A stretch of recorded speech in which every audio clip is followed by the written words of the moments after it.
lepszych polskich graczy, którzy przez te kilka lat walczyli o kolejny finał. Jest to kolejność przypadkowa oczywiście. Krystianer, Spirit, Elazer, Gerald. Już mamy na scenie Papiego, mamy Rodzyna, jest Aristory, jest Art, czyli śmietanka top of the top polskich graczy. No i co? No ja was zapraszam serdecznie na niesamowite widowisko. Zmienił nam się troszeczkę turniej, jeżeli chodzi o grupy. Tak jak wiecie, mecze jest każdy z każdym, tylko 2 mecze, więc troszeczkę będzie więcej ekscytacji. Później mamy play-offy i zakończenie turnieju. Wszystkich oczywiście zapraszam do House Baru w Warszawie na Marszałkowską 64. Tu emocje później na pewno będą sięgać zenitu, jak to było widać na poprzednich turniejach. Do zobaczenia, do usłyszenia. Oddaję głos do studia. Halo, halo Z, halo, halo Igor, Indy. Halo wóz, słychać nas? Dokładnie, jesteśmy, witamy, pozdrawiamy oczywiście. Udało się wystartować z finałami H.4.0.S Galactic Battle, także będzie fantastycznie, już nawet Sebastian pisze ze mną niezawodny, jedyny w swoim...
Welcome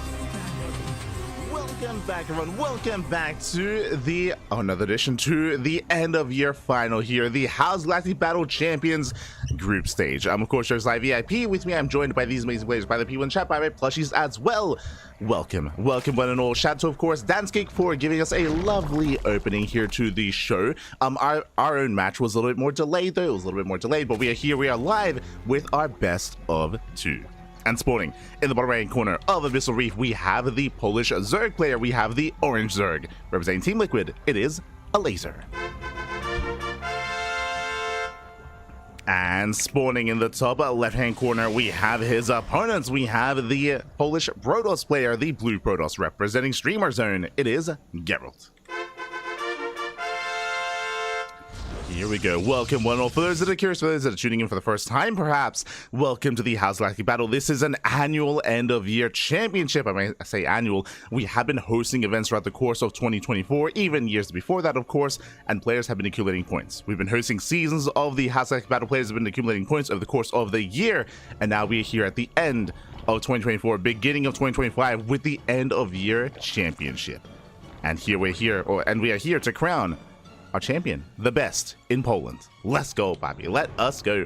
Alas, after this series, we'll be going over the group stage. We'll be going over all the matches coming up ahead of us and the players that are getting involved as well. There's a lot to get into. For now, though, we're calming things down. We're settling in. We are experiencing the group stage, and these are best of twos. I believe it is a round-robin format. Round robin, everyone plays everyone. We have 8 amazing players here as they have been working their way through the echelons here of the Polish scene throughout the course of the entire year, and they've made it to the champions, to the Galactic Battle champions, if you will.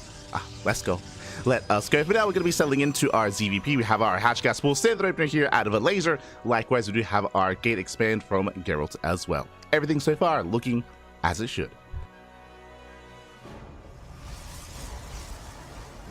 Everything looking as it should. Also, this is going to be a full day event. I expect this event to last at least 12 hours. I think the schedule has listed like at least a 12-hour cost as well.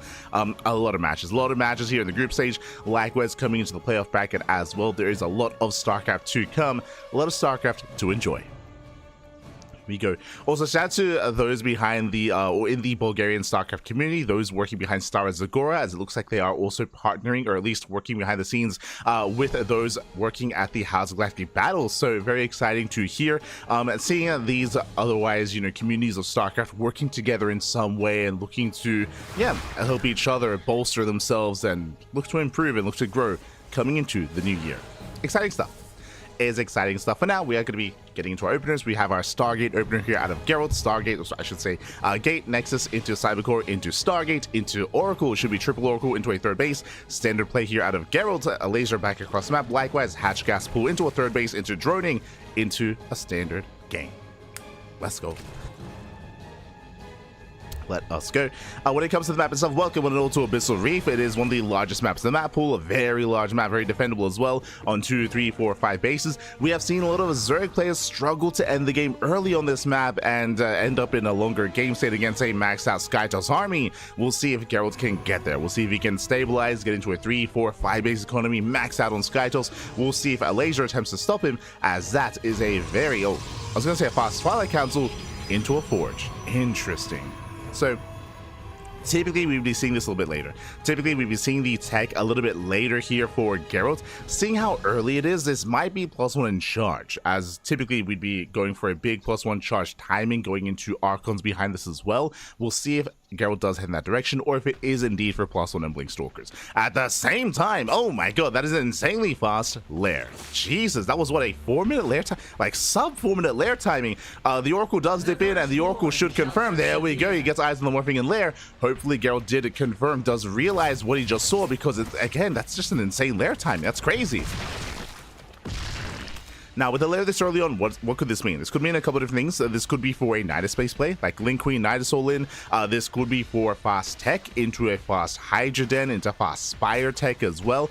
I don't see any earlier gases though, so I'll be honest, I'm not entirely certain as to what this is going to be. Considering how fast the layer was, at least it will at least be an Overseer. There it is, Overseer. No, sorry, Drop Lord. Bane Bust? I mean, Bailiness gets thrown down. We're going for at least a Ling drop into the base, and there it is. There's the take a choice. We're rushing into Hydras. So Elazer is skipping roaches entirely, and Gerald, he sees, he knows, he does see everything. He confirms, and he's getting in position. Stalkers warping in, Adepts getting in position as well. The Oracle is just on top of that Overlord, and Elazer, he has been caught, he has been found, and he has to back up. And behind this, making more Lings. 20 more Lings in production. Elazer cutting workers here at 51. Cutting workers very early on, just flooding across the map. His goal here is to try to break Gerald. We'll see if he can. Hydra upgrades on the way. Shield batteries in production here for Gerald. Gerald, he has to be very careful to be surrounded. Has to be very careful here. Does pull away. Up. And one Adept does get caught out. Massive pickup. One Adept falls. Oracle does respond. Drop Lord into the main. So far, Gerald, he is keeping up. Is keeping up. Does pay attention. Does rotate. Does dive in. Yeah, and with that, Lings are going to be cleaned up. They're going to be shut down. The Drop Lord does nothing. At the same time, Elazer does hit the third base, but once again, Gerald, he's keeping up. One Adept gets surrounded. Shield battery is done. Is helping support. There's the NG overcharge as well. And with the help of the NG overcharge, not a single other Adept goes down. Gerald, he holds. He does hold on. And bearing in mind, this entire time, ever since we pointed out the all-in that was coming, that Elazer was lane flooding, he has not made a drone. He has not made a drone in minutes. Not made a single worker. He's still committing across the map, just flooding in. Oh, the wall is not a wall. Oh, the wall is white. It's solid. That's good. The wall is a wall. Remember there, I thought there was a small gap. Thankfully not. Likewise, Gerald moving out. I don't think that was the time for a move out, though. Again, Gerald, he's being all-in. Now it's not the time to be aggressive. One Stalker gets caught out. Adept as well. Massive pickups here for Elazer. Fourth base is on the way, but again, Gerald, he has to fortify himself. He has to wall up and wall off. Because Elazer has not made a drone since, like, what, the 5-minute mark? If that. It's been a long time. Has been a long time. Knocking down that pylon. Gerald out of position. Elazer is still just committing. It's just all or nothing here for Elazer. Takes down one, takes down another pylon as well. Getting to the mineral line. Stalkers, they do respond. Charge still on the way. It was possible in blink, not charge. Bear that in mind. Cannon does finish up. Shield batteries are ready. This position is significantly weaker. Is more wide open. And Elazer trying to break out here and now. The boys are being pulled. Stalker's taking a lot of hits. Cannon goes down. Down goes the cannon, almost a Stalker. At the same time, Hydras, they slip in towards the mineral line. Likewise, Lings into the main. Probes are going down, bearing in mind that Gerald, he can afford to lose some workers. 13 probes full, but hey, Gerald, he's still up in the economy. He's still up in probes. The Cybercore, the Cybercore went down. No more Blink Stalkers. And massive pickup. Gerald, he's banking up gas. He doesn't quite have a Robo. He does have the Stargates, but he's being overwhelmed. Wow, Elazer, he has done it. Again, slow lots are warping in. The Stalkers are going down, and again, they cannot be replaced. As the Hydras, they just start to step forward into the mineral line. Zelts gets surrounded, 21 probe kills, and Elazer, he did it. He broke through. Gerald, he didn't know. He was unaware of the all-in. He thought it was over. That's why he was expanding. That's why he was moving out. Gerald, he was caught with his pants down. No Robo to defend, no Immortal, no splash damage, no Colossus, no Archon, no nothing. The pants were down, Bobby. The pants were down. And Elazer, he's done it. If at first you don't succeed, just try again. Just commit. GG gets called, and Elazer, he takes game 1 against Gerald. GG. GG, well played. Elazer does take a lead in the series, and we'll see if Gerald can bounce back. Oh my god. Got a very intense game 1, and we are soon to jump into game number 2. I'm here for it. We are ready for it. And again, Elazer, he rushed into, what was it, a 4-minute, no, even sub 4-minute lair timing into just a Ling, a Hydra all in. Again, he cut workers at 51. 51 drones is the most that he ever did have. From there, did just commit. He just sent that Pappy. And initially, Gerald, again, he was defending well. Gerald, he was defending well, but alas, he was overwhelmed. Again, it did seem like Gerald didn't realize that Elazer was all in. He thought that the aggression had subsided. He thought that the aggression had ended, but really it had only just begun. And with that, we're getting into game number 2 here, and we're going to be loading into a much smaller map. We're going to be loading into Whispers of Gold. And spawning in the bottom right-hand corner of Whispers of Gold, we have the Polish Protoss player, the blue Protoss, representing Streamer Zone down in the series. We'll see if he can bounce back and tie things up. It is Gerald. And spawning in the top left-hand corner, we have his opponent. We have the Polish Zerg player, the Orange Zerg, representing Team Liquid. It is Elazer.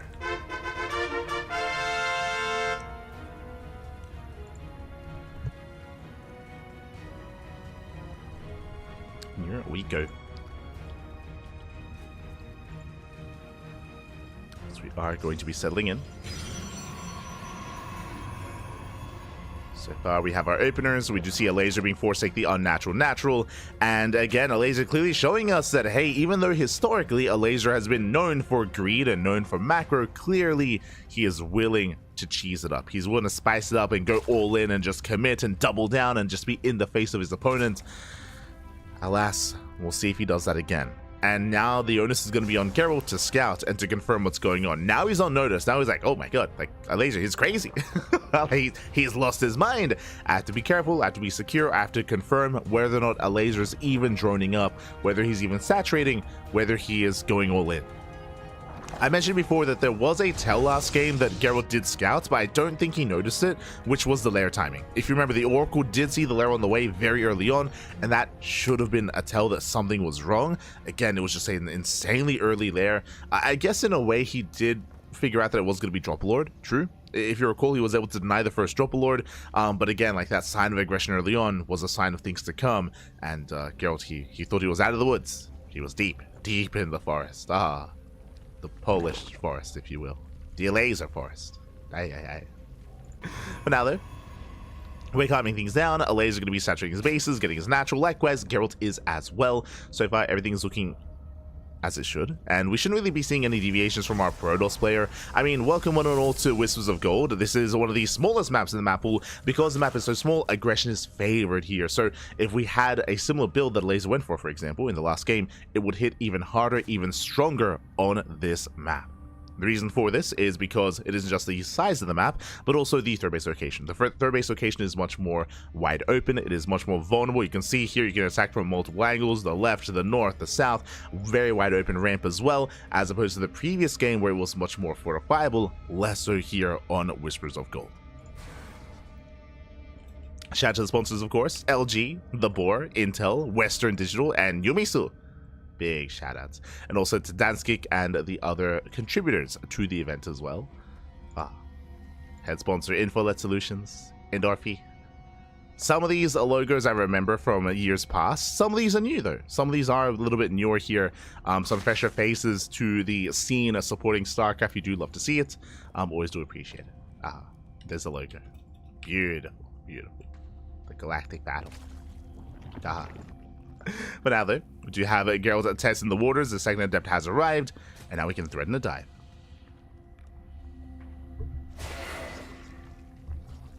Is going to be threatening a dive here toward the bases. Of course, Gerald, he can one-shot workers with 2 adepts, so Elazer has to take it seriously. He is keeping up.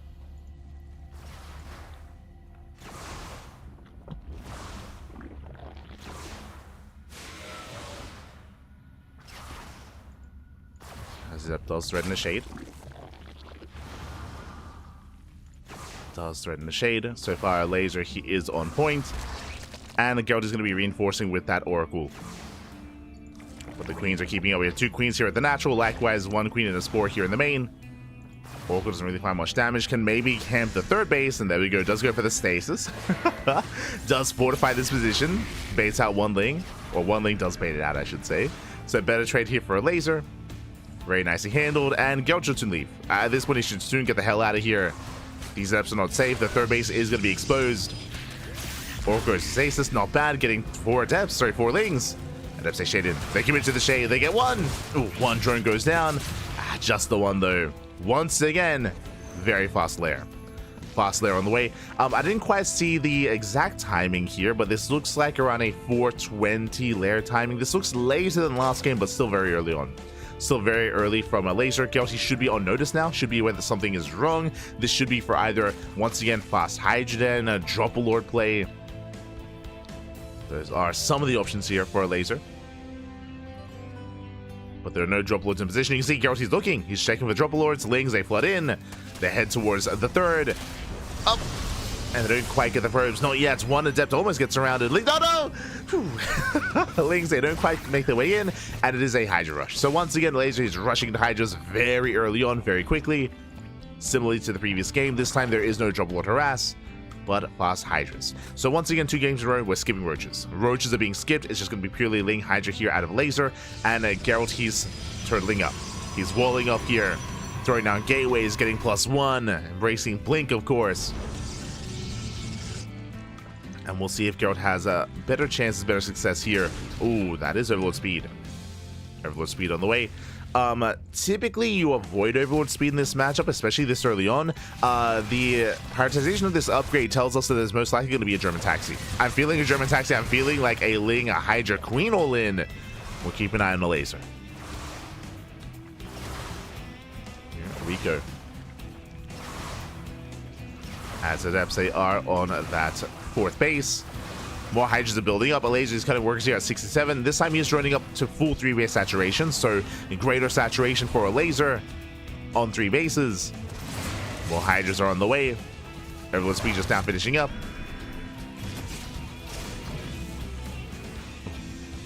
As Gerald, he does shade away.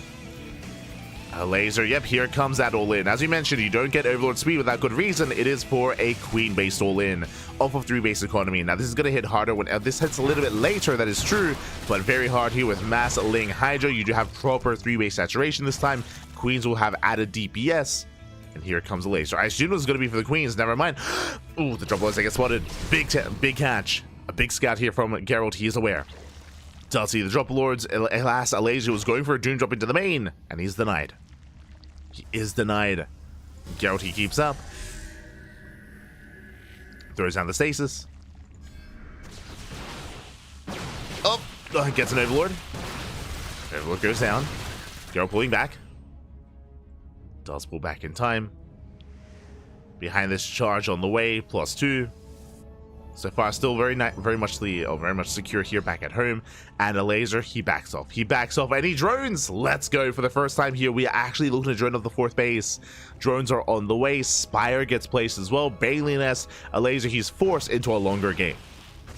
Now, this position is better for Gerald, as all this tech, I'm referring to Baliness, the Spire, the gases, the droning, this is late. This is delayed here for Elazer, so Gerald, he's in a better position, as he is more securely getting into a longer game state. His 4th, already getting up and running. Gerald, he has a better economy, getting into the bay, getting to splash damage.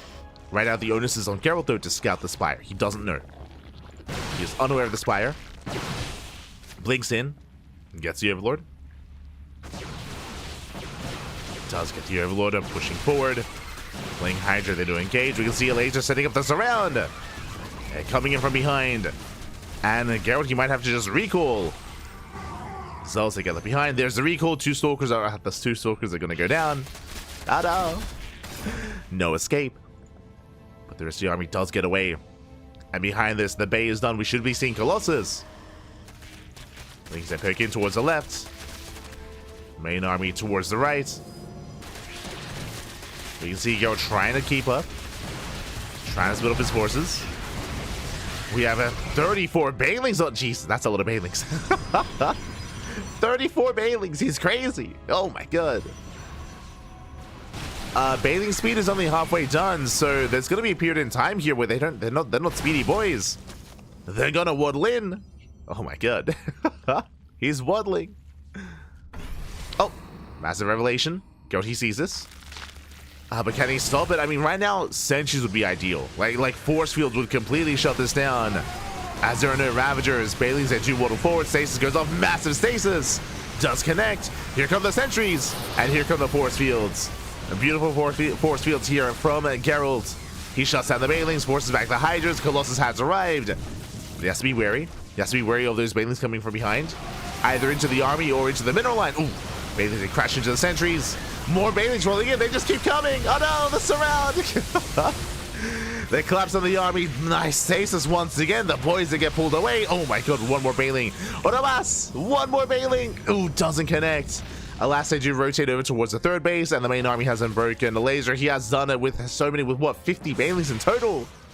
Yeah, 34, and then another wave. Bailings are cleaned up. The 4th base, it's going to go down. is under threat, is under fire. Gerald, he saved all his probes, but does not save the expansion. The base goes down. And with that, Elazer, he's done enough. He's down in workers, that's true. He is down in economy, but he doesn't need it. Not here. No one. Gerald's stuck on 3 bases. Again, Gerald's just struggling to keep up.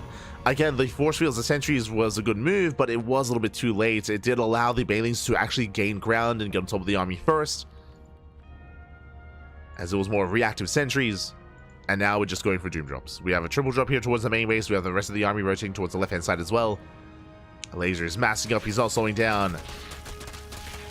And Geralt is barely not keeping up.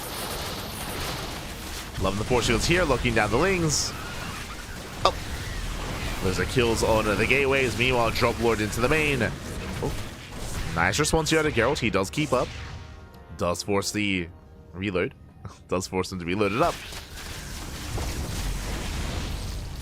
But now we have the Corruptors. Now we have the Ling Hydra into Corruptor, into anti-air. Banelings are still rolling in.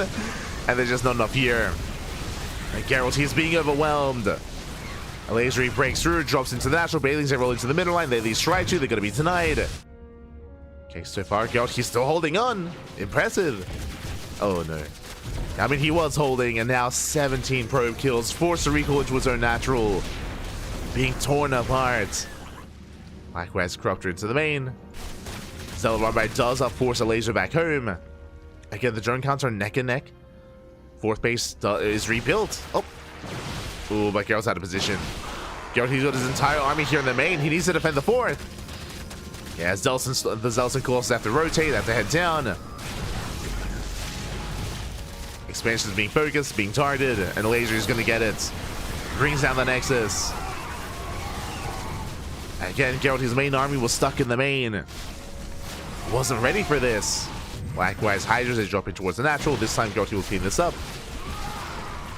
This is an efficient fight for Geralt, true. Like, again, once the main armies engage, once they clashed, Geralt, he can trade well. That's only if he's there. Only if he's in position. Behind this, Storm on the way. Storm is almost halfway done. Colossus are amassing. And Elazer, he's still just rebuilding, remaxing. More Lings, more Corruptors, more Hydras. Again, he's been so committed this entire time, and he's been barely breaking Geralt. But Storm is on the way. And Storm can change things. Bearing in mind, there's no lurkers, right? There's no lurkers, there's no roaches. This army that Elazer is relying upon is vulnerable to Storm. Storm could be a game changer, like unironically. Like a couple of well-placed Storms. Geralt, he can pop off. Ooh. And this gateways get knocked down. More drop lords here on the left-hand side. Ooh, going for Baneling drops. Likewise, a triple drop lord here on the right as well. Army does respond. Army does rotate. Colossus is going to go down to the Corruptors. Losing one. The Storms that will chase back the Hydras. Corruptors, they bleed out here to those Stalkers. And he's gonna commit. Hydras, they slip in. Storms, oh, not quite connecting. Yeah, the spread is good. The basic goes down once again for the 3rd time. And the army's just far too spread out. He avoids most of the Storms. The base is broken. Geralt being forced back. Banelings, they smash in. 17 probes going. Oh no! The probes! 21 probes going down. And Elazer, he has done it. Once again, is being forced back, but he has crippled Geralt. Wasn't until this moment. I mean, Geralt, he was barely treading water. He was barely keeping his head above water. Not anymore. Not anymore. At this point, Geralt, he's pretty all in himself. Still has potential with these High Templar, true. With these Storms. Corruptor's going for the 3rd. I mean, there's barely any mining to begin with. 3rd base is going to go down, and it's all or nothing for Geralt. Base falls. Elazer coming in with reinforcements, massing up an army. Geralt, he does get the expansion, but that's all he's going to get. He does the Storm zone. Nice Storm. Very nice Storm with the Lings. He's got, what, 2 Storms left. Going for the base. Does force a cancel.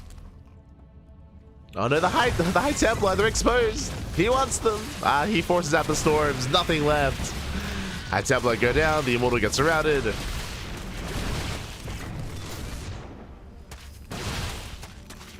And again, also didn't help that the map was working against Gerald when it came to just trying to survive, trying to defend, trying to hold on. Despite that, it was impressive how well Gerald was holding for as long as he did. Archon's a morph in. And Elazer, once again, just starts stepping forward, will take one storm to the face, catches the Archons, another storm goes off. Nice spread here from Elazer. Stutter stepping in. And brings everything down. The boys are being pulled. Let's go. The boys are being pulled. Geralt, of course, desperation here. GG gets called, and Elazer, he will take the series 2-0. GG. Ooh. GG, well played. Congratulations, Elazer. He will claim the series. Oh, my apologies. I forgot predictions.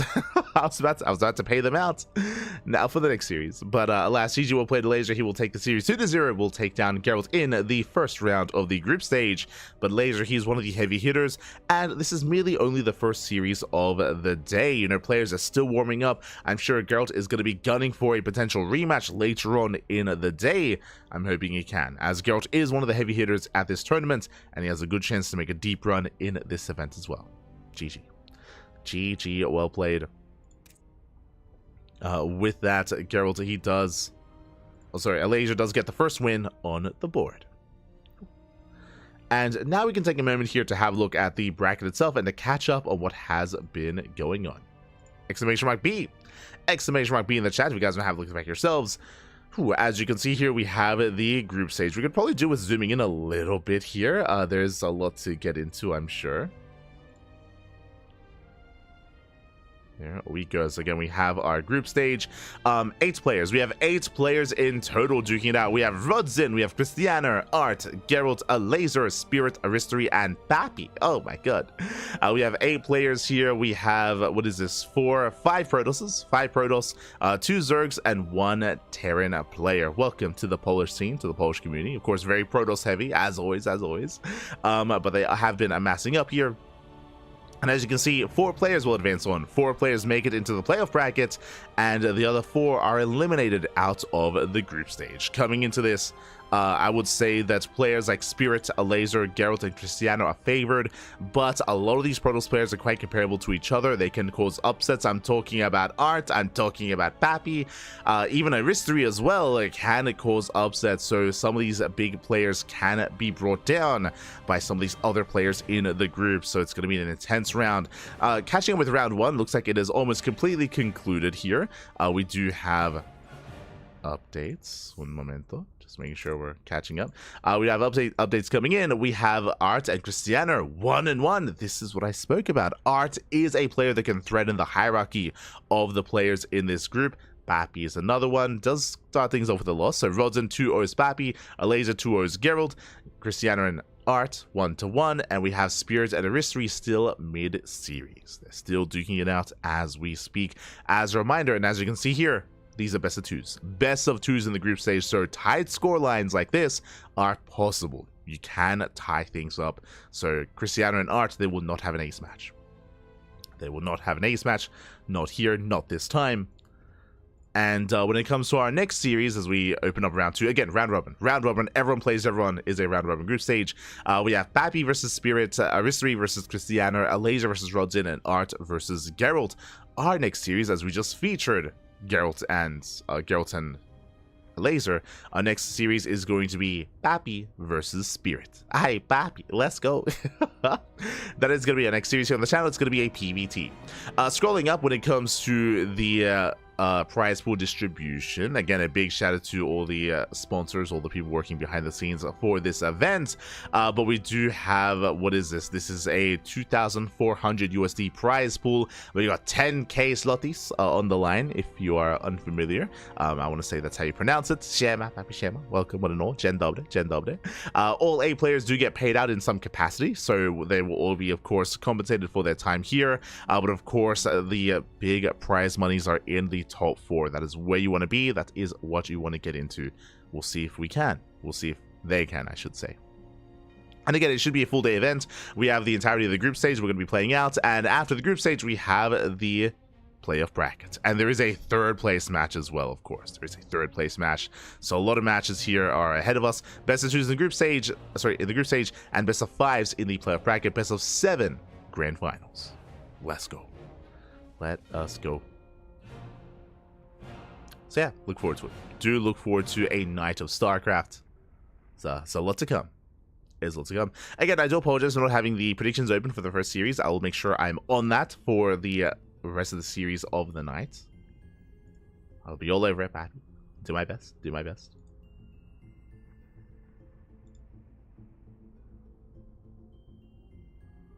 Zoti literally means golden. We play in gold. There you go. There you go. Elazer got some upgrades, man. He was playing very all-in. Yes, yeah, that is true. That is true. Like Elazer, he was not really playing for a later game. It wasn't just that he had no upgrades. He had no tech. He had no infestation bit. He had no hive. He had no lurker den. Very much it was just very aggressive, very committed to breaking Gerald, which is also why, I mean, Gerald, he almost survived. Like at the moment that Gerald, he was able to maintain his 4th base and start to take some better trades and better fights, like Gerald, he definitely had a chance to recover in that game, if only he was able to hold on to that 4th a little bit longer and be in position and spot the movement of the main army. The drop play was successful in that sense. What I'm referring to is that even if some of those drops weren't really doing too much damage, they were distracting, right? They were distracting Gerald, they were pulling his army left and right and allowing for the main force to actually get damage done at the 3rd or at the 4th base location. So just hyper aggression there, out of Elazer. GG. GG, well played.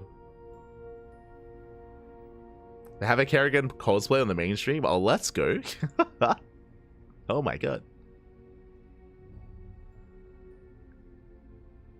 But with that, I believe we're going to have some downtime. I believe we're going to have a little bit of downtime here. I believe we're still waiting for Aristry and Spirit to wrap up their series. Once they are done, then we can jump into our own.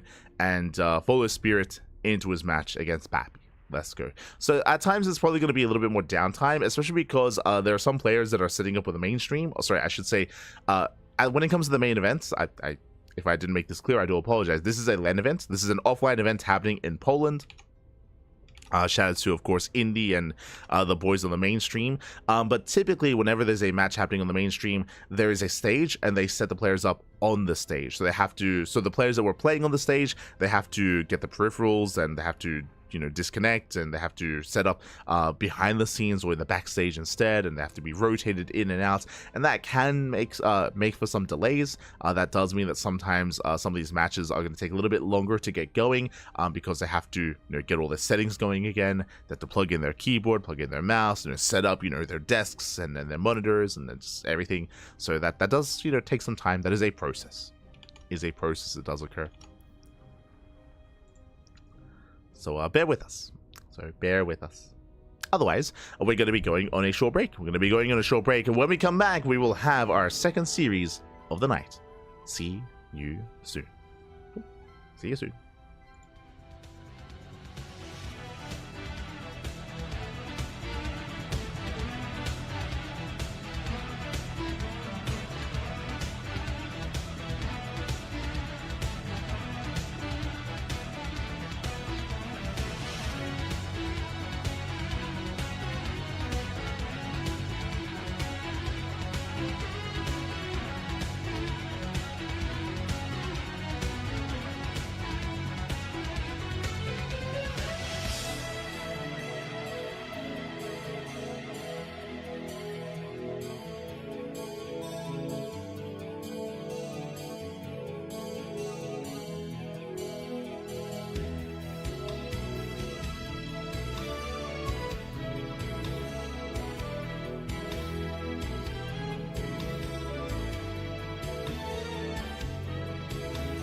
and welcome back, everyone. Welcome back to the House Galactic Battle Champions 2024 group stage.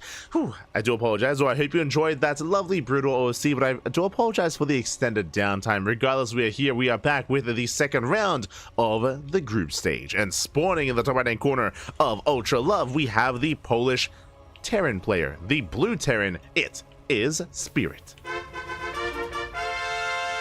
And spawning in the bottom left-hand corner, we have his opponents. We have the red Protoss player, also from land of Poland. It is Papi. It's the man of the hour himself. Let's go. Let us go. And if you're in the chats, you know what time it is. It is a Gamba time. Predictions are open. Place your bets on who you think will take the series. Will it go the way of Spirit, or will it go the way of Papi? Oh my god, we talk about him all the time. Ah, fan favorite. Let's go. Let us go, as we are going to be settling into our second series here of the night. As a reminder as well, this is a best of two. Best of two, which means there are three possibilities with your predictions. Will it go 2-0 in either direction, or a tied 1-1 score? Oh boy, the predictions, the options are boundless. Best of luck with your predictions. Best of luck.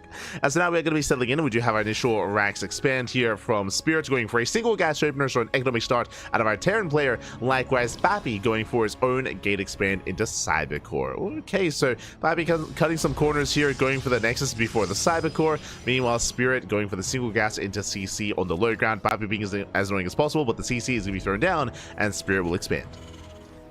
Papi, of course, did force one of the SCVs off the mineral line, so did force or did cause some economic damage in some sense, but outside of that, we are going to be settling into a longer game state. Also, I should emphasize, the reason why it took a little bit longer to get things going is that Spirit was facing off against Aristory, and they had a very long series. They had like a 20-minute game too. As a result, that's why we had some downtime. We had to wait for Spirit's match to conclude, and now we are on that Spirit hype train. For those that are curious, we will be following Spirit not just against Papi in the next round. Spirit versus Elazer. Big matches up ahead of us. Elazer being the best Zerg player in Poland, Spirit being the best Terran in Poland. They will face off in the next round, so we're going to be following Spirit at least for the next couple of matches. That is the goal. That is the plan. For now though, Papi going to be jumping in, going to be dealing with this Reaper, forcing it back. We do see some attempted economic damage here from a Spirit, and he does attempt to get into the mineral line, but he's going to be turned away. So far, so good. Papi, we have the tech of choice, going for not the Twilight Council, Stargate opener. Okay, is going to be that Stargate here from Papi. Interesting, working towards, I would imagine, either Phoenixes or Oracles. We'll see which one he does embrace, but typically this is reserved for larger maps, so this is a bit of a risky opener here from Papi. Thankfully, Spirit is not aware. He attempted to scout, but the Reaper did not get behind the mineral line. Spirit is in the dark. He's in the dark as what's going on. We can see him moving out early on. Behind this, going into a 1-1-1. Racks into Factory, into Starport. Needs a little bit of time to really get this going, but Spirit is being very active here ahead of time. He's hoping to try to catch any stray units, an Adept, a Stalker, anything whatsoever. So far, unable to. Marines move back, and the Hellion Reaper move forward. Now, with this opener of choice, Spirit, he should be once again diving in, looking to find the tech. You know, what exactly is it? Twilight Council, Robo, Stargate, how many gateways are there as well? It's on Spirit to piece it all together, as he does get eyes on the Oracle. He knows. Likewise, the Oracle does catch the army. Who catches who as the Reaper and Hellion go down? With that, Papi, he gains map control, and he moves that across the map to scout. Behind this, he is not committing though into anything else. There's no Phoenix, there's no second Oracle, no big commitment into Skytoss. Instead, it is going to be a hard switch into a ground-based army. So just an Oracle opener. With this, we do dip in between the bases. There is a Widowmine setup. We do have to be careful here and avoid that Widowmine. Going to be skirting around the edge. So far, no major economic damage, but Spirit is pinned back at home, and the Revelation does land on the Medevac. Papi, he has eyes on the drop. He has eyes on the drop, takes a third base. Very greedy third base here from Papi, but he has map control, so very economic follow-up here out of the Protoss. Behind this, going for the Robo, into a Bay, into Colossus. This is greedy. It's Oracle opener into Colossus here, so typically the quote-unquote safer way, the more traditional way of doing this is Phoenixes into Colossus, and you don't stop Phoenix production. You get up to 5-6 Phoenixes, you gain map control, you contain the drops, you contain the Terran, and then you safely get into Colossus. At least that's the idea, that's the plan. Here, going Oracle straight into Colossus, we're cutting corners here. There's not really much here to defend, so Papi is vulnerable to a move out. And speaking of, here comes that move out. Spirit is going for a double drop across the map. The Observer does get eyes on the job. Big scout here for Bappy. He sees, he knows. Hi, Bappy. He sees, he knows he's getting ready. We have a shield battery here at the third base. Likewise, oh, no shield battery here at the natural, but the army is amassing. Oracle races back home. Do we have a stasis trap? Not quite. And can our Protoss player hold? Can he hold on? So far, going to be zoned away with the Widowmines. Ooh, Widowmine shot goes up. That's a big connection on the Zealots. Another mine shot. The Zealots are going down. There's barely anything left here. The Robo gets deep power. The Stalkers, they are exposed. As Spirit, he dives into the mineral line. Probes are going down. He sims in. He sims, and he's looking to win. Alas, Bappy is trying to keep up. He does try to reinforce. Pylon goes down, denies the Warpman. Stalkers being targeted down one after the other, and he's being overwhelmed. He's being overwhelmed here and now. The build was too greedy, far too greedy. Spirit with the punish. He breaks through. GG gets called, and Spirit, he will take game number 1. Ooh, GG. Spirit, he will snowball out of control. He will take game 1. But again, Bappy was just being really greedy. Like, it was, it was just, as we were trying to point out, as we were trying to emphasize, it was just really greedy build there out of Bappy, just cutting a lot of corners. Remember, he did cut any kind of Stargate production. He didn't have any blink or charge, of course, because of the build of choice. It was just really risky play, and in the end, he did not get away with it. Spirit didn't even know that Bappy was cutting corners. Remember that as well. Spirit, he didn't know that there weren't any other oracles on the way or phoenixes on the way. He didn't know just how greedy his opponent was. He just showed up, was like, I guess I'll just kill you. Like, I see you're rushing into a bay. You don't have a safety immortal. You're on your own. Let's go. So in a way, a very fortunate attack there from Spirit, but recognized, of course, that there was potential to catch his opponent off guard and was able to do so. But now we're getting into game number 2, and spawning in the top right-hand corner of Amygdala, we have the Polish Terran player, the blue Terran. It is Spirit, the best Terran in all of Bologna. And spawning in the bottom left-hand corner, we have the Polish Protoss player, the red Protoss. It is Bappy. Hey, Bappy, let's go. And let's see if we can bounce back, as we are down in this series. That is true, but I don't think that Bappy really showed us what he was made of. Like, it was, I don't want to say like a build or a loss, but it's one of those things where, you know, the Protoss, he was cutting corners last game. He got punished for it. That's what it came down to. He got punished for being greedy, punished for cutting corners. I don't blame Bappy for cutting corners, especially against Spirit. Like, Spirit, he is the best Terran in all of Poland, and I would say even the best player in all of Poland. I mean, he's the reigning champion. Spirit, he's the reigning House Galactic Battle champion. Spirit, he has a lot of wins under his belt. Back in the day, I would have said that Elazer would have been the best in Poland, but it's been a while since Elazer has been usurped, and players like Spirit, players like Krystianer have taken that mantle from Elazer. And as a result, it's difficult for anyone to face off against Spirit. Difficult for anyone. Until then, of course, we are going to be settling in. We're going to be settling in. We do have a much more aggressive build here by the Terran, by the way. That is a first and a second racks. Checking the probe. No vision. No vision. No scouting whatsoever. Bappy, he is in the dark. It is time to be even more aggressive, even more assertive. It's time to move out with 2 racks Reaper. Oh boy. That's a lot of axes. That's a lot of Reapers on the way here for Spirit. Bappy, he's in the dark. He doesn't know what's going on. Now, the rush distance by ground on Amygdala is longer. It is a longer rush distance by ground, so we do expect this to be a little bit hindered, thankfully, and already Reaper into Tech Lab. Are we rushing into Concussive Shell? That's what this feels like. So I would imagine Concussive Shell opener here by Spirit. The first Reaper has arrived. CC on the low ground. This is not a one-base all-in, but show us what you got. Yeah, there we go. Marauder production, and I would imagine Concussive Shell production as well on the way here for Spirit. So very aggressive from the blue Terran. He's moving out only with 2 Reapers. Behind this, building up Marauders. And there's Concussive Shell. Concussive Shell is on the way. For those who do not know, this is an upgrade that allows the Marauder to slow units, and as a result can completely shut down early gateway aggression from the side of the Protoss. You know, Reapers, they dive in and they get a scout off, and it is a Robo opener from Bappy. Already, Bappy mixing it up. Going for the Robo, going for, I would imagine, an Immortal base opener or a rush into Colossus, but a very safe opener here from the Protoss. Again, you don't need to open up Robo typically to be hyper aggressive. With this, you have access to early Observer, early Immortal, early Bay, early Colossus production as well. The downside is that because you're lacking Stargate Phoenix and because you're lacking Twilight Council into Blink Stalker, you have no map presence, or your map presence is very limited. You're a little bit more vulnerable to drop play, and as a result, you're stuck at home. So just a very defensive opener. And Spirit, based on what he saw, I mean, he saw everything. He saw the Robo, and he's already moving out. He's already moving out across the map. It is going to be the Observer first here for Pappy. Makes sense. It's Observer first, followed by most likely the Immortal once the army gets spotted. Actually making a second Observer straight into the Bay. No safety Immortal. Uh-oh. The army gets spotted. We need units to defend. No shield battery. No shield battery whatsoever. Pappy, he needs to warp in defensively as quickly as possible. The boys have to be pulled. And most likely going to have to pull the boys here. Pylon is under threat. The Bay is on the way. Again, he's trying to rush Colossus, but he needs more time. One Stalker going to be going down. The boys are being pulled. Good target firing here out of Spirit. Going for the Stalker. Gets one. And there's two left. Two Stalkers remaining. Can Pappy hold on? I think he barely can. Oh, not like this though. As another Stalker does fall. One Stalker left. One Stalker remaining. Shield battery is done. Whew. And Pappy holds. Hi. Pappy, he holds on. Does hold, does have another warp in. Colossus on the way. This was a very risky maneuver here by Pappy, skipping the safety Immortal and going double Observer first, but he does get away with it, does survive. The Colossus is on the way, and Spirit backs the hell off. Look at the units tab. How many pros went down? 3. 3 workers did 4. That is well worth it here for the Protoss. Third base is on the way. We survived.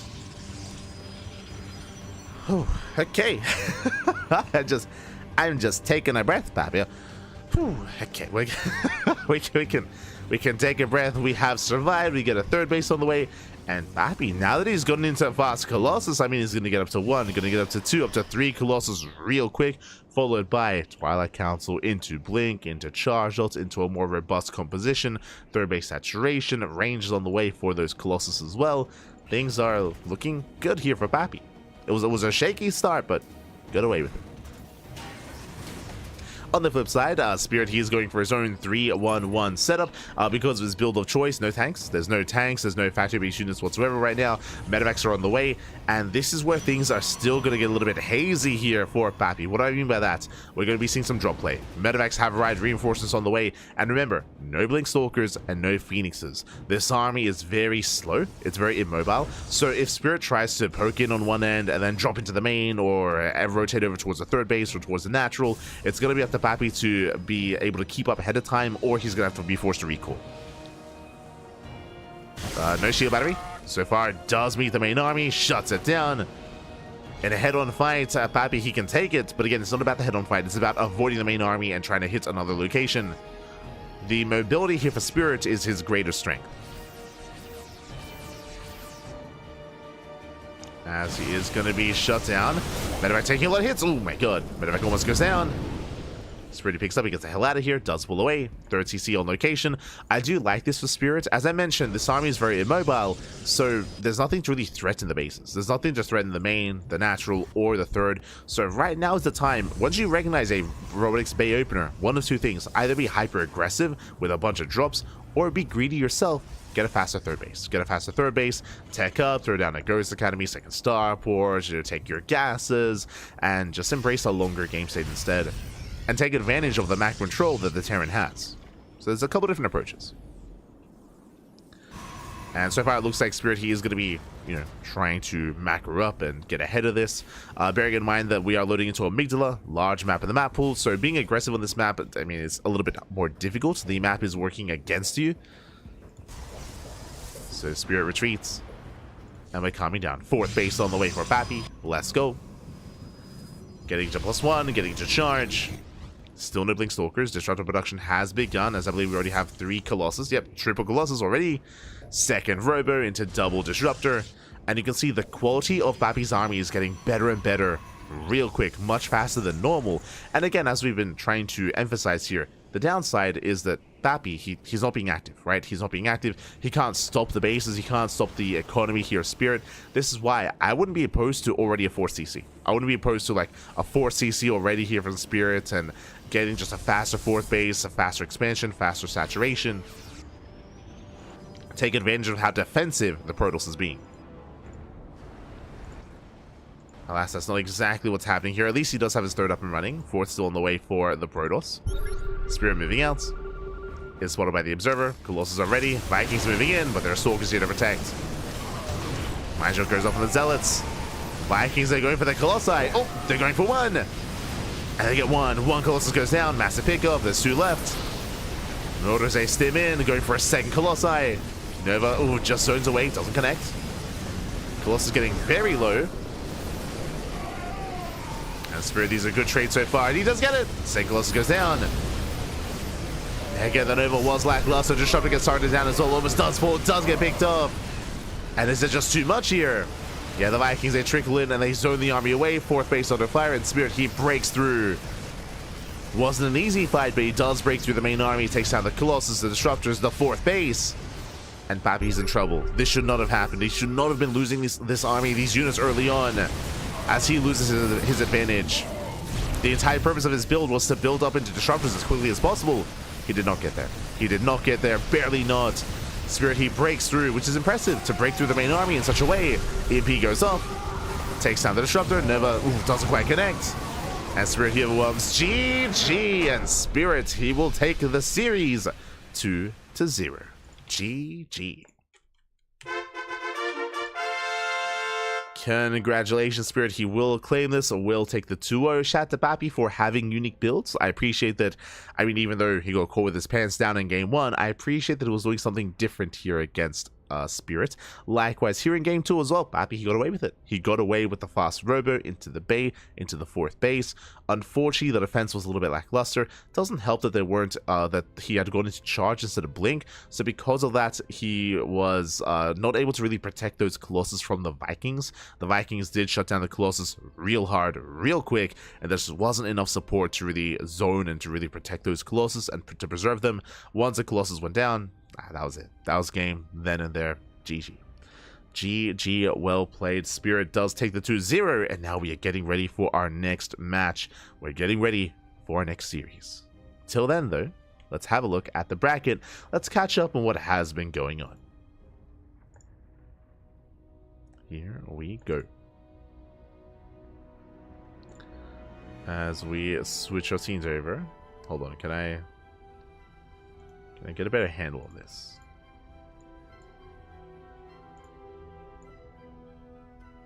Can I, like... Because the group is quite... there we go. That's a little bit... Maybe a little bit too much. Hold on. Hold on. We got you. We got you. Beautiful. Okay. Okay, from the top, we have... Round 2 being updated here. We have of course, the initial round did wrap up. We have round 2 underway. Spirit takes down Pappy 2-0. Elazer takes down Rudzen 2-0 as well. Meanwhile, Art versus Gerald still ongoing, and Krystianer alongside Aristry still ongoing as well. So we're halfway through round 2. Again, all these matches are happening at the same time, so we just wrapped up ours, and I believe the mainstream is currently casting Art versus Gerald. I believe they're in game 2.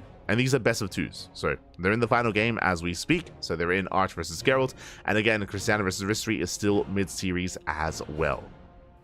Currently, there are only 2 streams, so only 2 matches being covered at a time. But we are going to be joining forces coming into round 3. Also, I should reiterate, this is a round-robin group stage. 8 players, which means 7 rounds. That's a lot of StarCraft. That's a big group stage. When it comes to round 3, we can look ahead of ourselves a little bit here. It's scheduled to begin in 10 minutes, but it does depend on when the players are ready. Spirit and Elazer. Spirit and Elazer, they are the best Terran and Zerg players in Poland, respectively, and they're going to be facing off in the 3rd round. That's what we're going to be casting. It's going to be a banger of a ZVT, and potentially it is going to be a little bit of a glimpse of things to come, as we expect both Spirit and Elazer to make it into the next round, into the playoffs. We expect them to face off at some point in the playoffs, potentially. I say potentially just because, of course, the big Protoss names like Krystianer, he has taken down players like Elazer and Spirit in the past, even in recent times, actually. Likewise, Gerald is a big name. Art as well. Pappy, always. So these players can threaten them. We'll see if they will. We know that they can, but will they? We're here to find out. Likewise, Rodza versus Arch, Krystianer versus Gerald, Aristri versus Papi. Krystianer versus Gerald is another really banger match, not gonna lie. It is a shame that Krystianer versus Gerald and Spirit versus Elazer is happening in the same round. I would love to cast both of those matches, but we could only pick one. And of course, we have to go for the ZVT. We have to be there for it. So that is going to be the next series coming up on the channel after Art versus Gerald wraps up. After the PvP wraps up, that's when we jump in, and it looks like we just got an update. It looks like Art and Gerald just concluded. And what exactly is that update? Un momento here. Gerald gets the 2-0. Gerald takes an Art 2-0, and that means that we are preparing for Spirit and Elazer. Now, I say preparing. I mentioned this before, but there is a stage. This is an offline LAN event, and there is a stage, so whenever a duo are facing off on the mainstream, they will be setting up on the main stage as well. So that is currently occurring. Also, if you were here last House Galactic Battle, you'd be familiar with this, but there is also some research that's occurring, some data collection that is occurring as well in the main event. That is also slowing some things down as we catch up on some of that. I'm sure when Kuro arrives later during the playoffs, we'll be able to delve further into what that entails. But from my understanding, basically the House Galactic Battle, they are sponsored, or they're working alongside a university kind of research that's occurring. I believe they're gathering research and gathering data on, you know, esports and gamers, and how their like mental states, and how their bodies and how they kind of like change when competing, you know, the adrenaline rush, I should say, how their mental state adapts or changes depending on what's happening, depending on a win, depending on a loss. This is kind of like the data that they're collecting. I believe they're collecting like their heart rates. They've got like a questionnaire as well that the players are taking, I believe, like before their matches, after the matches, on how they feel, on what they're thinking, things like that, things of that nature. So there's a bunch of like data collection happening, which is really cool. Basically, they're making a study. I believe they're making a study like in regards to how, you know, esports and the competitive nature of esports like can affect a person. I don't know what the exact specifications of what the goal of the study is going to be, but like that's kind of like the generality of what the study is, which is really cool. It's really interesting. Definitely, for sure. It's really cool that the university, I think it's like the University of Warsaw. Unfamiliar, but I'm sure Kuro will give us some more details as of it, and I'm sure Kashim can maybe shed some light as well, but they are getting involved here for the event, which is, again, really cool to see that interest, and also really interesting kind of like facts or tidbits, or just facts in general, can be found from this as well.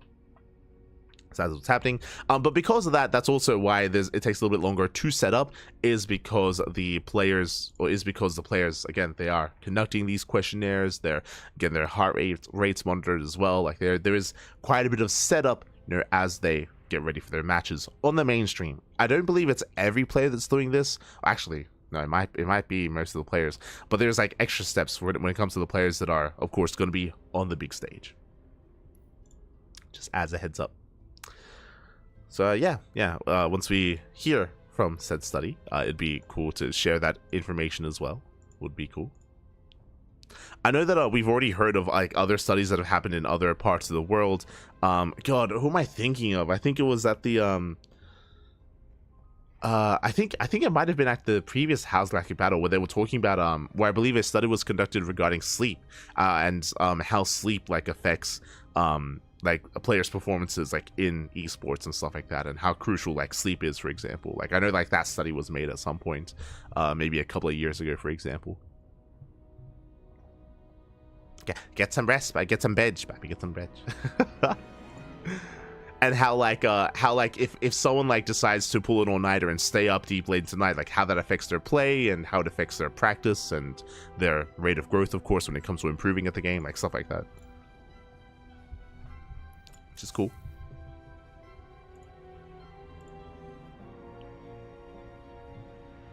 Happy New Year. Happy New Year.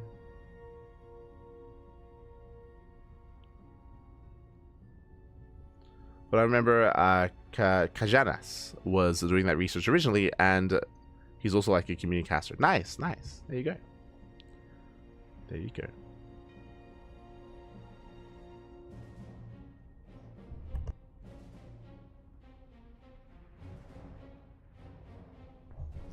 But until then, we have some downtime. We have a little bit of downtime here. Actually, let's check out. Is anything happening in the main stream? Oh, they're setting up. Let's go. They are setting up as we speak. Beautiful. Actually, can I show that? There we go. Hold on. Bam. You can see Elazer on the left. You can see Spirits on the right. So again, you can see they're still in the middle of setting up on the stage. As always, I'm loving the theme that they've got going. For those that are unaware, and again, I do apologize for the informal kind of introduction to the event. Welcome to the House Galactic Battle Champions. This is the end of year finals, the end of year big offline event. House, I believe, is a gaming bar in Warsaw. So if you happen to be local to the scene, local to the region, then do consider dropping by. If you missed this one, then consider checking out the next one, as this has become a regular event throughout the course of the year. We did have previous Galactic Battles in the middle of 2024 as well. Bear that in mind. And there's a little stage, there's an audience as well. The casters there on site. Shout out to Indy, shout out to Indy K, shout out to Danskik as well, and all the others working behind the scenes. Kashim is adminning, of course, and refereeing and organizing all the players, organizing everything that's going on. So yeah, they are currently setting up as we speak. And again, there is that crowd player area as well. You can see even in the background, there's the rest of the bar, right? People just enjoying, it's a gaming bar, so people just enjoying the matches, enjoying gaming, getting a drink.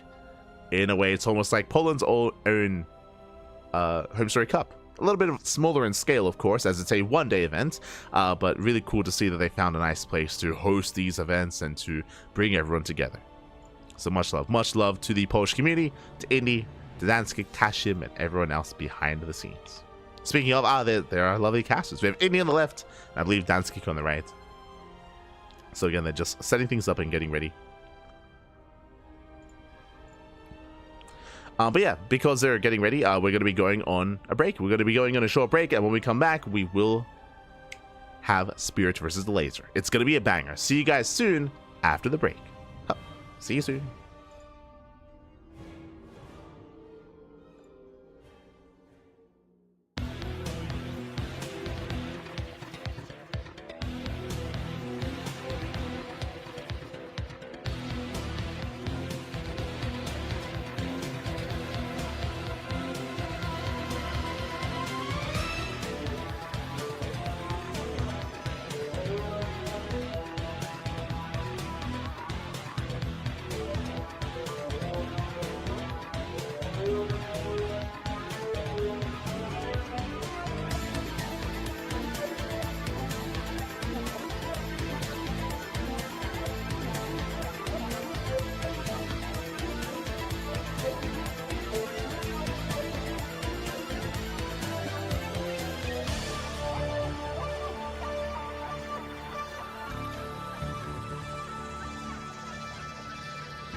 And welcome back, everyone. Welcome back to the House Galactic Battle Champions group stage round number 3. Just wrapped up with, of course, Spirit versus Pappy, and now we have a banger of a ZVT featuring the best Terran and best Zerg in all of Poland. And spawning in the bottom left-hand corner of El Dorado, we have the Polish Zerg player, the orange Zerg representing Team Liquid. It is Elazer. And spawning in the bottom right-hand corner, we have his opponents. We have the Polish Terran player, the blue Terran. It is Spirit. And if you're in the chat, you know what time it is. It is Gamba time. Predictions are open. Place your bets on who you think will take the series. Best of luck in the chat. As a reminder, oh my god, we're popping up. As a reminder, best of 2. This is not a best of 3, this is a best of 2, which means there are 3 options. You can 2-0 either way, or you can have a tied 1-1 score. And we are opening up with a pause, but also opening up with a proxy 3 racks. Oh, looks like the DPI settings are not quite what they should be. Again, this is an offline event, and players, they are setting up on stage, so it looks like we have some settings we have to work with when it comes to the mouse. But again, proxy 3 racks, mass marine, bunker rush. We're committed. Spirit, he's popping off here in game 1. He is looking to clown it up, and we'll see if Elazer recognizes what's happening. Now, first things first. Overload pathing. Because of the map, I know we're on pause right now, but because of the map, because of El Dorado, this overload, typically when it moves out across the map, it goes through the main path. It goes through the main attack path. That is not happening here. Because of El Dorado, it's going through, it's taking the shortest time, the shortest kind of path to the natural, which means it completely misses the center of the map. So he does not see anything coming his way. Likewise, it comes down to the second overlord. This second overlord needs to get in position here outside of the natural to scout what's going on. There's a lot riding on the shoulders of this second overlord. We do get the unpause. Looks like Spirit, he is ready to go with his DPI. The Raxes are on the way, and here come the Marines. Remember, no gases. No gases behind this pure Marine bunker rush. Overlord is on the way, making his way over towards that natural location. Thankfully, it is parked outside of the natural. With this, the Overlord won't see the proxy, but the Overlord will see the SCVs and the bunkers. That's what's important, and that will give Elazer precious seconds to respond and to react. Now, against a proxy 2 racks, the correct response will be to pull the boys, and try and protect the natural, to shut down the SCVs, camp the production, and to expand and get your natural up and running, get your queens up and running. Against a 3 racks, it is more difficult to protect the low ground, as there are more Marines and there's more on the way. 2 SCVs are revealed. The 3rd SCV is intentionally kept back home, or kept back at the proxy. So again, Spirit, he's trying to fake out his opponents, trying to make it look like a proxy 2 racks, but really it's 3 racks instead.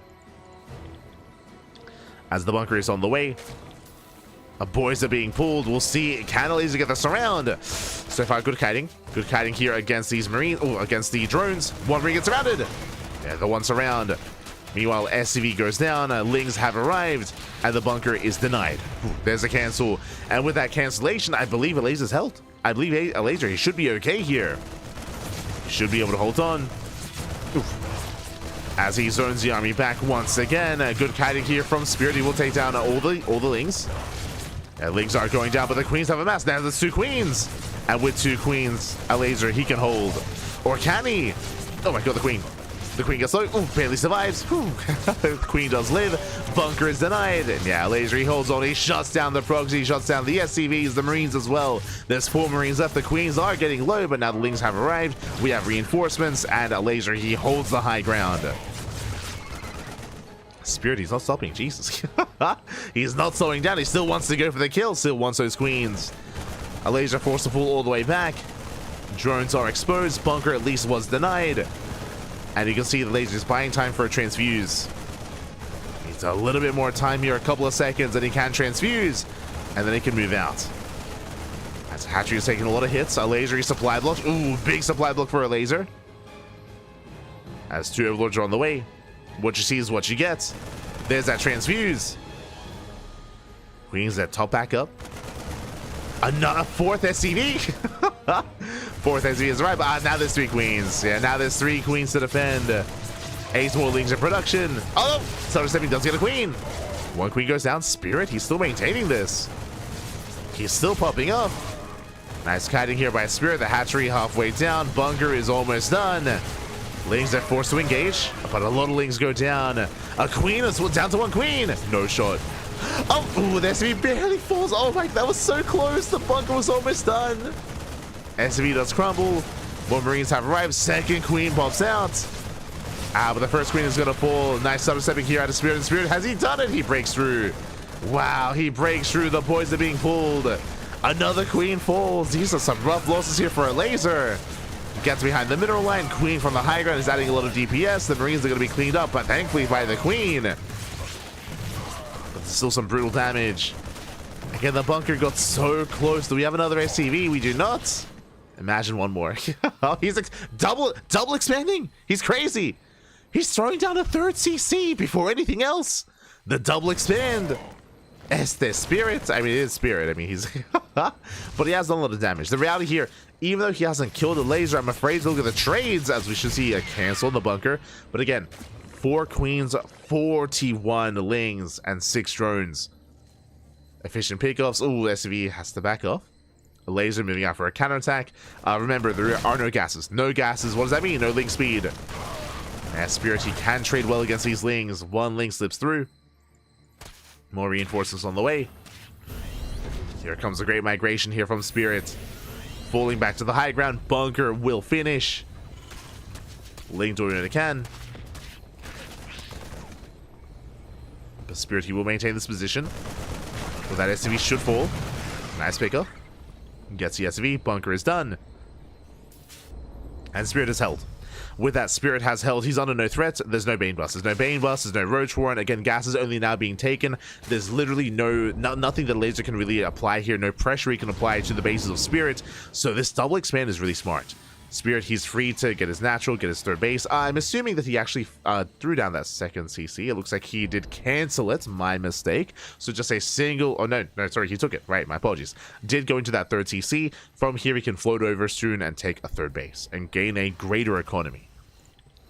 And Elazer's aware. Elazer, he's aware of the CC. Is aware of the command center. 2 more E-bases on the way. Spirit walling up, walling up.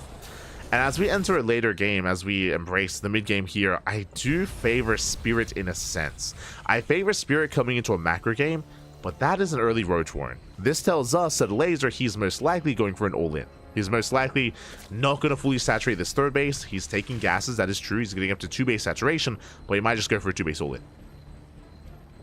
Link speed is on the way. Roaches are amassing. And Elazer, he might just try to send it and break the natural here and now.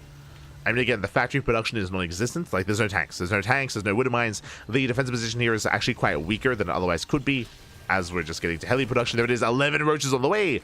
Elazer, he's going for the all-in. He's going for the counter all-in. Is it going to be good enough, though? I mean, the bunker is pretty far back. And again, without any tanks, I think there's potential. If there was a tech lab, and there isn't, there's a reactor. But if there was a tech lab on the way into tank production, I do think there's potential.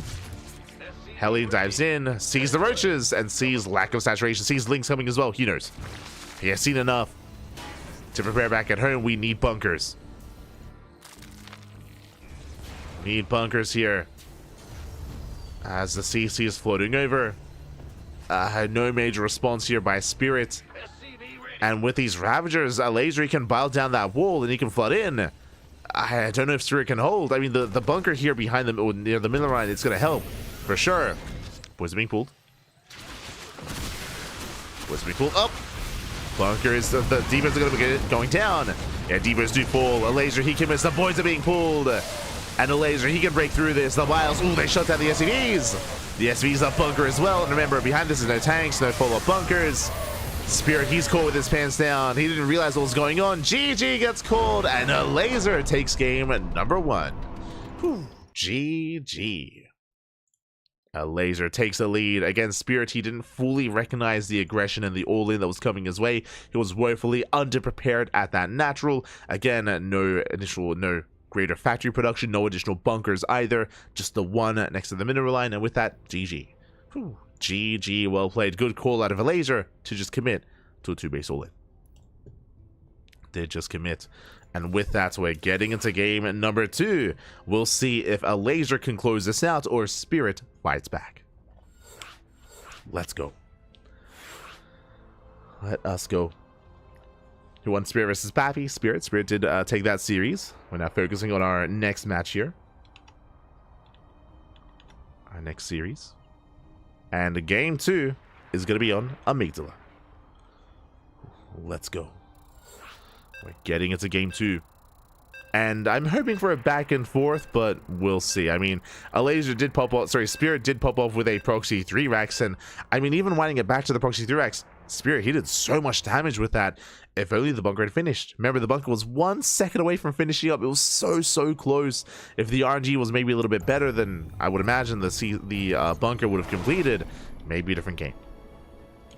Maybe a different game from there, but for now, spawning in the bottom-hand corner of Amygdala, we have the Polish Terran player, the Blue Terran, down in the series. We'll see if he can bounce back and tie things up.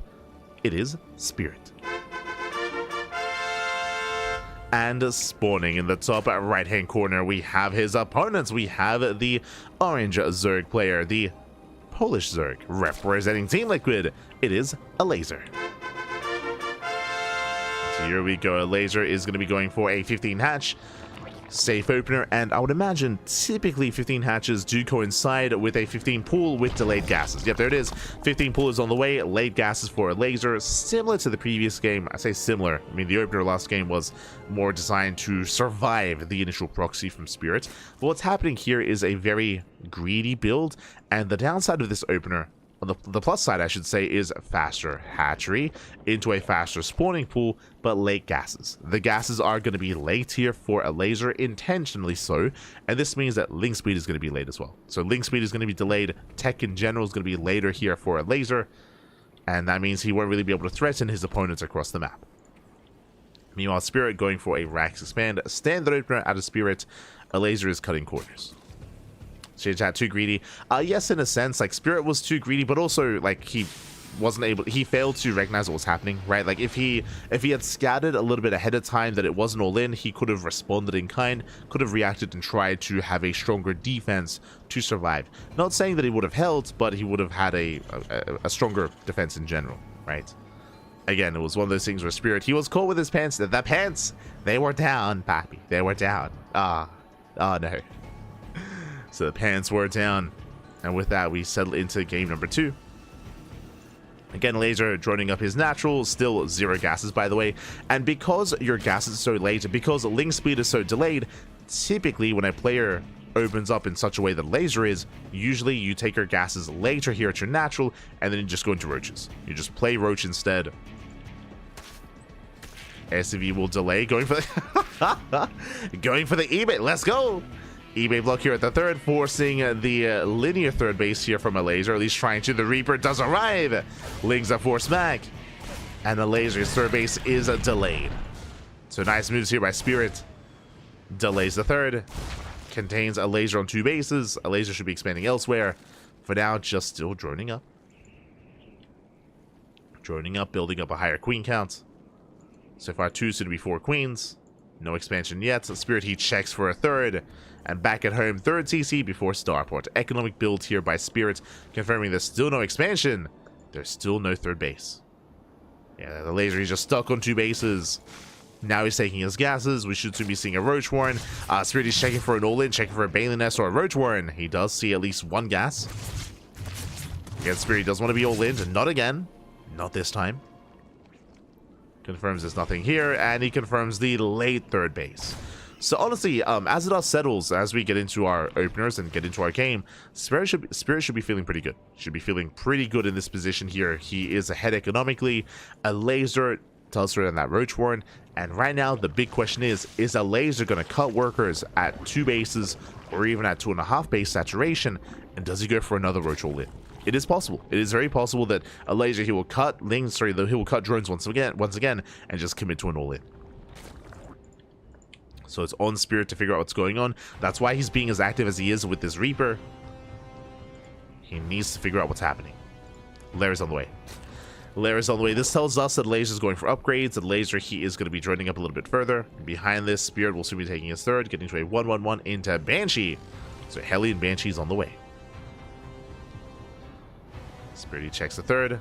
Ling speed is in production. So Elazer, he can reinforce with Lings. So far, a nice wall off here at the natural. We have the Wall of Queens and the Roach Warren. Roach production has begun. And the question is, does Elazer drone up this base? Does he drone up the third or not? What does he do? Now does transfer. Does transfer over. He's getting up towards 3 base saturation. Roach speed is on the way. Sorry, Overlord speed is on the way. That is an interesting upgrade. This could be the beginning of a German taxi. Heli's dive in. They dive past the roaches into the mineral line. Drones are going to get roasted here. Ooh, some of them do line up. It's going to be 4 drones going down. And do you see what I see? Elazer, he's not droning. He's not replacing those workers. Here come the Drop-Lords. Drop-Lords are on the way. And he's going for an all-in. Elazer is going for the all-in. I'm looking for the Drop-Lord, actually. There it is. Drop-Lord here. Scan does reveal the Drop-Lord. That's a tell. That's a massive tell. Bunkers are on the way. He knows. This time he knows. Last game he got caught with his pants down. This time the belt is on. There, the belt is on. The pants are up. Here comes the all-in from Elazer. And this time Spirit knows what's going on. Banshees are staying back at home. Now, I do think these Banshees could be active. He could be trying to catch his army out in the open and then slow it down from the center of the map. So I do think that we could have been a little bit more aggressive or a little bit more active with these Banshees. Alas, is staying at home instead. And now they move out. They run into the Queens. Ooh, yeah, there was a lot of potential with these Banshees. But alas, they are going to be zoned away. That's a big win for Elazer. The Banshees are not a part of the defense. And that means that at home, Spirit, he's that much more vulnerable. Ravagers are morphing in. The tank has arrived. There's 1 tank so far. While they up. Ooh, they break through. Yeah, we do break through. Depot goes down. Lings, they jump on top of the tank. The tank is going to fall. And Elazer, does he have too much? Gets a tank, gets 2 bunkers, or gets a bunker. There's 1 bunker left. A lot of roaches being charged down. The Biles this time, ooh, they graze, they connect, they shut down some of the SCVs, but the repairs are too good. The bunker holds. Yeah, the bunker does hold. Another tank has arrived. Nice movement with the SCVs. Oh no! Ooh, 18 SCVs going down. At the same time across the map, 13 drones did fall to the Banshees. Another tank. Oh, that's a massive pickoff. But Spirit looks like he should be able to hold on here, should be able to recover. I say that, more Lings are on the way. Elazer is still completely all in. Still completely all in. 1 Ravager left. You have a full wall. Final Ravager goes down. And needs to fill up that bunker. Needs to repair, needs to get in position. There we go, the boys have been pulled. And now Elazer drones up, but these are late workers.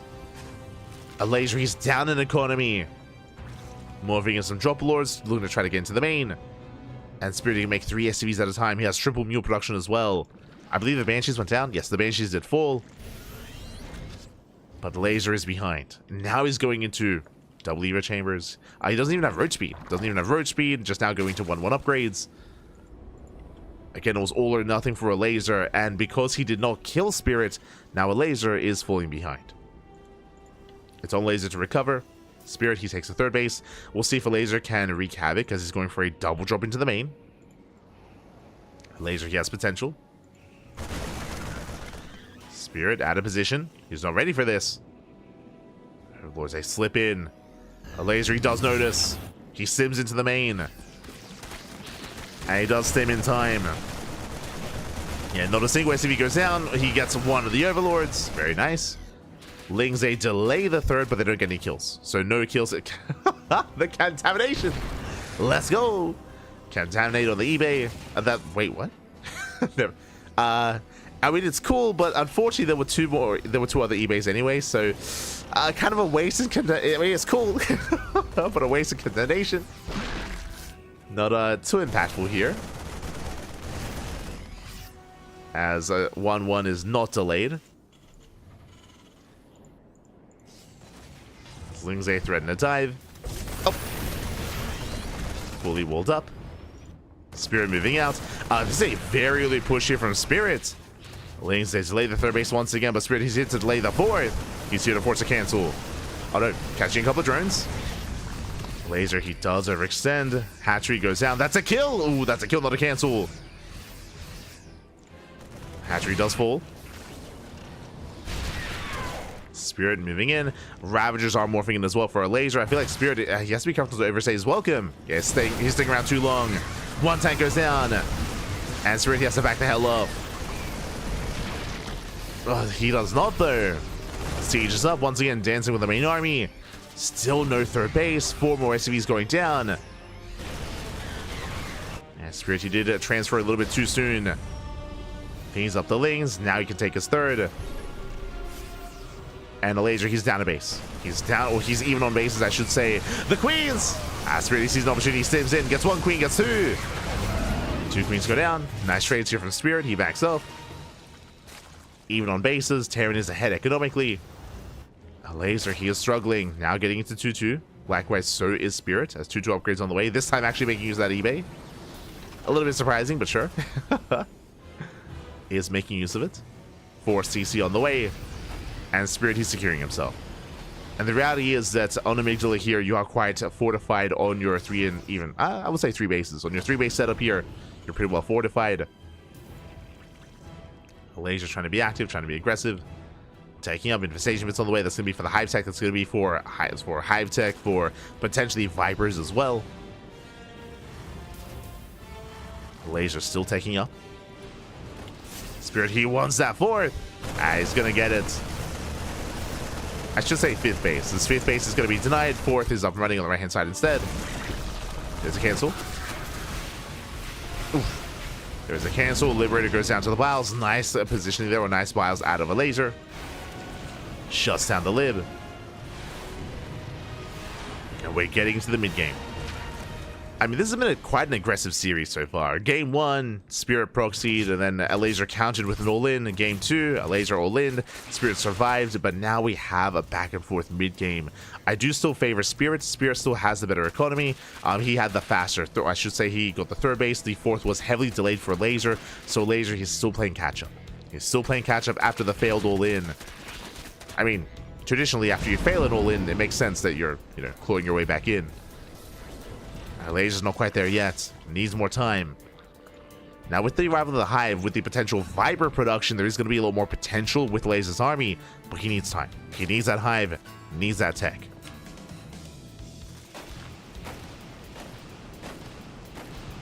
Elazer is still trying to recover. And we do see, Spirit moving out. The mines, the Banelings, the board mains! Up! Do they connect? Up! Oh no, he doesn't notice! Elazer! Oh, he barely missed the bit. He barely missed a detonation. Barely.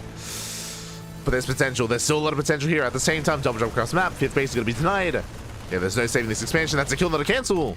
Hatchery goes down. And Elazer, he missed the Banelings. Does get a tank, but Elazer is still up against the wall. Decent connections with those Banelings. Spirit, he doesn't pull back. And Spirit, he's almost maxed. He's eclipsing the supply here of Elazer. Outside of these Banelings going up, I don't see Elazer really surviving this. Like, he's being just starved out, being pushed in. Oh, catches that tank. Not bad.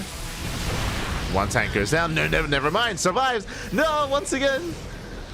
He does rush past those Banelings. And it does get past.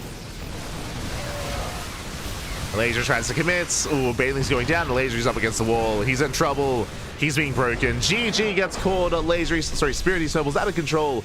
And he ties it up 1-1. GG.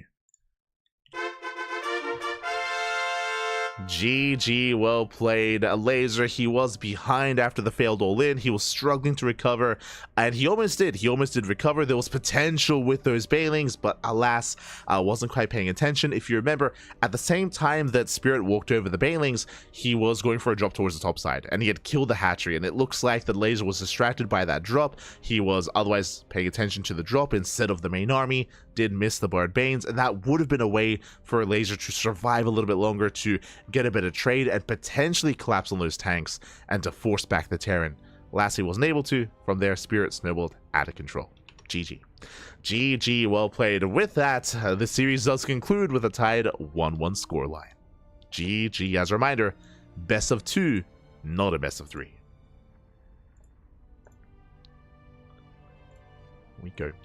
So GG, well played. With that, that wraps up our series here. And do we have anything happening on the mainstream? Not quite, but with that, we are getting ready for round 4. That was a banger of a series, by the way, and we are going to be following Spirit into his next series, into the next round. Here we go.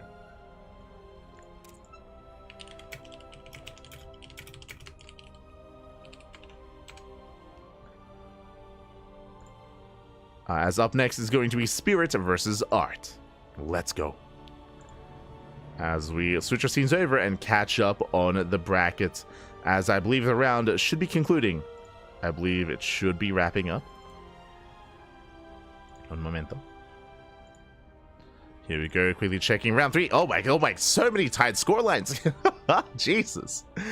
Yeah, I mean, you can see how competitive the region is here. We do have a tied scoreline 1-1 between Spirit and Elazer. We have Rodzin and Art also going 1-1, and Krystianer and Gerald going 1-1 and well. Pappy with the 2-0, only one with a positive score here in the third round. And you can see that the main group is slowly shaping up here. We have Elazer, Spirit at the top, Krystianer and Gerald just behind them, and again, the rest of the players are going to be trying to chase them down as well in that group. Again, we're still getting towards that halfway mark. Round 4 coming up next.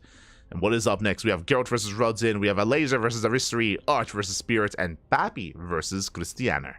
I'm tempted for the PvP, but we did decide to follow Spirit into a series against Art.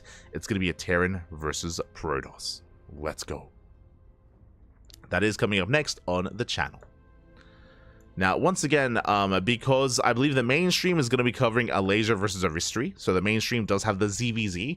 Because of that, Aristri has, I should say, Spirit has to unpack his setup, has to leave the main stage, and Aristri is going to replace him.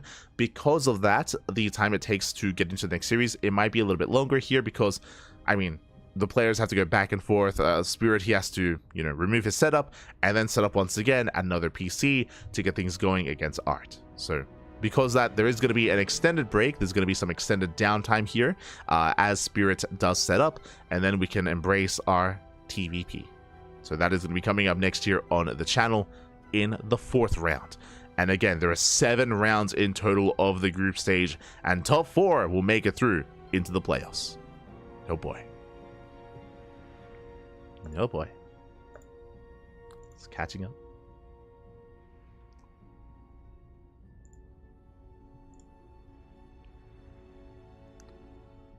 Oh, as it looks like we do have something happening over the mainstream. Okay. I got you. Dla poszczególnych graczy informacje, jak wyglądało ich tętno w trakcie gry. Tak jest. Oczywiście też analizy zbiorcze, one anonimowe, już Zgadza więc tam się. nie będzie takich informacji, ale no tak jak mówię, staramy się dowiedzieć więcej na temat e-sportu, jak on działa, jak funkcjonuje, czy na przykład jak jest walka, to tętno jest wyższe, to co widzimy też na ekranie, Tak, ale tak. już być może w takiej analizie będziemy w stanie też to identyfikować. Dokładnie. Też jeszcze przyjrzałem się troszeczkę tym badaniom. Poza stricte samymi badaniami wiem, że gracze wcześniej dostali ankiety do wypełnienia. Bodajże 2 na początku, później 3, gdzie opisują tam jakieś poszczególne swoje też osobowości, gdzie coś możecie z tego więcej uzyskać, tak? Tak jest. No tutaj mamy nadzieję ogólne informacje uzyskać, jak ta grupa jest, czym się cechuje po prostu. Tutaj specjalistą w tej dziedzinie akurat jest Tomasz Kowalski, też z nami tutaj na miejscu z Instytutu Sportu, super. z WKSW. Tak. No i zobaczymy, co będzie z tego wszystkiego wychodziło. Dobra, super. No to co? My krótką przerwę chyba już kończymy. Widzę, że ludzie na widowni, coraz większa rzesza do nas dołącza. No i co? Oddajemy głos do studia, bo tam chyba mała przerwa jest. No i tyle. I do usłyszenia później. A jeszcze zapomniałem powiedzieć, w planach jeszcze mamy takie króciutkie wywiady, pytania od widzów, którzy je zadawali na streamie u Igora, więc też to będzie na pewno taka dodatkowa ciekawostka. Dobra, oddajemy głos do studia. Igor, Indy, na razie żegnamy, cześć. Dzięki, do zobaczenia. Shout out to Warszawa. Indy. Halo Gdynia. So again, shout out to, of course, Danskik for being the host of the event, as well as Kajanas. Kajanas, I believe, is how it's pronounced. If not, I do apologize for of course, conducting the study, and of course the questionnaires that the players are getting involved in. Oh, yo, we have some stats. Let's go. What is this? Is this their heart rate? Yo, we're tracking everyone. You can see Arts, Gerald, Krystianer, Pappy, Elazer. Yo, Elazer. Oh, Spirit, he's spiking up. Spirit, he's getting angry. Straight, he's at 121. Is this their heart rate? Potentially. I know that they are tracking the players' heart rates. So something's happening with Spirit. Elazer's dying. Elazer, he's dropping down. Oh no. Calm down, Elazer. Calm down. Aye. Let's go. So it is really cool that they're keeping track of that stuff. Just catching up in the chat. I believe Kuro is giving us a rough translation or a summary on what was being said. It looks like the mainstream is going to be going on a break as well. Somewhat of a break.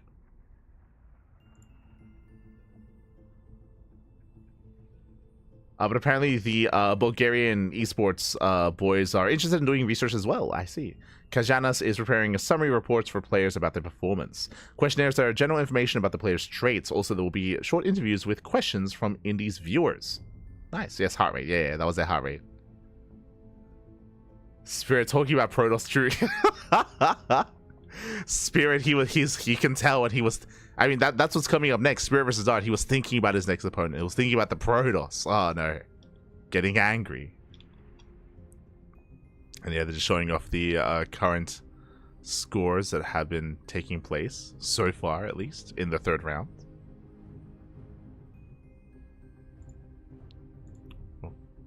And of course, the matches to come.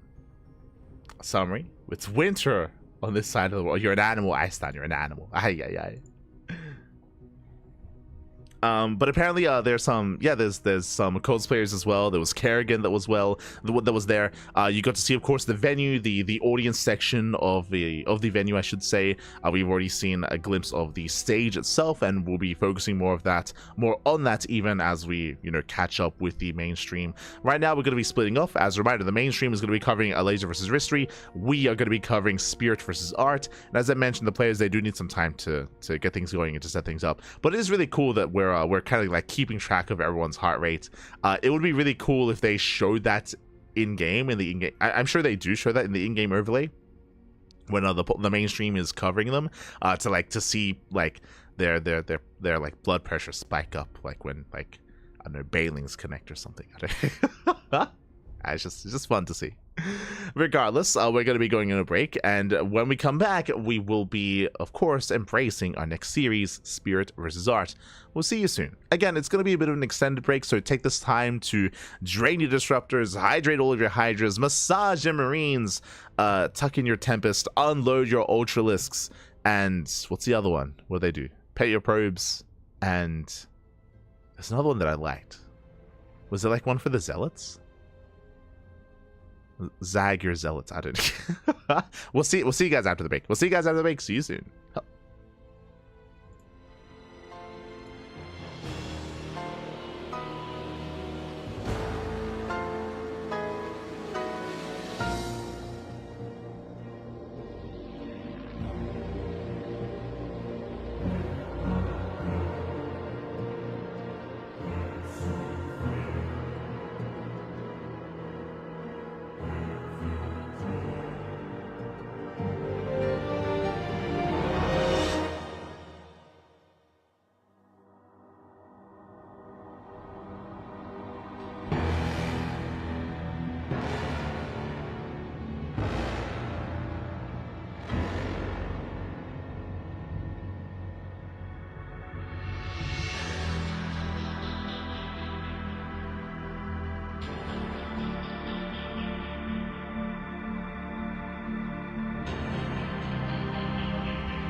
and welcome back, everyone. Welcome back to the fourth round of the House Galactic Battle Champions group stage.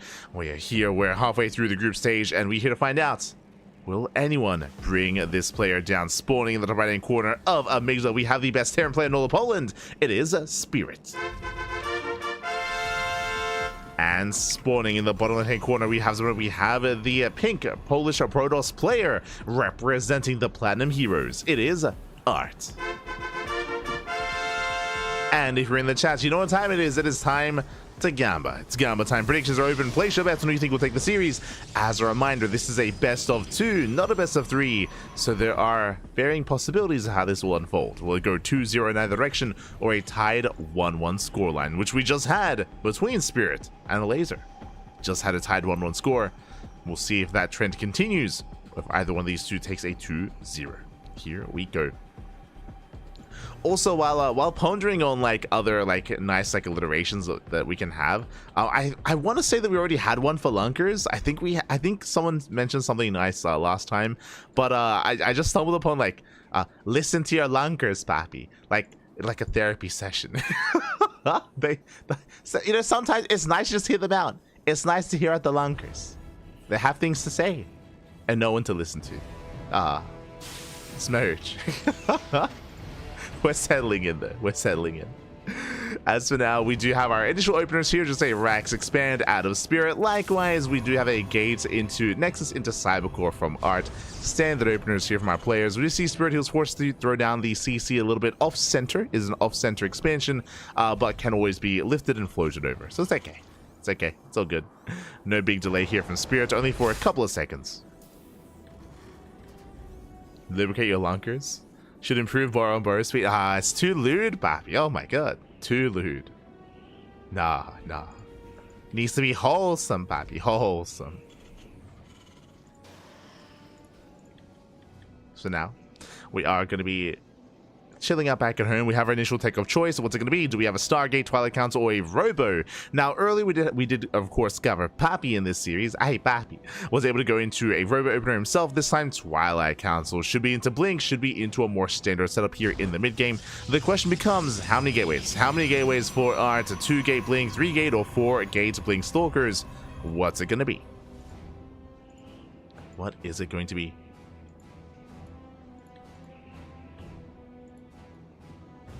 Nah, you're just training them.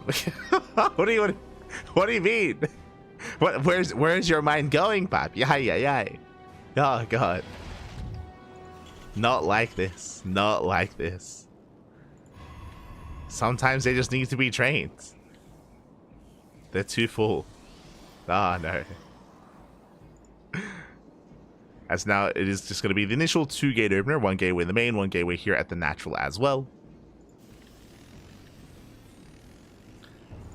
Likewise, Spirit's getting into his own 1-1-1. Marine production underway. Do you have initial Widowmine as well into a Widowmine drop? Nothing too crazy here. This is designed to scout more than anything. Designed to scout across the map, get a read on what's going on, and have an idea of how many gateways the opponent is working with. As Art, he is banking up resources. Are we going for the Nexus? We are! Okay, you have my attention. That is a 3rd Nexus before the 3rd gateway. So very greedy build here by Art. 2-gate Blink into a 3rd Nexus. Very greedy, very economic. And this makes sense on a large map like Amygdala. Very large map in the map pool here. I say very it's okay. It's one of the larger maps in the map pool. As a result, we do have a much more standard, much more economic opener. And we'll see if Spirit can punish this. Drop moves out across the map, and they're going to be 2 Widowmines. And again, the goal here is just to get a better idea of what is going on. But Spirit, he already knows, he already scouted the timing of the 3rd Nexus, so he has an idea that there's only 2 gateways, that this is not an aggressive build by Art. Art being active, trying to zone away the initial Reaper Hellion, a Widowmine drop into the main. And Art, is he paying attention? Is he noticing? Does he react in time? Does he react? Widowmines are dropped off, and he does pull away. Does pull away. Oh, going for the medevac. And the medevac, it is going to be going down. Widowmine does burrow. Shot could be going. Oh no! Shot goes off. Thankfully, Art does pull away in time. Does pull away. And in the end, Spirit, he will kill 1 probe. There was potential, though. There was potential. That was almost disastrous. Alas, Art, he defends. He holds. And with this, he settles into his own 3-base setup. He can saturate his third, taking up as well, still staying on 2 gateways, taking into a Templar Archives. Very greedy here by Art, staying here on a low gateway count and taking instead of warping in and being secure. Back at home, Spirit, he is getting into his own third TC, so greedy follow-up here out of Spirit into a fast third base. Art does not know, Art is not aware, he is cutting corners unintentionally. I mean, he doesn't really know what he's up against, but he should be getting away with it, as he now goes for his gateway explosion. Technically, Art could have been even greedier than this, and we could have seen like double forge, or at least 1 forge here to get it to upgrade first, but now we finally have some gateways. A storm is on the way for Art, and he should be able to get away with all of this. So far, so good. Spirit going to be harassing here with the auto turret. Getting 1 probe. Oh, just the 1. 2 probes go down. Not bad. Gets 2 workers. Raven does pull away. Going for another auto turret. Going for more probe kills. Art this time he's late to react. Oh, that's going to be another 2. That's going to be 4 in total. Yeah, 4 workers going down. Nice damage here from Spirit. Behind this, landing his third TC on location. Again, very fast third base out of the Terran player will make up for the fast third base of Art. So Spirit, he's keeping up economically, and Art, he should be looking at a 4th. Alas, has yet to expand. But we should soon be seeing a 4th Nexus here for the Protoss. Otherwise, Spirit's a major skyrocket ahead in the mid-game. For now, building up his bio, throwing down more tanks. Oh, hello, Shema, Papi Shema. Good to see you in the chat. Should I flock? Should I flock? No, I'm not going to try. I'm not gonna no, I'm good. I'm good. Not going to try. As we do have Art's going to be threatening the natural as Spirit moves out. Art moves in. Yeah, going for the storm drop. SCVs are going to be going down. Ooh, good connections. Yeah, and with that, 11 workers do full. Very nice damage. And now he has to race back home because here comes Spirit. He's had enough defending. He's moving out. He's got 2 tanks. He's got Bio, Marauders, Widowmines as well. Art does have some storms. The tank does siege. Tank does siege up. High Templar being forced back. There are 2 High Templar with the main army. Storm goes up on a handful of those Bio units. The Prism can come in for a flank. Can Art hold? So anyway, still no 4th Nexus, by the way. Yeah, very late 4th base for Art. He has the money for it. Throwing down pylons instead. He is supply blocked. Oh, now is not the time.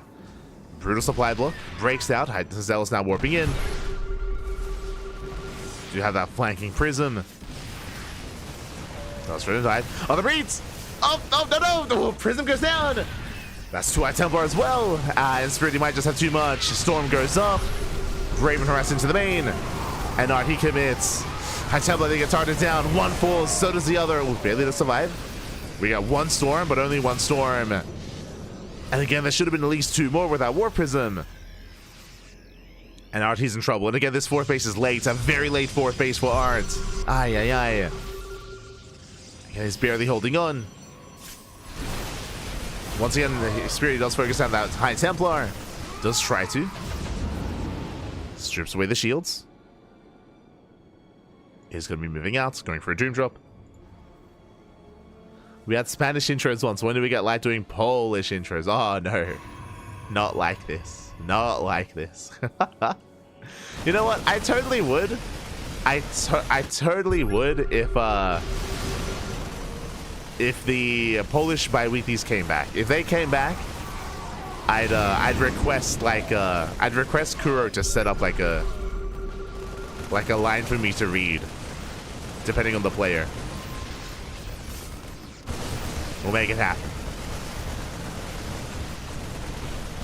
If they come back. For now, Spirit dives into the main. Like, I don't want to butcher the Polish language when covering like the annual, like, you know, end of year finals sort of thing. Like, that feels that feels a little bit rude. But I'll butcher it for a bi-weekly, for sure. As the drop is going to be cleaned up. Likewise, we have another active army here on the left hand side. Towards the right is not quite as much. Spirit, he backs off. Does back off, does retreat. Now we can take a 4th. We can take a 4th base.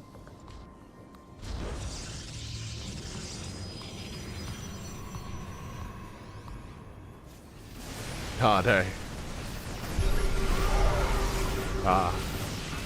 The Polsky in the chat is real. Nice EMP. Very nice EMP in the army, and Spirit does catch him out. Again, this time there's no storm. There's no storm, there's no High Templar. Immortal's going down, the Colossus is exposed, and Spirit goes for the dive. Shuts down the Colossus. And what is there left? 2 High Templar, a handful of Zealots. Colossus does right, but this army is so vulnerable, so exposed. It's bare bones. And from here, Spirit, he can just snowball out of control.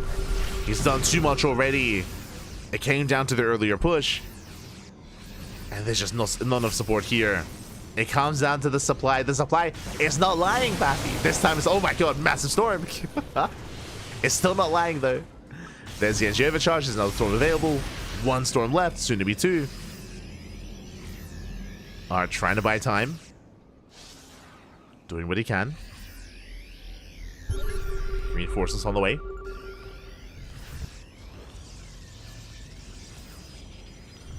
Reinforcements are on the way. Catching up the Zealots. Trying to force Art to split up his army. So far he's keeping up. Nice storm. Oh my god. Very nice storm. Art, he's holding. Friendly fire as well. Does force a friendly fire from the Widowmine. Art, I'm sure he wants those ghosts. He wants them. He gets 1. Can he get 2? There's no stim. There's no Metavax. 1 more blink. Odamas. He gets it. Takes down both ghosts. Behind the Spirit, getting a 5th. 5th CC's on the way. Soon to be the gold. Likewise, Art's still stuck on 4 bases. Again, it was a late 4th base for Art. Raven harassed here towards the mineral line. More mining time is denied. And Spirit still maintains a lead. But Art, he's still in this. He's holding on. He's holding. He's surviving. Fleet beacons on the way. That's going to be for the mothership. Into eventually Skytos. Can Art get there? As we mentioned before, coming into Amygdala, the map is working against Spirit. Is slowing him down.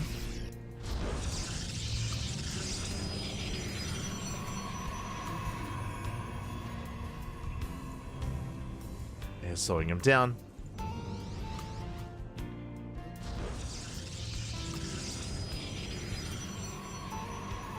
Is that a challenge? So I tilt dance kick. Oh no. Nah. For the bi-weeklies. The bi-weeklies. We'll bring it back.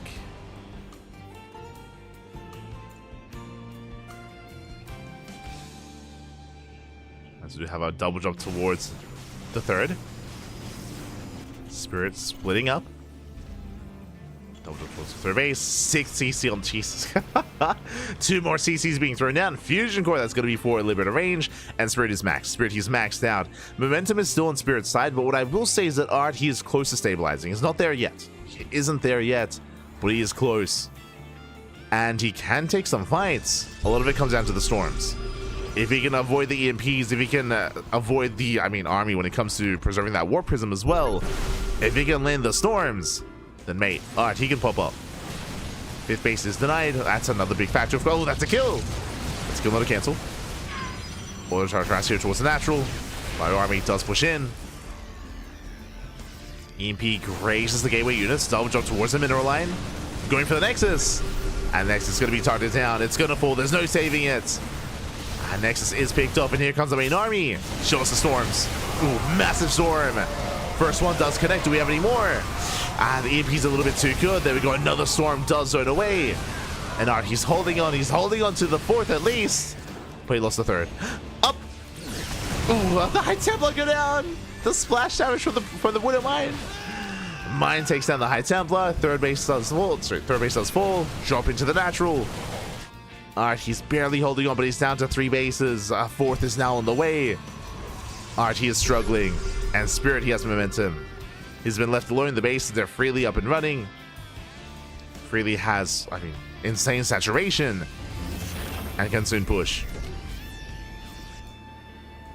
Getting another CC. Just engulfing his entire half of the map. Now, Art, at least he does have that mothership. The mothership has arrived. Nukes are on the way. Jesus, let's go. Spirit getting to nuke production.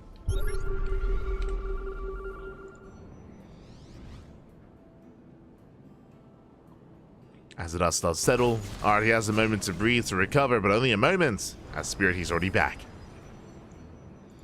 Spirit, he has returned. Throwing down a wall of turrets. Gets eyes on the main army. Wants that EMP. Oh. Going for the nuke. Let's go. He's on a mission. The Ghosts are making their way towards the fresh mining base. Ooh, Wooden Drop gets cleaned up. Nicely done. Main army does push in. Massive EMP going for the Nexus. Nuke here at the third. And Art, he's distracted. Spirit trying to style on him. Doesn't get through the main army. Storm's going off. The nuke is coming. He doesn't notice. No, the nuke. Ooh, massive connection. Mineral line goes down. Art, he did not notice. Was not aware. Was otherwise distracted. Does take down the Ghost, but that was an insane nuke. And Art, again, he is still struggling. The Ghost still alive. Finally cleaned up. Fifth base was shut down as well. Art down to 35 probes, less than half the economy here of Spirit. That's all or nothing for Art. He's completely all in. Does he have any High Templars? He's got 5. Okay, he does have Storms. Does have a couple of Storms. At least 5 for now. Spirit, he pulls away. Art's going to be rotating, looking for another way in.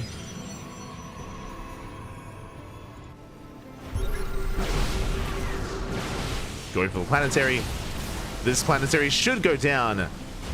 But Spirit comes in from behind. The mothership is low. Up. Mothership is going to be sniped. Slow zone does try to zone. And here comes the dive. Oh. Zoning Storm. Again, there's still 4 more storms remaining. Massive EMP! Jesus. Yeah, the EMP was brutal. There's the counter feedback. But I believe Art is down to 1 storm. He's down to 1 storm. That EMP was insane. And with only having 1 storm, he has to rely on the Colossus. Alas, there's plenty of Vikings to deal with that. The Lib range has yet to be researched, despite the fusion core. And here comes Spirit. Once again, massive EMP covering the Colossus. 1 Colossus goes down, 2nd Colossus goes down, and so does a 3rd. Yeah, massive pickoffs. Here comes that 1 storm. But just the 1. And from here, Spirit, he can stim and win. He's snowballing out of control. He breaks through the defensive line. GG gets called. And Spirit takes game number 1. Ooh, GG. GG, well played. Spirit does take a lead in the series.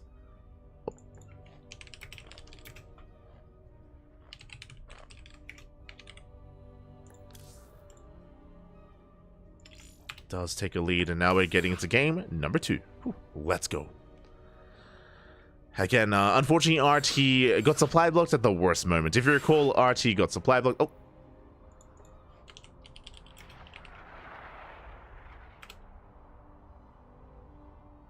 Art did get supply blocked, and that was in the moment, of course, when Spirit was pushing in towards the 3rd base.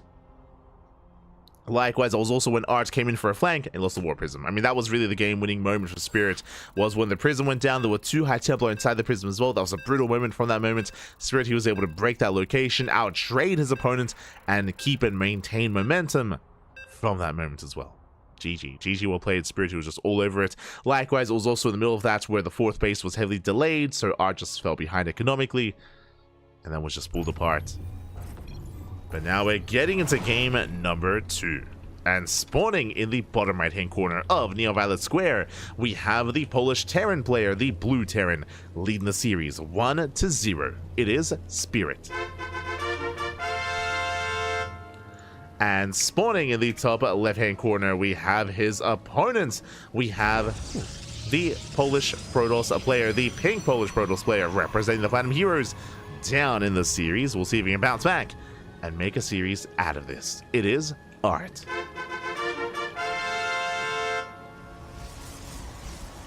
We go. Here we go.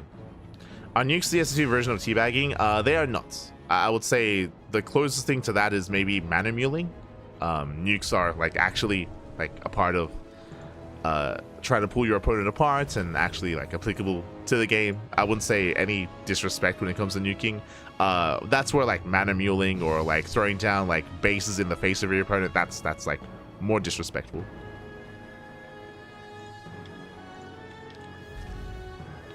So not at all. As you do see, Spirit coming in with an eBay block here at the natural. Does come in with the eBay block. With that, Art is unaware what's going on. Oh, and this may just force Art to take the unnatural natural, as it's going to be a big delay on the expansion. Zealot is on the way. Artie does spot to the eBay, halfway done, and he's committing to the Zealot. Yeah, Zealot's on the way. Boys are being pulled. This will delay not just the expansion, but it also delays mining time, as that is what, 4 or 5 probes off the mineral line, focusing on that eBay. Even going for the gas deal as well. Oh, just a very rough start here for Art, as his own economy is going to be very much so delayed here in the early game. There we go, does force a cancel. Now Art can finally expand. Back at home, Spirit going for his own racks into CC on the low ground. So economic build here by Spirit and a delayed economy by Art. It is going to be delayed. Art's going to try to stabilize and get back into this. But it is going to be an awkward start for the Protoss. It's going to be an awkward start. We can see Art just scouting for extra proxies, scouting to make sure that there's no crazy shenanigans going on. Art did not probe scout, to bear that in mind, so Art doesn't know what's going, doesn't really know what the follow-up is going to be. We can see Spirit just going for his own 2-1-1.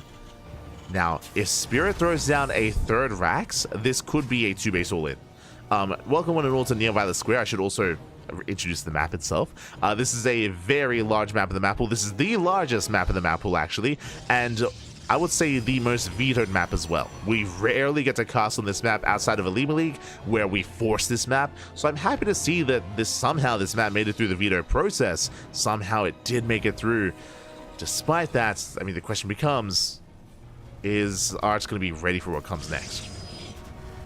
Even though this map is so large, even though this map is known for greed and known for expanding, getting your natural, your third, your fourth, your fifth, just getting to a 5-base setup here on Neon Violet Square and going into the late game.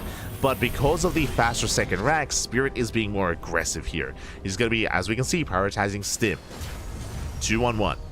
You rarely see 2-on-1s in this matchup. It is not impossible, but it is a rare sight nonetheless. This build that Spirit's going for is very much so TVZ based. You see it sometimes against other Terran players and sometimes against Protosses, but it's a rare sight. The reason why it's so rare, I should say, is because it delays your tanks. It delays your tank production. If you're up against like 4 gates Blink, for example, then you can just be completely shut down.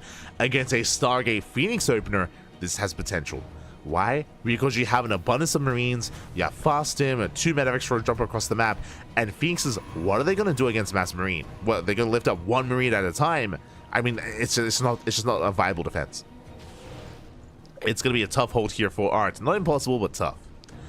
As he has to bring everything together at once, ideally force the unload ahead of time and try to catch out the medevacs.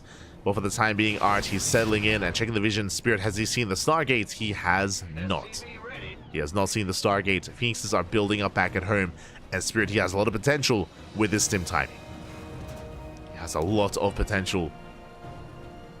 Something like a Blink-based opener is very safe against this. I would say Stargate-based play is a little bit more risky. Scan reveals the Stargate, sees all the Phoenixes as well. Spirit, he knows, and he's moving out. Does boost across the map. He's where there are Phoenixes to defend, and not much else. Art's going for his third. He's going for his third base now. I think the ideal for Art is that Spirit spends time at the third, forces a cancel, and it gives Art time to throw down and warp in some Stalkers. Remember, no shield battery, there's only 2 Stalkers to defend. So this is maybe best case scenario for Art. Otherwise, he'd lose workers at his natural. Like, his natural would be exposed. Spirit, he ignores it. Yeah, he ignores the third base. Good move here by Spirit. Good call. Dives straight in, takes down the pylon, threads the economy. And can he shut down the army? Gets 1 Stalker. 1 Stalker goes down, gets a Phoenix as well. Boys are being pulled, and so many probes are going to be falling here. Oh my god, this is game-ending damage. 9 probes going down, takes down 2 Phoenixes, takes down every single Stalker, the Sentry as well. And this might just be game here and now. GG gets called, and Spirit, he pops off with the 2-1-1. GG.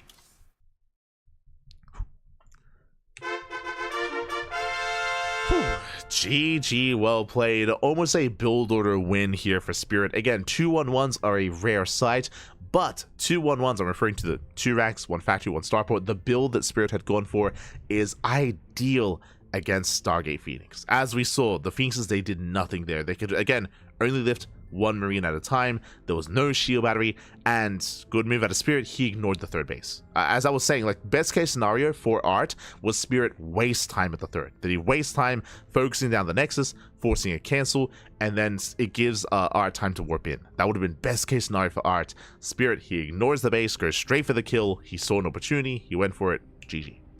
GG, well played. Spirit does take the 2-0, and with that, Spirit, he will claim a win here in the 4th round. GG. GG, well played. It does claim the win, and now we are getting ready for our next matchup, our next series. We are going to be following Spirit into the 5th round. Oh boy, the TVPs continue. As you can see before you, it's going to be a Terran versus Protoss, Spirit versus Gerald. Let's go. As the Protoss opponents, they do not get easier, they get harder over time. And again, I believe both ourselves and the mainstream are going to be joining up here. We're going to be joining forces in covering this series, and we may as well just catch up on the bracket as well, as I believe we have some updates, and we should try to catch up on that. Let's go. Okay, from the top. Ooh, the 4th round has concluded. Oh, a lot of tight scorelines, actually. That's crazy. Okay, first things first. Gerald and Rodzin tied 1-1 scoreline. Big win there for Rodzin. Very big win. Does take a game off of Gerald. Aristri versus Elazer. Aristri takes a game. Pappy, calm down. He does take a game and does tie things up with Elazer. Speaking of Pappy, by the way, Pappy as well ties up against Krystianer 1-1. Spirit versus Art was the only one-sided series, but all the others, they do go back and forth.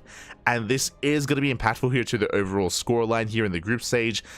Every map win does count in the end, as we are at the halfway mark, and we could even see some players overpass or overcome and surpass others as well, depending on the map wins and map losses. So that's definitely something to consider here, considering like Geralt and Rodzin are tied. As you can see here, they're tied 0-0, 4-4. And the others not too far behind either. Scrolling things down, of course, we do have the 5th round. 5th round is going to be beginning here, is starting. We have... Oh, sorry, just setting up. We have Pappy versus Elazer popping up in a PvZ. That's a tempting series, I will not lie. That's a very tempting match to jump into. We have Spirit versus Geralt, so that's going to be our series in a TVP. Geralt, of course, being one of the stronger Protoss players in all of Poland, going up against Spirit. We'll see if Spirit can be broken, or if he maintains with that solid scoreline against other Protoss opponents.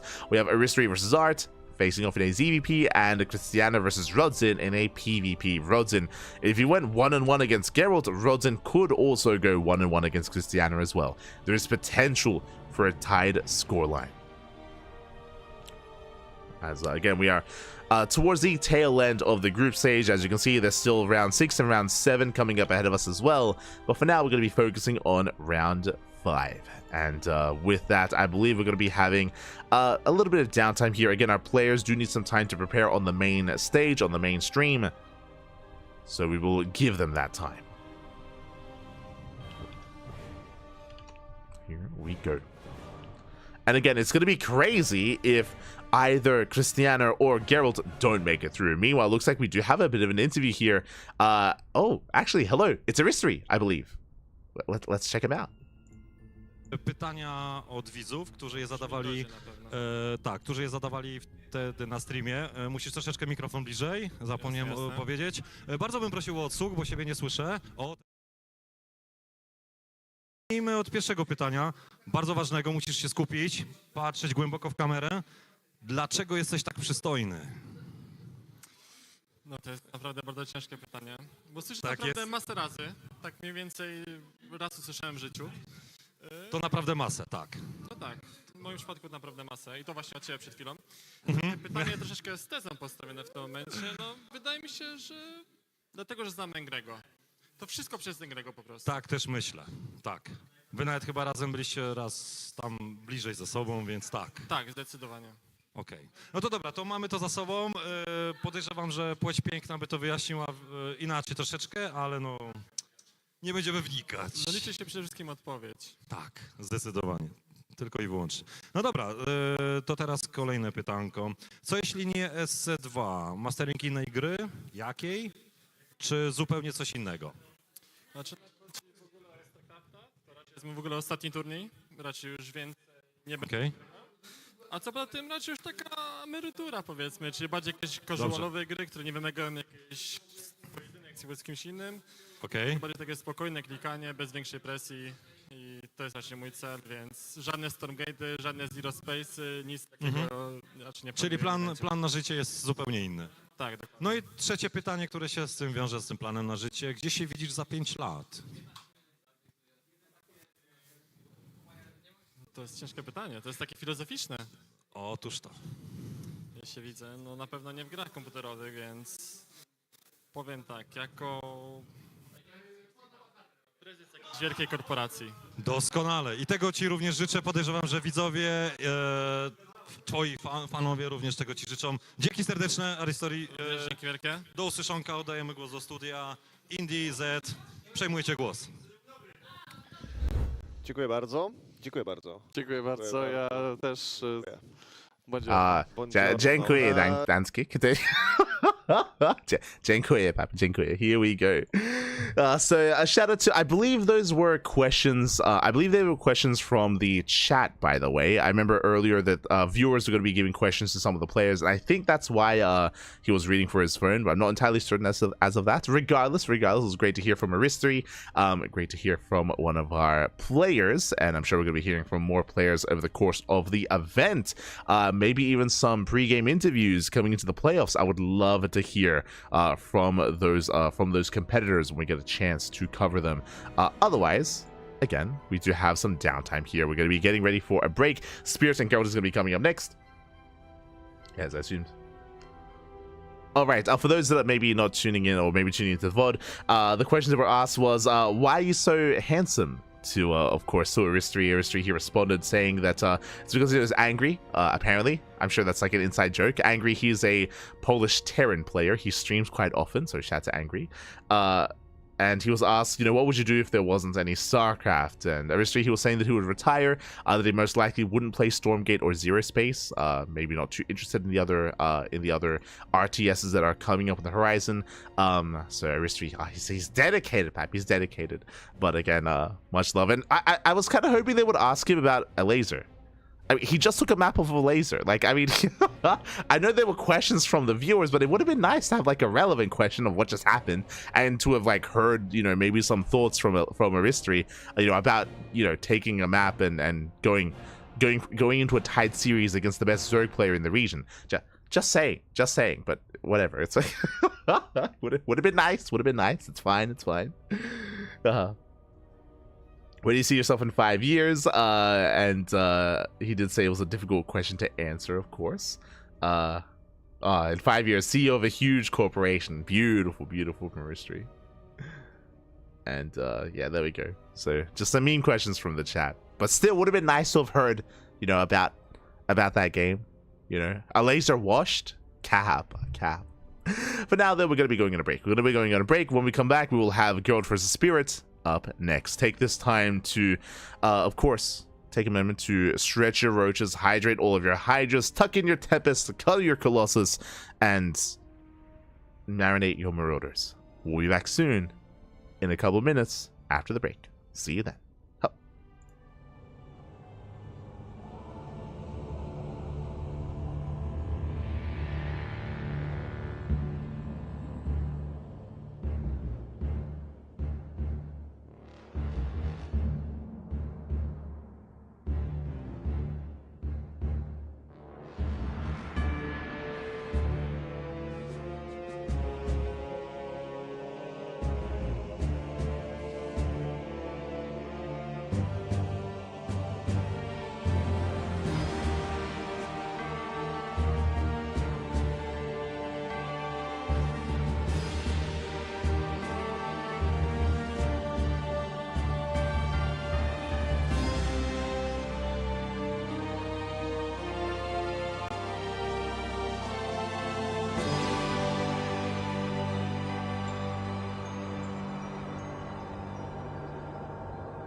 fans, welcome back, everyone. Welcome back. We hope you enjoyed that lovely brutal OSC as we have returned with our fifth match, our fifth round here in the group stage of the House Galactic Battle Champions, and spawning in the top left-hand corner of Neon Violet Square once again, making it through the Vitos. Oh my god, I'm here for it. I am ready for it. We have Spirit. And spawning in the bottom right-hand corner, we have his opponents. We have the red Protoss player representing Streamer Zone. It is Gerald. And you know what time it is, Pappy. If you're in the chat, it is Gamba time. Predictions are open. Place your bets on who you believe will take the series. Will go the way of Spirit or the way of Gerald. Spirit, he pops off with a proxy. The Rax is on the way.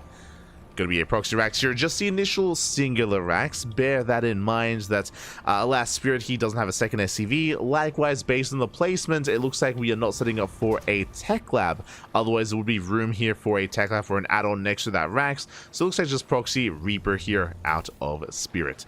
Assuming he doesn't proxy 111, which would be crazy. Would be crazy. As Gerald moves out of the probe scouts. Spirit, he's setting up with the initial Reaper into, I would imagine, potentially a bunker behind the mineral line.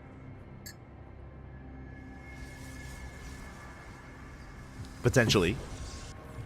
As the Rax is finishing up. And the Reaper is on the way. So again, no big commitment here out of Spirit. SCV has arrived. Once again, going to be checking for the expansion, trying to lay the CC if at all possible. And there it is. A bunker here actually blocking the location of the Nexus. And the boys are being pulled. The boys are being pulled. Gerald forced to lose mining time here in the main. Forced to pull the boys. Reaper is on the way. And so far, good damage. So far, good damage here dealt from Spirit. Gerald's now to expand. SCV into the main. Zelda's on the way. And we can see Spirit going for a factory behind this. Did Gerald scout? He did. He is aware of the factory. Reaper has arrived. Gets a probe. Gets one. Gets one probe. Zelda's here to zone to buy time. And so far the Reaper gets one. So far not a single probe. Sorry, not a second probe, not yet. Up. Second probe gets out. Ooh, gets a second probe. Second worker goes down. The Reaper can back up, can get the hell out of here. And he's not done. We have a second Reaper on the way. Just now popping out.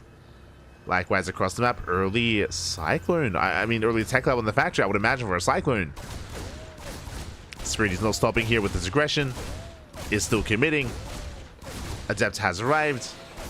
Reaper's going to be forced back. So far, Gerald, he's holding on.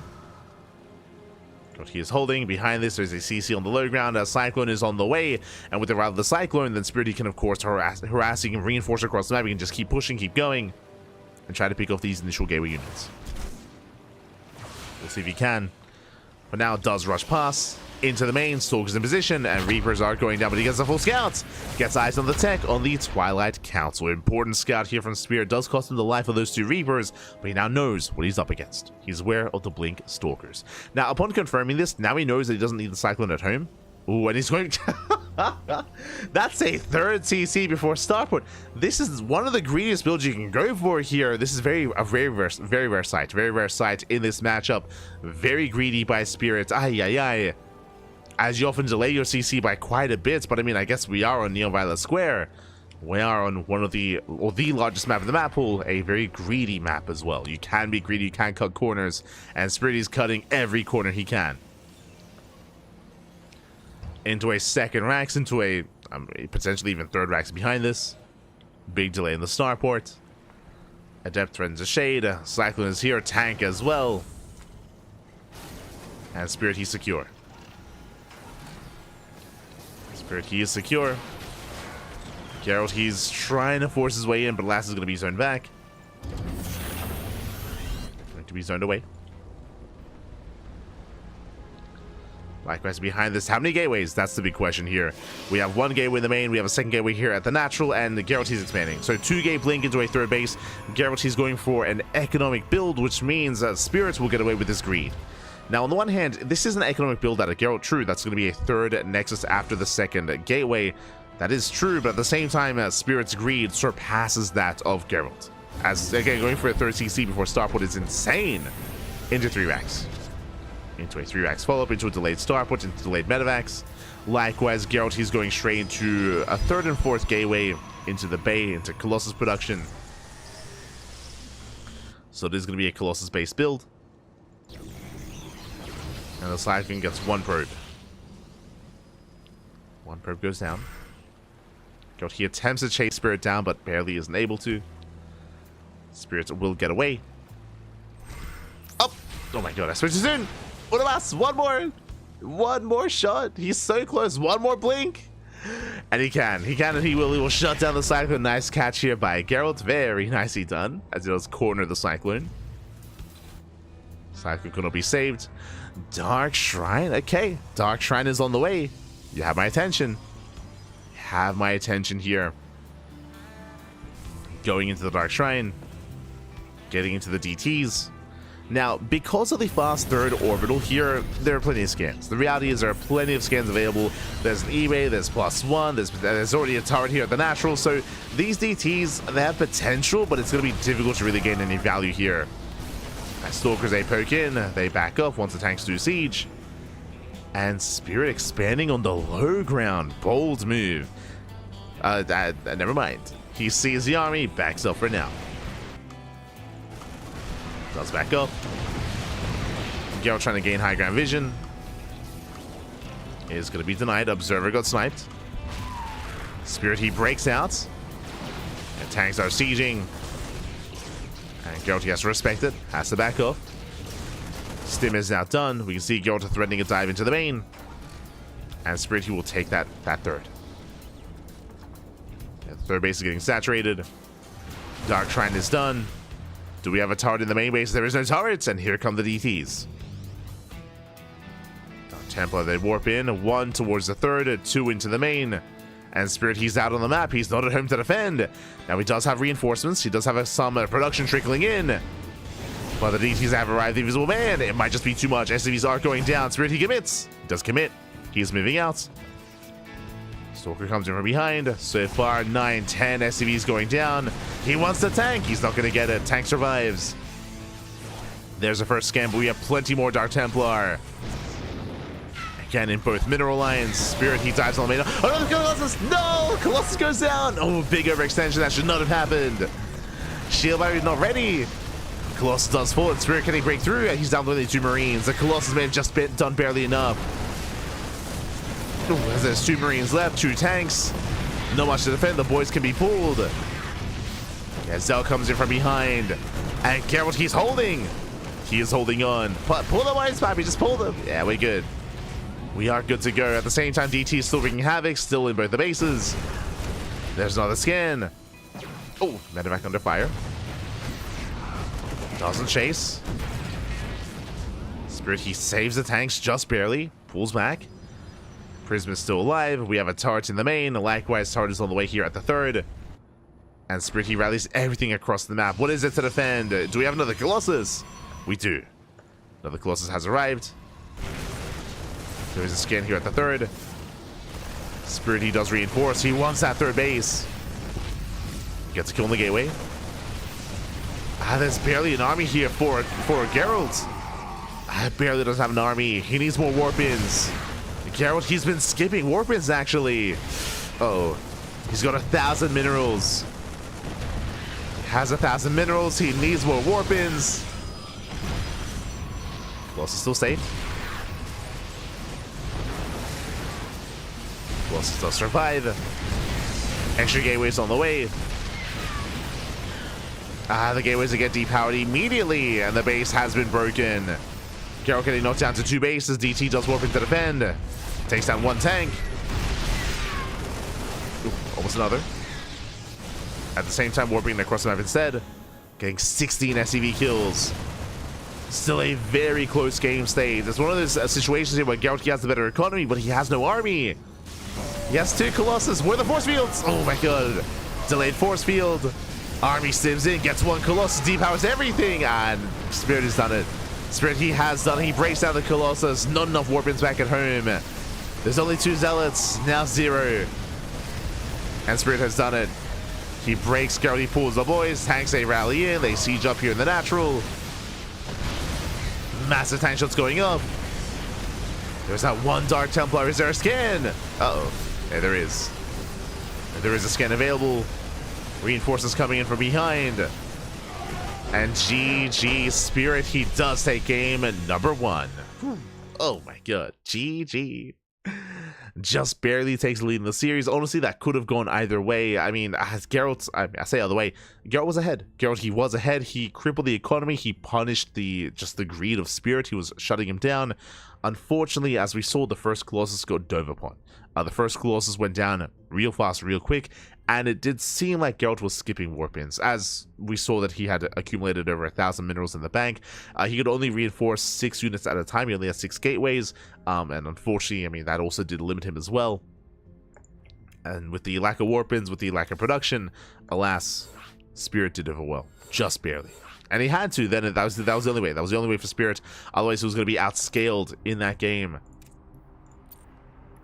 GG, well played with that. We're getting into game number 2. And I'm hoping that Gerald can bounce back. I mean, again, he did very well. Did very well that game. He did kill so many SCVs across the map. And he caught a lot of reinforcements as well, but just barely was not enough. I could definitely sense the frustrations from Gerald because he knew that he was ahead. He knew that he was so close to taking that game. He just had to survive a little bit longer. Just had to survive and preserve some units. But here we go, we're getting into game number 2 and spawning in the bottom left hand corner of Amygdala. We have the Polish Terran player, the Red Terran. Ooh, the Red Terran himself leading the series 1-0. It is Spirit. And spawning in the top right hand corner, we have his opponents. We have the Polish Protoss player, the Blue Protoss, representing Streamer Zone, down in the series, but again, he played so well last game. We'll see if he can, this time, maintain his lead. It is Gerald. Here we go. So Gerald behind already, skip to the workers. No, if you recall, as we mentioned, Spirit's opener was greedier than Gerald's. Like, Spirit going for the faster third TC meant that Spirit, he was supposed to get ahead economically. Like, he was supposed to be ahead in workers in that game. But we saw that, again, Gerald did a great job at punishing. The DTs did a lot of damage. Zealot run-bys as well. Unfortunately, though, again, just barely not enough at home to defend, to survive, to stabilize. Just barely not enough. As a result, even though Gerald was getting into Colossus production, the Colossus count was getting thinned out early on. He was never able to really build up an army. It was just some really rough trades early on and snowballed out of control from there. And again, as you mentioned, did seem like either he was missing warp-ins or just not enough gateways. It was unfortunate that 2 gateways were depowered at the 3rd. That also was a factor as well. So Gerald had a hard time spending his money. Here we are going to be settling in. This time we do have a Rax expand here out of Spirit, going for a single gas opener into Rax into CC. Let's go. So economic opener, meanwhile across the map, Geralt going for a gate expand. Gate cyber expand even. So standard opener out of Geralt and something more economic here by Spirit.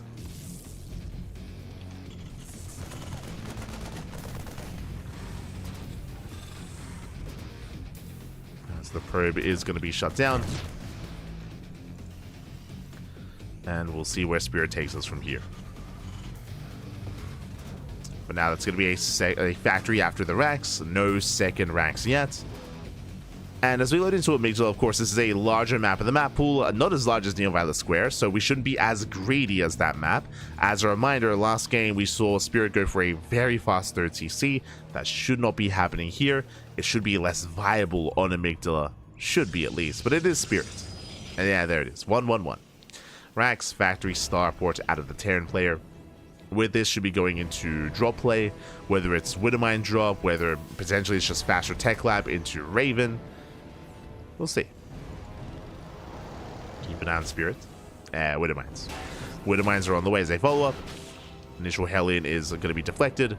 And Geralt, he has map control. Back at home, Twilight Council out of Geralt. Here's going for the Twilight Council. Does poke in. Chipping away at the Hellion. Up. And he almost gets it. Not bad. A Widowmine is spotted. Is aware of the Widowmines, so you should be aware that a drop is on the way. And the question becomes, how many gateways? Last game it was 2 gate blink into a 3rd. This time, how many gateways does he commit into? 2 once again, or this time 3? maybe even 4.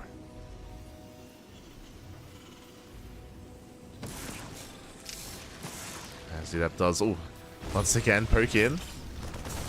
Wouldn't shot almost baited out, almost. As Gerald does pick off one. Oh, he wants a friendly fire. Let's go. The micro. Up. My shot goes up. Woodermine goes down. Gets a Woodermine, gets one Marine. Moves in towards the natural. At the same time, Spirit moving out across the map. He doesn't care. And we losing some SCVs. Workers are going down. They're getting 2 SCVs so far. Can he get 3? Not quite. Not yet. Back at home, it was a 2-gate opener to a 3rd base. Very greedy build here. Very economic by Gerald. Back at home, Spirit going for the dive. Going for the natural. Forces a recall. Shield battery is ready. But the Mine Shield doesn't care about your shield battery. Zones away the Stalker. Nice on power here with the Widowmine. Shield battery goes down. Widowmine does reposition. And now we're start stepping in. Ooh, nice force field. Zones away the army. Gerald pulls back. Oh, does save his probes a little bit longer. Yeah, it does have them survive. And with that, a very clutch defense, but a very solid defense nonetheless here from Gerald. Does lose a single probe, takes out the full medevac as well. Nicely done. Gerald, he holds. Looking at the trades, did lose a shield battery, that is true, but he killed a full medevac full of Marines and Widow Mines. So Gerald holds. His 3rd base is now done, and now Gerald can enjoy a better economy. Can enjoy that economy. Probes are now being built as we speak. As we mentioned, this time the 3rd CC is delayed for Spirit. So Gerald should have the better economy, but Spirit, he will have quite an army to work with. Throwing down extra axes, getting to his own 3-1-1 setup. 3rd CC now on the way. Again, a later 3rd, but not too late here. It's not a 2-base win or anything crazy like that. Still in production for Spirit. And Lackmesh is securing himself on his side of the map. Stim is on the way. eBay +1. 5-rack setup. Looking good. Looking secure. Is looking secure.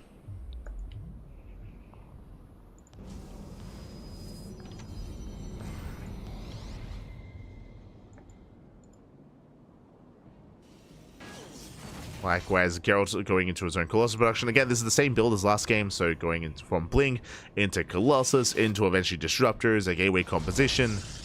Very standard play here by Gerald, except this time, of course, no Dark Shrine. There's no Dark Shrine, there's no DTs. No crazy early game shenanigans here. And Gerald is just being active to get eyes on the move out and to delay the move out as well. It's all about that delay.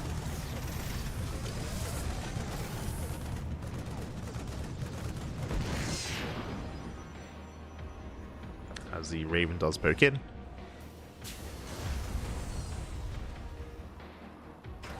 Does poke in for a moment.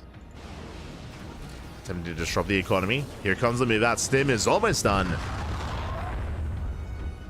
Spirit, he wants to break out. He wants to be active here. Wants to take his 3rd and expand. Nice siege. Tank volley goes off. Spirit, he breaks out. Does get in position. Can now take his 3rd. Gerald poking forward. Up. Mind Shot goes up. Gerald, he will lose 1 Stalker. 1 Stalker does go down. Gerald taking his 4th. At the same time, Spirit going for some more charge harass. Gets 1 probe. Denying mining time. Nothing too major, but Spirit does at least establish his 3rd. His 3rd base is getting up and running. And it's on Gerald to take a 4th base, and he's going for the gold. Very greedy move here by Gerald. We'll see if he can get away with it. If he can maintain map control, then for sure he can just skyrocket ahead in the mid-game if he can hold on to this base. That's a big gift, though, because here comes Spirit. He finally breaks out. We lose 1 Widowmine. 1 Widowmine does fall. Spirit, he does dive in. He wants a Colossus. Oh, doesn't get it. A little bit greedy there of Spirit. Doesn't quite catch a Colossus. Gerald, he's holding on. He's holding. At the same time, Spirit going for a split push. Rallying on the right-hand side, running into the Zealots. As Gerald was going for his own charge out run by. Jumping in. Oh! We'll lose 1 Stalker in the process, but does get the Widowmine. Trading 1 for 1. Storm is on the way. Fourth base getting up and running. And what's important here is not for Gerald to dive on this army. It's not about that. It's about maintaining specifically this position. What does this mean? It means he's protecting the fourth. The fourth base is protected. As he does force Spirit back. Spirit, he's going to rotate. He can rotate here from towards the south, towards the southern entrance to hit the fourth. But now going for his own. Going for the gold. Knocks down the rocks. The Observer does get eyes on the main army. Now Gerald knows that he doesn't have to be here. He can rotate back. As Spirit, he rotates towards the south. The Observer does spot this rotation. Gerald, yep, there we go. He does respond.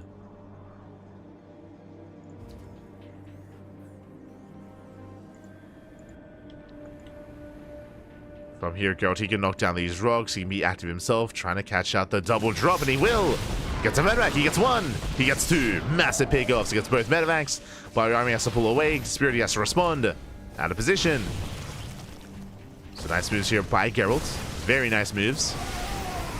Takes down the sensor tower. Remember, Storm is done. And he's got 2 Eye Templar, 2 Storms. At the same time, Warp is harassing to the natural. SVs are going to be going down. Drop into the natural. Warp it into the main. But the Vikings have arrived. The Prism, it's going to be shut down. Massive pickoff. At the same time, he dives over the fourth.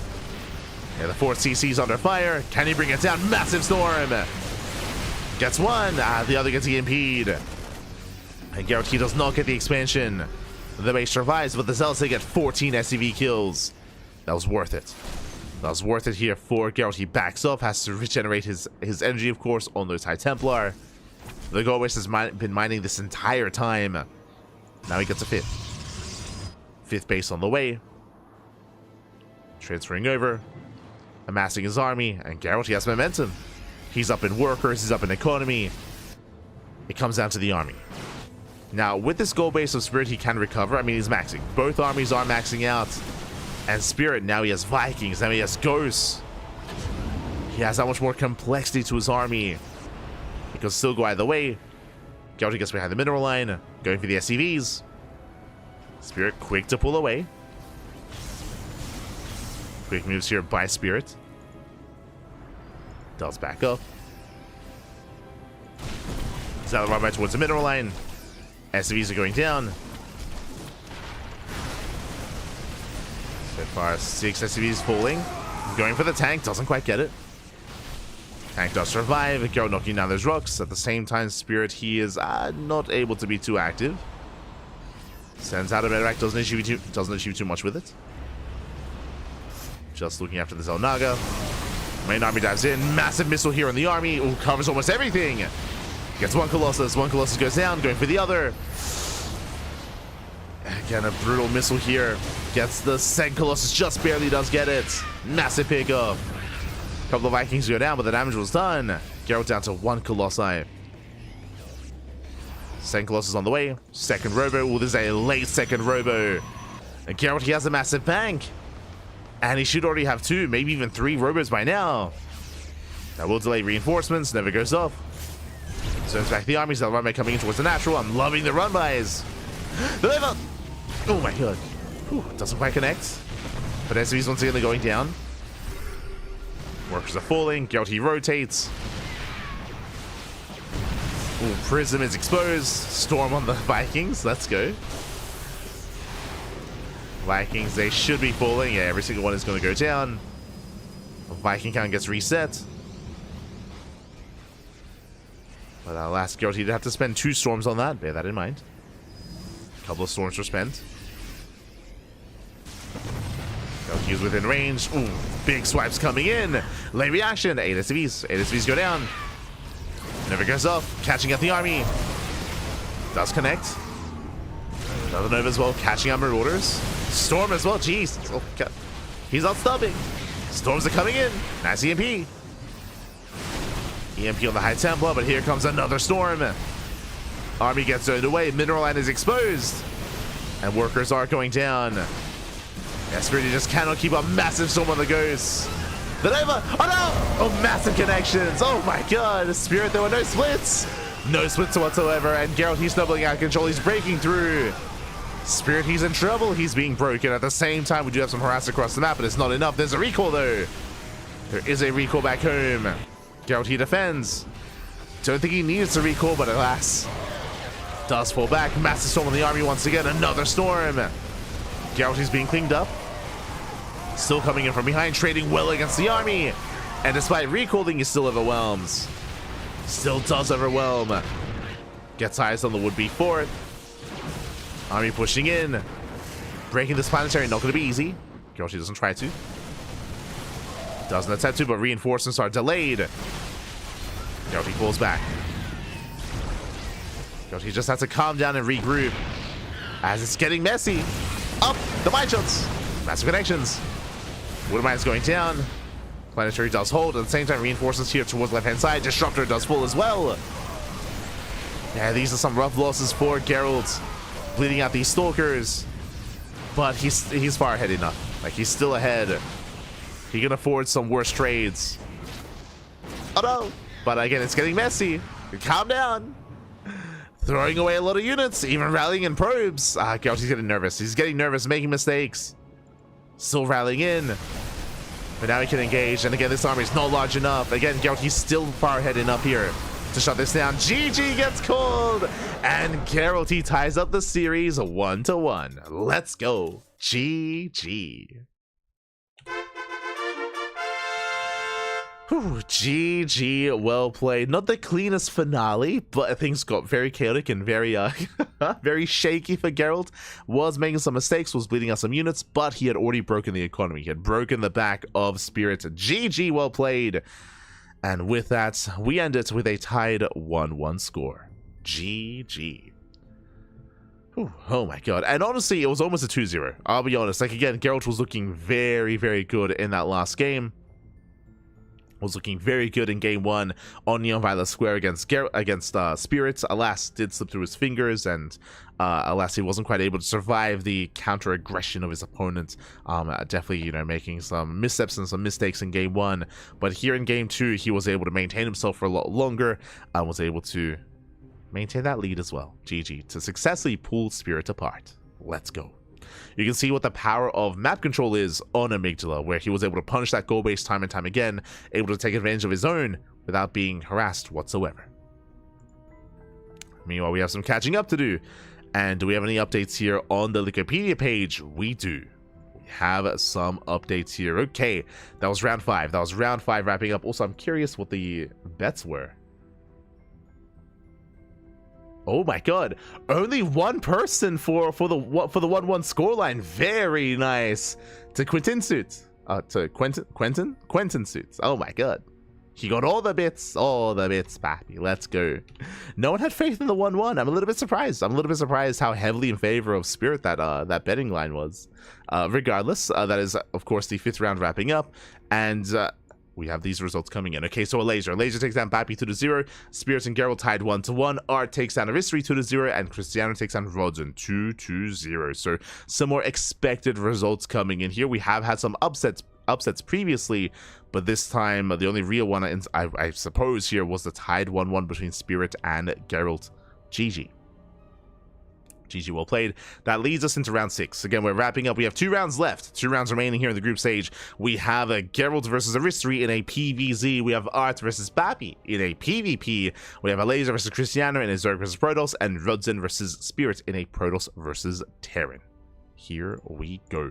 Now, when it comes to the next round, should not be too much of a surprise here. Oh my Jesus. Spirit, he's angry. As you can see here, Spirit, his blood pressure, his heart rate, it's through the roof. Oh my god, 142. I mean, he did just lose a game, but I feel like that's reflected here. just a little bit. Regardless, oh Jesus, oh calm down. It's getting too high. Spirit, calm down, Bobby, calm down. Someone get this man some water. Oh my god. Again, we are monitoring the heart rates of the players, for those that are curious. Yo, Krystianer spiking up a little bit as well. Spirit is mad. He is.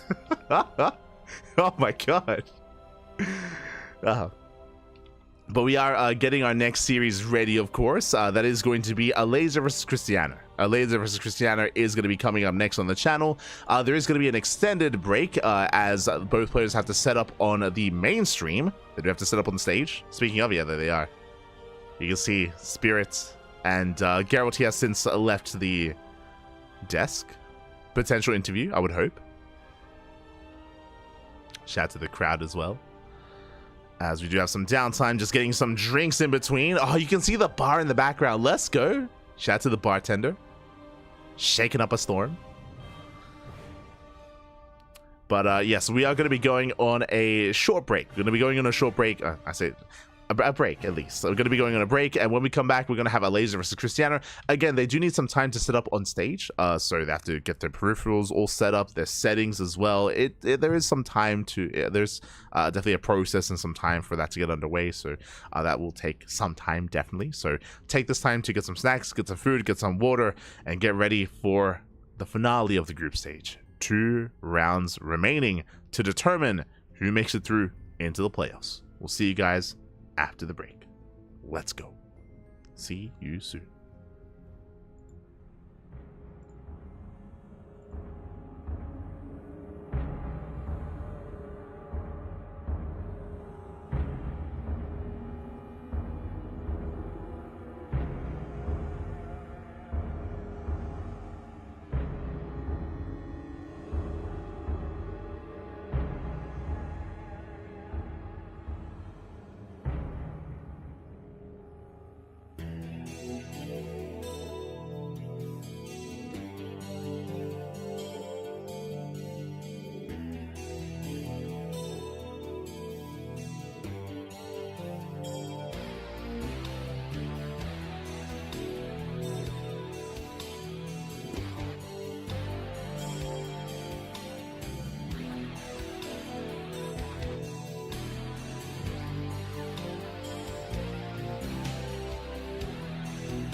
Trudne pytanie. Myślę, że po Mikrofon trochę prostu bliżej. Nie nakładać na siebie zbyt dużo obowiązków w grze, bo jak zaczniesz skupiać się tylko na mikro, to no, trzeba po prostu się nauczyć tego rozkładania w grze. Okej. Bo kiedyś też tak było, że starałem się kontrolować na przykład dropy i zawsze makro padało. Trzeba trochę mniej niestety odpuścić. Czyli w ten sposób. No w sumie no, najprostsza rada, tak? No więc miejmy nadzieję, że działa, tak? To na pewno było pytanie od widza, który gra teranem, więc fajna podpowiedź. Kolejne pytanie, które też już zasugerowałem w pierwszej części. Dlaczego zmieniłeś nick? Ponieważ na Liquidpedia ktoś miał to samo, jakiś gracz z Australii i jeszcze team z Korei i to trochę mnie denerwowało. Okej. I to było denerwujące. No tak, bo cię kojarzyli po części z kimś innym, tak? Gdzieś tam przypadkowe i tak dalej. Dobra, spoko. Co mamy dalej? W zasadzie jako jedyny gracz zdarza ci się grać Battlecruisery na Protossa. Uważasz, że to dobra jednostka?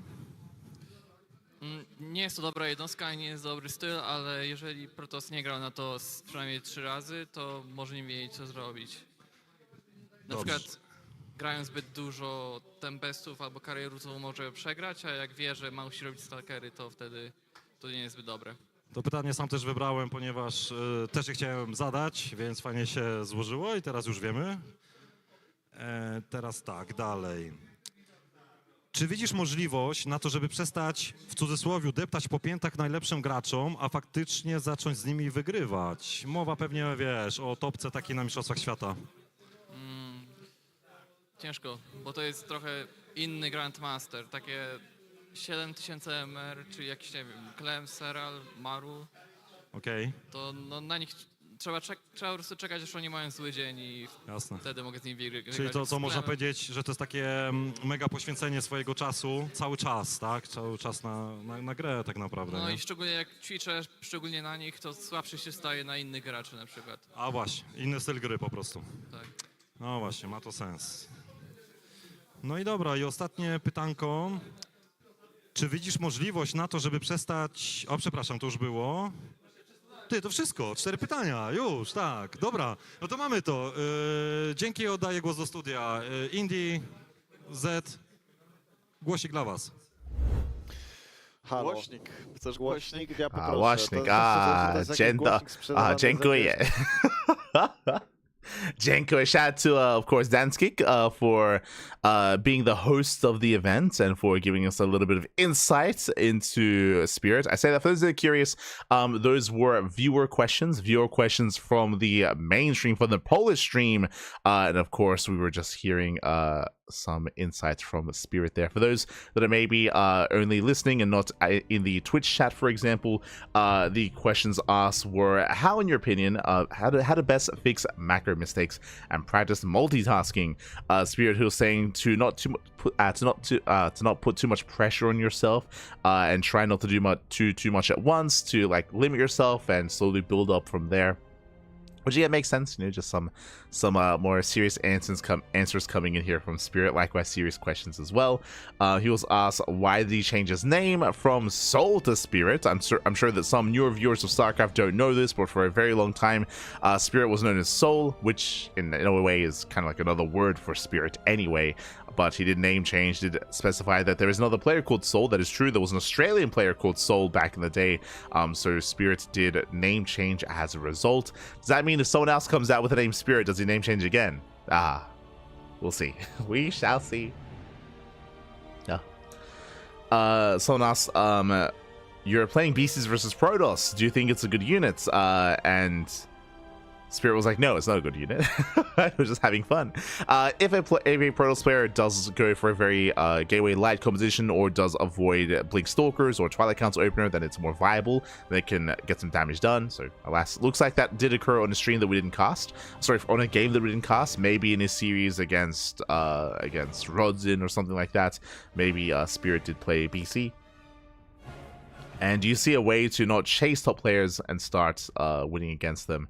And Spirit, he was saying that it's kind of hard to compare himself, and that he's really just waiting to, or just hoping that they have a bad day to have a good showing against them, referring to like players like Cyril and Maru, which does make sense. When it comes to Spirit, it would have been nice to have heard something regarding and related to his 2v2 performance. For those that remember, Spirit, he played in the 2v2 Euthermal League with MaxPax. He played alongside MaxPax, and he won the 2v2 event as well. So I'm a little bit shocked that no one asked him about it. That was a really fun tournament, and for him to win in 2v2s was surprising. Definitely, he has been playing a lot with MaxPax.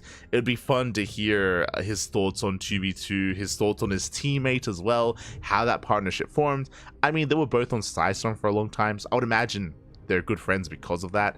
But you know, it'd be nice to hear nonetheless. You know, maybe they have some fun stories. You know, asking them like, does he ladder 2v2? You know, what are his thoughts? Has he ever blamed MaxPax for anything? Just like they try to bait out some more exciting questions, especially considering the kind of personality that Spirit has. Would have been fun. Would have been fun to have like probed about that.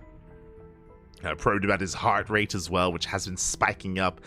Regardless, you know, shout out to the viewers for those questions, and shout out to Danskik for, of course, providing the interview. And a shout out to Kuro as well, of course. My apologies. Kuro, for the past couple of interviews, has been providing some translations, so do definitely appreciate that. Oh.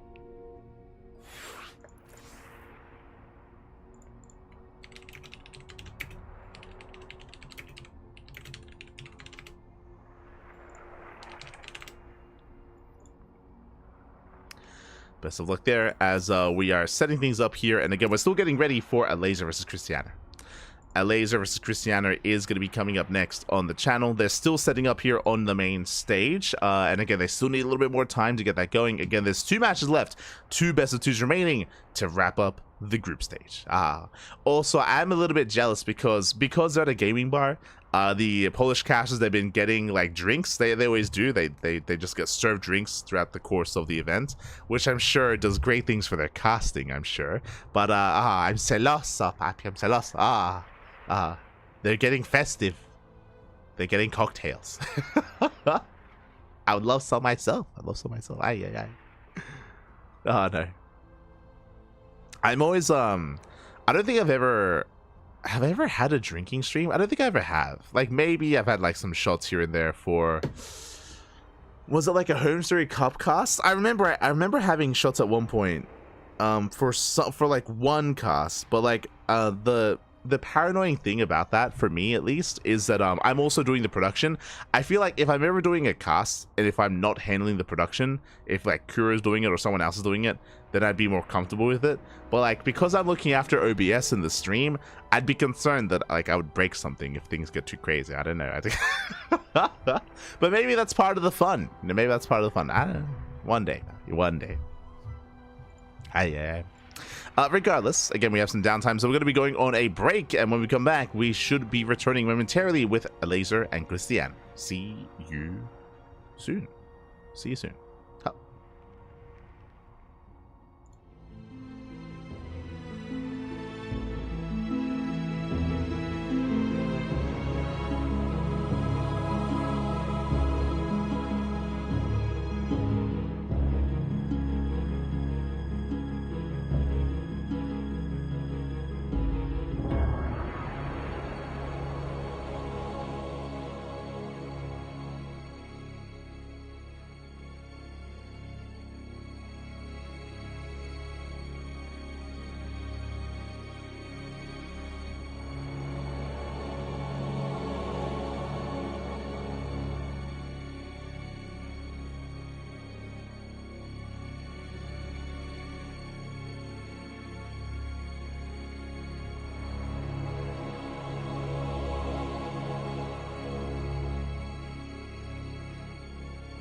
And welcome back, everyone. Welcome back to the group stage of the H.4.0.S Galactic Battle Champions.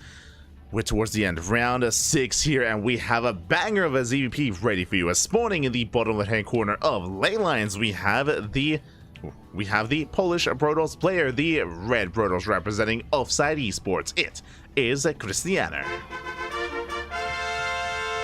And spawning in the top right-hand corner, we have his opponents. We have the blue Zerg player representing Team Liquid. It is Elazer. Here we go.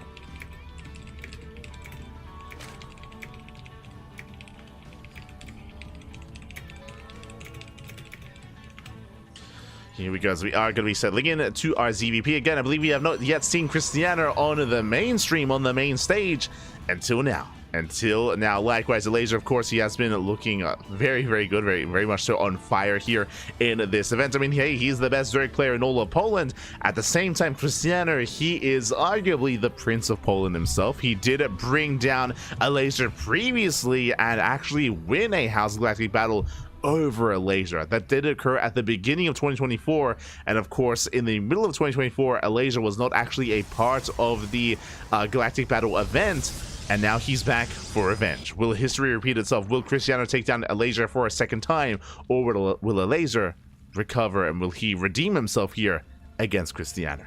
Here we go. As we settle in, you know what time it is? It is a Gamba time. Predictions are open. Place your bets in the chat on who you think will claim the series. As a reminder, this is a best of 2. Best of luck. Personally, I think there's a high chance for a 1-1. I think there's a very high chance for a 1-1 score.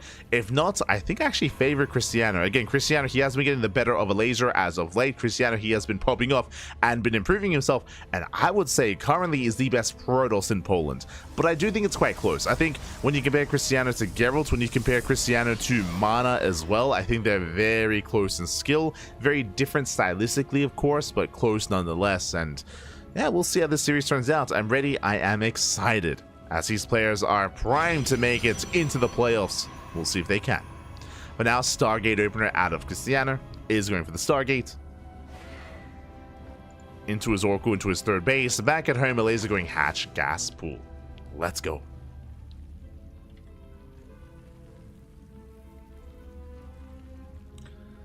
Wait, house stands for something? Yes. I mean, it's not pronounced house, it's pronounced house. I believe it's meant to be chaos. Like, it's meant to, it's supposed to be. It's the number 4 instead of an A. Is number 4. House Galactic Battle. House, I think. I don't know. It's fine. Regardless, we're settling in. And typically Krystianer, his go-to style, his go-to build here in this matchup is to go very heavily Archon Immortal based. At times he does open up Archon drop into Immortal production, or sometimes just straight up just Immortal Archon straight off the back on 3 bases. That is his go-to, and with that style he has been able to overcome and overwhelm Elazer time and time again. But it's been a while. It's been, I mean, what, 6 months? It's been a long time since the last Galactic battle, a long time since they faced off against each other in this kind of format. We'll see if Elazer has a better answer to it, as Elazer's been quite aggressive tonight. Quite aggressive indeed. We casted Elazer earlier against Gerald, and Elazer, he was hyper aggressive. He was going all in after all in after all in. We'll see if he can bring it back.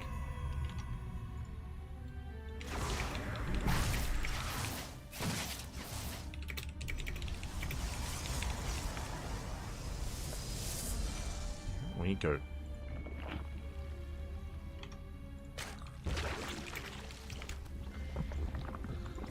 As Krystianer is getting his third base. Meanwhile, fast lit. This is what I mean. Again, if we were here earlier, as the Oracles they damage to the mineral line, 4 drones going to be going down. Very nice damage here by Krystianer. Does wreak havoc. Recalls back home. Lings, they hit the third base, but the Adepts are in position, and Krystianer, he holds. He does hold, he does defend. The pylon is exposed. But again, the Oracles, they're back home, and they shut this down. Now, with the fast lair, this can lead into a couple of different things. Could lead into Overlord drops. There are Overlords in position. They could morph in. They could drop across the map. Otherwise, this should be a Hydra rush out of Elazer. Time and time again, Elazer, he has been rushing Hydra. He did this against Gerald earlier today, if you recall. And Gerald, he barely didn't hold on. He barely did struggle. But it was also on smaller maps. On maps like Whispers of Gold. And also on, I believe, Abyssal Reef, if I recall correctly. which to be fair was one of the larger maps of the map pool. But Elazer, he was just hyper aggressive. And that trend continues here as the layer is done and show us the Hydra Den. There it is. Fast Hydra Den, 5-minute Hydra Den here by Elazer. Again, just rushing into Hydras, rushing into Lings, and most likely going for a 3-base all-in. Most likely 3-base all-in here on ley lines. We'll see if Krystianer can survive this. As I don't think we've casted Elazer playing macro tonight against Protoss. It's just been purely all-ins. Just game after game after game. Just non-stop all-ins. Also my mistake. If I recall correctly, I think game 1 against Gerald was not on Abyssal, it was on Amygdala, if I recall correctly. It's a long day.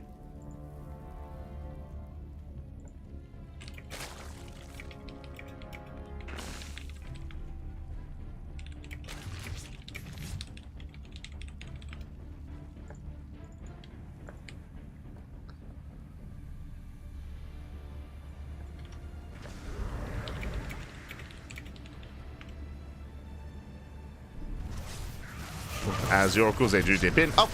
Getting a couple of drones. Ooh, they get 4 workers. 1 Oracle finally goes down.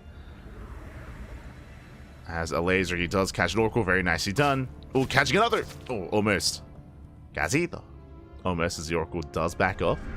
Behind this entire time, Krystianer going for his Archon follow-up here. As you can see, Archons are morphing in, getting to charges, going for a gateway explosion. Now, what I will say is that this army composition that Krystianer is embracing is going to wreak havoc if Elazer does not get a Roach Warren or a Baneling Nest. As we can see, it's still purely Ling Hydra, and Ling Hydra melts so hard, so quick against what he is up against this army of Krystianer. But Krystianer is out of position. He's moving out. As he moves out, the Ling Hydra moves in. Does he turn around? Does he come back home? He does. He does respond. He's forced back. Pylon goes down. The cannon gets depowered. Elazer buying time. For what? For the Spire. Spire is on the way. Ling drop here towards the natural as well. Elazer trying to pull Krystianer apart. So far, so good. Lings, they hit the natural. They dive into the main. Likewise, at the same time, ooh, Hydras are bleeding out. Again, these are still better trades for Krystianer. And he doesn't lose much across the map. He will lose, what, 4 workers. More Hydras getting picked off. Well, Lings have arrived. And with this, Elazer can surround. How good are the force fields? So far, very nice force fields. The Hydras are zoned away. He saves the Archons. Krystianer pulls back and he's gearing up for a push. The Spire is about to finish, but I feel like Mutas in this game state may just kill Elazer. He doesn't need Mutas, he needs Lings and Hydras. There we go, 8 Mutas are on the way. Bold move here by Elazer. He has to be active, but again, he cannot fight this head on. This army is just gonna melt. Ooh, Archons are behind. Lings, they just evaporate. And now it's go time. Now it's time for Krystianer to move. Now it's not the time to turn around. He has to commit. And again, Mutas, they cannot touch this. There's what, 5 Archons? Mutas, they do nothing against this army. And Krystianer is looking to snowball out of control. The Mutas are revealed. Krystianer should be feeling pretty good about this. The Mutas, they can go for the Prism. And they will. Prism is under fire. Prism does survive. More Archons on the way. And GG. we don't even get the final fight. Elazer has nothing to defend, and Krystianer, he snowballs out of control and takes a lead in the series. Whew. GG. Krystianer does take a lead. Again, coming into this, Krystianer, he is favored, or at least, as I mentioned, I think there's a high chance for a 1-1, if not a 2-0 scoreline in favor of Krystianer. He has had the better of Elazer for quite some time at this point. If you've been watching our coverage of these Polish events, you would know. You would know there's a reason why Krystianer, he is a reigning champion of the H.4.0.S Galactic battle. And he has been, again, having quite a lot of success here in this matchup. But we'll see if that success continues.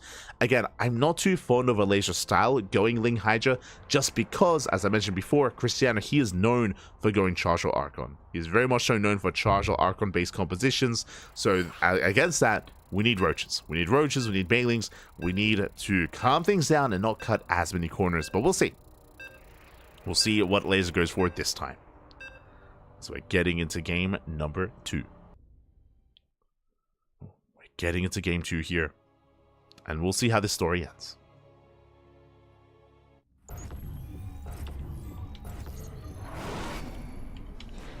As we are going to be selling in and spawning in the top left-hand corner of Whispers of Gold, we have the red Polish Protoss player leading the series 1-0, representing Offside Esports. It is Krystianer. And spawning in the bottom right-hand corner, we have his opponent, going for a 15-15. We have the blue Zerg player from the land of Poland representing Team Liquid. It is Elazer. Here we go. We are going to be settling in to have our second game here. Now, with this 15 hatch opener, I believe we go for the Overlord follow, which means we shouldn't be delaying the gas geyser for too much longer, but in general, this should be delayed gas for Elazer. Hatchery is on the way, and we'll see how Elazer does open up. And again, what we saw previously out of Krystianer is typically what he goes for. It's either Charge or Archon, or as we mentioned before, Charge or Archon Immortal into Storm.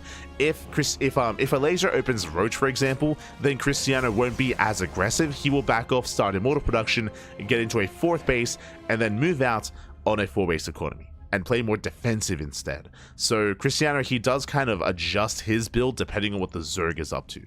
Meanwhile, Hatch, Gas Pool, is going for a more standard setup here from the side of Elazer. Now, welcome one and all to Wisps of Gold. Again, I'm a little bit concerned just because Elazer is very prone to cutting corners and very prone to going Ling Hydra. We saw him go for Ling Hydra play again here on Wisps of Gold against Gerald. And again, I'm not too fond of that idea. I'm hoping he does go Roach instead, but it's one of those things that's very stylistic. Elazer's not really too fond of Roach play, and if that's the case, if he skips Roaches, then I'm going to be concerned for him. I'm going to be concerned, but we'll keep an eye on the tech. We'll keep an eye on the tech of choice from our Zerg player here. I'm sure Elazer will adjust. I'm sure he will adapt. For now, going for the gate expanded to Cybercore. Pylon is being thrown down. This is in position here for a Stargate, so we should be seeing a Stargate opener from the side of Krystianer. Should be seeing that Stargate. Huh. There it is. Stargate has been placed. From here, we open up Oracle into a 3rd. Really, my eyes are going to be on the Elazer, as he does pull out of gas. Pulls out of gas. Now, last game, he did rush into a fast lair, into fast Hydras. That should not be the case this time. And we'll see when he pulls back into gas and what that gas is going to be spent on. As for now, he's just droning. Just droning up, just fine. Just saturating, getting our bases up and running. Lings, they poke in for a scout. And they will get eyes on the opener of choice. They slip into the main. They do split up. Potentially getting a probe kill. Probes are under fire. Oh! And he won't quite get one. As Lings, they split off. And so far, Krystianer, he is maintaining himself. Forced to delay some mining time, but only by like a second or two. Nothing too major. Back to mining. And back at home, we have gas. Gas income is being prioritized once again here for Elazer. Pulls back into gas. Full 2-base saturation is upon us. And again, do we throw down a Roach Warren? It's still a little bit too early for that. We're still waiting for around the 4:30 mark. Like 4:30 onwards is kind of when we expect a Roach Warren. Around 5 minutes, especially against the Stargate opener, is more standard. Ooh, that is a Stargate into what? Into Robo. This time is an Archon drop. And once again, fast layer. Oh god, he's going for the fast layer. Oracle does scout. Oracle sees everything. Does confirm. Gets 1 drone kill. So this should be Robo into Twilight Council, into a War Prism, into a Temple Archives, into Archons across the map. This is Mana's go-to build. So Krystianer doing his best Mana impression. As up to Shade into the natural. Drone's going to be going down. Getting 4 drone kills. Very nice damage for 2 Adepts. Oracle still being active. Keeping tabs here on Elazer. Is no Spore, but there are Queens, and Elazer he holds. He does defend that 3rd. Again, as we mentioned, there's that Temple Archives. Again, the Archon drop is coming. Now, the downside here, this is actually a more committed version. Typically, you can actually afford this while still getting a 3rd base, but there's no 3rd. There's no 3rd base here for Krystianer. This is not a 2-base all-in. Don't get this twisted, but this is still very committed. It's going to be a delayed 3rd base for Krystianer as he attempts to expand, and the Lings are here. And the Lings are in position. Meanwhile, once again, Elazer is rushing into Hydras. Now, because of this build is very different from Krystianer this time. Because of the Archon drop, I believe there are going to be Hydras in time to potentially snipe the War Prism. If the Prism goes down, I mean, that can just be game then and there. Also, I'm assuming, yeah, there we go. War Prism is out. And Lings are on top of the High Templar. Ooh, they force a cancel. Yeah, massive win there for Elazer. Cancels the High Templar. Archon's warping in defensively back at home. And that's a big delay. What does that mean? It means that Hydras are building up. Hydras are on the way. And again, as you mentioned, if Hydras, if they can catch out this Warp Prism, that can be game. Krystianer has to be very careful with this Warp Prism. As he moves out, back at home, slowly getting Stir Base up and running into Charge, into +1, into Immortals. Is macroing up. And Elazer, he's massing more Lings. Hydras are revealed. And up, he wants one. Doesn't quite get it. Prism's being forced back. Hydra speed halfway done. And Krystianer playing with fire. Has to be very careful. Does rotate, does get on top of the expansion. Krystianer pulling away. Going for a gateway explosion, massing up zealots. Now, what's important here as we are harassing, getting more drone kills, is that Elazer, he's not droning. Elazer, he's actually at under 3-way saturation. He's on 61 drones. So after this wave of overlords, overlord speed, he's going for an all-in. He's going for the all-in. Overlord speed is on the way. What is that for? Drop-a-lords. He's going for a mass drop-a-lords. Going for a doom drop. And it's purely Ling Hydra. There's no extra drones to saturate the 4th base, no extra drones to saturate the 3-base setup that we currently have. And you know what else? No Evo chambers. No Evo chambers, no upgrades, no infestation pit, no hive tech, no lurkers. It's just purely Ling Hydra. Oh boy. Oh, there are a couple of drones. Okay, couple of drones on the way. But outside of that, Elazer, he's committed. He's pushing in. And Krystianer, can he keep up? So far being pulled apart. Massive stasis goes up, but the Hydras are gaining ground on the right-hand side. The Archon has arrived. Archon under fire. We need more Zealots. Yeah, this army split wasn't ideal for Krystianer. He needs more Zealots on the right-hand side. Shield batteries out of energy, or the Archon is exposed. Where are those Zealots, by the way? They're not where they need to be. Ooh, stasis does connect, though. Yeah, big connection, big catch. The Hydras! The Hydras are exposed. Massive pickoff. As these Hydras, they should not escape. They can maybe get one Archon. Here they get one Archon, but that's still not worth it for Elazer, losing too much. At the same time, though, here comes the Doom Drop. The attempted Doom Drop. Remember, the army got caught out. GG, the drop is denied. And just like that, Krystianer, he shuts down the aggression. Elazer, he was all in, and Krystianer takes the 2-0. GG. Oh my god.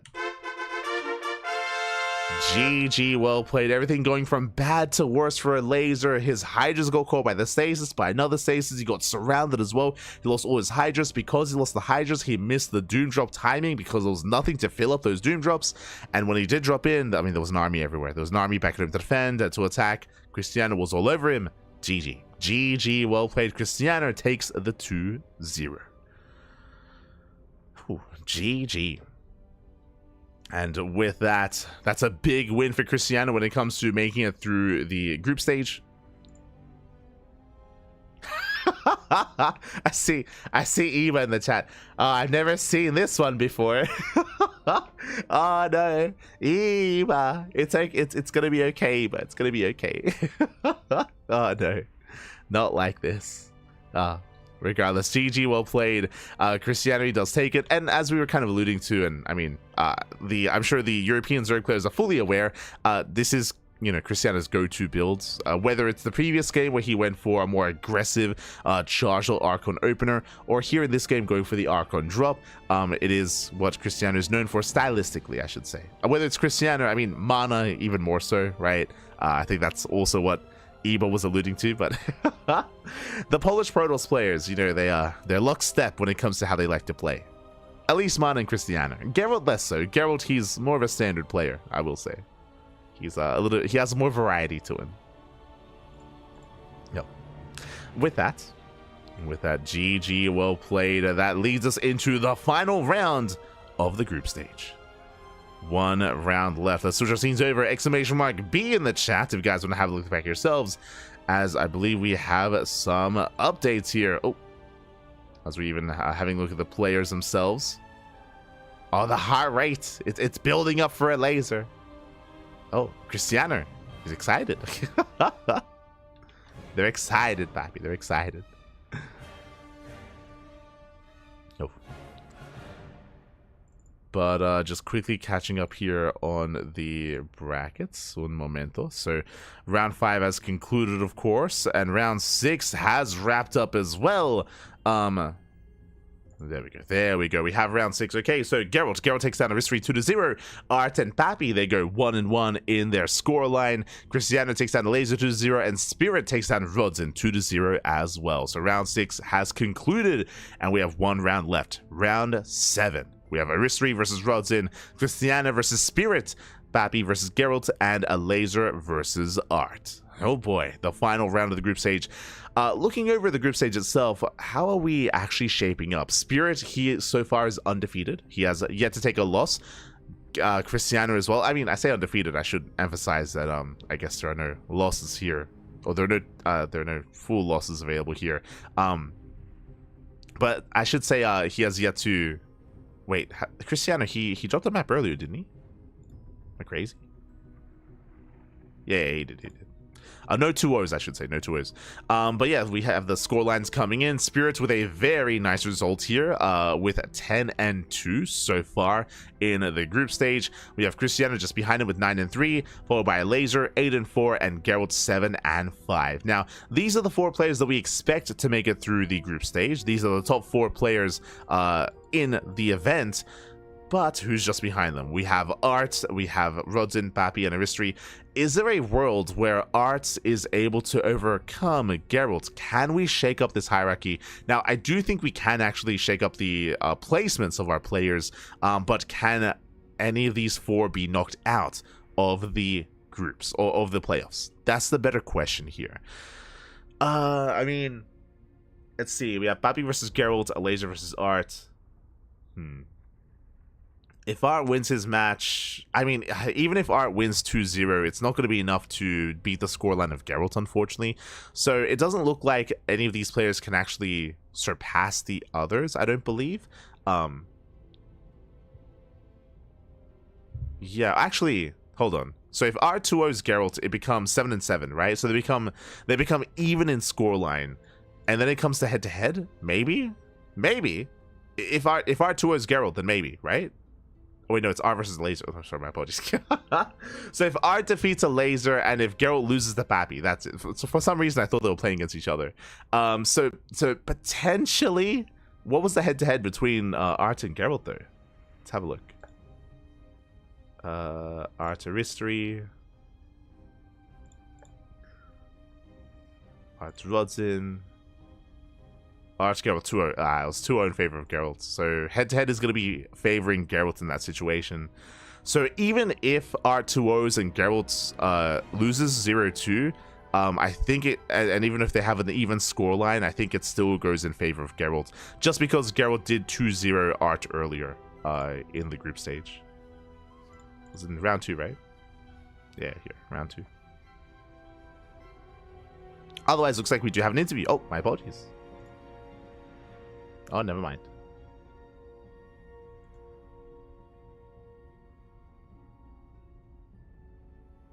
Oh, I guess I missed the interview. No, never mind, never mind. We were otherwise busy.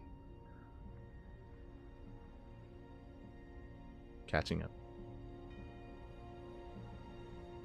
No Massive Coliseum today? Tomorrow. Tomorrow we're going to be catching up with Massive Coliseum. How's studies? Oh, they're interviewing Pappy. First exam's coming, should be studying, but I'm playing games.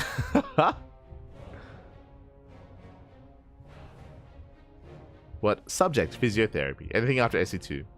Focus on studying, so SC2 took back seats, but sometimes they play going more into studying. I see, I see.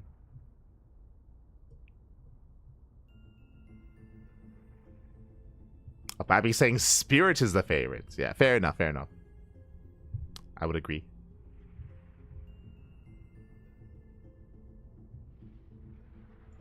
Apparently, Pappy, he only started university a couple of months ago. Ah, okay. There you go. There you go. The more you know.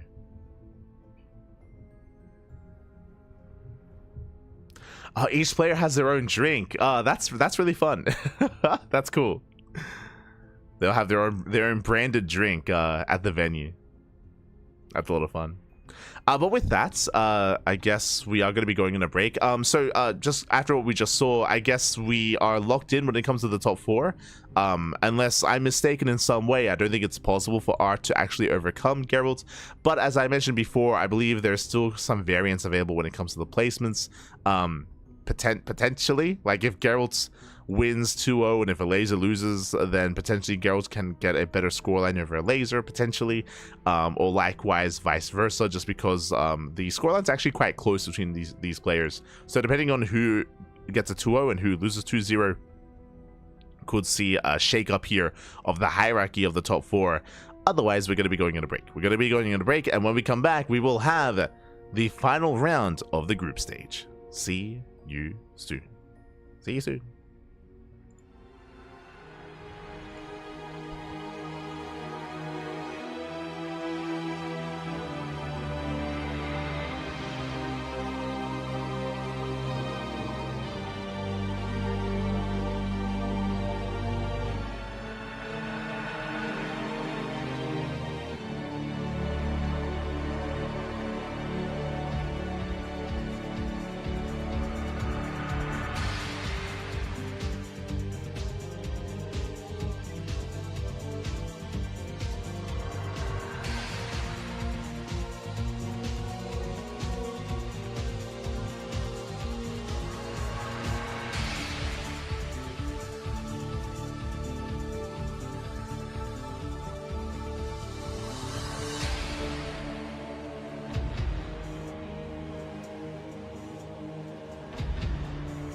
And welcome back, everyone. Welcome back to the final round of the H.4.0.S Galactic Battle Champions Group Stage, round number 7. It's been an intense day of StarCraft already. We've been live for how many hours? For 5.5 hours, up to 6 hours.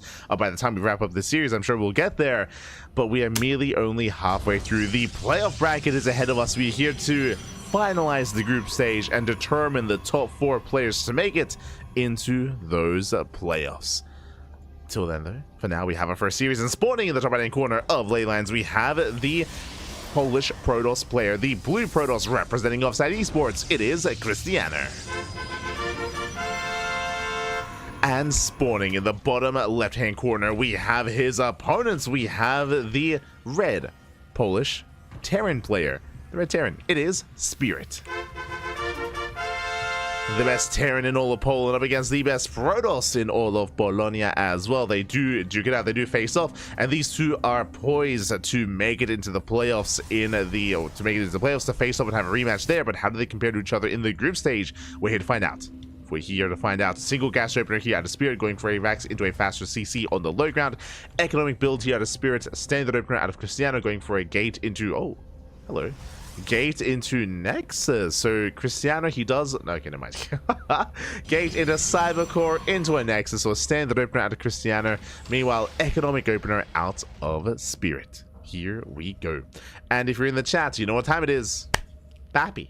It's Gamba time. Predictions are open. Place your bets on who you think will take the series. As a reminder, this is a best of 2, not a best of 3. So there are different ways you can predict. So you can predict for a 2-0 in either direction or a tied 1-1 scoreline. Best of luck. Best of luck in the chat as we settle in. Best of luck. For the time being, there's that CC, as we did mention. Again, economic opener here out of Spirit. Spirit, he is currently in first place in the group stage. I believe Krystianer is in third place, if I'm not mistaken. Quickly just double checking here. As we do refresh and catch up on that bracket once again. Sorry, second place. So, fun fact, this is the first and second placed players currently in the group stage.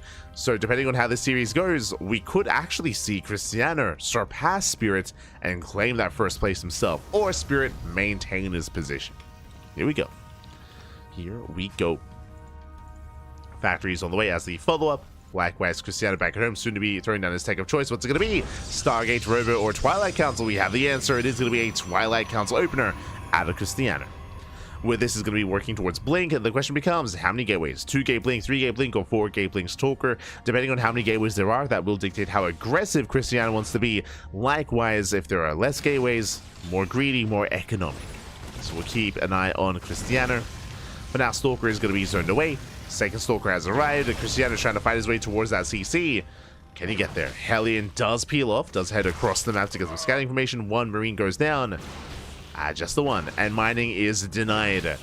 Spirit forced to maintain his position here on the high ground. It cannot move down to low ground yet with those SCVs. As Segment Center is complete, Hellion moves out. It does hit the natural, but there is a Stalker in position, and this Hellion should be going down. Can get one probe though. Gets one.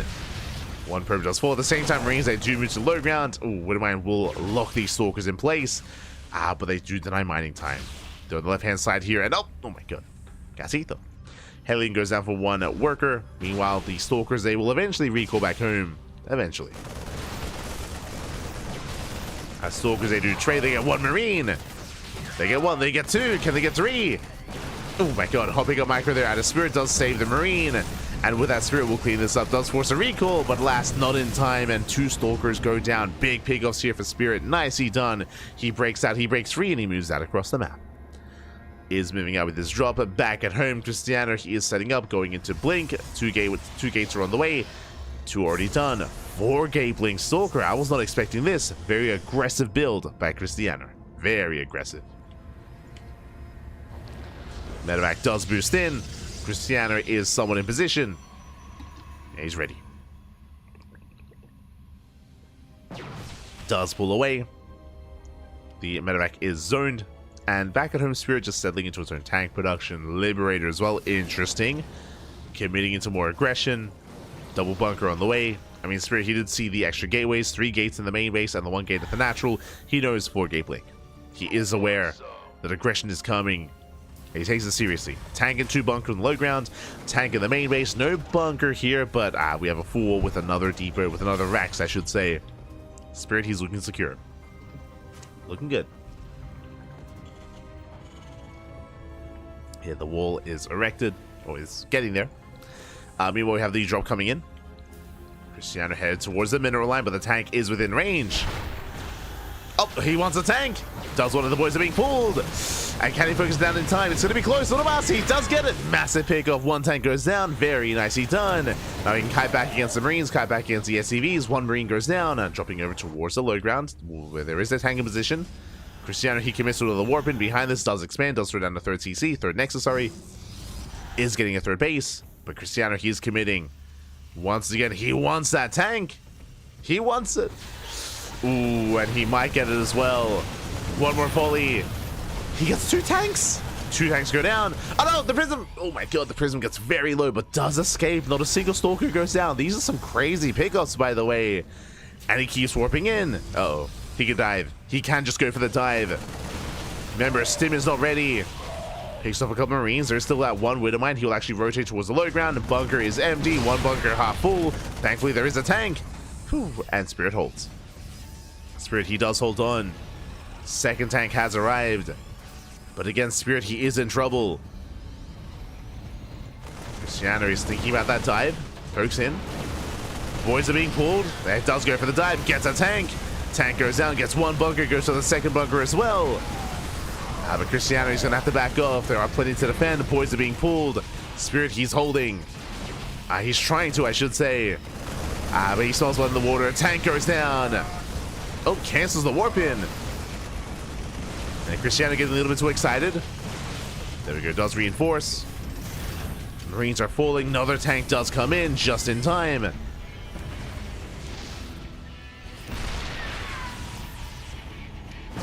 And with that Spirit, he should be able to hold the line, at least at the ramp. Krystianer going for the SCVs. That's another warp in. Big tank voice going up. Stalkers, they get behind the mineral line. SCVs are going down. Tank is repositioning. Oh. Okay, more Marines. That's going to be one. That's going to be almost two Stalkers going down. Gets the Observer. At the same time, dropping to the main. Goes down to the... Oh, it goes down to the Little Mine. Massive pickoff. Prism went down. Yeah, the War Prism went down with Stalkers inside. Very nicely done. War Prism does shut down the aggression, and now Krystianer, he expands. Gets a 4th base. His economy here is booming. Getting up to a 4-base setup here against a 2-basing Terran. But alas, he is slowed down. He has to rebuild his War Prism, getting to Charge, Forge, Bait, Disruptors, Colossus even. Spirit, he does slip by. And Krystianer, he should be forced back home. There are some Stalkers to defend. Stim is done. Stim is done for Spirit. Krystianer poking in. Gets a depot.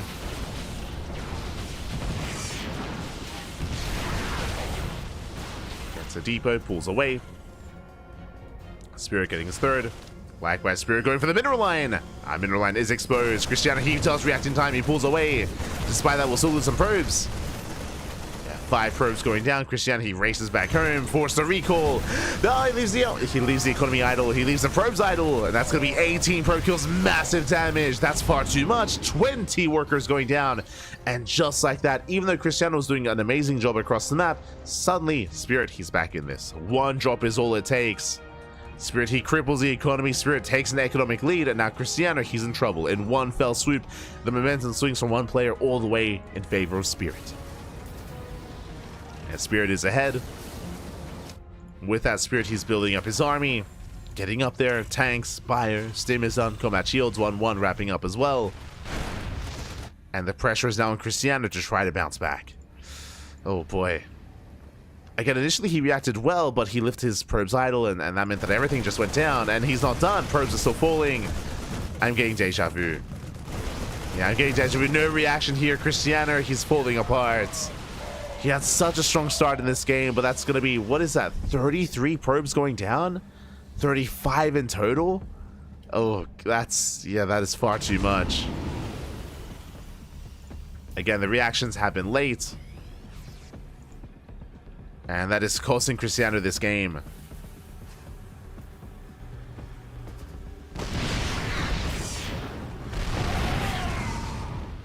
As he tries to dive in.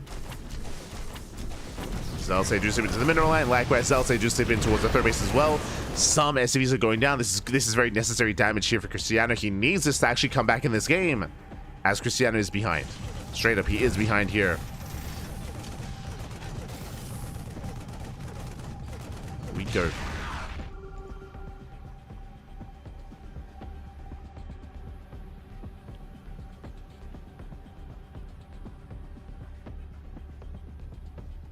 We go.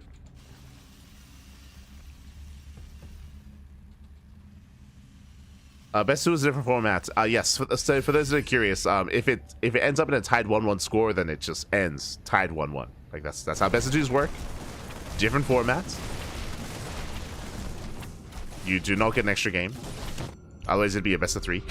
Like it's like what you're describing is the best of 3. You're like, but if they go 1-1, then they can play an extra game. It's like no. That's not how it works.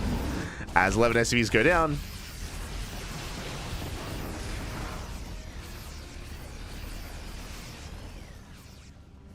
Oh, right. You're talking about a draw. Okay. Yeah. I mean, Kura's able to explain. Meanwhile, Spirit just was out of control. He breaks through the defensive line, takes down the Colossus one after the other. Some workers are falling, but Spirit, he just breaks through. There's not enough to defend back at home. No shield batteries, no Colossus. Nova goes off. Doesn't connect. GG gets called, and Spirit, he takes game number 1. Oh, GG. GG, well played. Spirit does take a lead in the series. Again, Krystianer has such a strong start. It was a very impressive start for Krystianer, sniping tank after tank, getting SCV kills, sniping Marines as well. But as we did mention at the time, that one drop across the map did not just tie things up, but actually gave Spirit a substantial lead. If you recall, 33 worker kills, 33 pros went down. It was 20 to the first drop and 13 to the second drop, and that's game-ending damage straight up. As a result, Krystianer fell behind. He fell behind economically. He was just overwhelmed. He just got outpaced. He got outproduced by Spirit, and with that, Spirit takes game 1. Spirit does take the game, and now we are jumping into game number 2. And we'll see if Krystianer can recover. We'll see if he can bounce back. I mean, clearly he can. This is a rematch, by the way. For those that remember, Krystianer and Spirit, they played in the qualifier of the, I believe it was the Little League Cup. Or was it the Master Coliseum? They blend together in my mind a little bit here. But they did compete. They did play against each other. I think it was in the Little League Cup, if I recall correctly. And Krystianer, he almost 2-0'd Spirit in the qualifiers. He almost took him down 2-0. In the end, it went 2-1 in favor of Spirit. Spirit did recover. Spirit, he bounced back. It was a crazy game on Amygdala even, if you recall. I do recommend the VODs of that qualifier, as it was a banger series and a banger match.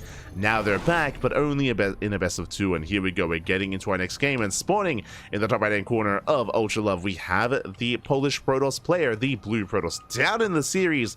We'll see if we can bring it back. It is Krystianer. And spawning in the bottom left-hand corner, we have his opponents. We have the best Terran in all of Poland, the best player in all of Poland. It is Spirit.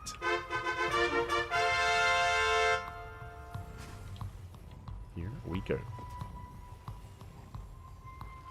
But yes, as Kuro was saying, like, if there's ever a drawed game, then they just remake. They just regame. That's always how it goes. If there's ever a draw in a series, then they just regame. Doesn't count as a point in either direction. Never has. Never will. Just regame.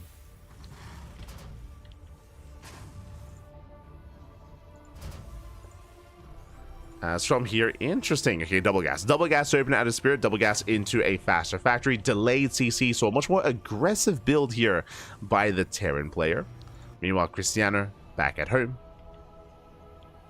is going into his own natural. Okay. Now, last game, yeah, okay, gate expand. This time, a much more greedy opener here out of Krystianer. Last game, he went for a gate into Cybercore first. This time, Nexus before Cybercore. So, slightly more economic here by Krystianer. Likewise, Spirit back at home, going for his own setup as well, into a faster factory. Here we go.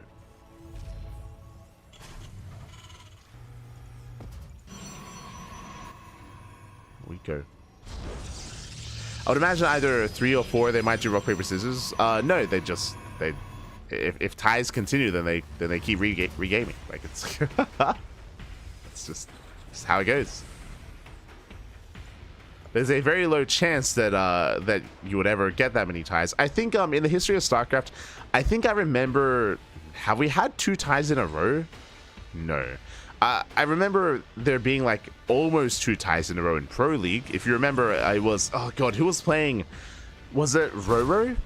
I think it was Roro versus, god, it was a ZBT in Heart of the Swarm in Pro League. I want to say the Zerg player was Roro and the Terran was Reality. Was it Roro versus Reality, or am I thinking of Yonghwa? But they tied game 1, and then so they had to regame, of course. They drew in game 1. They had to regame. And in game 2, they ended up in the same situation where the map was cut in half. And it was, because it was back in Heart of the Swarm, it was mech versus Swarm Host. It was mech versus Swarm Host. And the entire map was mined out. And that one, it was meant to be a best of 1, by the way. And I think it was like over an hour-long series. Easily over an hour-long, like, best of 1. Just because of the regame, and yeah, it was infamous. Battle of Endurance, yes, exactly.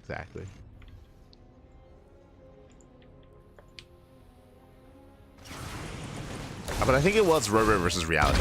if I remember correctly.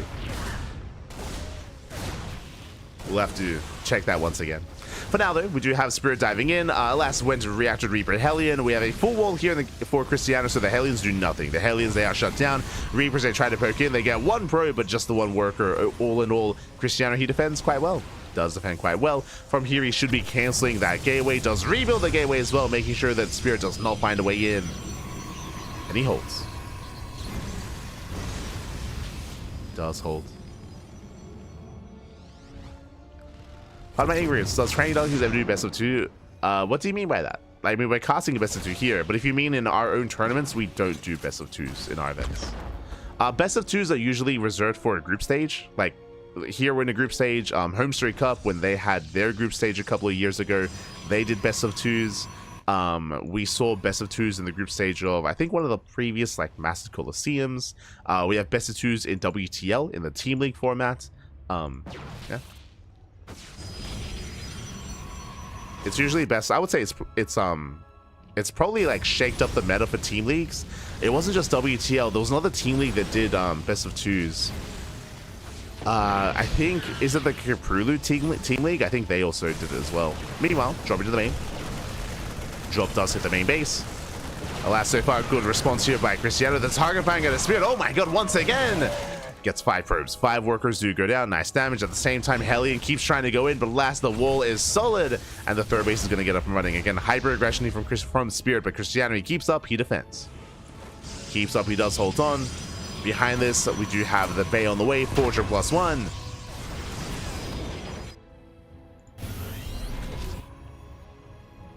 Krystianer, he does hold.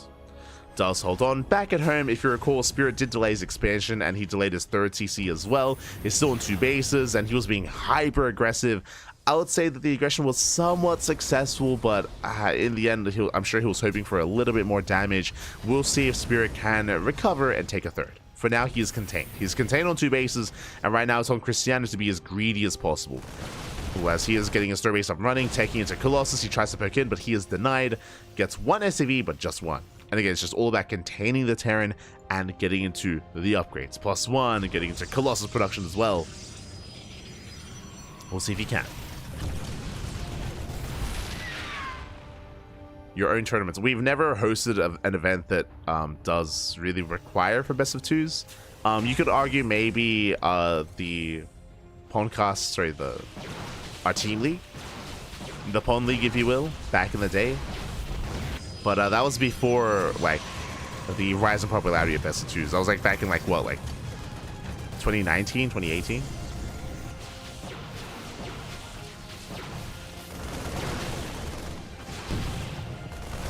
That's still because they do poke in.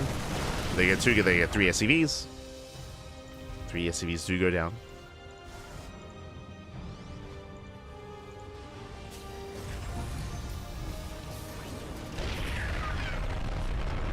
Spirit, he breaks out. Is looking to break out. Stim is about to finish. Krystianer, he has to be careful here. You can see Spirit trying to say, oh no! Ooh, big tank shots going up. Again, just trying to sneak up on Krystianer. So far, so good. Nicely done. Spirit, he breaks out. Takes down a Stalker. And he's going to be committing. And we'll see if Krystianer can hold on. The Colossus has arrived. He does have force fields available to him. Trying to go for the wall. Last doesn't quite get here in time. First force field gets placed. Rocks are being knocked down. Giving Krystianer more room to work with. See Spirit rotating over towards the right-hand side. Krystianer, he does spot those tanks. He wants them. Oh, does move in. Does force a siege. Krystianer backing up. Does back up. Main army collapsing in. Big volley shot with the Stalkers. Yeah, very nice target firing out of a Spirit. But last is going to be cleaned up. The tanks, they get shut down. Zelse collapse in, and Krystianer, he holds. He doesn't just hold, he can chase this down. He can keep going. He gets 2 tanks, getting a 3rd tank as well. Going for the medevacs. Ooh, nice target firing here on the Stalkers. Gets both medevacs. Without a much better trade here for Krystianer. But he lost a lot of Colossus, sorry, lost a lot of Stalkers in the process. Colossus did survive. Spirit's still stuck on 2 bases. And still no 3rd TC. Uh-oh. No third commander. He's looking for the observer. Alas, there was none. Spirit moving out with his drops. Now, I don't want to get ahead of myself. Right now, Krystianer, he's ahead. True. Krystianer, he's ahead. He's on 3 bases. He's getting a 4th as we speak. But he was also ahead last game. And we saw that, mate, Spirit, with the power of drops, he cannot pull Krystianer apart. And there are 2 medevacs moving out towards the natural. Now, there is a cannon. There are some stalkers. Let's go. We have some side defense to at least buy some time. Drop gets spotted. Krystianer, he warps in to defend. At the same time, his main army is still ready. Still in the area of his 4th. Does what the army. Krystianer, he's holding. So far, he is holding on. Zoning back Spirit. Spirit, he wants the 3rd base. The 3rd is exposed. Not again. Krystianer, he pulls back. Probe's going to be going down. Losing 5, 6, 7 probes already. 8, up to 9. Ay. 9 probes do fall. Medevac's getting caught out, but Spirit, he's going for the main. There's the recall. Recall into the main base. Drop towards the natural. So far, these are acceptable losses for Krystianer. Spirit is still on 2 bases. 3rd CC is just now finishing up. Medevacs, they get away. Medevacs, they do get away.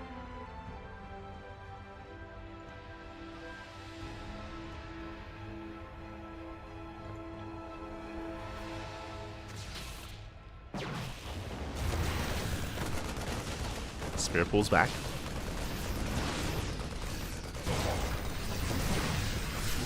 Likewise, he's fighting for the Zonaga. Let's go. Krystianer looking for a 3rd. He will confirm that there is still none. He doesn't have to push in here. Again, there's 4 tanks. Yeah, some rough shots get taken to the face. Again, Krystianer, there's no reason to push into the natural. It's all about denying the 3rd. Just deny the 3rd base, contain the Terran. That's all that Krystianer needs to pull off. Meanwhile, once again, Spirit is going for the 3rd base. It is exposed. Not again. He stims in. And probes are going to be going down. Some brutal losses. Getting 5, 6. He does target fire as many as he can. 7 workers go down. Spirit picking up. Pulling away. Krystianer getting another base, but his probe count is not really too high. And Spirit gets a 3rd. His 3rd base is getting up and running. Krystianer moving out. The rocks have been knocked down. And pushing into 5 tanks and 2 lit is not going to happen. Yeah, cannot break this. Not like this. Not anymore. Not at this angle.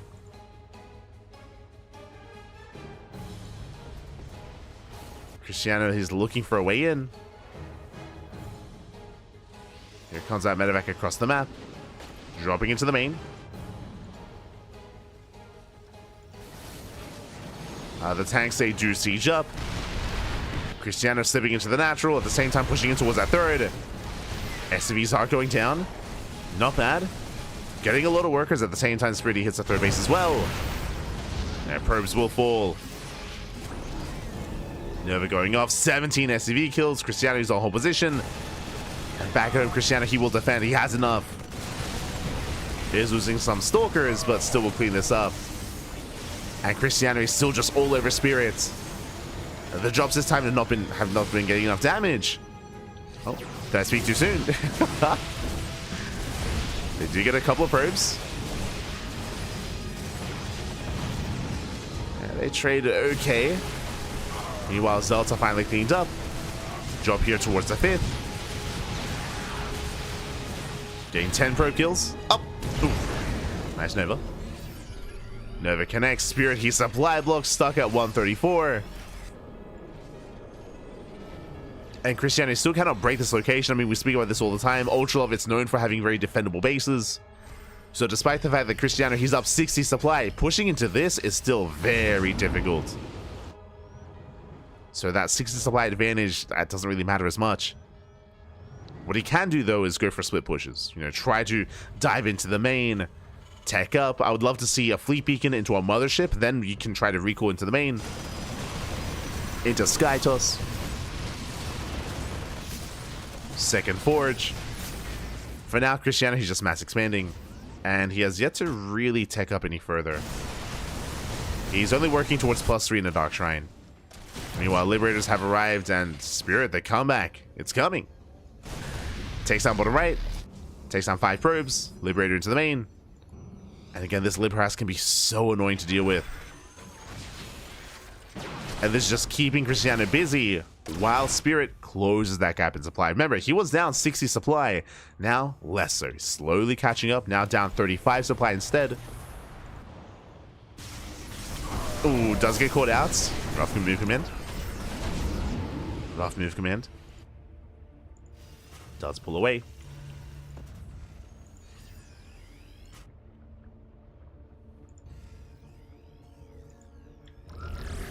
As Krystianer is again looking for a way in. Well, he's trying to. More Liberators are moving out. Killing more probes. Spirit, he's almost caught up. And once Spirit maxes out, then he can start to engage. Oh no! Massive EP! EPs pop off. The Novas, they do not connect. And Krystianer, he's in trouble. He's in trouble this time. He is so vulnerable.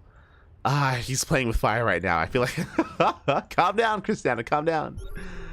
And again, there's still no fleet beacon, no stargates. Has yet to start to take up. Spirit, he breaks out. Will knock down the expansion. At the same time, probes are falling across the map. Ooh, 12 probe kills. Oh, but the surround. The move command. Let's go. Krystianer catches out Spirits. Ghosts go down, Marauders as well. Spirit, he was clawing his way back in, but now he plummets in supply once again. Medevac's getting caught out as well. Massive pickoffs. He gets 1, he gets 2. Gets everything. He shuts everything down. Spirit, he got caught with his pants down, and now he still has an army to defend, but now it's exposed. There's a line of 6 tanks. Massive EMP. But Krystianer can push in. Yeah, he has enough. He goes to the dive, takes down a tank, gets 1, gets 2, gets 3. Novas go off. Massive connections. Even a bit of friendly fire, it doesn't even matter. As Krystianer does it, GG gets called, and Krystianer ties up the series a 1-1. GG. Let's go. Let us go. GG, well played. Krystianer does tie things up. Again, this is a rematch. We almost saw Krystianer 2-0 Spirit previously in the qualifiers of Lily Cup. Here, tied 1-1. We won't see an ace match. There is no finale here. This is how the series ends. And as a result, I believe Spirit will maintain his first place in the group stage. I believe he does maintain that. As we do switch our scenes over. Oh, there we go. You can see Krystianer, his blood pressure, his heart rate was rising. For those that are maybe tuning in a little bit later, for those who do not know, we are keeping track of the heart rates of the players. You can see the number next to Krystianer's screen. And again, this is an offline event. This is a big offline event happening in Poland. And shout out to Indy, shout out to Zed, shout out to the Polish casters and Polish coverage. Much love. As we can catch up on the bracket. Here we go. Exclamation mark B in the chat to have a look at the back yourselves. As that is the conclusion of the group stage. Okay, we have our matches locked in. The final round has concluded. And what were the results? We had Rodzen. Rodzen took down Aristry 2-0. Krystianer took down a Spirit. Or I mean, I should say Krystianer and Spirit went 1-1 in score lines. We had Pappy taking down Gerald 2-0. That's a big win for Pappy. Oh my, hi Pappy. Oh my god. Also, I should get rid of the frame. There we go.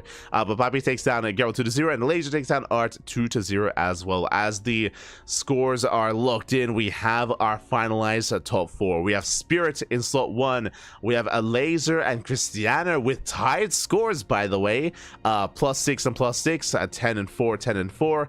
But alas, Elazer had a slightly better scoreline in the end. So Elazer, when it comes to, even though they had the same map wins and map losses, Elazer was slightly better in that regard, as he did avoid any 2-0s. And with that, Elazer is slightly ahead, Krystianer slightly behind, and then we have Gerald coming in as 4th place. So we have our top 4: Spirit, Elazer, Krystianer, and Gerald. Let's go.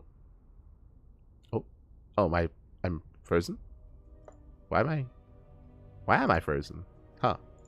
It's kind of weird.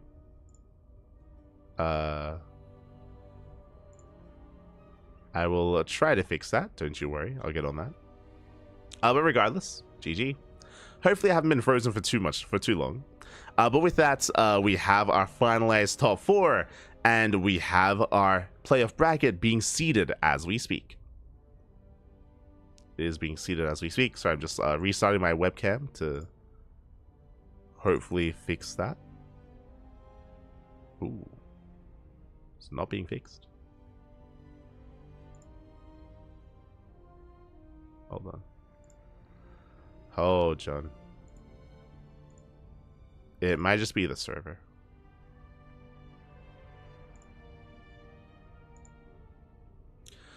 Regardless, with that, we are going to be wrapping up the group stage here, and we will be having an extended break. There's going to be an extended break while we wrap up, while we see the brackets.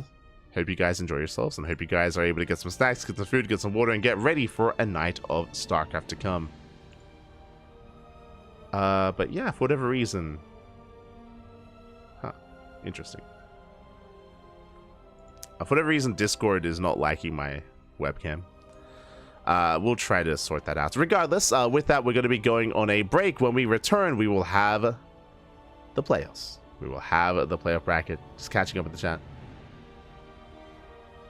Maybe Krystianer is the new best Protoss after Mana. If you've been watching StarCraft, then you would know that Krystianer exceeded Mana a long time ago. You need to watch more StarCraft.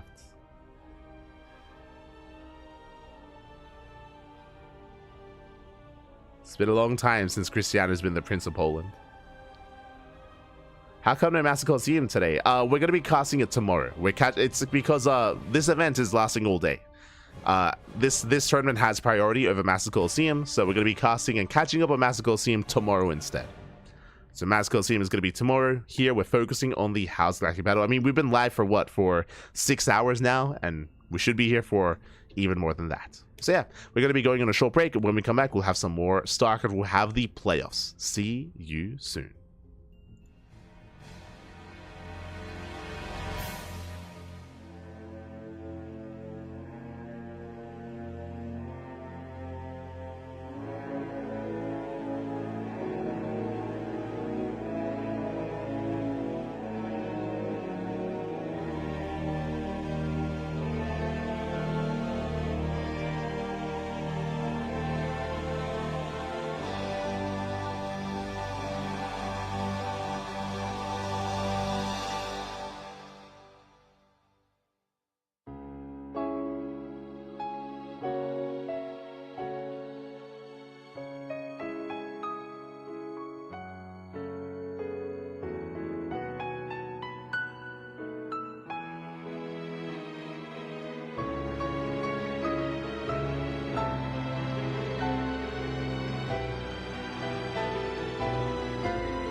I'm testing things. Okay, can you hear me? Can you see me? Sorry, we're back for a moment here. We're still setting up for the playoffs. I was just fixing up my webcams and making sure that everything was working well technically. So hopefully the audio levels are good. I'll just check myself actually. That everything was working. Yeah, we go. Beautiful. Okay, we'll see you guys after the break here with the playoffs. See you soon. See you soon, Pappy. See you soon.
ale już wszystko wiem. Czy to prawda, że masz najmocniejszą głowę ze wszystkich zawodników polskiej sceny StarCrafta? Przemyśl tą odpowiedź. Przemyśleć. Myślę, że nie ma co myśleć. Wiele To się graczy wie. StarCrafta 2 w Polsce to... Nie będę mówić, CK. CK, wiemy. Kto zna ten skrót, ten zna. Znamy. Więc myślę, że śmiało można powiedzieć, że faktycznie mam tą najmocniejszą głowę. Jasne. A CK też jest skrótem od czegoś innego, nie Wiadomo, wiem, czy wiesz? ale nie. Ale nie, ja znam drugie znaczenie Jeszcze? tego skrótu. Tak, CK to jest skrót od Kielc też. Tak? Tak. No dobra. Mamy też kolegę z Kielc i też kiedyś żeśmy się śmiali z tego skrótu, więc ale Pozdrawiamy się. Leroya. Tak jest, szanujemy się nawzajem. No to lecimy dalej. Kiedy startujesz na burmistrzach Chwaszczyna i czemu tak późno? Kurczę, to jest źle zadane pytanie. W sensie w Chwaszczynie nie ma burmistrza. No w Chwaszczynie właśnie. jest sołtys. Właśnie o tym Więc- mówimy. Trzeba zrobić większą wieś, miasto, tak? Żeby był burmistrz. No, wydaje mi się, Tak. że w ogóle Chwaszczyna powinna już mieć prawa miejskie nadane dawno temu. Dawno temu. I w ogóle, Ty się urodziłeś po te prawa. tak, wydaje mi się, że wszyscy, którzy są teraz na streamie i nie tylko, powinni odwiedzić Chwaszczynę, powinni odwiedzić piękną giełdę w Chwaszczynie i... Giełda czego? Co tam macie za giełdę? Giełdę samochodową, ale Samochodową. aktualnie bardziej giełda podróbek, więc zapraszam. Samochodów, dobra, fajnie. Brzmi genialnie, jak prawilny Polak, wiesz. jest. Giełda podróbek samochodów, nie? Nie no, podróbek ubrań aktualnie. Nie, no jasne, wiemy o co chodzi, ale nie chcieliśmy tego mówić głośno, ale już wszyscy wiedzą, tak? No i co, no i wiesz co, takie bardzo pytanie wychodzące w przyszłość. Gdzie się widzisz za 5 lat? Gdzie się widzę za 5 lat? Pewnie w jakimś biurze, pracując od 9 do 17. Jako?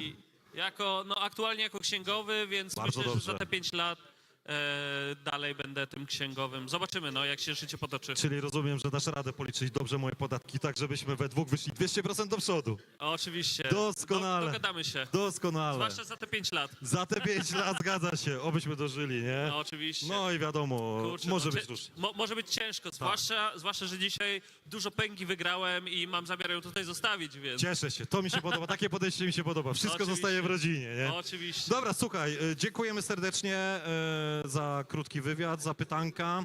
Co, przed nami play-offy, pierwszy mecz play-offów, pierwszy Oczywiście. półfinał. Jak to widzisz?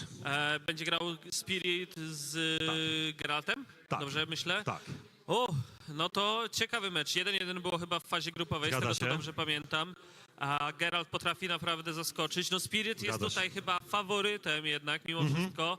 Ale myślę, że będziemy widzieli jakieś ciekawe gry, jakieś ciekawe PvT się tutaj wydarzy. Geralt jest takim solidnym graczem, Spirit zresztą też. Dokładnie. Więc no liczę, że pełne best of 5 zobaczymy. Doskonale, ja też na to liczę, dużo emocji. Dobra, no to co, zapraszamy na pierwszy półfinał finałów, tak? Finałów oczywiście. tak naprawdę. Galactic Battle Champions. Tak to nazwali tym razem. Doskonale nazwali, więc co, oddajemy głos do studia. Dokładnie Indie, Z, dla was głos. Monika Olejnik.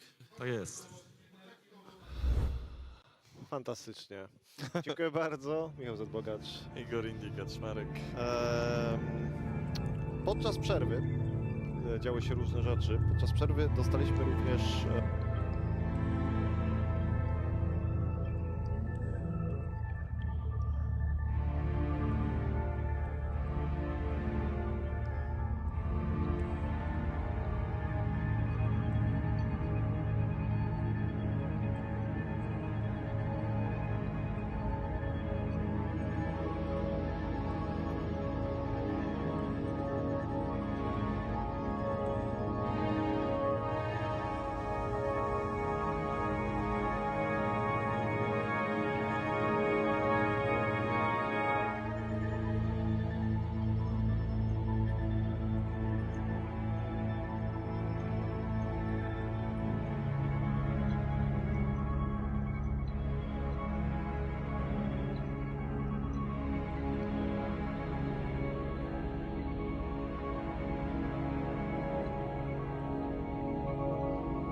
Why, hello there. It is I. Also, are you muted? Senju says muted. Are you muted? Oh, I was muted. I was. And welcome back, everyone. Welcome back to the playoffs of the H.4.0.S Galactic Battle Champions. As I was just saying, I'm not alone, not anymore. I'm joined by another fellow CranKy Duckling, joined by Guro.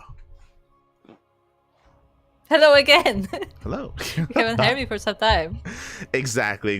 As with always for our Polish events, whether it's the H.4.0.S Galactic Battle, it's the weeklies, whether it's the big main events, we try to bring Kuro on, as we also have a now live translator. Yes, let's call it that. Yeah. I mean, I'm trying my best to live translate, but it's definitely not easy. I was not trained for this, so I'm sorry in advance and in the past for the quality. I want to do subtitles later, but we'll see if that comes true. Oh, good. But anyway,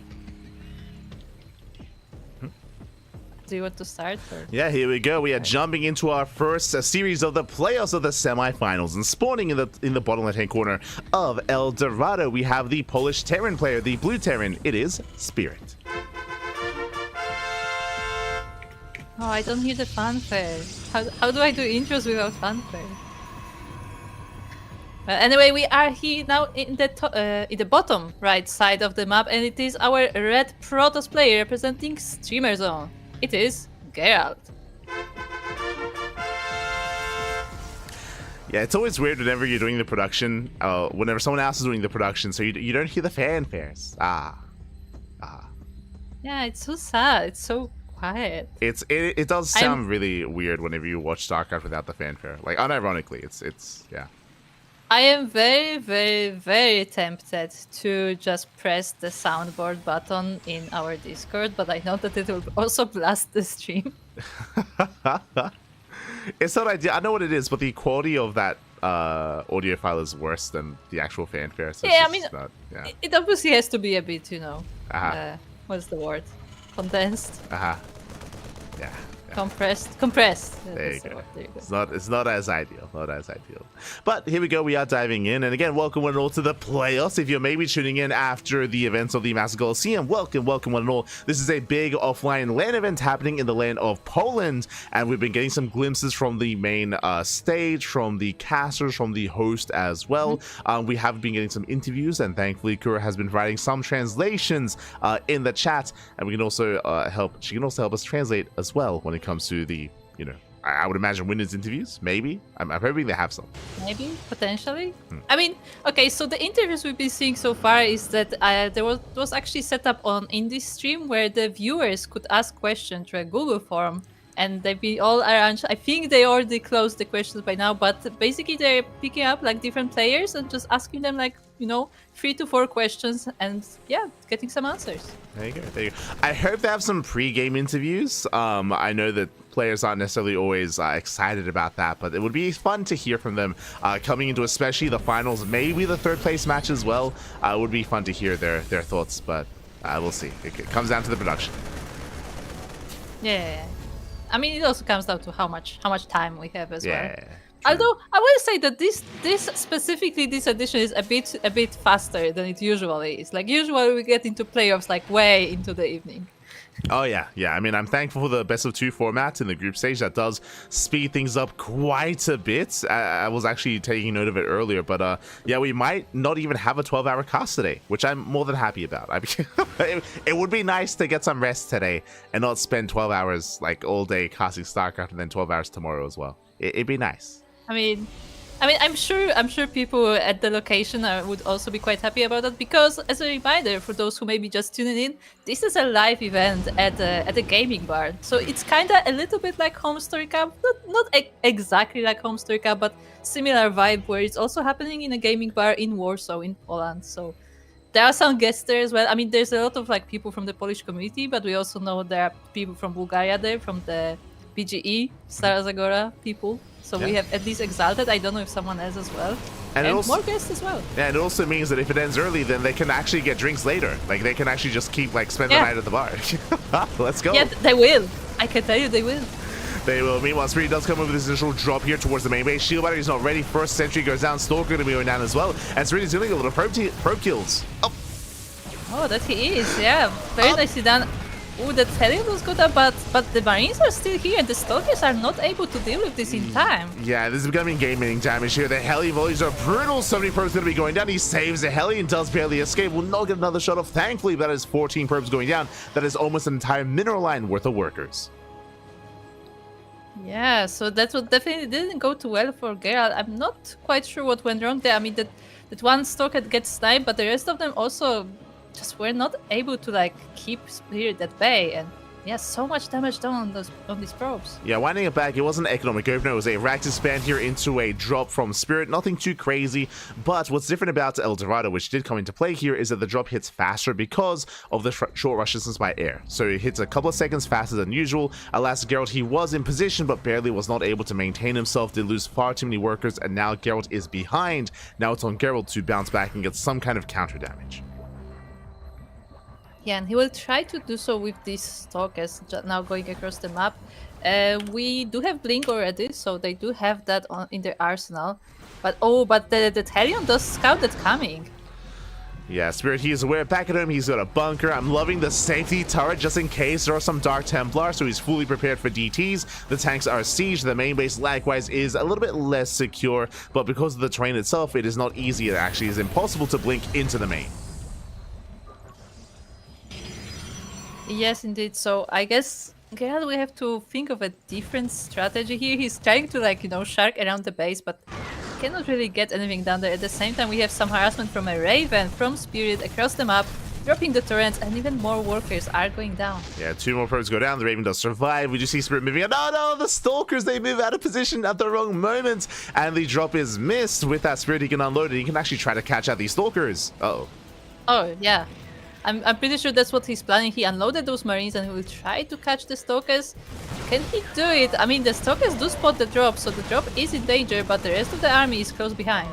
Yeah, exactly. So thankfully, Gerald, he does get eyes on the drop. He's able to take notice, able to pull away, does not lose the Stalkers, and he can slow down the push, picking away at the Widowmines, the Marines, the Marauders. His goal here is he needs to slow this down, otherwise the game could just end here and now with this move out. That is good. I mean, he's working on Storm. Storm can definitely help with this, but we do have 2 tanks in this army as well, so yeah, definitely rough position for Gerald, and the army of the Terran is already here. Yeah, he stims in, gets eyes on the Zealots, the army gets turned away, the third base is exposed, Storms are coming in, but it's still 5 seconds away. Up! But do we have High Templars? We have 1 High Templar, it's charged, and ooh, nice Storm on the entire army there. Oh, very nice Storm. Takes it to the face. A lot of Marines do go down. Nice start here for Gerald, but he needs another Storm as Spirit. He's still not backing up, still in between the bases, and he can either head towards the third or towards the natural. Yeah, it looks like those tanks will keep the position between the bases. Recall is forced there from Gerald. Because the 1 High Templar from the third base, I mean, it still has energy for another Storm, so it could definitely do a lot of damage to this army. But that means the third's exposed. Back. Yeah, the third is exposed. There's no Storm to support the Storm on the high ground, but last Stalkers, they blink down. Pylon goes down, depowers a shield battery, and the third base is completely exposed. Ooh, and also because the Stalkers blink down there, they were not able to escape, and with that, Spirit will be taking game number 1. GG, well played. Spirit having a phenomenal start, able to kill 14 probes at the start of the game. That was almost game then and there. The pressure was on Gerald to try to do some counter damage, but because of the map, because of El Dorado, there was no way for Gerald to blink into the natural or into the main base. He couldn't do any counter damage, and Spirit snowballed from there. Yeah, that he did, and I mean, it was a snowball from Spirit definitely, but we also had the positioning from Spirit in that attack as well, where he tried to push into the natural, and as soon as he saw that, oh, actually the High Templar is recalled there, he just went for the third base because he knew that nothing was there anymore. Yeah, again, because so much economic damage was dealt, that means that the army was smaller for Geralt. That means he couldn't actually split up his forces between his bases. He just didn't have the supply, didn't have enough to do so, and yeah, he was just pulled apart left and right. With that, a solid game there for for Spirit, and the pressure is now on Geralt to bounce back. Now, as a reminder, coming into this is going to be a best of 5, not a best of 2, not anymore. Yeah, we had an entire day of best of 2s, but this is the playoffs bracket, a very small playoffs bracket because it's only top 4, but that means that we also have a few best of 5s ahead of us. Oh, exactly. So we have begun our best of 5s. I believe the third place match is also going to be a best of 5. Yes. Right? Yeah. I don't know if best of 5. Hold on, let me check that. Hold on, I'm gonna search for it in one of my 10,000 windows that I definitely don't have open right now. Oh, no, not like this. It's okay.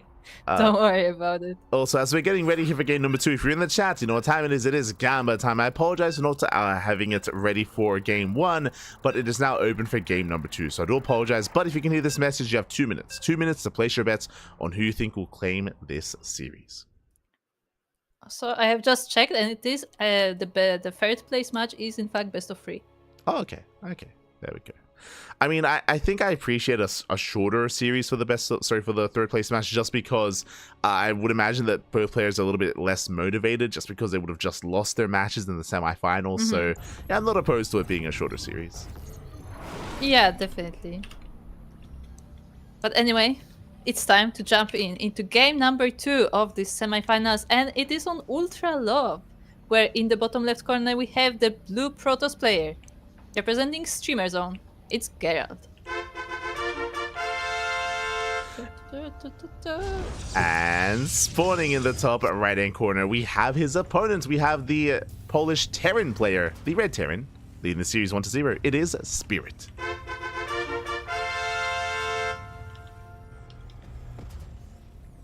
So they just changed colors, didn't they? Did they? I think they did. I think Gerald was red before. No. Correct me if I'm wrong, but I think Gerald was red. It's fine. I didn't even notice. But we are going to be settling in. Something that I do appreciate from Gerald as well, I don't think I pointed out during the cast, at least not too much, is that I do appreciate that Gerald, he's actually rocking a Streamer Zone jersey. He actually has a jersey. Yeah. I noticed it was like covered in sponsors, and I noticed the logo as well. So I do appreciate that Streamer Zone, they have been, of course, supporting their players and handing out their jerseys to their boys. Yeah, Streamer Zone seems to be currently developing their team in general. Like, obviously they signed quite a few StarCraft players. They also, I saw they were signing more people from other games as well. So it looks like the organization is developing right now. Yeah, exactly. Still a little bit Oh of my a God. newer team, but regardless is developing nonetheless. So do appreciate it here. Hope we're able to get a full body shot of Geralt with that jersey. I mean, you can get it. You have to press Control tilde, I think. Oh! It's an updated photo. Let's go. Look at him. They could do some work when it comes to cutting out his hair a little bit. I can see that. Look, they were in a hurry, okay? They this literally took the photo before the event. This is some Little League Cup level cutting of the image, but there you go. Rank number 2 in house. Oh, didn't know that. Let's go. Yeah. I mean, Gerald has played a lot of these tournaments throughout the year. Like, Gerald is always there for the LAN events. Spirit missed one, I believe. I remember there was this one house where Spirit wasn't there because it was I think his mother's birthday. Yeah, it was at the start of the year.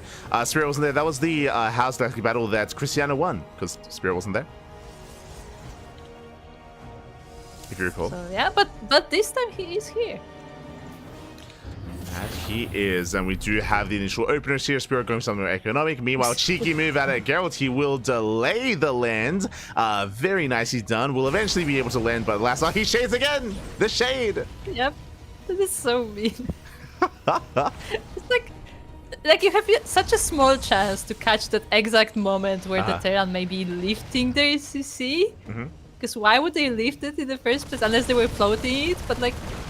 Yeah, that was a nice catch there from Gerald, but it looks like that Adept won't be able to do much good afterwards anyway. Yeah, I mean, the CC was off-center, so it had to reposition, so very nice moves here out of Geralt. Meanwhile, we do see Geralt looking to try to pick up any stray Marines, but nice movement here by Spirit. He will pull back, he will survive, he will maintain himself, and the Hellion does slip away. It does, and it will be able to go across the map, but it may meet the units of Geralt anyway. It looks like it survived just barely, so we'll be going to scout. Ooh, but the second Stalker will catch it. Yeah, as a reminder, there was no Reaper follow-up here. We can see once again through with the same initial opener, same Marine count, Widowmine as well, headed towards the bases, and the Stalkers are racing back home. The Hellion should be dealt with though. Hellion goes down. It goes down. It does scout ahead of time though. Ooh, the Widowmines are actually dropped in front of the base. Ooh. And they're not able to catch anything. Yeah, they force the recall. Nicely done here by Spirit, able to outposition those Stalkers. Does pull away, does pull back, and so far Gerald, he's holding. He's holding. His Stalkers are in position and they are going towards the main base. The probes are pulled just immediately before the Widowmines are even unloaded. The boys are pulled away, one shot going off, one worker goes down, and Spirit, he races back home. He recognizes that this time he will not be able to deal critical damage, he backs off, and Gerald gets a third. Yeah, so already much better start for Gerald than the previous game. He was able to save his workers, he was on top of the drop from Spirit, and yeah, should be a much stronger game from him. Yeah, we can actually see Gerald's actually set into his own game, actually settle into his own game state here. We've got a 3-gate blink opener into a third base, into a bay, into Colossus production. For now we have this group of Stalkers just going across the map, scouting, maybe poking a bit at the Terran soon. But yeah, I mean, I wonder what Gerald wants to achieve with this Stalkers specifically. Like, will he try to blink into the main base as well? With 3-gate blink, it's a possibility. yeah, he should just be containing his opponent. There is potential with the Observer, as the Observer is getting in position. We could try to snipe the add-ons, for example, as there is only one tank on the low ground. Spirit actually cuts tank production early on, so there is potential for a dive, but alas, Gerald is going to be poking in towards the natural instead. Gets a Marine, doesn't quite test the waters in the main. Yeah, I don't think he's quite aware that that is the setup that Spirit has. Oh, even loses a Stalker to the tank as well. So yeah, it doesn't look like there will be much harassment from these Stalkers, although they do take 2 SCVs. And 2 SCVs do go down. Meanwhile, we do have some auto harass here towards the natural, getting 1 probe so far, so not bad here whatsoever for Spirit. And it's not done because here comes that one Widowmine from earlier dropping in. Yeah, that one Widowmine was saved from the original drop, but it looks like Gerald is on top of that one as well. And yeah, but Spirit also doesn't even let it shoot and quickly picks it up. Yeah, cheeky moves out of Spirit, does drop into the main, and the shot is going to be going off. Does he get a Stalker? Does he get a probe? Up! Ooh, nothing. Oh, he got an assimilator. Shot goes off in the simulator, and with that, Gerald, he does defend. Nicely done. Once again, despite the disastrous game 1, he is holding his own here in game 2. Yeah, and also he is... Spirit is also... harassing with the Raven though, so some workers still may go down, but it looks like Gerald is on top of that as well, macroing them away with the shield battery, so none of them actually goes down even if they get damage. And meanwhile, Widowmine back into the main base. Stalkers are in position. Nice blink. Medevac goes down. Widowmine as well. It looks like a shot is going to go off on the probe. Oh no! Ooh, doesn't pull away. That could have been so much worse. It was so close. Yeah, 2 probes going down. Nice connection there by Spirit. Meanwhile, the main army has arrived. Nice force fields that will slow down the push, but the tank does siege up, and the third base is under threat. Yeah, the Spirit is trying to go around through the other ramp, but decides against it. And yeah, Gerald has to master his defense here, but actually Spirit decides that this is not the time to attack. I think he might have seen the Colossus as well. Yeah, the Colossus was spotted, so Spirit, he backs off. He respects the Colossi here as Gerald moves out, takes a 4th base. I appreciate the expansions here, a 2nd Forge on the way as well, so this is really just a posture. Gerald, he has no real intention of trying to break his opponents, but just trying to keep Spirit on his own side of the map. Oh, but this is a good position to do so, as we have this tank on the high ground, and it is in range of the army of the Protoss. Yeah, Gerald, he gets caught out. 2 shots going to be going off. Very nice connections here by Spirit. Zealots go down, and Gerald has to be very careful not to be caught out here. Uh-oh. Oh, he's forced to recall because this army of the Terran is trying to find a way to surround the Protoss, even steaming up the ramp. Yeah. But yeah, to the disappointment of Spirit, the army is no longer there. Exactly, the jukes are real, but I mean, if we didn't see that recall, most likely Gerald would have lost everything. Everything would have gone down there, so Yeah, thankfully he gets the hell away. He does back off, races back home. 3rd Colossus has arrived. 4th Colossus on the way. Oh, but we have another Widowmine drop, and this one is spotted a little bit late, but it looks like it's just in time, and the probes will be saved here at least. Yeah, meanwhile, the Widowmines are still two of them in the medevac, head towards the 3rd base. The army is in position. Despite that, Widowmines do unload, they do borrow. Oh! Ooh.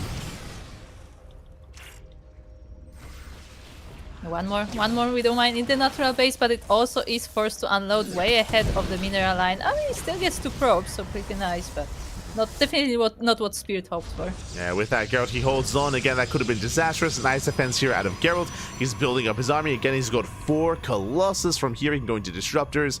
Another Forge is on the way. I thought I saw a second Forge earlier, but never mind. That was the first Forge, I suppose. So just gearing it up from here, getting to a 4-base economy. And Gerald, he is soon looking to max out. Yes, he is, and he has a pretty nice map control right now. His army is spreading around. He has some zealots at the top, his main army at the bottom.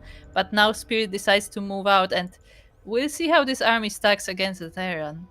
Yeah, in the head-on fights, I do favor Geralt here. I mean, we should be looking to cut the map in half and head towards the late game. I mean, that's what his Ultra Love is known for, because of how defendable these bases are.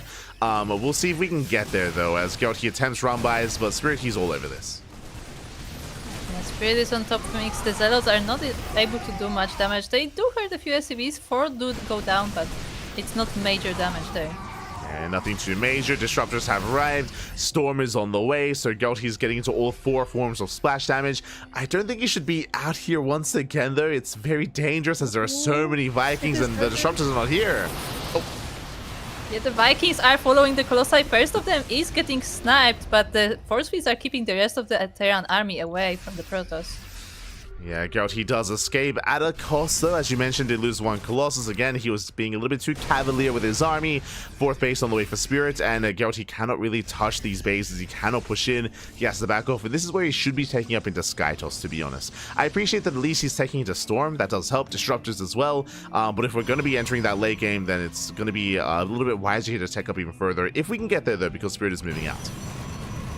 Yeah, exactly. He's still harassing at the bases of Gerald, but he's also moving out with the main army. There are so many Vikings here on the front, and they're just going straight for it. Yeah, they go straight for it. Nova goes off, zones the army away, but only 1 Nova. Where are the rest of the Disruptors? Oh, the Disruptors are not here. The Colossus are starting to fall down as they are left without their support, and the Terran army is starting to make way into this base. Yeah, Colossus are going down one after the other. Storms are going to be available. Diesel Storm on the left-hand side. We have more Templar coming in from the right as well. Disruptors are going to be coming in, and it looks like we are able to buy some time. The army is forced back. Yeah, nice storms there on both of the ramps here, so Geralt is able to hold it back, but oh, he's moving forward. Does move forward. 2 Disruptors go down. Massive losses here for Geralt. Nice storms, though. He still does punish the Bio army, and Geralt, he still holds. Yeah, and I mean, as much as it was a very tricky hold for Geralt, Spirit also lost a lot of goals in this engagement, and as they fell both to Storms and the Novas. Yeah, it was a back and forth trade here. Geralt, this is the big problem. He's still on 1 Robo. He only has 1 Robo. He can only make 1 Disruptor at a time. That's why his army here is quite lacking, even though he has a bank. Like, Geralt, he has, well, almost 1,000 in the bank here to spend his resources, but he can only make 1 unit at a time. As a result, Spirit is going to be the first to max out. Yeah, that's a very scary Terran army that Spirit is coming with. He also has the upgrades advantage too, so that's also something to keep in mind. And I don't even know. Okay, the Zealots will catch this army, so Geralt is now aware, but like the main army of Geralt is not even in position to defend this. Yeah, he has to rotate. He is out of position. Had Templar that do warp in, but we have some EMPs available, and this base is under fire. Yeah, the probes are just straight up evacuated from this base. The Nexus will be falling down. The High Templars stay to stand guard, but yeah, we'll see how that engagement goes for them. Yeah, at the same time, we see Spirit pushing towards the left-hand side as well. Going for another expansion, does force a cancel. 2 bases do fall, and Spirit, he might find another expansion. Oh. That he does. There's this lonely Nexus here in the bottom right corner, and it will be destroyed by Spirit. So Geralt suddenly is on only 4 bases. Yeah, 3 bases go down. Geralt's going to be knocked down to 4, as you did mention. Again, Geralt's main army is still lacking very much so. Just 2 Disruptors, 2 Colossus. The armies to engage. Now, I don't think Spirit can really break this expansion or break this army yet, but he's coming in towards the left-hand side. Yeah, I feel like that's the more difficult part of this engagement, that he has to split the army because Spirit is attacking in multiple places at once, and Geralt doesn't quite have a lot of, you know, the beefy units to split between the armies. Ooh, yeah, he really does not. Another massive EMP does connect. We can see Geralt struggling to hold on. So far, he is able to maintain these bases, and he can try to catch his army, but actually, Spirit, he goes for the dive. Oh. Yeah, Spirit just goes forward. Both the Disruptor and the Colossus goes down. The second Colossus is very low, but it's trying to escape to the high ground, and the army will be defended. Gerald, he Defended does off, hold I on. As you mentioned, Disruptor went down, Colossus went down, the other one barely survives. Spirity comes in once again. He won't quite be able to break Gerald, though. Gerald, he holds, and Gerald, he is maxed out with mainly a gateway arm. Yeah, how many robo units do we have in total? We have this one Disruptor, one Colossus. Is that it? Is that everything else? There's 2 Disruptors and 1 Colossus. That's all that we have left here. Again, Okay. it's a very cheap There's one in army. production. Yeah, it's a very cheap army here for Geralt, as you were mentioning, and we'll see what he can get done. Does force a cancel some of these bases. He is moving in. Bit of a gateway man army here. You know, at the same time, nuke across the map. Yeah, another base from Gerald is in danger, and it looks like the nuke will be going off. The probes are also not escaping. Yeah, he doesn't notice. Doesn't notice where it is. Nuke is going to pop off. Does pull away at the last second. 6 probes go down. Nice damage here for Spirit. The Ghost is still active, still there, can still chip away at that gas geyser at least. And Geralt, he doesn't push out. Yeah, Gerald is trying to go across the map, but he has to find a good position to do so, and he's running straight into the army of Spirit. Yeah, Spirit half his forces here to defend. Last Geralt, he kind of overwhelmed this. Storm's going to be going off, going to the planetary. He's going for the planetary, but I feel like there's a bit of a distraction as well, because the main army is right there. But at the same time, there's a second force from Spirit going across the map towards Gerald. So, yeah, Gerald really has to pick his battles here.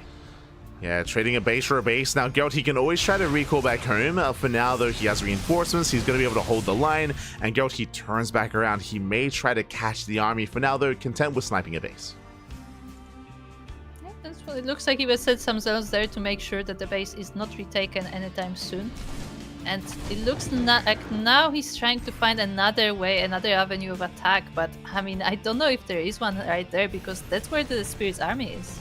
Yeah, I mean, these bases are somewhat exposed, especially top left, but as you mentioned, the army is in position, takes down the Colossus. Colossus finally goes down, and Geralt, his splash damage is down to, I believe, still 3 Disruptors, a couple of High Templar as well. Again, not the most ideal army to fight head-on, but, I mean, I guess it's an army.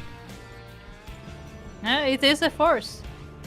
We even have Liberators there from Spirit, and even though those Liberators are not currently doing damage, they are forcing Geralt to keep more units back at home. And as you said, with this army not being super strong despite being maxed out, like, every unit counts here. Yeah, it really does. We do see the main armies clashing. We do see Spirit mainly distracting his opponent. Takes out 1, takes out 2 Disruptors. Ooh, I mean, there were barely any Disruptors to begin with. Yeah, now there are none. There's still this one Colossus, which will be helping this army as it's fighting mostly bio, but at the same time, Geralt is once again losing the base in the bottom right. Yeah, another expansion goes down. Spirit taking his own base behind this, moving in. 10 probes do fall. There's 1 Disruptor to defend, but that's going to be targeted down immediately. Oh.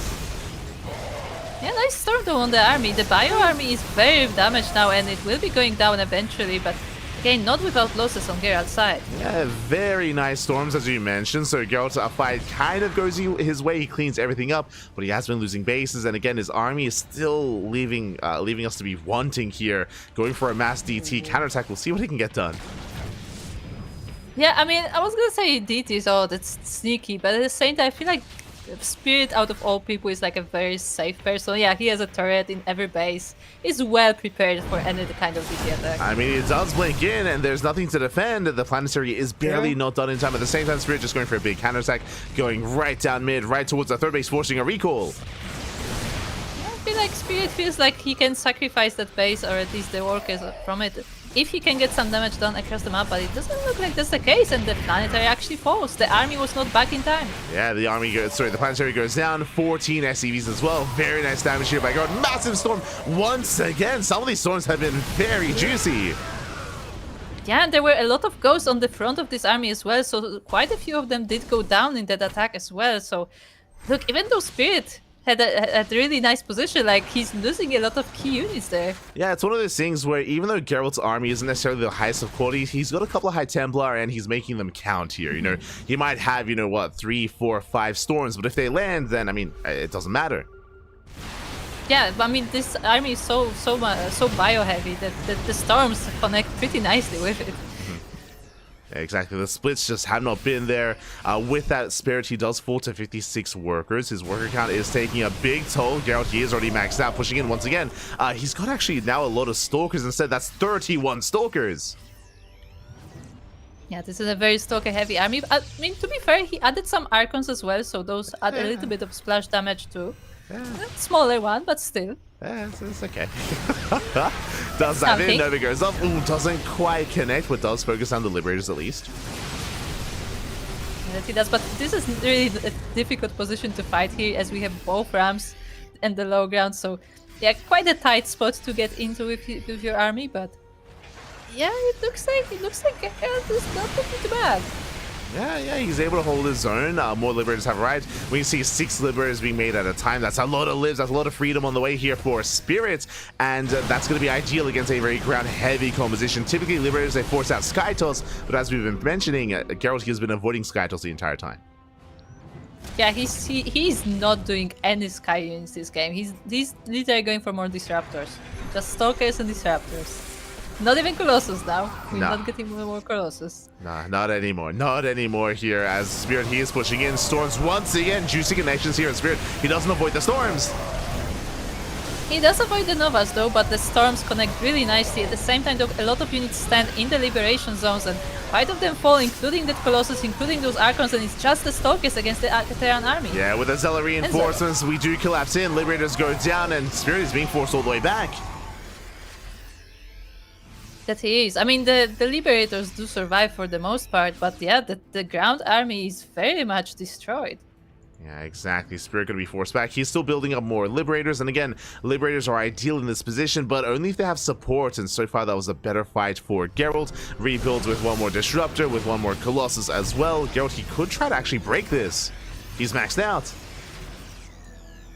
Yeah, that he is. I mean, again, I don't know. I personally don't like this position between the 2 ramps, but it looks like that's what the players decided for. At the same time, we have the Zealots going once again for that base on the right side, and Spirit is forced to lift it up. Yeah, Spirit, he barely had any workers to begin with, so more SCVs is going to be going down. The river! Oof. Ooh, that was close. Yeah, good. A few units did get caught, but some of them are mostly damaged. Yeah, good connections there from Geralt. Likewise, going to be able to peel away. Probes are going down to these Liberators, but Liberators are falling as well. They are going to be dealt with. Meanwhile, here comes the freedom. Here come the Liberation zones. That's a lot of freedom. It is. I mean, there's a reason why... even more freedom coming. There's a reason why you usually start Tempest production when you see this many libs. Meanwhile, Stalkers are coming in from behind. They're trying to sneak up on those libs. Up! Yeah, they just blink straight in, but they only take 1 of the Liberators, and the Novas don't really connect with much. Yeah, some over control there from Geralt. Does miss with the Novas. Alas, the base does go down. 11 probe kills, but at the same time, Zealot Ramai does not get another expansion here. Back at home, he does defend. Meanwhile, the army is getting caught out. Oh. It's getting caught out, but it did take that Nexus, and Spirit is holding the position. Geralt is trying to maybe go around, maybe avoid those Liberators entirely, and it looks like he may be able to do so. Lives, they get caught on siege. Massive pickles. He gets 1, he gets 2 Liberators here in total. But the Disruptors, they do go down.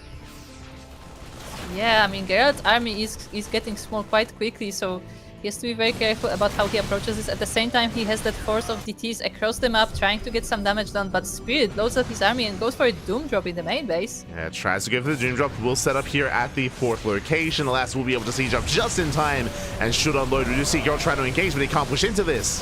Oof. Yeah, he's losing so many units. Only the Colossus stands, and I mean, the Colossus alone will not be able to defeat this army, so... Yeah, is that the entire army of Geralt? That was most of the Stalkers going down. He was actually split up here in towards the main. He was getting ready for the Doom Drop, so he was caught out of position. Does dive in, takes down the libs across the map. He's taking down bases. The DTs, they're popping off. He's going for another expansion. Yeah, Spirit is busy with attacking. He actually moved the entire army for the offense, and he doesn't have much for defense, so looks like both players will be suffering losses, but Spirit gets cleaned up. Yeah, these DTs, they shut down not just 1, they shut down 2 bases. Likewise, Geralt expanding on the right-hand side. Now Spirit, he has no economy. There's no mining here at the natural in the main base. The 3rd base as well, he's fully mined out. He has no income. Yeah, and there are still more DTs at the bases. More SCVs are falling. 22 SCVs are going down, and yeah, only now the units arrive to deal with this. Yeah, exactly, Spirit. He needs bases. He needs an economy. Okay, he's got half a base towards the left-hand side, getting a fresh mining base here towards the right, knocking down another expansion, and Geralt, he has to respond to this. Yeah, that he has, and I mean, it will be difficult to respond to this as we have once again a lot of Liberation zones set up here. The Disruptor is going forward. Never goes off. Big connection. Nice. Very nicely done. Main army does rotate. Likewise, DTs, they hit another mineral line. There's nothing at home to defend. Yeah, it looks like this time Spirit is spread a bit too thin. He doesn't have enough units to fight on all fronts, but ooh, this was a nice engagement there. Yeah, Spirit, he does catch out the army. One High Templar goes down. He wants the Disruptor. He gets High Disruptor as well. Massive pickoffs, as you mentioned. Very expensive losses here for Gerald, but at the same time, SCVs are going down. Yeah, I mean, again, Spirit's army is much smaller now, and it's not quite able to split between different locations. And meanwhile, from Gerald, we still have the DTs. We have some other Gateway units harassing the bases of the Terran. But it looks like Gerald may be losing another Nexus.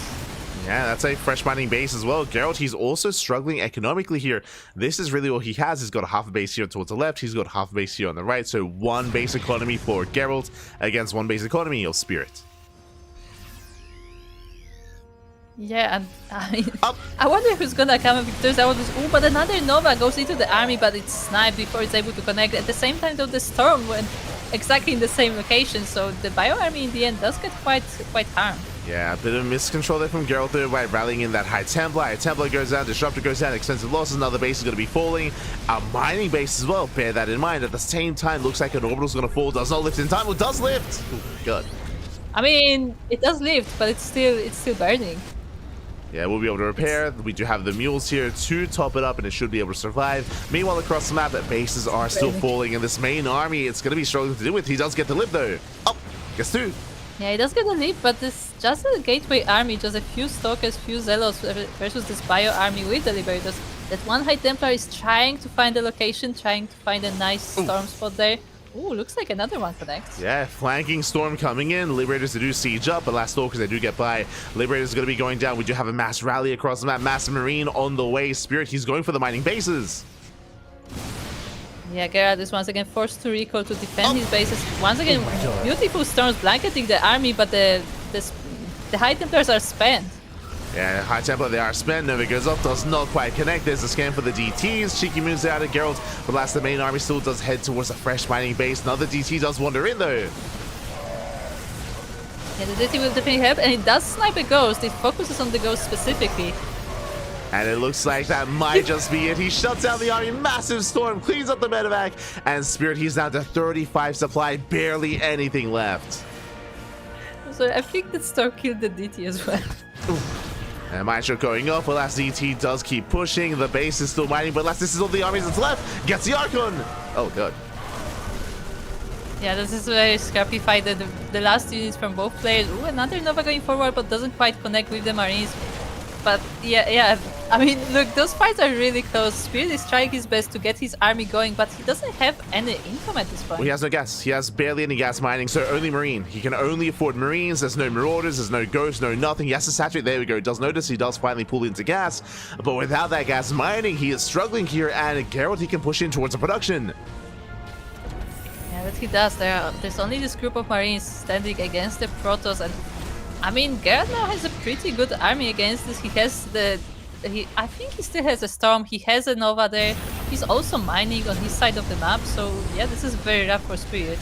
Yeah, there is one Storm available. That is true. The army does try to pivot away. Spirit going for a drop across the map. We've seen this before in the series against Krystianer, where Spirit, he can be behind 30, 40, 50 supply, but he can pop up a drop play. Elazer looks like he does spot the medevac. Yeah, Gerald was hunting for that medevac, and he will find it with these Stalkers, but he doesn't quite kill it off in time, so it will be able to unload in the top base. Yeah, and this is just buying time. The medevac is going to go down, but now ghost production has begun. Gas mining is now back up and running here for Spirit, and with that, he can now actually refine his army and actually make ghosts. Yeah, I guess he survives for now. Ooh, no, GG gets called. He taps out as he is running out of steam, and Gerald, he will tie things up 1-1. Was it that same orbital from before that just was slowly burning this entire time? Yeah, he never had enough money to stop it from burning. Like he never had enough money to repair it enough where it would stop burning. So just burning the entire time. Yeah, a slow death of the base.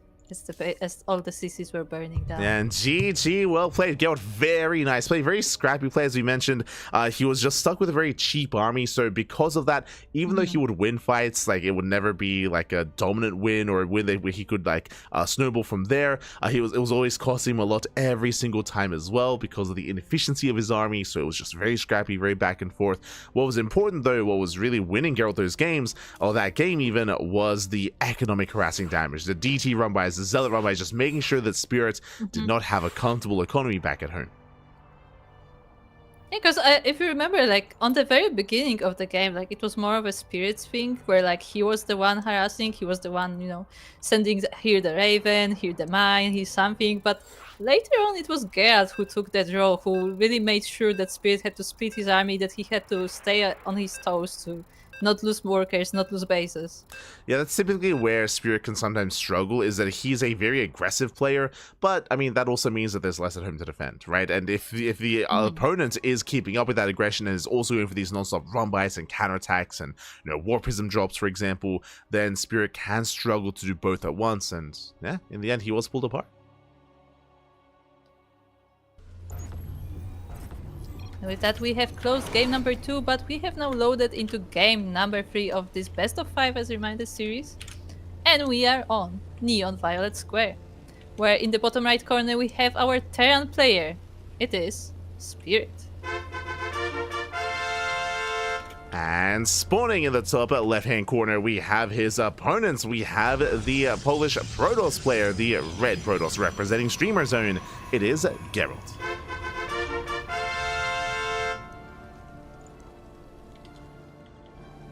By the way, in case you're wondering, they did show Gerald's camera right after that victory, and his heart rate was around 150. Above 150 actually. So as much as Spirit when he's angry. Yes.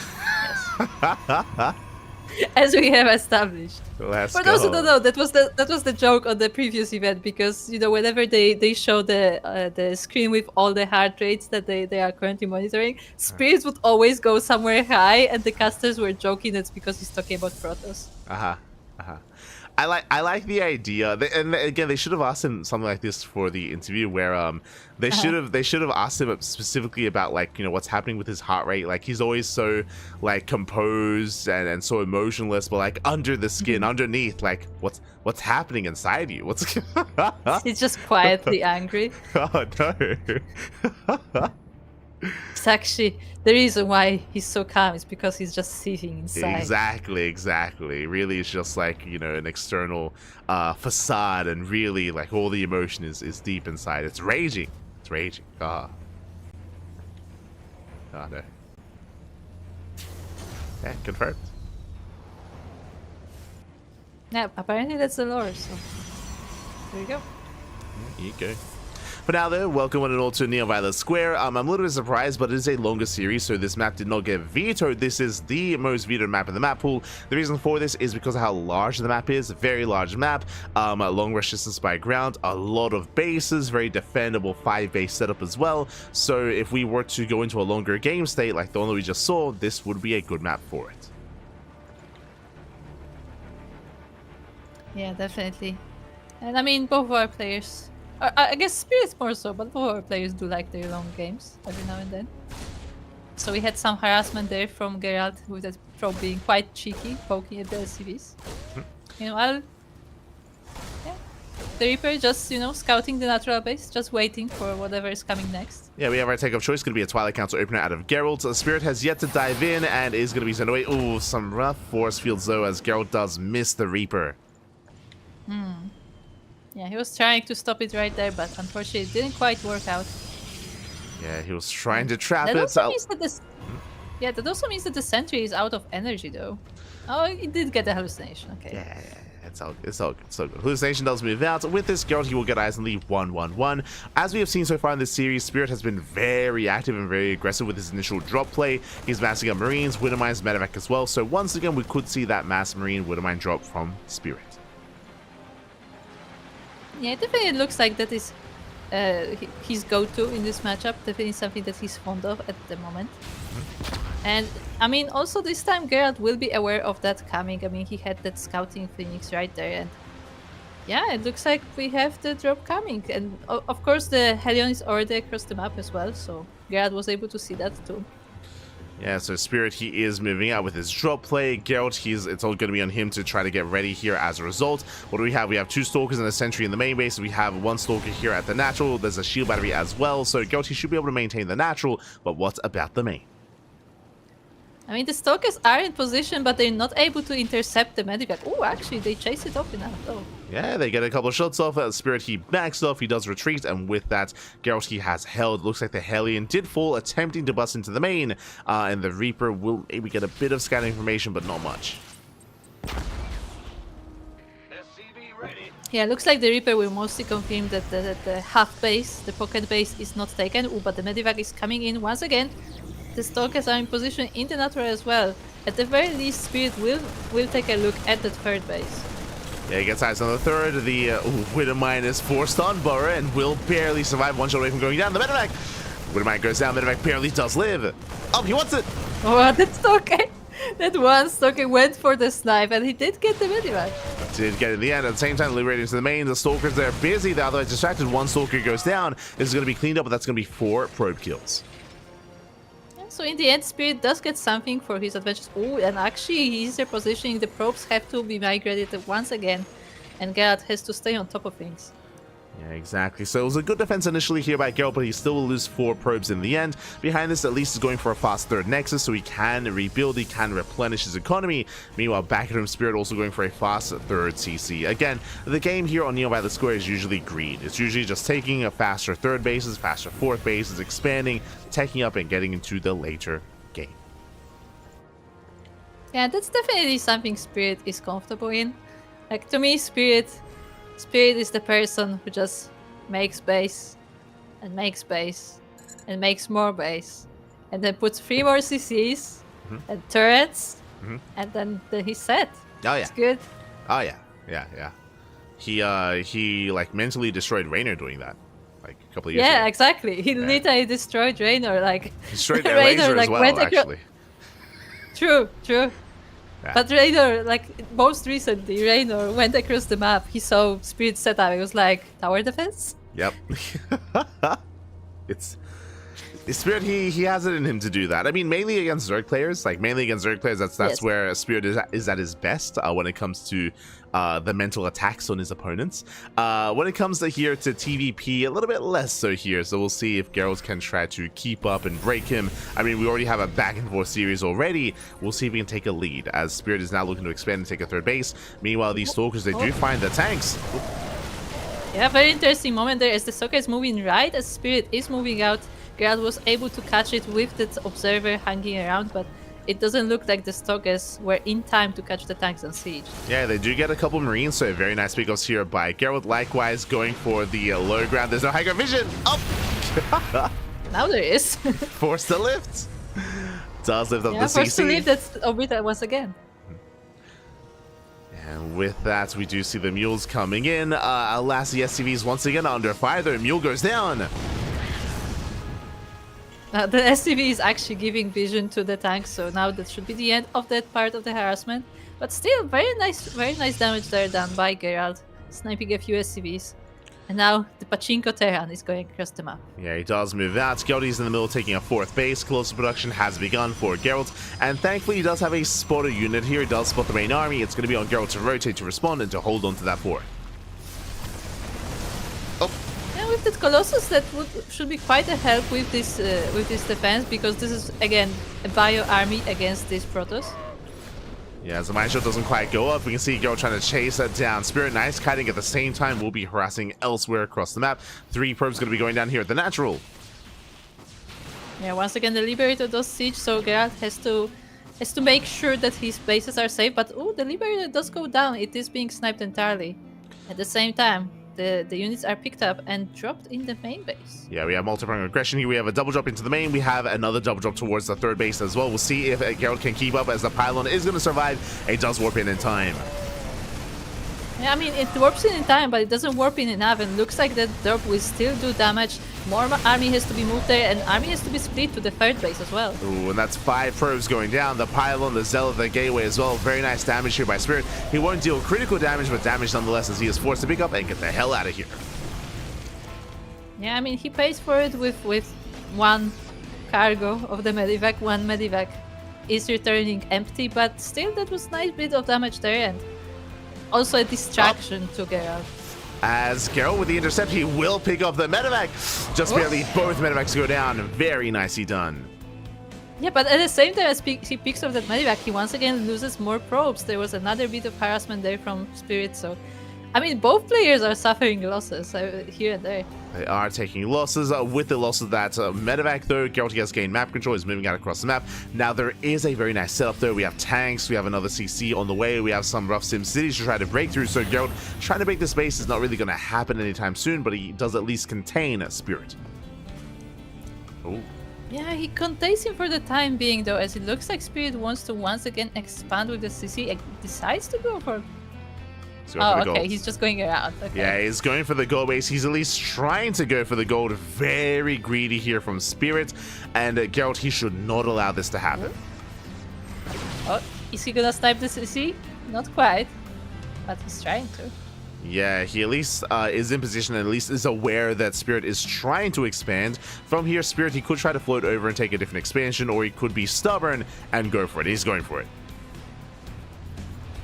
Yeah, he's going for it. He's taking his army with him as well, so it will be that much harder for Gerald to approach this. Even scanning forward, so he knows that the Protoss is nowhere near the base, and looks like he will be able to take it. Instead, Gerald, instead of denying the base, just decides to take a gold of his own. Yeah, I mean, it makes sense. I mean, Gerald, he has map control. So with map control, you can just mass expand, take all these bases. Storm is on the way. 5 High Templar warping in. Second Forge for double upgrades. So Gerald, he's taking up and getting further ahead, or at least trying to, as he's double expanding even, doing everything he can to take advantage of the more defensive position here of Spirit. I mean... I was gonna say you kind of have to like you know, outgrid him if you cannot like stop him from doing that, but at the same time, like, can you outgrid Spirit? You can try, and the biggest problem here is that Spirit is maxed. He's maxed out, so here comes the main army pushing right down mid. He does have a drop tools left hand side as well, going for the mineral lines. We'll see if Gerald can keep up as he is close to maxing out himself. Yeah, but the Stalkers are a bit in danger. The EMP doesn't quite connect with them, but they have to go through the pachinko first. Yeah, Stalkers are getting caught out. Would you have a flanking storm though? Ooh, very nice connections there from those storms. Unfortunately, they don't kill the army though, they only damage it, so it should be able to heal mostly in time for battle. Yeah, a lot of Marines that get caught out there by those storms. We can see Gerald, he is aware of the drop. The pylon did confirm. He does respond with some Stalkers. Now he can focus on the main push on the main army. Again, he has a lot of High Templar and the tanks are on siege. The tanks are at siege, but the Protoss army is not quite able to approach. A nice storm connects as well, but not quite enough. One of the Colossus is already pretty low. Yeah, the Colossus does get very low. Meanwhile, we do have the drop into the natural. Probes are being intentionally targeted down. 9 probes do fall. Very nice target firing here at a Spirit. And the main army is pushing in. He wants a Colossus. Oh, he's going for the Colossus, and he will be able to get it, but he's also losing the Vikings at the same time. But the ground army, though, the ground army still stands strong. Exactly, as Gerald, he breaks on through. 11 probes are going to be going down. That one drop is doing so much here in the main base, but we just see the Spirit is forced all the way back. Yeah, 2 Colossus still stand out of the 4, and they are pushing the Terran back. The drops are eventually pushed away as well, and the gold base is not harassed, not hurt. Punished? Ah, the words. Yeah. The words are escaping. Ah. I started the sentence, there was no ending. Ah, no. You pulled the Yaku. No. It's when you start talking and then you don't know what you're going to say, so you just... Yeah, you don't know. It's like, I you're know what the intention of the sentence is, but I did not plan this through. Just stuck in limbo. Ah, no. Ah, no. But here we go. He does force us all the way back. Vikings have been rebuilt. Ghosts have arrived. We do have a zoning Nova going to be going off just to try to buy some time, but the Colossus are going to be going down. The Colossus are going down. The Nova tries to connect, but doesn't quite catch a lot of the units. There are also so many ghosts in this army already, but they are all on the forward positions, so they are very vulnerable if any of the Novas actually catch them. Yeah, they are going to be vulnerable here at the same time. Gerald, he does rotate, does respond. He still has 3 disruptors to the main army. Disruptor count is still very low. It's very gateway heavy instead. The armies are maxed out. And we're still waiting for that big engagement, that big Nova or Storm to pop up for Gerald. Oh, the pachinko strikes again as the Stokers get a bit stuck in there. They do get a little bit trapped. It's a bit of an awkward engage here from Gerald. Nova is going to be going up, but does not connect. Yeah, it doesn't connect. First of the disruptors, I think, was sniped before the Nova went off, and the second does not connect with the army, so not great engagements there for Gerald, unfortunately, but he's still keeping Spirit at bay here. Yeah, he's keeping up with the movement. At the same time, Spirit going for the double drop. Does find a fresh mining base. Is going to knock it down. And Gerald, he at least has some Zealots in position to help defend, but the base is going to be going down. It takes a lot of hits. Yeah, the Zealots will not be able to save it in time, and I mean, they hurt some of the army, but the Spirit just packs up and he will go straight into the main base. Or maybe not main base. Yeah, does head towards the main. He goes does for the pivot. gold instead. Yeah, pivots over towards the gold. Now there is a Storm to defend. Nice Storms, nice feedbacks as well. And then they should barely go down. One does escape full of units. Oh. Yeah, the Zealots are not quite able to jump and hit the Medivacs, so the Medivacs do escape. The Stokers have to fight in the main base, and some of them will get damaged doing so, but the drop is eventually cleaned up. Yeah, main army pushes in. Very nice catch. Disruptor goes down. 2 disruptors going to be going down. The Nova does not connect. Colossus count gets reset. And Gerald, he plummets in supply. Massive Storm does connect here towards the end. But Gerald, he needs more time. Yeah, the Storm was really beautiful there in the choke point, but there are not many units left for the Protoss, and he is forced to reinforce, to regroup. He's trying to make a position in the third base. Yeah, he's trying to hold on. He has rebuilt here with Mass Stalker. A couple of Colossus have trickled in. Nice Storm towards the end, but the bases are going down. Gerald, he has to rebuild. He has to reestablish himself. He has 91 probes, but he's not mining. Yeah, that's very unfortunate there for Gerald. Ooh, and even a nuke is now being set on the gold base. I mean, at least Gerald sees it this time, so the probes are immediately evacuated, but he doesn't quite deal with the ghost itself. Okay. Nuke goes up. Alas, no major damage here as he does pull away with that probe, thankfully. We can see Spirit still being active. Both armies are maxed out. At least Gerald does have a bank to work with, but again, once again, Gerald keeps refusing to take up. Oh, massive EMP! Yeah, massive EMP connects there, but the Terran army is not far behind, trying to catch the Protoss in the middle of the map, but he's not quite able to do so. Yeah, still sharking around. What's also important is that unlike the previous game, we have been left alone. Spirit, his bases have been left untouched for the most part, is now taking another mining base on the right-hand side, and has been left alone for the most part. Yeah, it's mostly been Gerald, you know, defending from those drops from the Liberators. I mean, we didn't have as many Liberators this game. We did have a few on the very beginning. So yeah, it was mostly on his side of the map, but now he's engaging with the army. Beautiful Storms on the bio once again, but the Vikings are focusing the Colossus. The Storms, they were on the Vikings actually. The Vikings, they all go down. The Colossus survive, and with that Spirit, he takes the fight. He snowballs out of control. He can chase us down. He can just keep pushing. Keep going, Pappy. Keep going.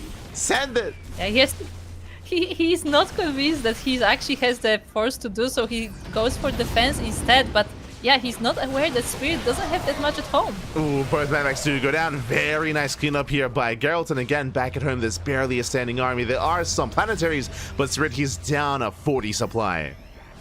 There's actually one planetary. The rest is all orbiters. Yeah, just one planetary here. Gerald, he can break through this, but again, as you mentioned, not too confident about his army. He's going to posture, he's going to rotate, and he's giving Spirit time to rebuild. I mean, you don't want to just, you know, roll your army into the opponent's base and then find out that there's actually reinforcements there and you suddenly lose the game. But yeah, I mean, again, that's the thing about StarCraft, that you don't exactly know what's going on at every point of game. So yeah, Gerald decides to be careful instead, and unfortunately also gives Spirit some time. Nice DT counterattack though. I was going to say that the tanks do siege up, and that does scare Gerald off. So again, despite having a large enough army to break this position, doesn't feel too confident. DT counterattack does take down one of the planetaries though, and with that, Gerald, he can push in once again. He's knocking down those rocks. Yeah, the army is distracted with the DTs, and Gerald moves in, but decides to once again be careful once he sees the tank. And yeah, he doesn't want to get caught between the armies. He doesn't want to miss on massive EMPs. The Novas though, Novas, they finally do connect. Massive connections here on the bio. Now the Colossus is going to be coming in, and with that Colossus, there's only one Viking. Yeah, there's only one Viking, and it's not able to actually attack the Colossus. The first Colossus gets saved, the second is still full on health, and the Protoss army is just going forward. Spirit does not have much standing army left. Yeah, he doesn't have much left over. DTs are not barely enough here to keep breaking through. He does back up. DT's going to be harassing you towards the goal base and still no mining. At the same time, though, there's also some harassment on Gerald's side of the map, but Gerald is committed. He's going forward. He's catching the reinforcements from Spirit, and yeah, this is looking great for Gerald. Yeah, some wasted DPS with the Colossus as they're attacking the orbitals instead of the main army, so not the best fight here out of Gerald. Spirit he steps in, takes down one Colossus, very nice pickup, and the supplies are very close here as Gerald cannot spend his money. Gerald, he has a bank, but alas, he's still struggling to rebuild and struggling to remax. Yeah, but at the same time, he cannot let go of this aggression. He keeps going forward, but the reinforcements for Spirit are coming, and it looks like he no longer has the force to keep pushing. Yeah, as it looks like Spirit he breaks down, he will catch the Colossus. Colossus goes down. As we mentioned, Gerald, he has been skipping warpins. He has been missing warpins here, so his macro has slipped. He has money, but he has to spend it, as it looks like Spirit he breaks out. He takes the fight. Yeah, he has enough of an army to make a stand, but at the same time, there's so many DTs going on the other side of the map. Yeah, he's going for the tank. The tank goes down. Can he get the planetary? Does he have enough? Up! Yeah, he does. I think so. Yeah, that's a lot of DTs. The power of 11 I'm sure DTs. I'm sure Fear Dragon could tell us exactly how many DTs it is. I'm pretty yeah. sure he did it in a previous video. He hasn't casted StarCraft in years, but that's a fact that he knows. It's ingrained into his memory. He knows. Yeah, I mean, I'm sure he still plays sometimes, so he probably does that. For sure. As himself. Gerald, he is going to be double expanding. We do see Spirit breaking out. Spirit still has a comparable army, if not a larger army than Gerald. He still has a chance. Oh, Yeah, I'm not sure about the reinforcement from Gerald, although we have a lot of Zealots coming in from the top side, and they will be catching this army, but this is just Gateway army. There are no Colossus here, no Disruptors, just the Gateway. yeah, without any splash damage, we do see the Spirit, he breaks through. He breaks through, he's going for the expansion as well, going for the planetary. Gerald, he has to be very careful with this army, as again, Gerald, he needs some time, and there we go, the Colossus has finally arrived. Colossus is arrived, but it's only one of them, and I mean, this is still a massive army, so Spirit could try to focus it down, but I don't think it's enough now. He picks up, he loses 1, 2, 3, 4 medevacs go down. Massive pickups with that Spirit desperate, so desperate, going for the main. DTs are in position. Do we have a scan? We do not. Yeah, so some of the forces will be going down to He the just milled. DTs as well, but yeah, Yeah, that's why there was no scan. He just muled here at the expansion. There was no scan. We do see Spirit dropping over towards that fresh mine base, but GG, the 1G. Check his heart rate. looking 145 so far. Oh, no. G. G, 1G, Pappy, 1G, as Gerald does take a lead in the series. Whew. It was a game. I tabbed over just to see his heart rate. Let's go. With that, GG, Yeah, Gerald. looks pretty happy with himself though. Yeah, he played well. He played well. 100%. 100%. GG, well played. Gerald, he does take a lead in the series, and it looks like the players are asking for a moment. They're asking for a break. It makes sense. I mean, it is a long series. It's a long series. It is a best of 5, so more than happy to give them a moment here to recover, to recuperate before continuing with the series. Yeah, I mean, they need a moment to lower the heart rate. Yeah, they do. Let's go. G stands for Gerald. I like it.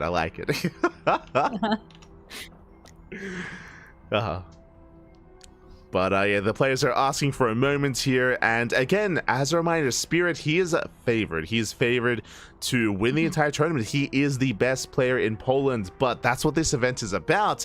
You know, after 6 months, after a season, it's time to, once again, you know, just recheck and confirm who is the best player in the region in Poland. Yeah, and I mean, even if like the thing about the best player is like it's the best player on this specific event. Like you have to come, you know, in shape. You have to make sure you're well rested, that you're well prepared, and you have to perform on the day. So it's also a very different kind of environment than, you know, playing tournaments throughout the year. Exactly. That's why, it is kind of like, I mean, in a way, a bit of a seasonal thing here with the House Galactic battle to kind of check the temperature here as to the state of play between our players. And yeah, I mean, Spirit, he was looking very dominant in the group stage. I mean, hey, it was round robin. They played against everyone, and Spirit did come out on top in first place. Gerald in fourth place, but clearly, Gerald, he's showing us that, mate, all he needed was a couple of drinks, Pappy, okay? He was too sober at the start of the broadcast. He was too sober in the group stage, but after having some mojitos, after having some of his own branded drinks, he's ready. He's good to go. Yeah, clearly that was what he needed. That definitely helped him. 100%. We cannot confirm or deny that actually happened. For those that are curious what we're referring to, Kuro did post in our Discord that at the event, because the event is happening at a gaming bar, for this event they have branded drinks and named them after the players. Yeah, so each of the players has their own type of drink. I don't know if they had anything to do with the creation of said drinks, but at the very least they are named in their honor. So you can order a drink named by a player. There's also another drink for indie, which is called indie with pineapple. I like the indie drink. I like the indie. I don't know why they had to specify with pineapple. I'd like to believe that he's already with pineapple, like as he is, but it's nice. I think it's more memeing about the Hawaiian pizza. It's good. So it's indie with pineapple. Yeah. It's Bacardi. It's with pineapple juice, sugar syrup, lime juice as well. Some vodka, of course. It looks good. I'm just very upset. I posted this in the chat earlier. I'm very upset that Pappy's drink is not tequila. Or tequila related. Like what's happening? What's going on? He's Pappy. Yeah, I know, right? Why is he vodka? That doesn't make any sense. I feel they just didn't have any tequila. They sure. Have any tequila. They have to have tequila, mate. It's a gaming bar. Ay. SMH. Oh, they have a poster. They're showing off a poster with all the signatures. Let's go. Also, as we're settling in, a big shout to Wooman12 in the chat. Thank you so much for the raid. Hope you had a great stream. Hope you had a great ladder session. Hope you had a great time. Welcome, one and all, to the playoffs of the House Galactic Battle Champions. Welcome to the semifinals. We're nearing, in a way, kind of the end of the broadcast, or at least halfway through. We still have plenty more matches ahead of us, but we have reached the top 4 of the event.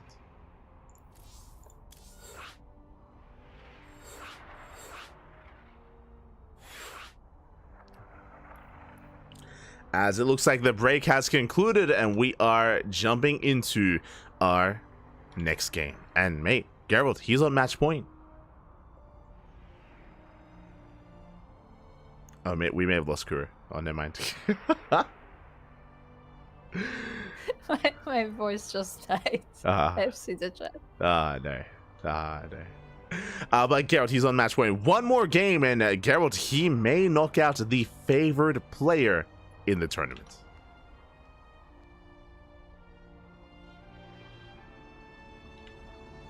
Oh boy, so one more game is all he needs. Meanwhile, we just need a moment here to get things all sorted and set up. I actually wanted to see like who had the most expensive drink. I think is Indy's drink the most expensive one? No, Spirit. Oh, Spirit's drink. 25. I saw these. I don't know what his drink is. Is that sake? Is that what that is? No, okay, so Spirit's drink is something that I assume is related to the sponsor, which is called Yumisu. And the way the word sounds, just the way it sounds, so I cannot tell, but the way it sounds like gummy bears. So maybe it's something related to gummy bears, maybe? But when I asked Kashim if he knows what it is, he also doesn't know.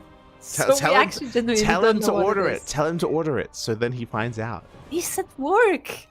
Yeah, I mean, Indy's at work. He's drinking. No, you don't understand. Indy is being served drinks. That's very different. So what you're saying is that we have to message Danskik, and then he has to serve Kashim Yumisi. Yes. Okay. Yes. There we go. We'll make it happen. Let's go. Also, I like how Gerald's drink is not Jack and Coke, it's Jack and Pepsi. Like, that's blasphemous. That's Also, that's what the problem was. I didn't understand why Yaku was so outraged about Yeah, this. it's Jack and Coke. That's what it is. It's Jack and Coke, but he's got Okay. Jack and Pepsi specifically. Look, I don't know why they had to Look, specify that. I don't. what they had, okay? I mean, I feel like even if they say that, like I like, even if they don't have Coke, you say that anyway. Like I don't know. It's just it's kind of weird. Oh no. Feels Jack and Pepsi, man. Esther Gerald. Look, as somebody who doesn't drink, that does not bother me at all. I have that privilege that I have no idea what anyone is talking about. God damn it. Go for it. But we are back. Our players are ready. Their heart rate is at 120 both. And we are now on Amygdala. In the bottom left corner of the map, we have our blue Terran player. From Poland, of course, as this is a Polish LAN. It is Spirit. And spawning in the top right-hand corner, we have his opponents. We have the red Protoss player representing Streamer Zone, leading the series 2-1. Onomas, one more game is all he needs to advance on to the finals. It is Gerald. My brain almost said Spirit. Scared? Who's scared? It is Gerald. And yeah, it's again quite shocking to see. One more game is all he needs. Again, he had a bit of a rougher start in the group stage, but we're telling you, he just needed some Jack and Pepsi, and he's good to go.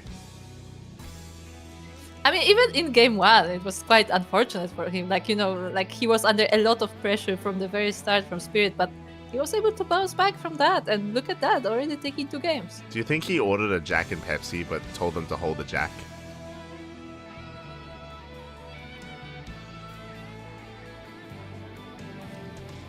So he's just drinking Pepsi. I would do that.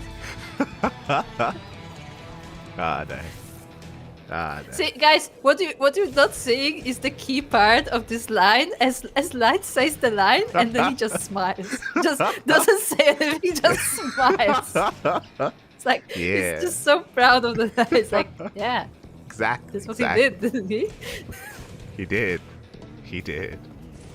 Also, Spirit's drink needs to. I mean, we don't really know what it is, but it's got to have spirits involved, right? That would just make sense. It would make sense. Yeah. Yeah, it would make sense. Yeah. But do you House? think it's actually like gummy bears, just like, you know, with alcohol, and they just like dissolve in the alcohol? And that's the thing. You can have gummy bears in like alcoholic drinks, like cocktails and stuff. Yeah. Yeah. People do it. I mean, again, that's what it sounds like, but I mean, I'm guessing it purely based off what the name sounds like. So, you know. There you go. I wanted Art's drink to be like very festive. Like you order it, it's got like the umbrella, it's got like a giant like piece of like fruit sticking out of it and stuff. I think that's Indies. I think Indie is an umbrella. Oh, okay. Oh yeah, is that what he was drinking before? Because when he got his drink, it had an umbrella. Like that's what I assume it was. I assume he got his own drink, but I don't know. Okay. They should have gotten Zed a drink. I mean, Zed doesn't have a drink. Yeah, that's what I mean. They should have gotten him a drink. Yeah. Yeah. They should have. Actually, they should have. Because it's not like they didn't know that Zed is gonna be there. Zed is there for every house. Yeah, get him a drink. He may be retired for years now, but he's there for every house. Damn. But now that we're settling in, we do have our initial take of choice. Going to be a Blink-based opener. Hellion Reaper does go for the dive, but the force field is in place, and Geralt will hold on to the main. What about the natural, though? Up. Yeah, perfect hold there for the main round, but the probes are still in danger, and I think one of them went down, but not more than that. Yeah, nice events here from Geralt. Behind this, going for hallucination across the map. Extra gateways on the way. Just 2-gate blink for the time being. Sorry, 3-gate blink. So a bit of a safer start here for the Protoss. Yeah, and we'll see how Spirit responds to that. For now, it looks like once again he goes for harassment, but not as dedicated as previously, I feel like. Yeah, previously he was going for Marine. Widowmine drops, now just only Widowmine. So just for scout information more than anything, isn't going to commit. Reaper is going to be caught out. Geralt takes a third base, and it's going to be on Spirit to confirm what exactly is going on. But the army did move out for Gerald, but it's back just in time for the Widow Mines. Okay, he doesn't get the probes. He does get the sentry, but only damages, doesn't kill it. And yeah, indeed, I mean, some damage was done, so there's something. And that was very nice damage. 4 probes going down and lost mine time for only 1 Widowmine. He saved the other, so very nicely done here by Spirit. Behind this, getting into his own 3-1-1 setup. No faster third CC this time, but overall we're loading into one of the larger maps in the map pool, so we can settle into a longer game state. Once again, we could get there. And you say we load into the map, so we could go for a longer game. Like that's every game with Spirit. True. I mean, we've also been having all the just goes into the longer game. Oh no. Oh. Ooh, as once again, that is 8 probes for 2 Widowmines. Very nice damage. And Gerald, he's slipping up here when it comes to his reactions. Yeah, he did miss that mine. He didn't quite pull the workers in time, and now it's time for the Raven as well, but it looks like it will be caught by the Stalkers. Yeah, this time much better here. 3 volleys go off, Raven goes down, and Gerald, he does make up for his losses here. I mean, still rough losses for Gerald, but thankfully at least snipes the Raven. Yeah, so because, I mean, if you remember in the previous games, the Raven was there for a long time, and it was getting a lot of workers with the turrets, so to get rid of the Raven must be a huge relief for Gerald. And now we can just focus on his setup here. Colossus are on the way, Charge on the way as well. Spirit, he is expanding. 3rd CC is in production as we speak, so no crazy 2-base all in. And Gerald, he does confirm the expansion here with the hallucination. Also Observer. Yeah, the Observer Also is gonna... Observer. Yeah, the Observer does go down, so nice snipe there from Spirit. Will deny the vision here of Gerald. Yeah, Spirit is on top of that, trying to not let Geralt know too much about what is going on his side of the map, and he will try to hunt for this Adept as well. Yeah, Spirit just taking map control and map vision away from Geralt. He will clean this up. Behind this, the Colossus count is slowly building up over time. He's got 1, soon to be 2 Colossi, then getting to Charge, and most likely Geralt is going to be going for the same composition here. Time and time again, we've seen just a very gateway-heavy composition with a couple of Robo units and a couple of High Templar. Yeah, I assume that's probably what Geralt will go for, as it seems like that's what he's comfortable with. And I mean, he has this 1 Colossus, so he should be fine against this Terran army, but there is also a double drop coming in. Yeah, Geralt, he is in position, does engage ahead of time. Nice swipe here on the Bio. Does want to dive into the Widow Mine, so he has to be very careful trying to bait out the Widow Mine shot, but Spirit with the unpower. Yeah, Spirit is careful. He does not want to waste any of the shots on these Widow Mines, but one of them goes down. The second one is cleaned up as well, and Geralt is chasing this army, but that also means that he's not defending the drop. Geralt here overextends. 1 Colossus is going to be going down. Massive pickup. At the same time, as you mentioned, double drop here towards the 3rd base, and Geralt is being pulled apart. Probes are going down. Stalkers as well. This can get out of hand. He's forcing a recall. Yeah, he's forcing a recall, but the army just picks up and leaves, and the recall has been kind of wasted at this point because the army is not in the main base. It's not where Spirit is, and more probes will be going down. Yeah, Spirit again, he's angry, he's upset. The heart rate is spiking up here as he's just pulling Geralt apart left and right. Rallying towards the natural. The Colossus should be enough to hold on, but no, never mind. He sims in, he wants the Colossus. Ooh. Yeah, the Colossus is safe, but pretty much every building is unpowered, and there's still some units in this drop that will still be rotating between bases. Yeah, it does rotate, does hit the 3rd base. Geralt, he's trying to keep up, has lost a lot of workers, as you mentioned, did lose a lot of his production as well, but he does have a 4th Nexus here, so he can rebuild, he can attempt to stabilize. By the way, I did look, I do have the police through the second screen, and Spirit's heart rate did went to 160 as he was dropping. Jesus, oh my god. He went all the way in the red. The drop was a lot. He was putting everything into that drop play. I mean, again, he did do a lot of damage. He did pull Geralt apart. Geralt, he is behind. Geralt, he has to try to recover from this moment. How does he recover? With run-bys, with counterattacks, catching out some of these drops as well. There's potential, but Geralt has to be as efficient as possible. Yeah, he definitely does. We see how he goes about it. We still have the drop lingering over there. We have a smaller force from Spirit as well going across the map. It looks like Geralt is trying to hunt it down maybe, but yeah, we'll see if he can find it. Yeah, Gerald, he's being active, hoping to catch any drops. He's just hoping that he can come across a stray medevac, a stray drop here or there. Alas, has not been the case. As you mentioned before, Spirit, he is pinned here outside of the 4th, and he has yet to take the goal base himself. He will soon do so, though, as the CC is just about to finish. There it is, but Gerald will probably try and stop that from happening as he's moving in right now. He has more Colossus now in this army. I believe there are 3, right?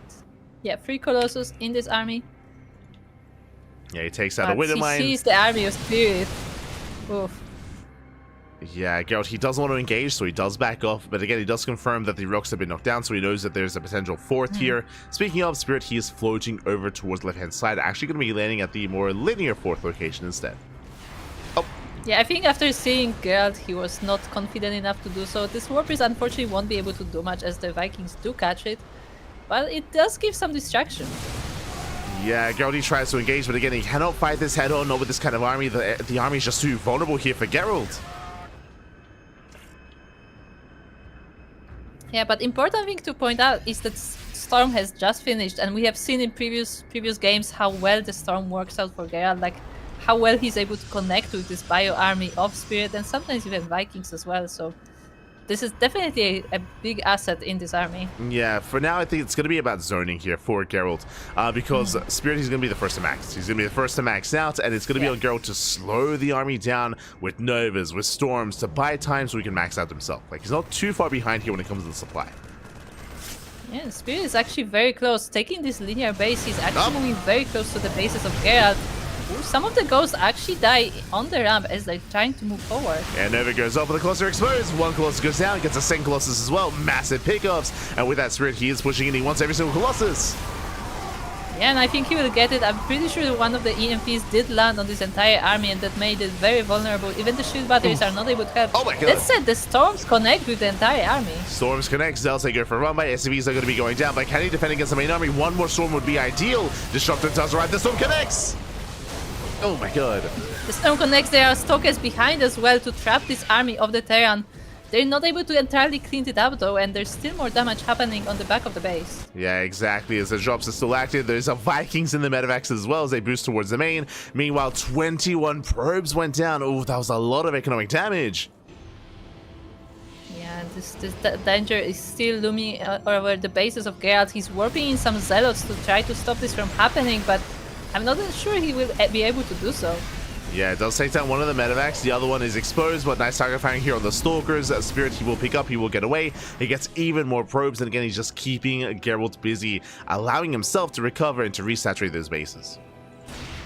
Yeah, because keep in mind that this is just a few units in Medivacs. Like, this is not the main force of Spirit. The main force of Spirit is right here, and it's taking bases as Gerald is busy chasing the Medivacs around. Yeah, 7 more probes go down. Spirit, he scans, sees there's no base. I'm sure he's feeling happy about that. Aware that Gerald, he is down in the economy, down in bases. Another expansion does fall, but here come the Storms. Yeah, he comes to serve, but this time Spirit does split his army even before the Storms even appear. And oh, God. we still quite a few Marauders, though. Yeah, Marauders, they go down. They tank 3 Storms to the face, so it takes a lot of Storms to kill Marauders, but despite that, Marauders did fall. Spirit is going for the gold. Again, this is a good way for him to recover and to just skyrocket ahead here in terms of supply.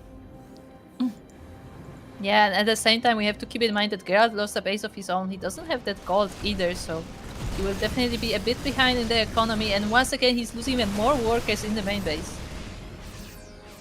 Yeah, 5 probes going to be going down. The main armies, they do clash. Nova, oh my god, massive connection! The Novas! That was a beautiful Nova there from Gerald as it connects with a lot of the Marines. And meanwhile, at the same time, drop is going to be cleaned up. Move command here out of Spirit. And Gerald, he still has a chance. Nova goes off once again, connects with the Marauders. And here comes the Colossus. No Vikings this time. Yeah, the Vikings are all gone as they were busy with the harassment across the map. So this is just a bio army. Still, this is quite a powerful army.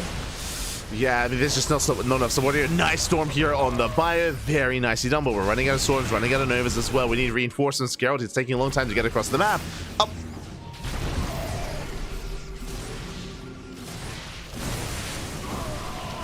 Yeah, Spirit, he does step in, takes out both High Templar, diving on the main army as well. There's just not enough gateway units here. It looks like Gerald, he has overextended the Stalkers, the Disruptor, the Colossus. All this is going to be going down. Yeah, Spirit is just going forward. The second Colossus is joining in as the previous one falls, but I don't think there's enough support for it here. Yeah. There's so many Marauders in this army. A tank is now joining in as well, so there's a very strong army from there. At the same time, there's some harassment going on from Gerald across the map. A single Archon harassment. Yeah, and Gerald, he's in a lot of trouble here. Again, unfortunately, his economy just cannot keep up. He's oversaturated, heavily oversaturated in every single one of his bases here. He needs that gold to get up and running. Without that gold base, Spirit, he's going to skyrocket ahead. We mentioned before the gold base. The gold has kicked in, and Spirit, he's maxing out. Yeah, and he's holding that gold pretty firmly as well, as he has the entire army there. He has the tanks as well, so even if Gerald tries to harass over the mineral line, Spirit should be able to respond. At the same time, though, the Zeros do get into the base at the bottom. Yeah, we get 8 CVs. We deny some mining at the gold. This is good damage, very necessary damage here for Gerald. As he has to come back too soon. Oh my god! Oh no, the CVs come back straight into the lasers. They just line up for the Colossus. Yeah, that's some good economic damage, but the reality is here that Spirit, if he fights head-on, he will win this fight as well. He has a massive army. He is pushing out, and Gerald, he needs time. He needs to try to force Spirit to turn back around. He needs to try, but can he do so? It looks like Spirit is set on going across the map. He has the Vikings out. Oh my god! It's a lot of storms, though. He takes a massive EMP to the face. No more storms. That's all he had left. And with that, the Bio Army can stem in. The Vikings, they can land as well. A little bit late to land. Zelty do dive on top of this. Yeah, and they actually kill all of the Vikings. No Vikings survived, I think. Maybe some were picked up. Wait, Spirit, he's taken every storm to the face. Like he is dodging storms. The storms this series has been crazy. Meanwhile, drop across the map. Oh, damage is being done. At the same time, Gerald, he has momentum on his side. He moves out. This base should be going down, and I'm not so sure that Spirit can hold against this. Yeah, not this base. Maybe he can hold the gold. The gold looks much more well defended, but the other base will be going down. At the same time, we have even more harassment there for Spirit across the map, and I mean, the Stalkers are there to deal with it, but that means that the Stalkers are not part of the main army. Yeah, Spirit, he just keeps to the drops. He's focusing down, he's targeting down probes as much as he can. 17 probes going to be going down. Nice snipe here on the medevacs. These are some rough losses here for Spirit, but he just keeps on dropping. He keeps on dropping, he keeps on pulling Gerald's attention back to home, back to defending, while he's able to build up a stronger and stronger army, and Gerald now is trying to push towards the gold base as well, once again. Yeah, thankfully he keeps his Colossus here out on the map and he denies mining. Just like that, the gold base, there's no mining whatsoever. Oversaturated here towards the right hand side. Oversaturated, no, actually a full mining base towards the left hand side, but still the gold is not up and running. And this could still go either way. Oh, it looks like the Bio Army may be going around to catch the Protoss, but at the same time the Gerald rotates to the bottom and Spirit is forced to defend, but he cannot keep this base. Yeah, that is a lot of Bio though, a lot of ghosts as well. Here come the EMPs! Yeah, all the EMPs land on that High Templar, so no storms will be landing on this army this time. Yeah, no storms whatsoever. Meanwhile, the drop play continues. The Colossus, no, is left alone. The Colossus is going to go down. Massive pick up here for Spirit. And Spirit, he's clawing his way back into this. Again, this Bio Army is very efficient and has a lot of potential as well. Gerald is trying to keep up in a head-on fight. I do favor Gerald just because it's mainly Marine, but we'll see how the armies do clash. Oh. And they do clash right now. Nice EMP there on the army. Half of it is now without shields, so Gerald decides that it's not a good point to engage, but he has to engage because he will be losing bases. Oh, the EMP once again. No storm whatsoever. The army trying to come in from behind. Storms are going to be so crucial, but the EMPs, they just keep connecting. And this time, 0 storms for Gerald. The base goes down. Yeah, Spirit is on point with EMP on those High Templars. They are constantly out of energy, even though they are being recharged with the batteries. They still cannot contest with the Ghost. Yeah, and Gerald, he's in trouble. Finally, oh my god, the storm! It's brutal once again. All he needs is one. Give this man one storm. Is it going to be enough? Gerald, he's out of position. He's out of position.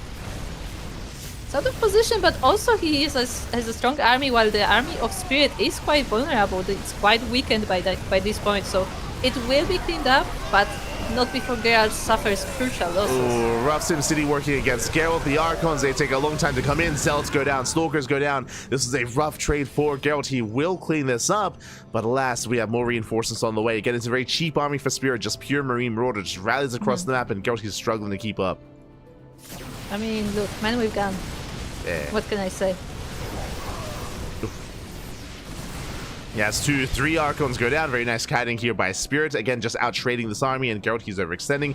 If he chases this army, he might lose the Colossus. Has to be so careful. Drops, they come back in. More probes going down. Yeah, I feel like Gerald kind of has to choose if he wants to defend or attack because he cannot do both. Even though like those drops are not big, like there are always few units there. But if he keeps, if he keeps hesitating, if he keeps coming back when he is, on the offensive, I don't think he's able to do both. Yeah, it doesn't take much to get a mineral line here. Just a couple of Marines and he can pop off. Thankfully, good positioning here with the Colossus. Meanwhile, Gerald, he doesn't know this, but top left has now been taken. A fresh mining base, and this is allowing Spirit to skyrocket ahead here in supply. Yeah, I mean, even though Gerald has the gold, he doesn't quite have as well-developed mining as Spirit does currently, so he will be quickly out macroed if he doesn't do something about it. Yeah, now finally Gerald is checking, but this is a late scout here for Gerald as he now gets eyes on the expansion. The planetary is done. Zealots, can do nothing against the planetary. I like how they hide in the vents. I didn't know that you can hide this closely. Yeah, they just hide in the steam vents here. Meanwhile, Spirit, he's just getting further and further ahead in supply. EMP is going to be popping up, and Gerald, he can't engage, he can't push into this. Yeah, he MP'd pretty much the entire army, but somehow the High Templar was able to escape from it, so there are some storms available. Yeah, storms are going to be available. Decent position here with the Colossus is holding on to the expansion at least. Zealous is trying to find some damage, but there are reinforcements back at home, and Spirit, he's almost maxed. At this point, he's almost maxed out. Outside of making a big mistake, Spirit, he is looking to force the ace match. Yeah, and also those Zealots, I mean, they can still do damage in those bases, but there's no mining happening in those bases anyway. Like all the mining has been moved to the gold, moved to the top base, so there's where the workers of Spirit are. Yeah, they're protected by the planetary. Geralt, again, he had some really good moments in this game. He was ahead in this game, but once again, as we saw against Krystianer, Spirit, his drop play is where he really thrives, just dropping non-stop, even in the face of an army, and getting so much damage and causing this kind of uncertainty from his opponent. Once again, a nice storm, but I'm not so sure it nice matters. planky storm, but it's like the storms are really good, they connect really nicely, but there's no support for those units. Like the Gateway army is not quite able to do it, the single Colossus does fall down, and I don't think Geralt has enough. Yeah, exactly. The Bio army snowballs out of control. GG gets called, and Spirit, he ties things up 2-2. We are going to the ace match.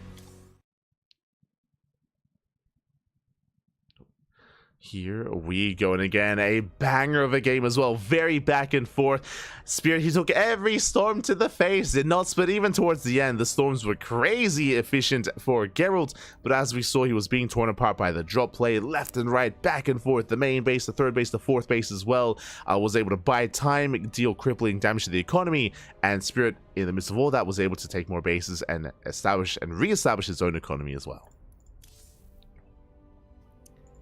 Yeah, very nicely done. So that brings us to the ace match. Both our players tied 2-2. And I mean, this final game will decide who will go into the finals. Yeah, exactly. One game left here for this series, and I'm very impressed with Geralt and his ability, his tenacity as well to have made it here to the ace match. Do we get a crazy upset? Can Geralt bring down Spirit? Spirit, he is the reigning House Galactic Battle Champion. Spirit, he is ranked the highest player in all of Poland, higher than Elazer, higher than Krystianer, higher than Geralt as well. Spirit, he's favored to win it all. I think even Rodzin said in his interview that he was expecting a Spirit to win, but Spirit, he is struggling here in the semifinals. Yeah, most people asked about the favorite. They were saying that Spirit is probably the one. So it would be really surprising to see Geralt win against. I mean, to be fair, Geralt is a very strong player in his own right, but he's definitely not the favorite to win it with Spirit being present. Exactly. Everyone, their eyes are on Spirit here, and oh boy, we'll see. We'll see if Spirit can recover. We'll see if he has been able to, I should say. He was on match point, so he did bring it back here in Game 4, and it all ends in Game 5. Game 5 is going to be on ley lines.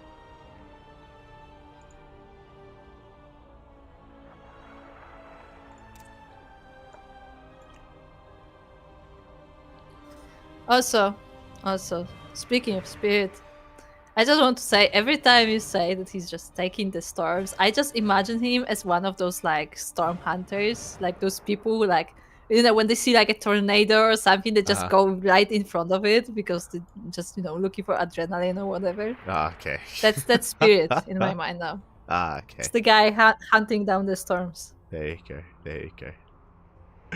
He is. And then they land. They connect. Takes him to the face. Beautiful. Beautiful. He's not afraid. No. He probably should be. He's not phased. He probably should, give them a wide He probably berth. should be. Yeah. Exactly. It's killing him in these games. Uh-huh. But it looks like we do need a moment here to set things up. And again, this is going to be the final game of the series. It all ends here. It all ends in Game 5. As a reminder as well, we still have plenty more matches ahead of this. After this PVT, we have a PVZ between Krystianer and Elazer.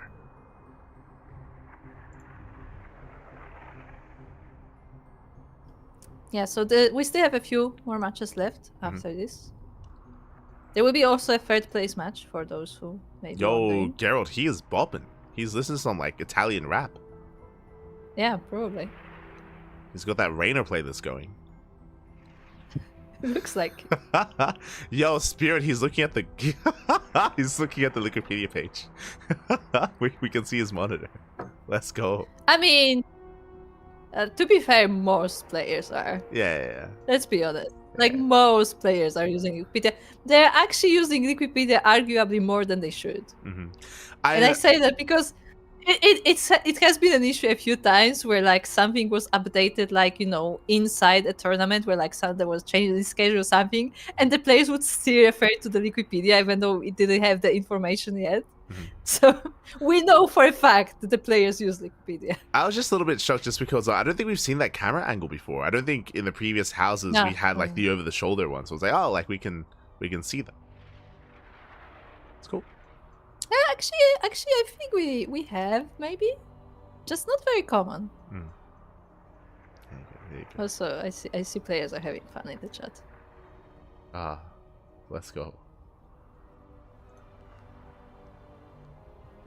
Also, something I want to say is like I'm glad to see that because we get those shots of the crowd. I'm glad to see that like it seems like the crowd has taken care of Exalted there as well. Mm-hmm. Like he is being integrated with the crowd now. Because I was honestly a little worried about that because it's a specifically Polish audience, so the language barrier and whatnot, like people like know each other, and so like he's not part of that community. So I was a little bit worried that maybe he would be just like the VIP guest, just sitting on the balcony and not really part of the event. But it looks like he integrated really well with the rest of the crowd. Yeah. They've embraced him. They did. I think I saw art in the bracket, in the crowd as well. I think I noticed a couple of other players. It's like cool to see that they're all enjoying themselves. As it looks like here we go, you can hear the beeps. We are jumping into that final game, the ace match. It all ends here. It all ends on ley lines. Let's go.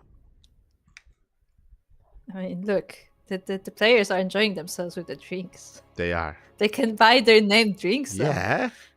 Yo, Spirit, he's listening to the Deus Ex soundtrack. You see that? Let's go. I do see it, yeah.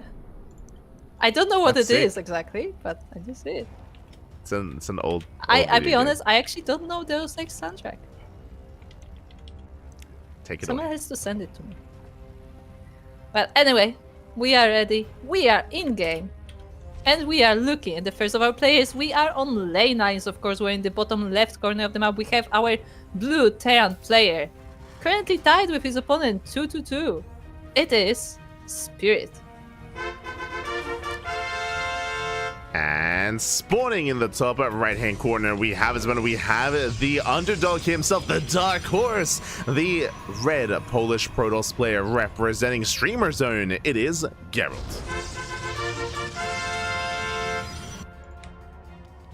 And Cedric is in the chat mentioning that most of them speak English. No, yeah, most of them do speak English. It's just more of like, a community thing, because it feels like House is still like way more local event, where Home Story Cup is considered like international. So like it's just slightly different character. But yeah, I'm glad to see that everybody is, blending in. Yeah, for sure. It's great to see the community coming together. I mean, that's one of the great things about the House Galactic Battle is that the Polish scene can all congregate here and enjoy and celebrate StarCraft as one, as a community. And Already, we have a cheeky start here for Spirit going for the eBay block. Oh yes, Spirit starting strong with the, poking at their opponent, distracting them, even trying to block the second base as well. Yeah, he's trying to force the unnatural. Natural, he's in position. Gerald's going for the forward expansion. Gerald just goes for it. I mean, look, if you're not gonna let me take bases, I'm just gonna go even more forward. Yeah. I don't know how that will work for him, but Ooh, okay. So Gerald, he cancels the Nexus and he does rebuild here at the natural. On the one hand, now his base isn't exposed. I was about to say he's going to be vulnerable to an all-in, but at the same time, that is a big delay and a big loss as well. That is 100 minerals just removed because of that cancel. yeah, I mean, I do wonder what's more worth it. Like, I guess this is the safer option. Like, in the end, you still lose something, but like, it's a safer option. But I wonder if you could pull off something crazy with a forward Nexus like that. You probably could, but very difficult as well. So just a really rough start for Gerald here, losing 100 minerals, especially this early on. He's going to be looking to settle in, but just a really nice start for Spirit is what I will say. Nice start. Yeah, definitely. I mean, if it like any kind of like distraction to the build of your opponent is definitely something that can really snowball later on in the game, because I guess pros are not as much prone to like messing up their build because of something like that, but it's still something that delays their build and messes up the timings. Yeah, I mean, it's a delay on the natural, it's a delay on probes, it's also 100 lost minerals.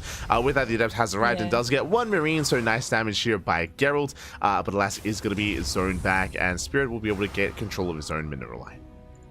Oh. Yes, he tries to go in with this Soke and Adept now. And actually, it looks like we'll be dealing with most of these Marines. Yeah, the 3 Marines are going to be going down. The Hellion has arrived. Adept going to be shading towards the mineral line. Can he get the Marine? The Marine will barely survive here, and Geralt is going to be forced back. Adept shades into the main.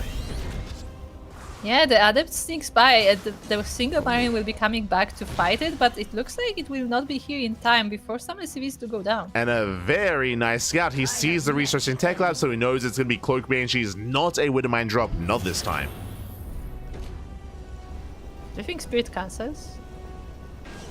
Or he just goes for it anyway? We commit. We send it. Yeah. I mean, Spirit is confident. I will give him that. Yeah, I mean, Geralt, he's going to be rechecking. He moves out with Hallucination just in case it is cancelled, so he is going to confirm. At the same time, Hellions, they dive in. Nice force fields as the Hellions are locked out. They're locked out. One of them does get sniped by the Stalkers. Geralt does recheck with that Phoenix. And he sees that the Cloak Banshees are still a go.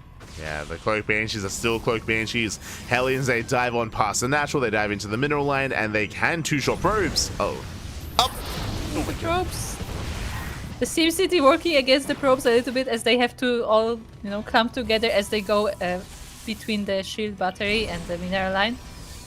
Yeah. It looks like it should be dealt with, but yeah, that was a very scary moment, very chaotic defense there. Yes, a very chaotic defense. As you mentioned, Geralt, he does clean this up. Does deny some mining time, definitely in the main base, but now he has everything back up and running. Behind this, Observer's on the way. Remember, he scouted the Cloak Banshees, and now he has detection ready. I mean, he has the detection, but does he have the forces? He has a few Stalkers. But the question is, will they be in position if the said Banshee comes? To be fair, it looks like... I think Spirit is waiting for the second one, yeah? Yeah, Okay. 2 Banshees. He is waiting for the second Banshee. So 2 Banshees are soon to be moving out on the right-hand side. Looks like we did have a monitor issue here. Oh. Okay. So Geralt is saying that his monitor is going to turn off in 5 minutes. Finally, there's a countdown.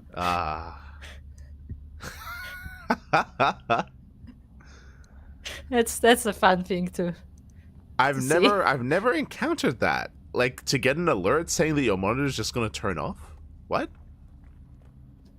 Yeah, I don't know.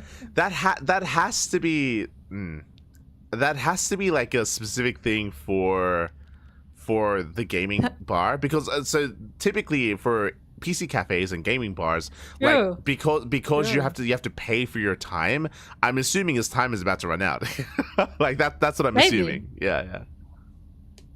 I'm not sure if that's how it's set up, like for an event, but yeah, it's possible. Yeah, it's It's possible possible. that they just use the same like equipment, or maybe I mean, it's either that or it's the monitor itself, where it's like, you know, oh, you're not using it, and it's like turning off in 5 minutes. But like that still doesn't make much sense. Yeah, exactly. So that's why I'm assuming usually you get these kind of alerts like on your like at a PC bang because of your time running out. So they have to like add time to his account, and then he's good to go, I would assume. I don't think they're gonna force the players to pay for it. I think they just can add it to the account. But yeah. No, I don't think. Yeah. There we go. Yeah, they gave him like an extra like 30 minutes. You have to finish this game in the next 10 minutes. Exactly. Game resumed. Beautiful.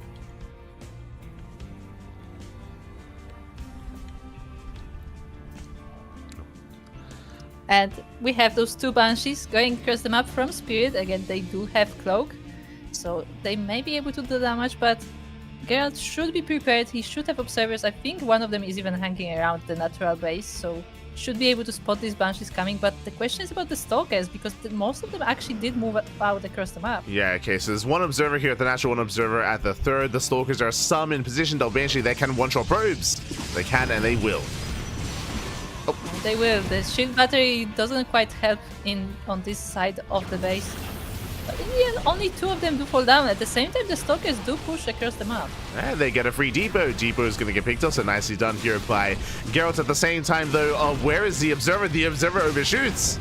Oof. Yeah, the Observer did not spot the movement of the Banshees. The second one is joining in, and they will be able to snipe the Banshees now, but not before they take 8 probes with them. Yeah, very nice damage. 8 workers going to be going down. They are going to be cleaned up, but that was not a bad trade for Spirit. At the same time, would you see the push across the map? He wants that second depot. Up. He doesn't get it, but at least he forces the repair, so, you know, a bit of wasted resources for Spirit there.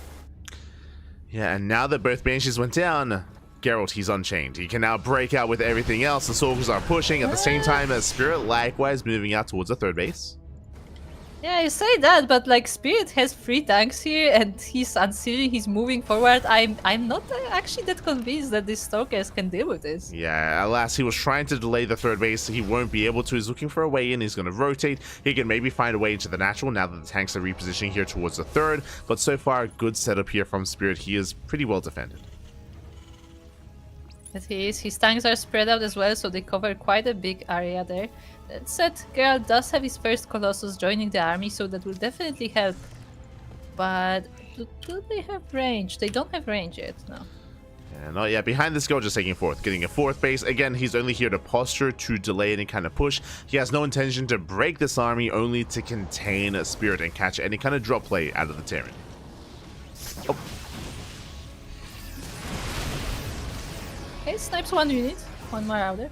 Yeah, very nice pick up. Marauder goes down. Tanks, they do move out. Looking a little bit exposed, but they do siege up in time. And Gerald, he does respect it. He does pull away. Oh! Oh, he's going for it. He's going for it. Oh my god. Oh, he gets 1 of them. He gets 1 of the 3 tanks. Yeah, it's going to cost him a lot of Stalkers. That's going to be 1, 2, 3, 4 Stalkers going down for 1 tank. Ay. At the same time, the 4th base has been spotted. Yeah, the rest of the Stalkers are also getting caught in the middle of the map as the army actually follows. Yeah, 5th Stalker gets picked up, so that was an expensive trade here for Gerald. Every Stalker, I mean, they're getting quite expensive, especially mineralized, especially gas-wise. Spirit, he does move out. Gerald, can he deal with this? Yeah, I mean, he did get that single tank, but that didn't delay the push. He has to prepare defense at home, but I don't know if he has enough. There are some gateway units joining in, and the army of the Terran is split, to be fair. Yeah, tanks are exposed. They're going to be going down, but the Bio army can hold its own. The Colossus, they do come in. We have this around. We at least attempt to. Yeah, but it looks like the Colossus stands strong. The force speeds do help a little bit, and the Widowmice are not able to connect with the Protoss army. And looks like Gerald will hold for now. Yeah, Gerald, he does hold on, shuts down those lines. As you mentioned, the reinforcing army was a little bit too late. Didn't quite surround the way that he wanted to, and with that, Gerald, he's holding. Yeah, he's holding. I mean, the thing is, like, he's holding, but is it the end of the aggression from Spirit? Because he still has a standing army, decides to regroup instead, though. So it looks like Gerald will have some time to rebuild, will have some time to improve this army. Yeah, as Gerald, he is building up his Colossus count, soon to be into Storm as well. I mean, we've seen how well he can trade with those High Templar, with those Storms, as the Temple Archives did just finish up. Yeah, Storm will definitely be on the menu soon. And as we know, Spirit catches all the Storms, takes them to the face. He does. He catches them with his face. Yes. He likes them that way, you know? He likes it. He just goes, hunts for the storms. He finds exactly where they are. He checks on the maps, checks the weather reports every day. Every day. And he just goes for it. Yes. That's why his heart rate goes up. He's excited. Yeah. That's actually why his heart rate is so high, because there were so many storms. No. Meanwhile, Mindjo going to be coming in. Gerald, he does notice in time, he does pull away. Thankfully, not taking too many shots to the face as 2 probes do go down. At the same time, Spirit being very active here towards the left. Yeah, but these Widowmice are still active, and they're going towards another base of Gerald. It will be dealt with the Zealots, but there's another one still in the main base. Yeah, one more Widowmine here towards the main is going to burrow. Alas, we do notice in time, Gerald, he does respond. At the same time, the main armies do push forward. Decent EMP hero here on the Stalkers. Meanwhile, Storm is just now finishing up. Oh, the Nova is only zoning the army away, but it does buy very valuable time for Gerald, as he is able to regroup his army and get ready for the defense. Yeah, Spirit is maxed out. Gerald is still down 30 supply, but Gerald over time, he is recovering. He is recouping those losses. Army does push in. Do we have a Storm? Yes, we do, and it covers the entire army of the Terran, but at the same time, it doesn't kill it while Gerald pays with the High Templar for it. Yeah, he wants the pylon. Pylon goes down. Medevac's going to be falling. At the same time, the main army pushing towards the left-hand side. Colossus are in position, though. Yeah, we have some storms here as well, and they will be blanketing the army. They don't deal with the Vikings, though. The Colossus are so naked. Yeah, exactly. There's no anti-air. Thankfully, the the Prism goes down. Colossus as well, and with that, 2 Colossus do fall. Massive pick off the Spirit. Yeah, really nicely done there for Spirit. The entire Bio army just moved back while the Vikings were dealing with the army of Gerald. And yeah, as you said, the warp is getting sniped with the Colossus inside. The last Colossus are still standing, and the Vikings are hunting for it, but can't find it. Yeah, the final Colossus still alive there. We can go back into Colossi from here. For the time being, Disruptors are on the way. Gerald, he's holding his own, does force back the Terran, and is taking his own 5th base. It's now getting saturated. There it is. He has the army prepared there for potential defense. I heard the Widowmine. There's a Widowmine somewhere. There is one Widowmine on the map. Oh, it must have been killed. Yeah, sure. It must have been killed. Yeah, it must have been killed. Yeah. Yeah, there was a Widowmine. I'm sure of it. I heard the Widowmine. Yeah, it died. Yeah. It's actually on my balcony. It's like behind my window. Yeah. Don't worry about it. It's fine. It's fine. As you see, Gerald posturing here, catching us some Medivacs. He gets 1, he gets 2. Up! 3. Ooh, gets all of the Medivacs actually. Yeah, oh my god. So, yeah, they're small. Takes down 3. Medevac's very nice. Because the Viking counter, though, is still very high. Very high. And I think maybe for the first time this series, we have a second Robo. Second Robo is being thrown down. Yeah, Widowmine does pop off here, getting 1 pro, but now he can actually make 2 Disruptors at a time. I told you there was a Widowmine. Yeah. We found it. I mean, it's dead now, but sure.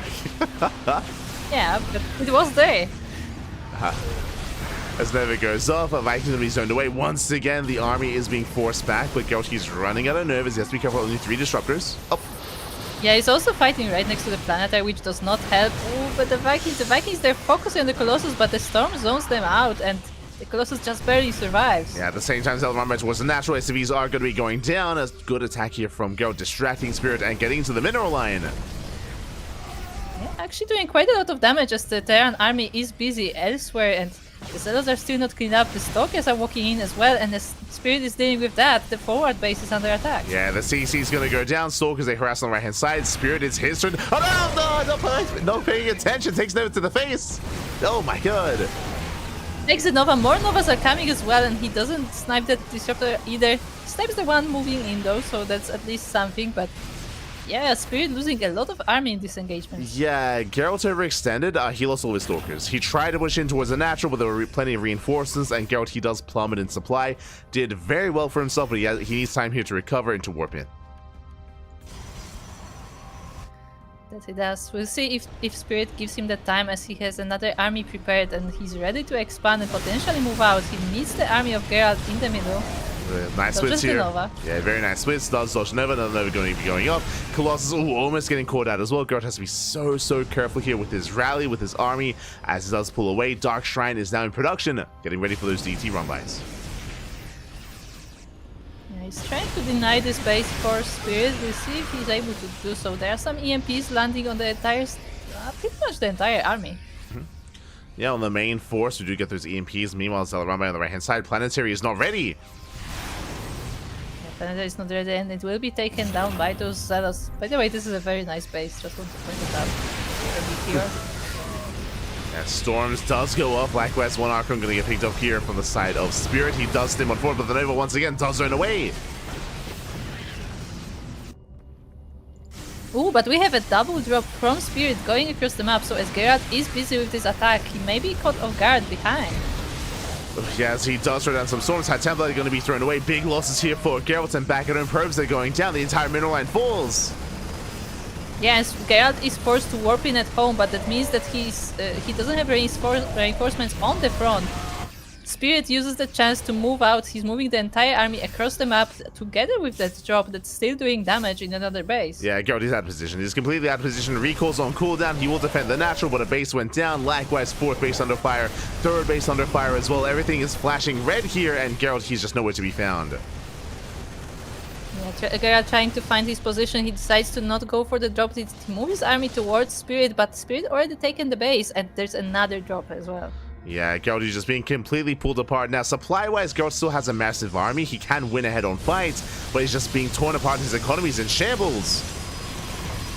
Yeah, more probes will be going down as the drop in the main base is not dealt with. And Geralt is trying to hand out this army, but it's actually hidden in the medivacs. Yeah, a base trade is the best option here. There's a Doom drop towards the left, a drop towards the right hand as well. It's just non-stop drop play, which means there's nothing at home to defend, or there's very little, I should say, just a handful of Marines and a handful of Marauders.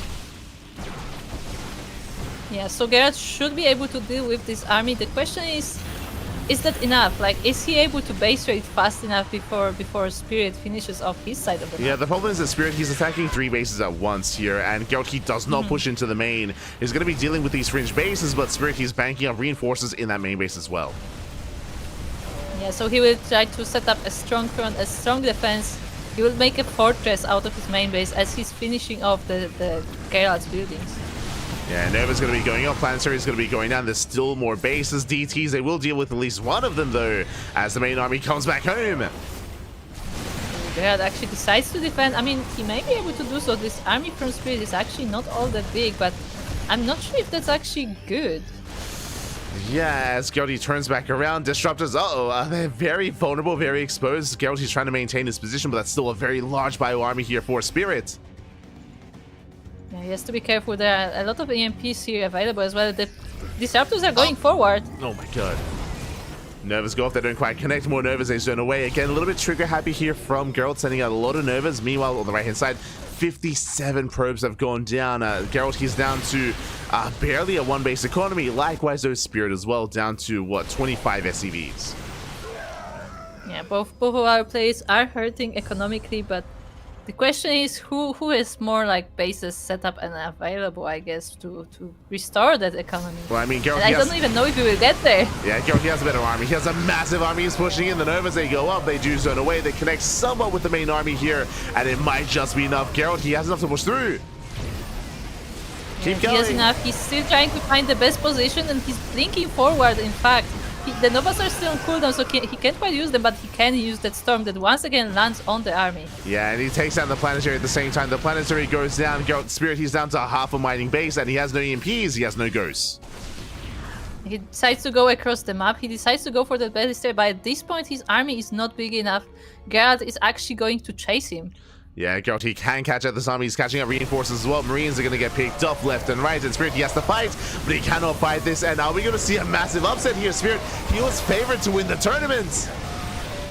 was favored, but it is Gerald who will be taking this series 3-2 with a beautiful blanket of storms right in the choke point, covering the entire army. And Gerald is moving to the finals. GG, well played. Gerald with the upset. He takes down Spirit. Spirit, he is the reigning House Galactic Battle champion. He is the Prince of Poland, if you will. Spirit, he has won it all. He was coming in as the highest rated player amongst everyone here, but Gerald says no. Gerald, he knocks him out. Despite placing 4th in the group stage, Gerald, he takes the win 3-2. GG. Nicely done. And as somebody in the chat is pointing out as well, and you did mention it before, without the Stargate, there was not a single Stargate in that entire match. Yeah. I mean, I do think that there were some games, especially on Neo Violet Square, where Geralt could have just teched into Skytoss at certain points, and it would have been a bit of an easier game for him. But Geralt, yeah, but he decided not to. Like this is a stylistic choice. Yeah, he just decided to win with the storms. It is very much so, very much. I mean, we did see the second Robo in the final game for the first time. Like, he was only staying on one Robo for so many of those games, so he at least was able to reinforce that. I mean, we saw that as well come into play, where his disruptor count was much higher this time because he could actually make more disruptors. It's crazy, the power of one Robo. Thankfully, did make imagine having more production. Imagine having more production. It's insane. So that did definitely come into play when it came to the series, but GG, very well played. Congratulations. And Gerald, he knocks out the favorite player, the would-be champion. He's out of it. He's done. Yeah, and there's no double elimination. He's just gone. Gerald is in the grand finals, and Spirit will be knocked down to the 3rd place match. Again, Spirit was the favorite for pretty much everyone. Like, even when you asked the other players, they all said that it would most likely be Spirit, at least in the finals. Yeah. I mean, everyone, myself included, we all expected Spirit to at least make it to the finals, but alas, he is denied. And with that, congratulations to Gerald. He has some time to rest, to recuperate, to just scoff down some of those Jack and Pepsis. He can, of course, enjoy his time. Can drink some. Exactly. Can drink some jik. Exactly. You know what that is, right? God no. Is that? It's one of the sponsors. Ah, there you go. It's the boar. There you go. You can drink the boar. The boar drink. Drink the boar. We're going to be going on a short break. We're going to be going on I say short break. The players, they need some time to set up on the stage. Both Elazer and Krystianer, they're stepping up next here to determine who will face off against Geralt in those finals. Again, coming into this next series, I do favor Krystianer. He just 2-0'd Elazer in the group stage. Krystianer, he had a very strong performance previously, but now it's best of 5, and now Elazer, he is a little bit more accustomed to Krystianer, so I'm sure Elazer is going to adapt his style, and we could see another back and forth. Definitely good. Also, keep an eye on the chat. I will actually try to post in multiple chat at once, so I will try my best to do translations if there is another interview, because this would be the time for another interview. Yeah, there we go. For now, though, we'll see you guys soon after the break. Take this time to get some snacks, get some food, get some water, and be back for the next semifinals match. See you then.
Dziękuję.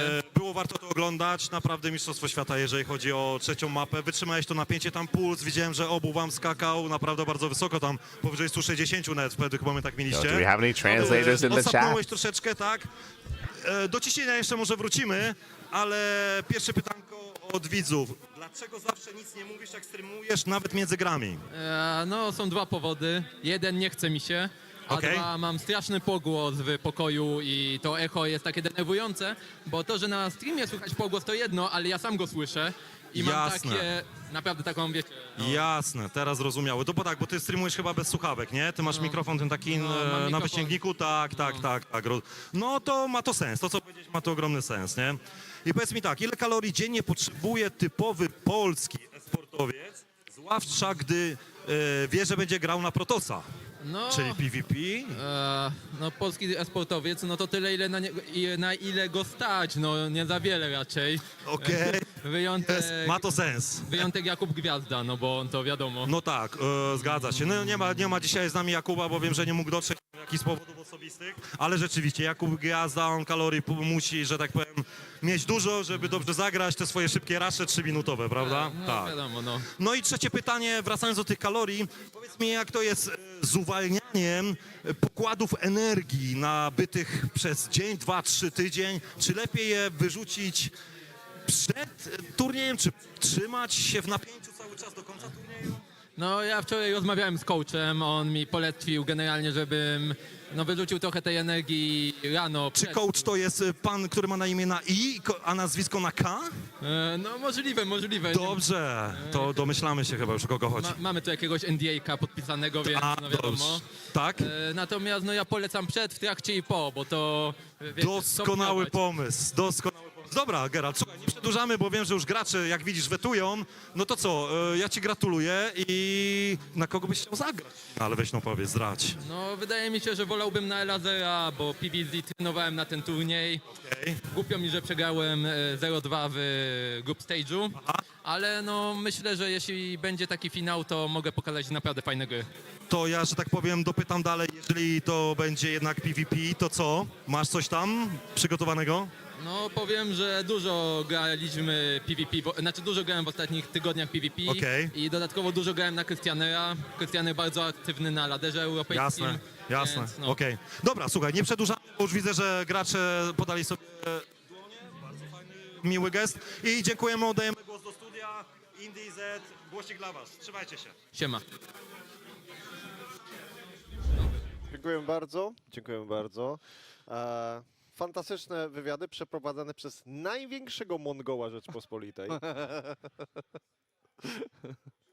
Dobrze, trzeba szkalować organizatora. Dokładnie.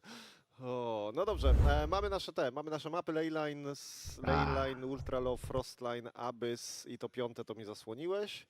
Whispers. Whispers of Gold. Będę ci Whispers. Tak, będziemy sobie szeptać. Także, no. Za momencik Krystianer No. będzie się z Elazerem pojedynkować, jeszcze tylko angielski. Powiem szczerze, że Danskaj wygląda troszeczkę z tym kokiem, to wygląda trochę jak Wiedźmin. Ej, wiesz, że ja wszedłem rano? Gdyby Wiedźmin był światową ikoną LGBT. Wiesz, to jest dziwne, bo ja wszedłem rano, patrzę, dzień dobry, czy coś tak...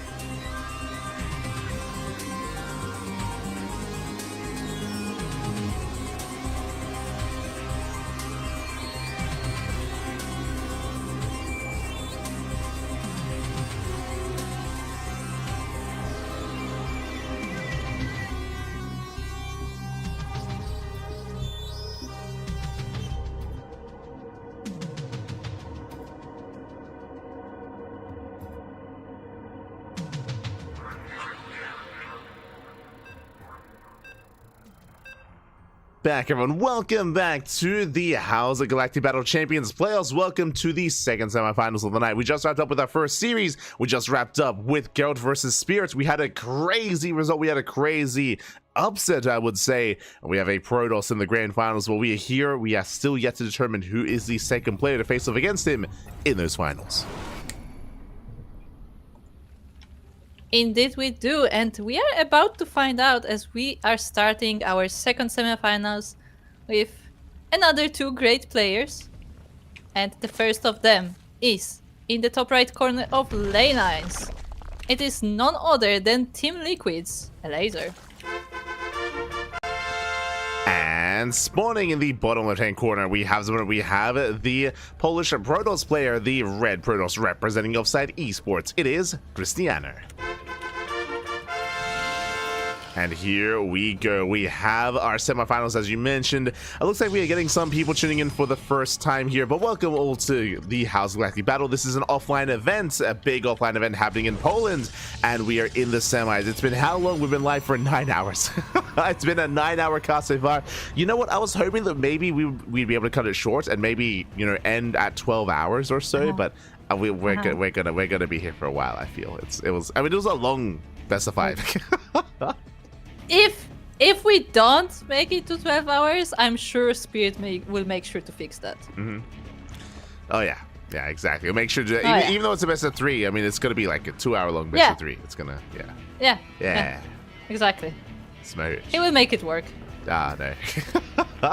Meanwhile, if you're in the chat, you know what time it is. It is Gamba time. Predictions are open. Place your bets on who you think is going to advance onto the grand finals. Will it go the way of Elazer or Krystianer? Now, coming into this is a rematch. In the group stage, Krystianer did 2-0 Elazer. Krystianer, he has had a better result and a better record over Elazer over the past year of play. For a long time, Elazer was a very dominant force and still is a dominant force in the Polish region, but in recent times, players like Krystianer, players like Gerald, they've been rising through those ranks and threatening kind of the established status quo amongst the established players in the region.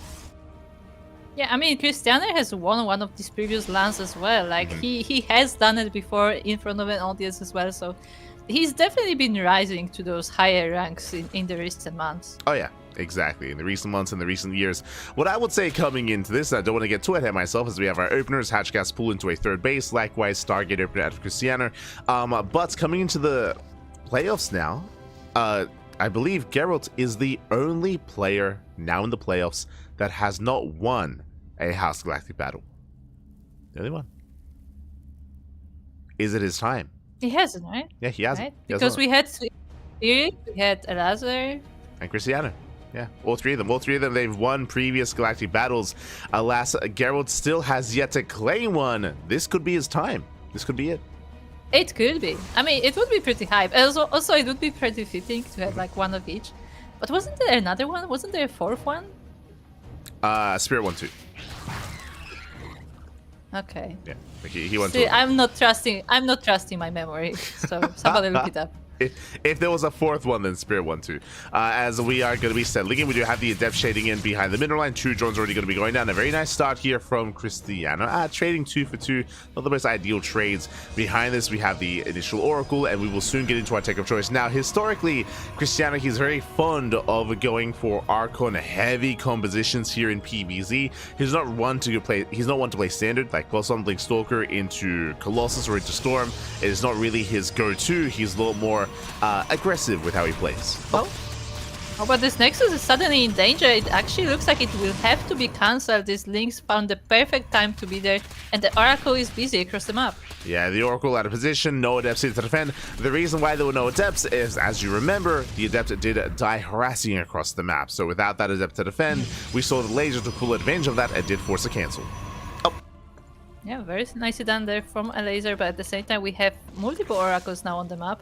But Elazer is not stopping with the aggression, he's sending even more Zerglings. Yeah, this time the Oracles, they will keep the space safe and sound. Meanwhile, that is a very fast lair, 4-minute lair here by Elazer. If you're curious what this means, what this entails, this should be for fast Hydras. We've seen Elazer go for this fast lair every game so far in the group stage, in the PvZs against Gerald and against Krystianer. He's very fond of skipping roaches.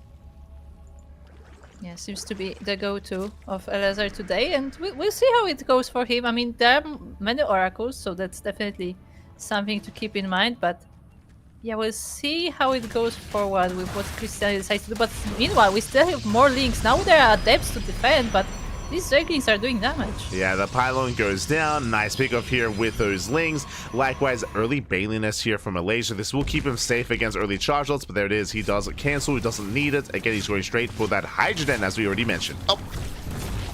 But before he gets there, he has to deal with this oracles. He does kill one of them, but the two still stand. One of them still left. Actually, I'm not sure about the decision from Krystianer there to just stand on top of that base. Yeah, that was a little bit overconfident from Krystianer. He lost 2 Yeah. oracles. That was not worth it. He did get 5 drones and a spore, but still not worth losing 2 oracles, as now he's that much more vulnerable back at home to aggression. Behind this, as we mentioned, again, should be +1 in charge. +1 is on the way. Charge should be on the horizon into Archon production with that Temple Archives. Yeah, and I mean, Archons should do nicely with Hydras, although it very much depends on the numbers. So we'll see how that goes. But for now it looks like Krystianer will try some more harassment with these adepts. Yeah, I mean, again, that's how Krystianer 2-0'd Elazer, is that every game Elazer rushed into Ling Hydra, and every game Krystianer just pushed out with Archons and just snowballed out of control. It was like, again, it can be really difficult dealing with these Archon storm heavy compositions without roaches, with a very fragile army, I should say. Oh, nice round though. Up. Yeah, but the great stats were there from Krystianer. He traps a lot of the drones actually.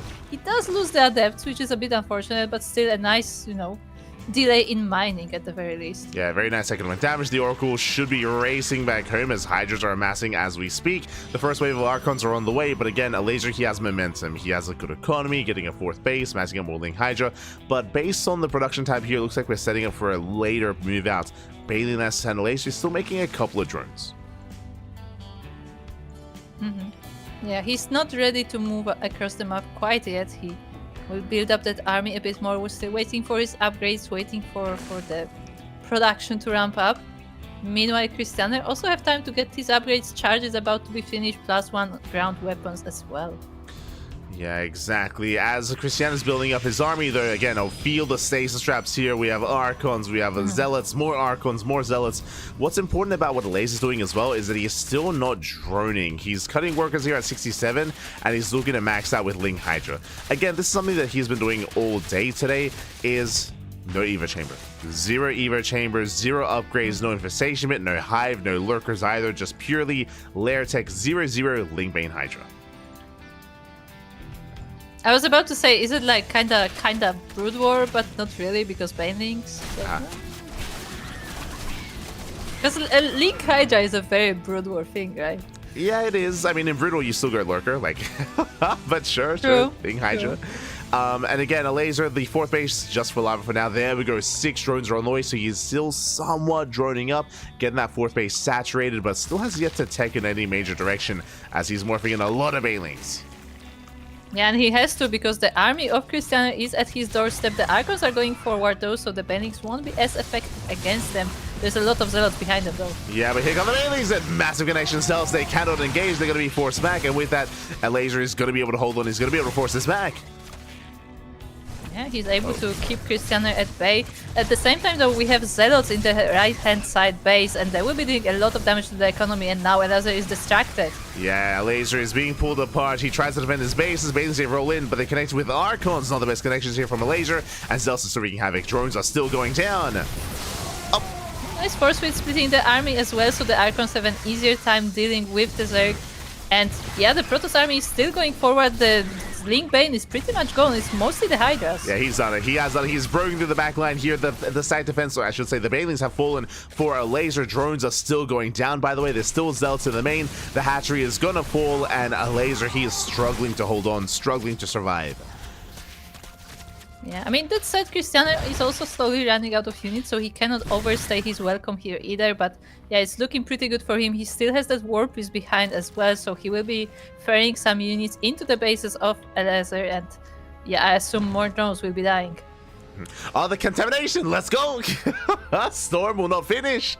So nicely done here by Elazer, but again, things are looking bleak for the Zerg player. He has an even base count, if not, actually he's down a base compared to his opponents, as the bases there are actually locked in step, so this is worse for the Zerg.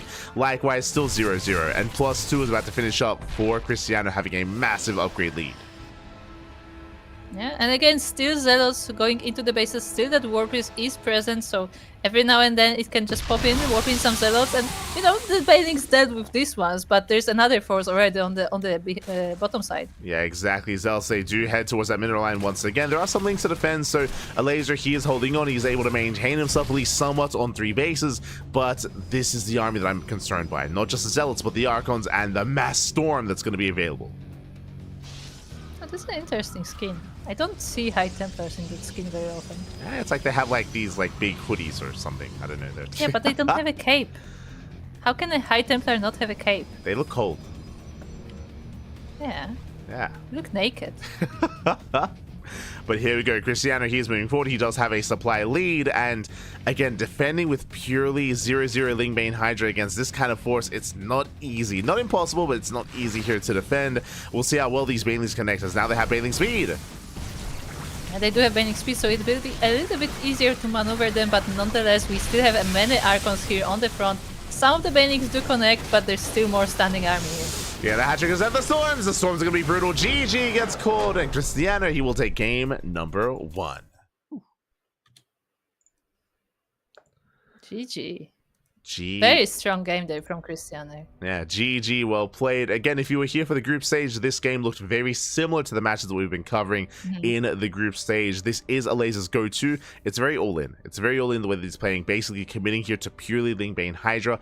It does not scale well into a longer game. The reason for this is because, 1, lack of upgrades, 2, no lurkers. No hive tech, no lurkers whatsoever. So against this kind of death ball of an army of Charge-Outs and Archons and Storm, it doesn't really scale too well as the game progresses. We'll see if Elazer can bring it back. We'll see if he adjusts and does play a little bit differently. Yeah, I mean, we will see.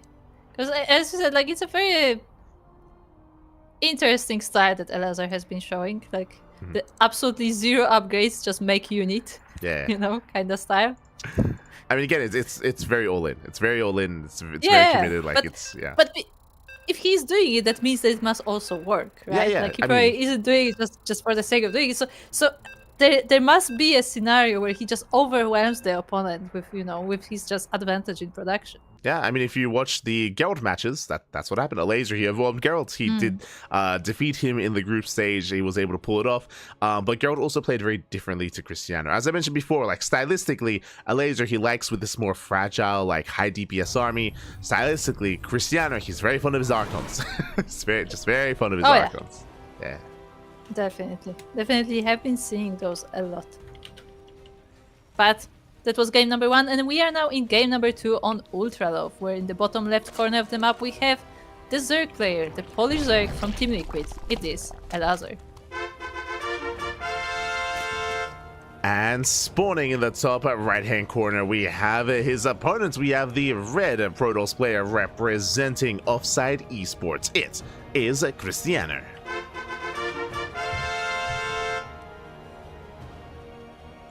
I feel like we should make a poll in the chat if it should be Elazer or Elazer. Which version sounds better? No. I mean, has he specified what he prefers, or does he not care? I don't think he has. I don't think he has. And every time I see him, I forget to ask him. I should do it one day. But no. I think even if I did, I don't think he had a preference. Yeah, it's like with Gerald. We have to ask him, what does he like? Does he like Gerald or Gerald? Is he from Rivia? We need to find out. I mean, it could also be the Yanji situation, right? True. It's like, oh, it's whatever. It's like any name you want. For now, though, we are going to be settling into Ultralove. Ultralove, of course, being one of the more defendable maps in the map pool. The 3rd base, the 4th base, very much so are easier to hold off on. I mean, we saw that between Spirit and Geralt. We saw the extreme of that with some hyper late game with, the map being split in half almost, taking every base on the map as well. We'll see if we can get there here, though. Again, really my eyes are on Elazer. As we mentioned, like, he's been very much so in love with this style of being just very committed with a more fragile, like, light army. It'd be cool to see him mix it up a little bit more. I mean, look, I'm not gonna lie, that sounds very much like something I would play. I love just just going for these aggressive styles and just overwhelming the opponent. Yeah. It's good. It can work Feels really good. it can work really well, but I feel like if your opponent's playing a certain way, we gotta mix it up a little bit. No, yeah, I Adjust. mean, that's kind of the point of Zerg, though. Zerg is supposed to be like adjusting to everything. It's supposed to be like super adaptive. Mhm. So that kind of goes against the Zerg philosophy. So how flexible is Elazer? Oh, he should be pretty flexible. I mean, after all the selfies from the gym he's posting. Question mark. I haven't seen. Look, I just remember the image of it because I think it was when he was on XCOM. He just had a lot of pictures like advertising like their sports gear essentially, because they were sponsored by like I think it was like sports related like watches and stuff. Watches? Okay. Yeah, I don't know if it's like smartwatch Yeah. or if it's something else because it's like specifically for sports. I think. Yeah. There's watches like the sport watches that they track your heart rate. Actually, that's what Yeah, they do. stuff like that. I mean, at this point, smartwatches do that too. I Yeah. think. So. They do the same thing. So yeah, don't ask me for details because I wasn't following it, but like I just remember that image in front of my eyes. And also, if you remember, I think that was still at S-Spot before House was a thing. They made Elazer run like laps around the building. Yeah, he won the tournament, then he did laps, and then he never won again. Do you think? Coincidence? Do you think he's like, you know what? You're not making me run again. Okay, I'm done. Yeah, I'm not doing that again. Oh no. There was because he I'm pretty sure he promised it. I don't remember what the bet or whatever was, but there was a video actually of him running and everybody just standing at the entrance and waiting for him to make another lap. Yeah. It was so silly. Oh no, never again. Never Never again. again. From here, though, we do have once again fast layer. So it's once again a 4-minute layer timing. So just like the previous game, he's rushing into Hydras. Once again, he's skipping roaches. He's rushing into Hydras. Same build out of Elazer 2 games in a row. Meanwhile, Krystianer, he goes for his own third base a little bit faster. This time it's not delayed. And he's going into +1, into most likely charge, into most likely Archon production. It is his go-to. We'll see if he does embrace it or if he does do something crazy and go into Blink.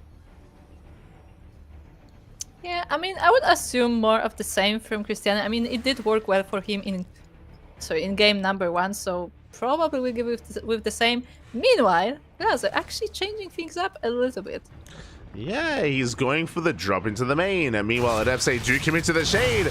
Ooh, there aren't that many links to defend back on him because they're across the map instead. With that, we do have some better trades. Drones are being targeted down so far. 4 workers, but can we get 6? Barely not. 5 drones go down. Yeah, the adepts were dealt with in time. I mean, 5 workers still, but at the same time, Krystianer is completely distracted. He's not aware of this drop coming straight into his main base, and probes will fall. Yeah, workers are going down. Lings, they flood in towards the third as well, trying to pull up out his opponent. Alas, Krystianer has some Zealots here at home to defend. The Oracles, they turn back around as well, and Krystianer should be able to hold on, but probes are going down. Yeah, he didn't quite expect the attacks at both places at the same time, and he's using 10 probes already. I think that Zerglings still haven't been dealt with in the Natural base, sorry. But yeah, just barely. He defends, but I mean, 10 workers? Yeah, that's a lot of economic damage. Likewise, took a long time to resume mining here at the Natural, so very nice start here for Elazer. Does make up for the otherwise lost drones in the Natural. Meanwhile, from the side of Krystianer, as you mentioned, again, +1 in charge. It's just his go-to. +1, charge, Temple Archives is done into Archon production. And we see a very similar dynamic, but what I will say is that the early game is slightly better this time for Elazer. Yeah, I mean, definitely getting those probes and, you know, putting a bit of chaos into the base of Krystianer definitely might help him later in the game, but we'll see how that goes. For now, he's taking his 4 base, he's getting those Hydras, he's getting the upgrades for him, and building up the army. Yeah, he's drawn up to 70, and this is usually where Elazer stops. Around 70 workers, he does cut production. He doesn't get Evo chambers. Again, purely Hydra speed, Baneling speed, massing up Ling Hydra, and his goal here is to break this expansion, to break the third. Now, the rush distance by ground is very short on this map, but you can knock down this tower. Like, if Krystianer is able to knock down the tower, he can buy a lot of time, he can wall up, and try to survive the onslaught that's coming.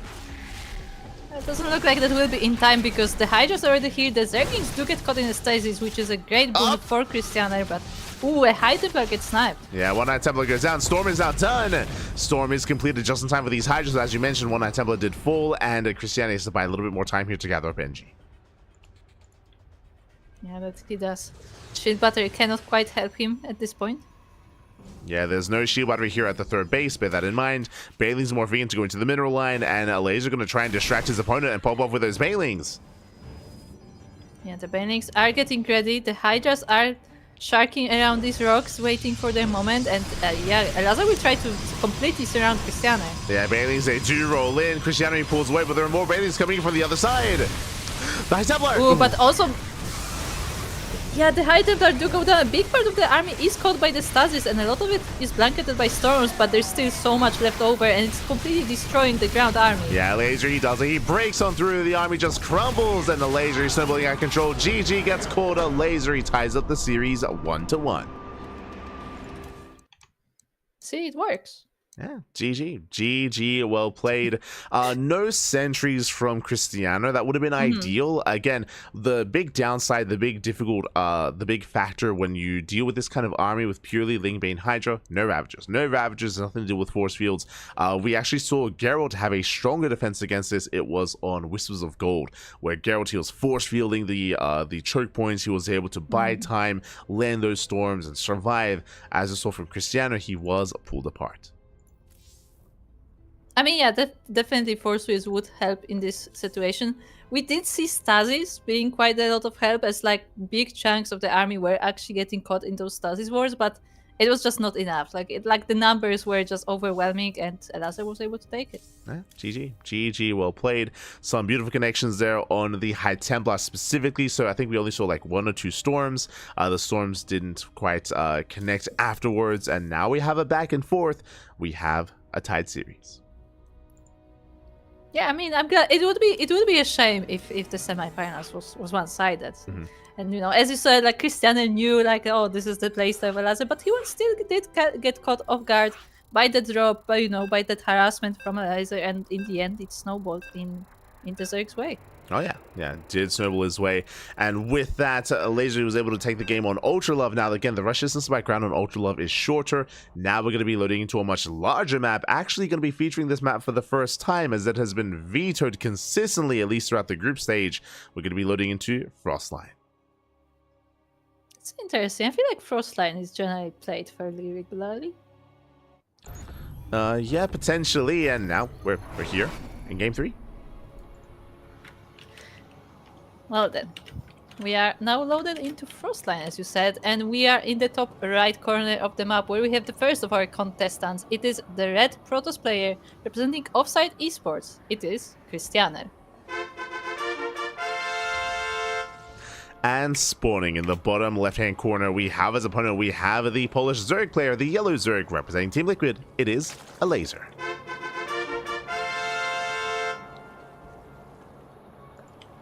We go.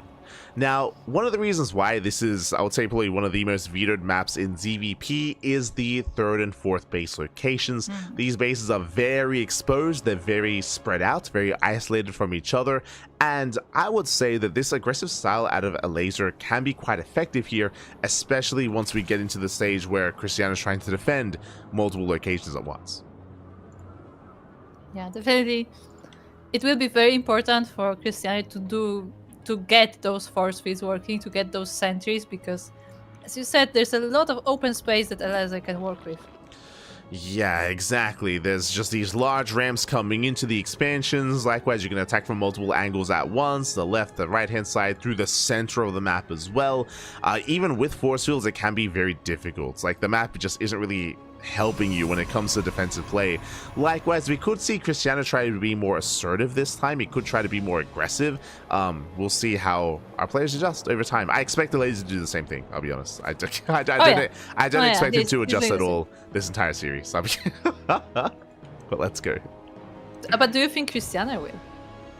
I think he'll go for early Archons potentially, like I did. But it's still Archons. Yeah. Like I think he's just It's just going to do the same thing, just faster. Yes. I think there's a lot of. I mean, we've seen that from Krystianer before, where he delays his third. He delays his third base and gets faster Archon production just to be more secure. But we'll keep an eye on Krystianer because he does have variations to his build. He has variations. Okay. So far, these placements look like once again a Stargate. So probably we'll have some oracles flying across the map for some harassment, and we'll see how it goes for Krystianer this time. As I mean, last time he did decently with the adepts. The oracles didn't quite get to actually do much across the map. Yeah, it was mainly the Adept harass that really did pop off for Krystianer. We'll see if he can do that once again. Another factor that could be applicable here that Elazer did go for in his previous series in the group stage is that there are times where he rushes into the lair and he goes for a Spire instead of a Hydrogen. So Spire play is also going to be available here, or is going to be an option for Elazer if we want to go there instead of Hydras. Here on Frostline, it is an option. I don't know if it's ideal, but it's going to be available. Okay. Let's see what it is. As for now, we have an adept going into the natural. For now, just shading, just checking how's the saturation on the natural base of Elazer.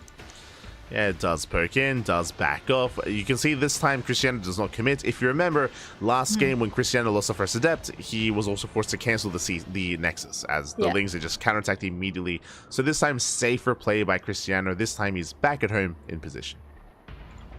In position, the Oracle is moving out, and it will scout the Zerglings coming across the map as well, so it will be able to be there for the defense. And yeah, the Zerglings get nothing. Yeah, Zerglings, they're forced back. But again, at least they're keeping the Oracle at home, right? The first Oracle is stuck at home, second Oracle's on the way. From here, we should soon be seeing the Forge, the Twilight Council, +1, and Charge. And once again, a 4-minute lair timing right on time for Elazer. The question is, what will come out of this? Like, will it be once again Hydras, or will it be this time Spire, maybe, as you said? I mean, I'm betting on Hydras. I don't think there's any change. It's just the same thing. Yeah, it's going to be Hydras. As Oracles, they hit in between the bases. They do get a Queen, not bad. It's actually pretty nice. I mean, both the Oracles survive as well, so they will be able to be used later. The third base is harassed by the Zerglings once again, but it's not being taken down with the Adepts being present. Yeah, so nice damage here from Elazer. Again, once he realizes that Krystianer is committing to kill a Queen, he just counterattacks. He just counterattacks, kills a Pylon, and with that does force the Oracles pin back home. Third Oracle's on the way. What I will say, this time this tech is delayed. It's much more delayed here, much more later for Krystianer. Should still be the same setup, but yeah, it is going to be far later than normal. I mean, you say that, but we have slight change from Krystianer, as we have a proxy gateway in the top left side of the map. Yeah, interesting. He's going to be reinforcing with Stalkers. Meanwhile, back at home, there's that Hydran, as he did mention. Just fast layer into Hydras, into Ling Hydra from Elazer. But Krystianer, he is going to try to apply some pressure here to the fourth base. Yeah, very interesting. I mean, that's a good idea, I guess, because Elazer is keeping track of his bases, but he doesn't really look at, you know, what's right around the corner, and this base is suddenly in great danger. Yeah, Stalkers, they can poke in. At the same time, Lings, they hit the third base. The shield battery is not ready. Nice hold position micro, and probes are going down. Oh my god! Ooh. So many probes are going down. The Lings chase all of them away. The Oracles are forced to go back, but the Stalkers remain across the map. Yeah, and cheeky moves here by Krystianer. He gets across the map, takes down a Queen, but Lings, they're racing back home, and the Oracles, they need to be here to support. Yeah, but there's so many Stalkers. Actually, this maybe... Is there as many Stalkers as there are Lings? It's very close to be. Yeah, 12 Stalkers here for Krystianer. Does poke in. There are these Oracles to support, but the Hydras, they're going to be arriving just in time. And remember, these Stalkers, they don't have Blink. We have Twilight Council, but no upgrades. Yeah, no upgrades yet. The Oracles have to really support this army, because the Zerg is now pushing against it. The Hydras are out, the Queens are helping as well, and this is not an easy position to get into. Yeah, and on top of that, Krystianer, he didn't scout. He doesn't know that this space is up. Otherwise, he could not get down. He does spot the Lings. That should be a tell, and he will rotate. He will get eyes. He does find the expansion.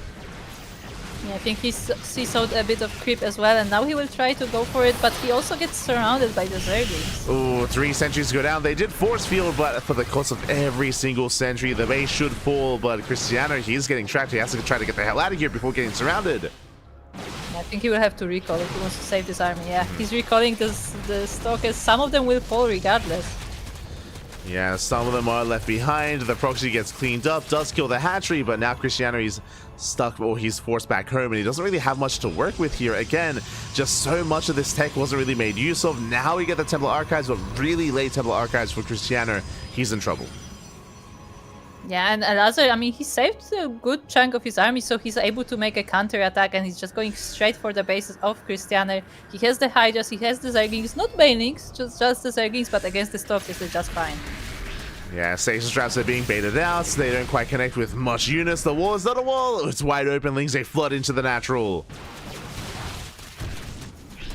Yeah, and once again, the probes are in danger. The Stalkers are trying to engage, but they can't quite do it. The more Zerglings are getting into the natural base.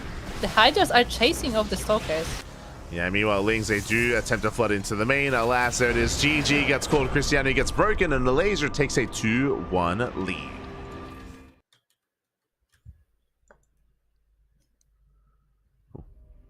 Yeah, very nicely done there. And you know, you were talking about how, you know, Krystianer did take down Elazer, but actually in the semifinals, Elazer actually, you know, showing very confident game as well, and he is getting in the lead. Oh yeah, does come into the lead here. Again, just a really awkward build, I would say, from Krystianer. If you remember, he went into the Forge, into the Twilight Council, didn't make use of them. He was actually trying to catch catch Elazer off guard with the Stalkers across the map. But yeah, alas, wasn't quite able to get the damage he was hoping for. Did kill the base, but didn't really get much else. Yeah. Yeah, but with that, we have a 2-1 score. So, I mean, Krystianer can still tie it up. We can still go into game 5 in this series. Oh yeah, we are looking to make a series out of this here. And yeah, we'll see how Elazer and Krystianer can make this, or if they can bring this all the way to even a game 4, even a game 5. As we are getting ready for Abyssal Reef.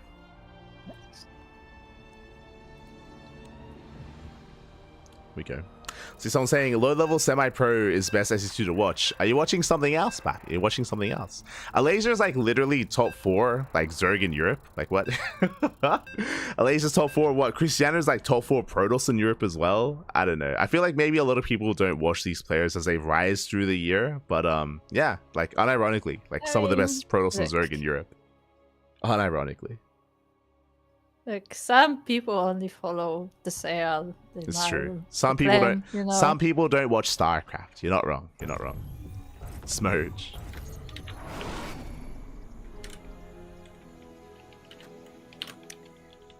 With that, we are now in game number 4 of this best of 5 semi-final series of the Great Polish LAN, the offline tournament in Warsaw. And in the bottom right corner of Abyssal Reef, we have the blue Protoss player representing Offside Esports. It is Krystianer. And spawning in the top left-hand corner, we have his opponent. We have the yellow Zerg player from the land of Poland representing Team Liquid. It is Elazer. Here we go. And again, Elazer, as you mentioned, is one game away from advancing on to the grand finals. From the grand finals, coming into this, I would have said that Krystianer is going to be the favored player here, but alas, Elazer is now one game away. One más. One more is all he needs. Yeah, and as we said, like, as much as like Elazer's style is risky, like, it's also very possible that it can just work. It can just catch his opponent off guard. So like this you know, one game, one slip up from Krystianer, and it can be going to Elazer. Oh yeah, exactly. One more misstep, one more mistake, and Elazer, he will run away with this series. But, of course, welcome one and all to Abyssal Reef. Abyssal Reef is one of the larger maps on the map pool. Very large map, long rush distance by ground, and very defendable bases.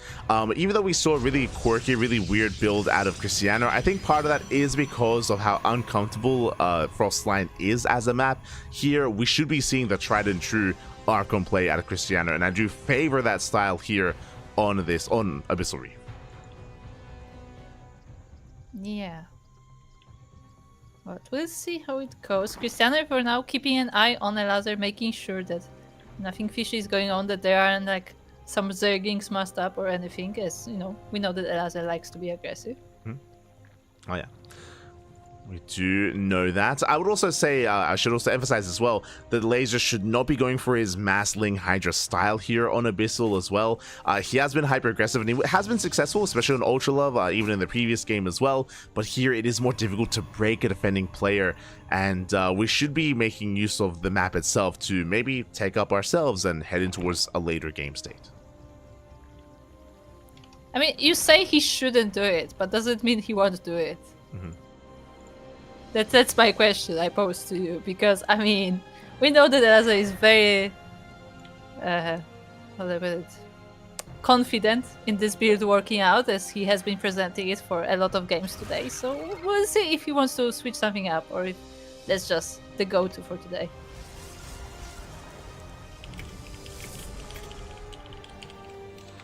Yeah, as we are soon to embrace our game and soon to embrace our setup here. So far, going to be a Stargate opener here from Krystianer. Going to be opening up Oracle. Likewise, soon to be setting up here at his third base as well. Again, we don't really expect any too crazy shenanigans early on. We expect standard setups here in towards the mid game, and that's where our players do start to deviate. Yeah, for now, once again, we have Oracles coming from Krystianer. We have the Adepts. The Adept was just shading around, just checking where the links are, but now that the links are coming across the map, Krystianer is rushing back to that third base, making sure that the Nexus won't be denied. Yeah, as links have arrived, the Oracle is in position, and with that, he does dive on top of the probe, and the probe does get picked off. Yeah, the probe gets sniped by the Zerglings, so the Nexus will be delayed after all. I mean, not by much, because the second probe is on the way, but still. Oh, the second probe! The second probe! Oh my god. Does get the probe? Oh, I'm getting flashbacks. I'm getting flashbacks to the Shelby duct tape. Oh, no. Another probe is coming. This time he will get it up, so the Nexus has been delayed here. 2 workers going down, so nice goes here by Elazer. But now I'm concerned for Elazer, because as we can see here, this is a 4-minute lair timing. This is the same lair timing we've been seeing in every game of this series, which means once again, Elazer, he's rushing into Hydras and rushing into this more aggressive style. Yeah, I mean, that definitely seems to be what he likes to do. Meanwhile, these Oracles are trying to dive into the bases of Elazer, and once again, when Elazer spots the Oracles, the Zerglings are right there across the map to harass the bases of Krystianer. He does have enough Adepts to defend, I think, though. Yeah, it does have enough. He does defend his third base. So far, he is holding on, and he's maintaining himself. Back at home, we're waiting for that lair to finish up, waiting for the Hydras to arrive. And there it is. The Hydra Den has been thrown down for Elazer. Yes, so once again, we will be seeing Hydras from Elazer. Do we have a Banelingness? No, so no Banelinks. It will be mostly focused on the Link Hydra specifically. And I mean, it makes sense with generally what Krystianer goes for, so we will see how that goes. But before that, we have some Adepts shading in. Yeah, that's they do shade in towards that natural. They do trade quite well here behind the mineral line, going for the drones. It does target down 3 workers so far. He will lose his Adepts, so he gets a full scout as well. Gets eyes on the Hydra Den. Yeah, he does see the Hydra Den. I mean, to be fair, he could probably expect it at this point, because again, Elazer has been playing that every game, but still, it's good to confirm that. And he gets 3 drones in the end, unfortunately losing all of the Adepts though. Yeah, it does lose the Adepts, and this is what I've been waiting for. For the first time this series, for the first time this broadcast, Elazer, he throws down an infestation pit. He is, for the first time, taking up towards Hive. Hive, say.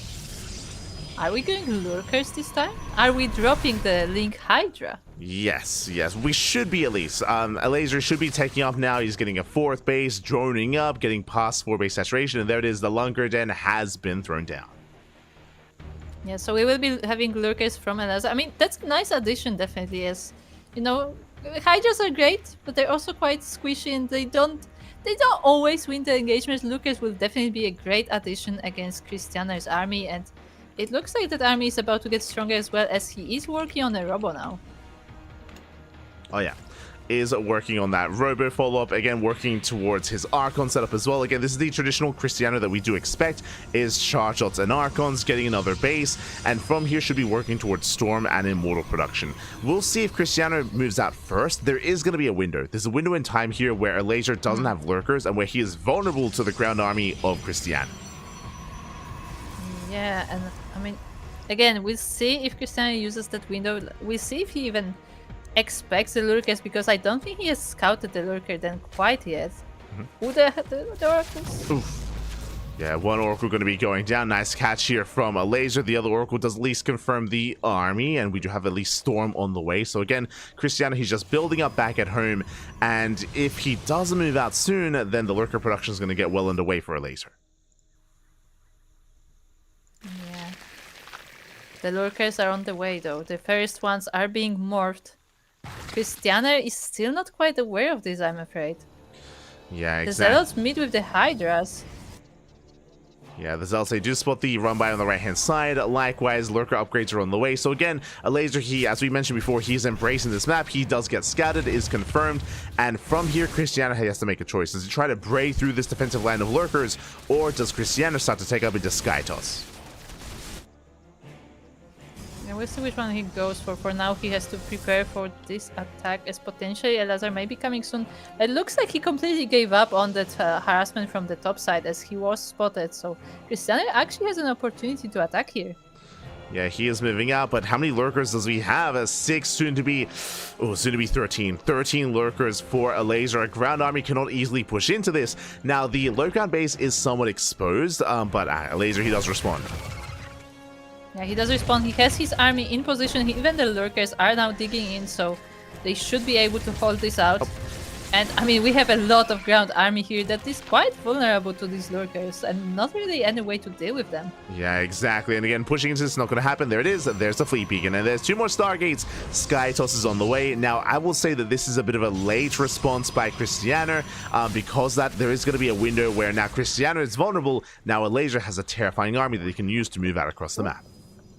Yeah, and that Zergling army is running straight into the bases of Krystianer. Krystianer is rushing home, but I don't know if he can be in there. At least he will be losing some probes. Oh my god. Ooh, but the storms! Yeah, storms do pop up. Despite that, probes are going to be going down here. 10 probes do fall, and so far, good damage. Elazer is going to be the first to max out, and again, he should soon be pushing. Krystianer will try to find a position here with these few Archons, with the Zealots, with the High Templars, but there are so many lurkers up top. More are being morphed as well, so he cannot really approach it. He needs a way to deal with these lurkers. Yeah, exactly. And right now he has no answer. Tempest production has begun, but Krystianer, he needs time. He needs time for Tempest. He needs time to gather up his forces and actually have a comparable army. Yeah, but those Tempests are not here yet. The first ones are about to pop out, but they're not quite ready, and the Archons time and again are running into these lurkers, and I feel like a lot of them will be falling, but actually hold that thought, as they are focusing fire quite well. Yeah, at the same time, massive warping into the main. Krystianer, he's going for the mineral line, he's going for the main base. Queens are under fire, and the main army is going to be turned back home. Yeah, the main army is turned back home, but at the same time we also have a run by from Elazer in the base of Krystianer, so both our players suffering economical damage, and Krystianer just decides to just go across the map. Yeah, drones are going down, and we're coming in too soon. Oh, probes are going to be falling here. 17, 18 probes are going to be going down. Massive losses here for Krystianer. He is building up his Tempest, but oh, these are some rough losses. Yeah, those are some rough losses. And where are the Tempests? Honestly. There are 3 Tempests, but they are not with the army. No, yeah, they just came out. They just came out. It looks like one was across the map. Krystianer, he should be consolidating his forces here, getting his third base back up and running. Krystianer is going to try to move out, but he doesn't really have enough to really contest the army of Elazer. Yeah, the ground army is no longer there. Too many of the forces were lost in those fights. Now the lurkers are moving a little bit into the army, but again, there's just not enough on the ground. The storms will help, though. Storms do help, but the High Templar, they're zoned away. They want to connect with the Hydras, but the Hydras are on the other side of those Tempests, or of the Lurkers, I should say. Tempest, they can reset the Lurker count, though. Yeah, one lurker after another will be sniped by those Tempests, as nothing can really reach them in range. I mean, Spire is about to finish, so Elazer will be going into Corruptors, I assume. But they're not quite ready yet.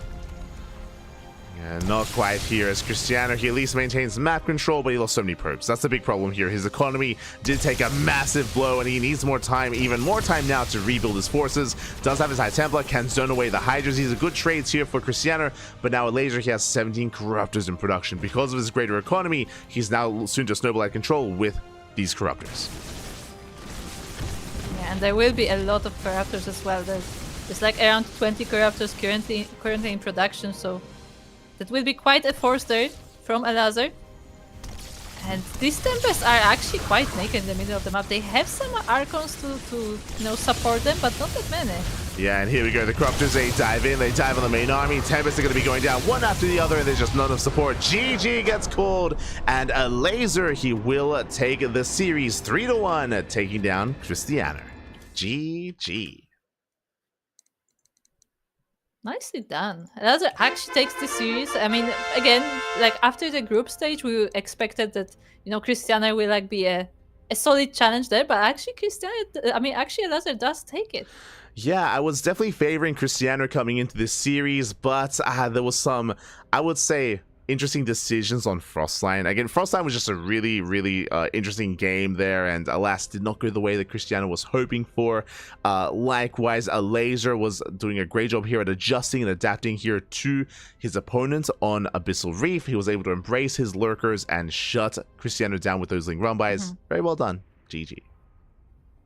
Yeah, again, I can only comment like Elazer's like attention to what is happening on the map, because again, he was always using the chance whenever Krystianer was going for an attack. There was always a Ling Run-by back in his base. There was always something happening, so he couldn't just focus on the offensive. He had to constantly switch his attention. Yeah, and with that, Elazer, he gets his revenge. For those who were not here in the group stage, Krystianer, he did 2-0 Elazer in the group stage, but alas, here in the playoff bracket, Elazer, he gets his revenge. He's able to snowball out of control, does take the win in the end here, and that means we have our 2 finalists. It's going to be Elazer and Gerald in the grand finals. Yeah, very interesting. But I need to check this. Hasn't this actually happened before? In the finals, no. Have we had? Don't believe we've had Gerald and Krystianer in the finals. We've had Gerald and Elazer in the finals. We've had Krystianer in the finals. We've had Spirit in the finals as well. As we mentioned before, Gerald, he typically has been having a bit of a harder time here in these events. Again, usually he's been overshadowed by Krystianer, by Elazer, by Spirit as well. Those are the players that usually do come out on top. But that's why I'm most excited to see them here, because Gerald, he's the only one out of the 4 that has not actually won a galactic battle. Yeah, and I definitely think he's one deserving for one, because I mean, he's been getting like really good in the recent like years, and I definitely think he should be one to win a LAN event as well. But yeah, somehow it has not happened quite yet. Yeah. Also, this is what I was remembering. Gerald and Elazer was the final of an S-Spot event. There you go, there you go. So for those that are curious, Elazer, he won the first House of Galactic battle. That was back in the beginning of 2024. The second House of Galactic battle was won by Krystianer. It was Krystianer over Elazer in the finals. And the third one was Spirit. Spirit winning in the finals over Krystianer. So again, first Elazer, then Krystianer, then Spirit. Now, who's it going to be? Either Elazer, once again, for the second time, or Gerald for the first time. Yeah, I mean, I don't know how much I want to call it the old guard versus the new guard, but it kind of is, because Elazer is one of those pros that have been here like for years. Like he has been here before the race of Serral and so on. I remember before Serral won his first BlizzCon, I think. Like, that's when Elazer was actually in like top 4s of tournaments, you know, one of the first Europeans to be there. So he has been here in a while on a very high level, and meanwhile Gerald is more of a newer one, to newer addition to this, you know, higher ranks. So it's definitely an interesting match to crown the champion of the Polish lands. Oh yeah. It is going to be an interesting one. And yes, as someone is asking in the chat, we do have our 3rd place match up next. It should be Krystianer versus Spirit. Spirit, he did lose his series earlier. Krystianer, likewise, just lost his own semifinals match. So up next is going to be a best of 3 between Spirit and Krystianer. Oh boy. Yeah, So stay tuned for that. We may have another interview in the break, so also, keep your eyes peeled because I definitely didn't miss last one. Exactly. Go. And this is going to be another rematch. Again, we spoke about this previously, how Krystianer has been popping off as of late. He took down Björn a couple of days, or a week ago, took down Creator, and he almost 2-0'd Spirit. So now they're going to be facing off once again. And it's going to be a really nice way to top off their little rivalry, because in the group stage, they were tied 1-1. Spirit and Krystianer, they tied 1-1. There was no victor in that series because it was a best of 2 in the group stage. So here in a proper best of 3, we could see, I mean, we're going to be crowning at least one of these two ahead of the other. Yeah, there will be that third place match, and as you said, it will be definitely an interesting one. Like, both are very strong players, and they have played each other in the recent times. As you said, they have played in the finals of another house. Yeah. So, yeah. Did play in the finals. We'll see who comes out on top this time. Like, this is kind of becoming like kind of like a regular check of who's actually on top. Like, after it's been like a few months. Like, are you still better than this player, or can you still beat Spirit? Can you still beat Krystianer? Exactly. We're soon to find out. For now, we're going to be going on a short break. When we come back, we'll have our third place match. See you soon.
H.4.0.S Galactic Champions.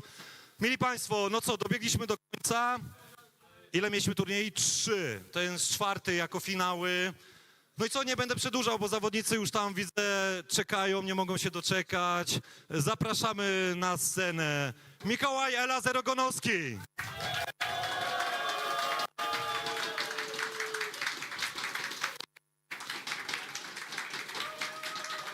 Powodzenia. Yo, they got their thunder sticks. Brawo. No i co? Przed nami, no niespodziewany, ale jakże rozchwytywany Mateusz, Gerald, Budziak.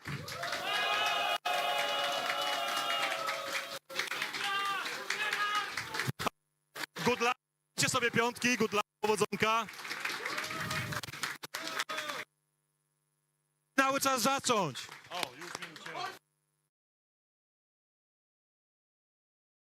Yo, let's go. We're jumping right in. Big shout out, of course, big shout out to Danskik for being the host of the event. And as you can see here, we have our top two. We have the grand finals. It's going to be a best of 7 between Elazer and Gerald. Welcome, of course. Welcome, one and all. Welcome back. Hope you enjoyed that break. Welcome to the H.4.0.S Galactic Battle Champions, the playoffs of the 4th event. And it's been a long event so far. We've been live for 10.5 hours. 10.5 hours of non-stop StarCraft. But now we are back. We are here to crown our champion. And spawning in the bottom right-hand corner of El Dorado, we have the blue Polish Protoss player. For Streamer Zone, it is Gerald.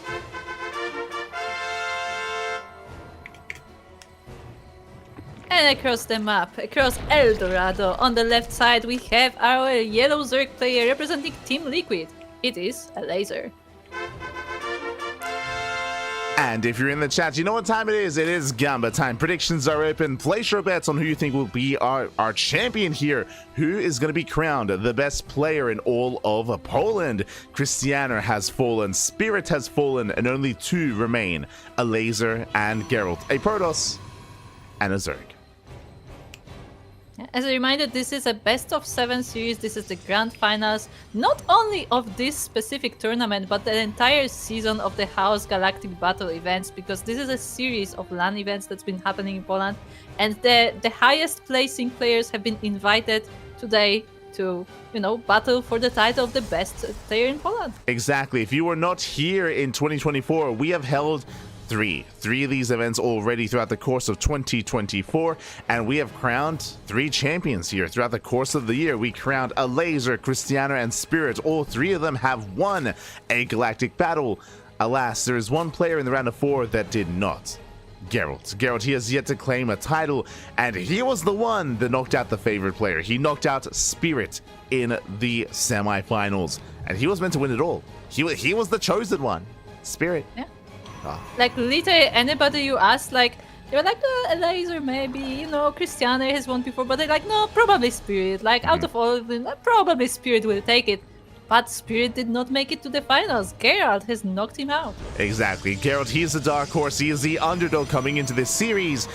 And who doesn't love an underdog story? So personally, I am standing behind Gerald here just because I would love to see him get a win for the first time. But alas, Elazer coming into this, I would say, is the favored player. This is a rematch. They did face off in the semifinals where Elazer did pop off, did bring Gerald down. But Gerald, he's had some time to, of course, get some mojitos, you know, get some tequila going. He's been able to get some of his own drinks as well. Chow down on some Pepsi Jack, question mark. I don't... Yeah, for those who might be only just tuning in, this is a LAN event in Poland, which is happening in a gaming bar in Warsaw, in H.4.0.S. Yes. Yep, basically, I don't think they have a subtitle. It's just H.4.0.S, I think. Yeah. But yeah, it's happening in Warsaw. If you want to get the address, it's also, I'm pretty sure there is a command for that in the chat as well. But yeah, this is an offline event, and it's very similar in that to Home Story Cup, where it's also happening at the gaming bar, and that the same gaming bar is also hosting many events for other games as well. So if you are interested, make sure to check it out. Yeah, check it out for the next big event, because I'm sure there's going to be more of these events occurring throughout the year, throughout 2025. This is the first of many of the year. But of course, this is kind of the conclusion of the circuit of 2024. For the time being, welcome one and all to El Dorado, one of the most vetoed maps in the map pool. We have Elazer going for the triangular third base, rushing in towards the southern half of the map, and Gerald, he is looking to do something similar, also mining through and gaining access to this location. Yeah, very interesting. Do you see that happening very, very commonly nowadays with the players choosing this lower ground? I mean, you would take this base just to get the gold, right? The gold base is available to you, but the downside here, as you can imagine, is the rush distance by ground is very short. It does not take a long at all to move out across the map, and Elazer has been hyper aggressive. Speaking of, a 4-minute lair on timing, on point every single time. He's rushing into Hydras, and he will soon be aggressive with a Ling Hydra-based army. Yeah, that has been the Elazer's go-to for the past few series versus Protoss. Oh, that is Oracle actually getting really low. Ooh, the Oracle does get low, but 4 drones go down. The Oracle does escape. Worth it here for Gerald. Very nice damage. But yes, as you were saying, this is Elazer's go-to build of choice, and Gerald has been struggling against it. We saw Krystianer pop off and thrive against Elazer's style, at least in the group stage. We'll see if Gerald can redeem himself, as he did struggle in the group stage himself, but now he's here in a full series, in a best of 7. Yeah, I'll be honest, I kind of forgot that we are casting Gerald, and then I saw this Oracle on just a few hit points left, and I'm like, oh yeah, this is Gerald. Gerald really loves his Oracle control. That is one of his things that he does a lot in various tournaments, so yeah, I'm definitely looking forward to how much this one can do. Yeah, we'll see. So far, it's been some good damage. We can see Elazer setting up for the goal base as well. Behind this is going for a safety Roach Warren. We did not see a single Roach Warren in his series against Krystianer, but he is going to be opening up Roach this time instead. Yeah, I guess going against a very different player, trying to, you know, add some different versions to this opening, to this build, and unfortunately for Elazer, it will be scouted, so Gerald will be prepared for the Roach Warren most likely. Yeah, I mean, the strength of what's happening here and what I'm concerned about is that with this fast Roach Warren, it looks like it's going to be a Roach all-in. We mentioned earlier, the rush distance by ground, really short rush distance, so we should be seeing an all-in. We could even coincide this with like a German taxi. It might not even be necessary, as Creep is already spinning across the map, and Elazer, he's not droning. He's not getting a 4th base, he's not droning up, he's making purely Roaches. Yeah, Elazer really focusing on the army here, and he will be marching forward across the map. Meanwhile, what does Gerald have? I mean, he has a lot of stalkers, and he's actually taking the offensive. Yeah, he does clear up some of this creep. Very important to slow down the push. The Roaches are revealed. Does a trade. There's a stasis trap behind this as well, as Link Speed is about to finish up. And yeah, Elazer, he's going for an all-in. Yeah, and the stalkers are suddenly in danger. There's too many Roaches here for them to stand ground, and they have to slow this down. Actually, the stasis catches a pretty big chunk of the army. Yeah, very nice catch. Ravager gets 90, denies 1, he denies 2 Ravagers. Very nice pickups here by Gerald, but Elazer is not stopping. He's not stopping. He's still rallying everything across the map. Link Speed finishing up in 10 seconds. Roach Speed just finished up as well, but very nice force fields. Yeah, the force fields are really nice there for Gerald. He's trying his best to stop this army, to slow it down. But does he have enough stalkers? He's trying to micro them, he's trying to deal with this army. Yeah, he's trying to rally over towards the right-hand side. There's a shield battery behind the mineral line, but alas, it is quite far away. Does someone come into play here? But Ling's there flooding across the map, and Elazer, he's committed. It's all ending here and now. Either he breaks Geralt or he dies trying. Yeah, and he will try to get into this base. He is breaking in. The stalkers are starting to fall. The shield battery is out of energy, so it will not be able to help this army. The probes are trying to fight as well. They're trying to help out, and they are actually clearing up the Roaches. Yeah, the boys were pulled. Roaches, they flood into the main base, but alas, Geralt, he's defending very well. Barely lost anything here. The economy is solid, and Geralt, he holds. He survives. And he survives. The Orca will finish off the rest of the Roaches with the Zealots, and I mean, Geralt holds his base for now, but there is a second wave. Yeah, there is a second wave, but Elazer, he pulls back home, and now he expands. He takes a 4th base. He starts up his gases. Hydra then gets thrown down as well. The problem here, 0-0. 0 Evo chambers for Elazer. Likewise, late 4th base, late droning, late saturation. This is a better position for Geralt. Yeah, I mean, he held the base, he has the economy, and he just has to amass a proper army. He has to get his upgrades going. Now the Roaches don't outnumber here as badly as they did before. Now he has enough stalkers to actually be aggressive as well. Exactly. Can push forward. Nice control so far, avoiding some of those Roaches. Also have arrived to reinforce. Charge is still on the way, and Elazer, he's in trouble. He's up against the wall. Yeah, he's up against the wall. The Ravagers will not finish. The Roaches are being backed into a corner. The Queens are trying to help. The first Hydras pop out, but there's a second wave from the Protoss as well. And there's nothing to protect the Hydras. The Hydras are exposed. Hydras are going down one after the other. You can see Geralt still just rallying everything across the map. He knows he's so close to breaking Elazer. He just needs a little bit more here as reinforcements are now coming in. GG gets called, and Geralt, he will take game number 1. GG. Very nicely done there by Gerald. Like really, really solid defense because as we said, like this was really scary moment. Like the roaches were breaking into the base of Gerald, but even though he pulled workers to fight them, he lost like 2 probes. Yeah, he only lost 2 That was the workers. loss. He lost 2 probes. Again, some of the game-winning moves there for Gerald was how well he delayed the move out. Remember, if you recall, Yes. there were some stasis traps. Stasis traps did connect, and we had some force fields as well. We also, because of stasis traps, he was able to catch some of those morphing and ravagers. Key moments here to slow down Elazer. And not only those stasis traps caught the army as it was moving, the stasis traps themselves also work kind of as a force field, but because like half of the army was also stuck behind the stasis units too.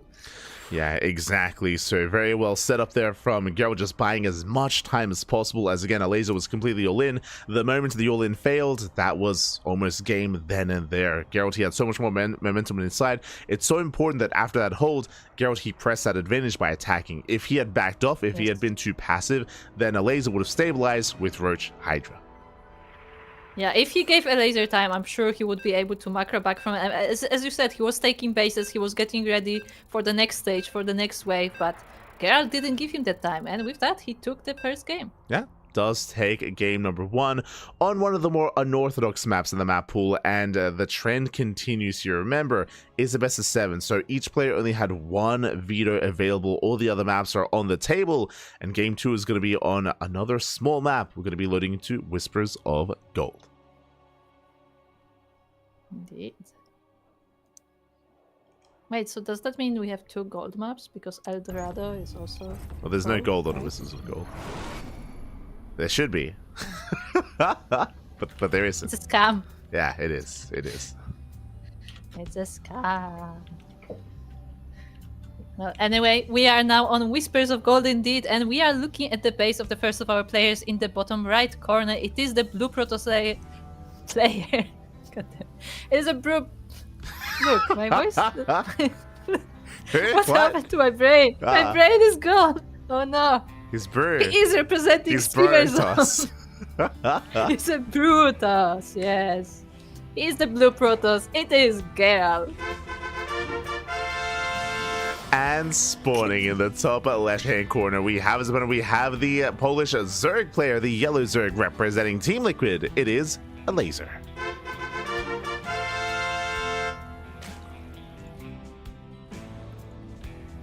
Shaking my head. My brain just stopped functioning for a moment. As we are going to be settling in, we do have game number 2. Now, as a reminder here, even though Gerald does have a lead in the series, it's a long series, right? It's a best of 7. Best of 7, more games ahead of us. And what's also important is that game 1 was very unique because on El Dorado, as we saw, it was Roach-based play out of Elazer, it was an all-in. It's all because of the map itself. We do not expect that kind of play again in this series. Not without good reason. Yeah. I mean, definitely we will see what the players go for. I mean, I wonder what Elazer goes for, because I feel like Gerald has more or less like, you know, very standard style, at least very standard to him. Like there's always an Oracle coming. We also saw with Phoenix in the last game. Yeah. But for Elazer, I'm not sure. Like he probably will go back to the Hydra style, but I mean, we will see what he brings to the table. Yeah, so they already played on this map previously in the group stage, and Elazer did go for the Hydra style. Gerald, he did have an impressive defense. It was Gerald basically trying to defend on 4 bases, but he barely was broken. He barely got torn apart. And again, the reason why it can be more effective here is that on Whispers of Gold, this is one of the smallest maps in the map pool, very short rush distance by ground, and also very exposed 4th and 3rd bases. So the map is more difficult to defend, but I mean, El Dorado is the same, right? El Dorado is also a difficult map to defend on, and Geralt did survive on El Dorado, so it is still possible here to pull off a defense, but it is difficult to do so. We'll see, assuming that Elazer does go for, once again, like the fast Hydras. Yeah, I mean, I wouldn't be surprised if that is the case. But for the time being, we're just gonna get into our game. The Stargate is on the way for Gerald. Meanwhile, Elazer just getting a few links on the beginning. Not being as aggressive as he was versus Krystianer, I will say. Like, versus Krystianer, Elazer was always sending like those waves of links against him, and here he's much more focused on very specific timings. Yeah, and we'll see if he does adjust coming into Whispers of Gold. Again, like, El Dorado is just a very unorthodox map, so I don't necessarily put too much stock in how they play it out on that map. You know, we're done with it. We're done with El Dorado. We can move on with the series and get into some of these more standard maps. Gerald does poke in with 2 of these adepts here, and hopefully he doesn't lose them. He does take down a tumor. Yeah, that's a very nice job there for him. He also gets a good view of the natural, I guess, unnatural base, as it is being saturated currently, and is able to shade out without losing any of the units. Yeah, just really careful play. Once again, shading behind to make sure he doesn't get caught out, make sure he doesn't get surrounded. He pokes in, looking for an active tumor, then pulls away as the Elaser's just been happily joining up, and we are nearing that timing. We're nearing that 4-minute mark for the lair. Let's see it. Where is it? 4 minutes. 4:03. He doesn't Oh, have gas. 4. He doesn't have gas. He still needs a little bit more gas. He's heavily oversaturated here, by the way. Why are the 7 workers in the gas? He really wants that gas. There it is. Like, the rest of them is just there, you know, for emotional support. It's like, you can do it. Exactly. Get more gas. So a bit of a shaky start here for Elazer. As you pointed out, he was late to pull into gas initially, which is why the lair was late, because he didn't have 100 gas. Now he was oversaturated, now pulling over. At the same time, Oracle has arrived and does catch 1 drone. Yeah, Elazer is on top of that at least, and he makes sure that the mining isn't too disturbed. He's also losing overlords though. Yeah, it is going to be Oracle into Phoenix once again, just like the previous game, as you pointed out in game number 1. And with that, we do see Gerald gaining map control. Elazer, his build is a little bit shaky, but overall, the goal should be to once again rush into Hydras. We say once again, if you were here for the semis, you would have seen Elazer embrace Hydra rushes a lot more frequently against Krystianer. We should be seeing it here as well, as the gases are being taken. They are indeed, and I mean, we do see banelings in this game, so it won't be just pure Link Hydra, but he will be adding those banelings. But at the same time, he has to deal with these adepts, as once again they take an active creep tumor. Yeah, active tumor goes down. The Queen is under fire. Oracle turns back around as well, and the Queen is going to go down. There's no transfuse. Yeah, at the same time, Elazer is also harassing across the map with the Zerglings, and probes are starting to fall. The question is, which one will be coming out victorious out of this one? Yeah, it's going to be 2 Stalkers and 4 Probes going down. Very nice attack here from Elazer. At the same time, Adepts, they get shut down by the Lings. They're going to be zoned away just barely. One of them does escape with 4 HP. Now, what I like about this Phoenix, though, is if you recall against Krystianer, we saw it a little bit, we saw it more in the group stage, is that Elazer, he was going for drop lords at times. He was like harassing with drop lords and trying to pull pull Krystianer apart. Now with this Phoenix, drop lord play isn't really viable, isn't really available here to Elazer. So once again we have the Link run by there from Elazer, but he's not able to get as much this time as the Oracle is there in place. But yeah, those overlords are indeed very important for Elazer, and also they give him a lot of vision. So without that, like, Gerald really has good advantage. Right? Yeah, he does, as the Phoenix does head on over, does get eyes on the 4th base. We do see that Gerald back at home is getting to +1 and Blink, and his splash damage of choice, not Colossus, he's going into Storm, but he does need more time to embrace that Storm production. Meanwhile, Elazer, does he drone up? Again, he's been cutting workers very early on, and it feels like he's going to do the same thing. The reason why I assume this is because, once again, no Eva Chambers, no upgrades, no infestation, there's no further tech. It's looking, once again, very committed from Elazer. Yeah, he's probably going for that playstyle once again, where he just masses up the Links, masses up the Hydra. I wonder if he will get Banelings. We did see him get Baneling Nest, but I don't think Banelings are in production. And I mean, I feel like Gerald is much like heavier on Stalkers than he is on Zealots, so probably not ideal to mass up Banelings. Yeah, I mean, the other problem here is that there's no bathing speed. Bathing speed was never researched, Sure. so if he does morph them in, I mean, as you can see here, they're just going to be waddling around, and it'll be easier to Storm. Storm is done. Storm is now done, so you don't want to be headed into High Templar and headed into Storm with slow Banes. But with Lings and Hydras, they can try to avoid that, as here we go, Elazer, he is committed, he is moving out, and we'll see if he can deny the 4th. Yeah, Gerald almost got out of position, but he's here in time. The first storm doesn't land on a lot of the army, but it is zoning it out at least. Yeah, very nice spread here from Elazer, avoids most of the splash damage, and with that Elazer, he will shut down the 4th base. Does force a cancel. course, the Galaxy forces a warping as well, and the High Templars actually have to escape because they are now in danger. Yeah, exactly. Gerald, he's being caught off guard here. He does have a couple of storms, but the spreads are too good, and Elazer, he is breaking through this army. Yeah, it's pretty much only the Stalkers now defending from these Hydras. Given that like the numbers are decently even, but still the Hydras have better DPS here. Yeah, there are just no zealots. Like, charges would be necessary here to defend. Boys are being pulled, probes are going to be going down, and Gerald, it looks like he will clean this up, but at a cost. Yeah, he pulls the workers to do so, but he also loses 10 probes to defend from this army, and this is not the end of the aggression, I'm sure. Yeah, and Elazer behind this, he's up to 4 base saturation. A Hive is on the way, Infestation Bit's on the way. He is taking up in towards Hive Tech, in towards Lurkers.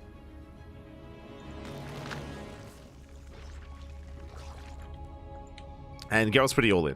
Behind this, he's trying to rebuild his 4th base. Doesn't really have much to work with. He also always had Templar in the defense earlier. It's only Blink Stalkers. +2 is finishing up, but Gerald, he has a lot of work to do. That he does. He will try to go in with these Stalkers, as the army of Elazer has not been fully rebuilt yet, so he has a little bit of an opportunity here, but he doesn't quite have the numbers to overpower him right now. Yeah, as Chargers are coming from the left-hand side, they try to collapse in forward, but alas, Elazer, he does defend. And again, at this point, Elazer is just snowballing out of control. He just has a terrifying army with mass Lings, mass Hydras. Lurker Den is still on the way, still not quite done yet. So it is a little bit delayed here for Elazer, but he has time on his side. Like, things are still looking quite solid here for the Zerg. Yeah, and the Zerg is railing across the map. The storm doesn't land on the army. Once again, he's dodging the storms pretty well. And now the swarm is just running into the Stalkers. The last of the High Templars are being left alone, unfortunately without support. There's still enough Stalkers to hold this at bay, but this is like a matter of time. Yeah, as the 4th expansion is barely going to hold on, and it's quite impressive here that Gerald is surviving for as long as he is, but without these Zealots, there's no support. Things they do collapse with the Stalkers, we have to blink back, we have to get the hell out of here, and even though Gerald is holding, Lurkers are now available. The Lurker Den is finally done. Lurker Den is done, and the upgrades for Lurkers are coming as well. Elazer does not skip on those, even though he does skip on the attack and, carapace upgrades. Ooh, but losing quite a few overlords here. Yeah, 2 overlords do go down. Bit of a rough rally there for Elazer, but here they come. Here come the Lunkers. Oh my god. Yeah, the Lunkers are on the way.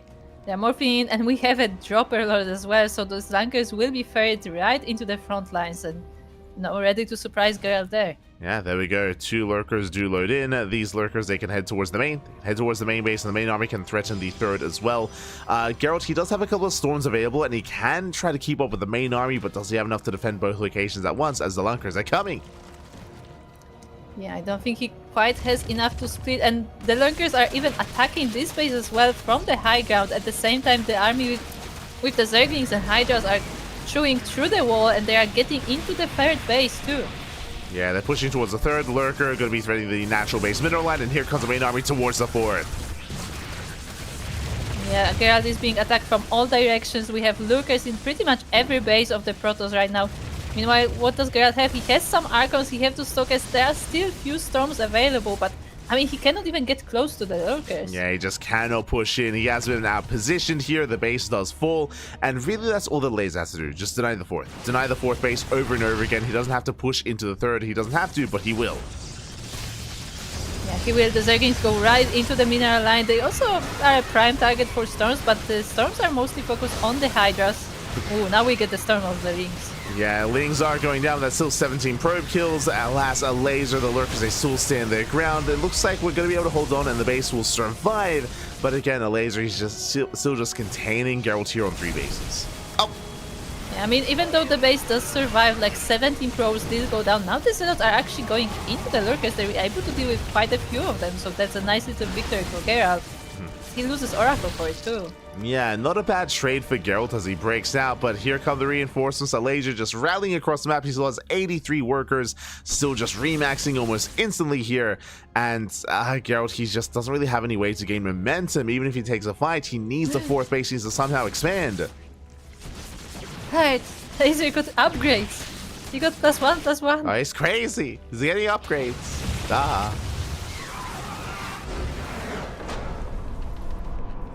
And GG GG. gets called. GG. Elazer does tie the series 1-1. GG, well played. Again, Elazer, he was able to look a lot more comfortable here in this game. A lot of it did come down to the first Ling Hydra timing, and it did look like Gerald was fully aware what was coming his way, but the response clearly, I mean, it just wasn't quite ideal. What I mean by that, if you remember when it came to the attack of the fourth base, Gerald, he had Storm, he had 4 High Templar, and it looked like he was confident that he could defend with purely Storm, but as we saw, Elazer, he was so meticulous with how he engaged, and he was so careful with spreading out his army. Despite all those storms, we didn't really see any juicy connections on the Ling Hydra of Elazer. Yeah, pretty much none of the storms actually connected, and it wasn't because, you know, Gerald was bad at throwing them. Like, Elazer was always on point dodging those, he was always splitting his army, and, you know, at most it hit a few units, but not too many of them. So, really good job there from Elazer for controlling those engagements, for making sure that he's in the right position, and then just, you know, pulling Gerald apart. Yeah, so Gerald, he basically had seen what was coming his way, and he had thought, okay, if I can get these 4 High Templar, if I can get Storm, I can deal with this and hold on to my 4th. But alas, didn't quite take into consideration the control of Elazer, and with that, Elazer was able to overwhelm the army, break the 4th base, and take it from there. With that, Elazer ties it up 1-1. Yeah, as a reminder, this is a best of 7 series, so we still have plenty games ahead of us. But we will be loading into Game 3 on Abyssal Reef. And spawning in the top left-hand corner of Abyssal Reef, we have the blue Polish Protoss player representing Streamer Zone. It is Gerald.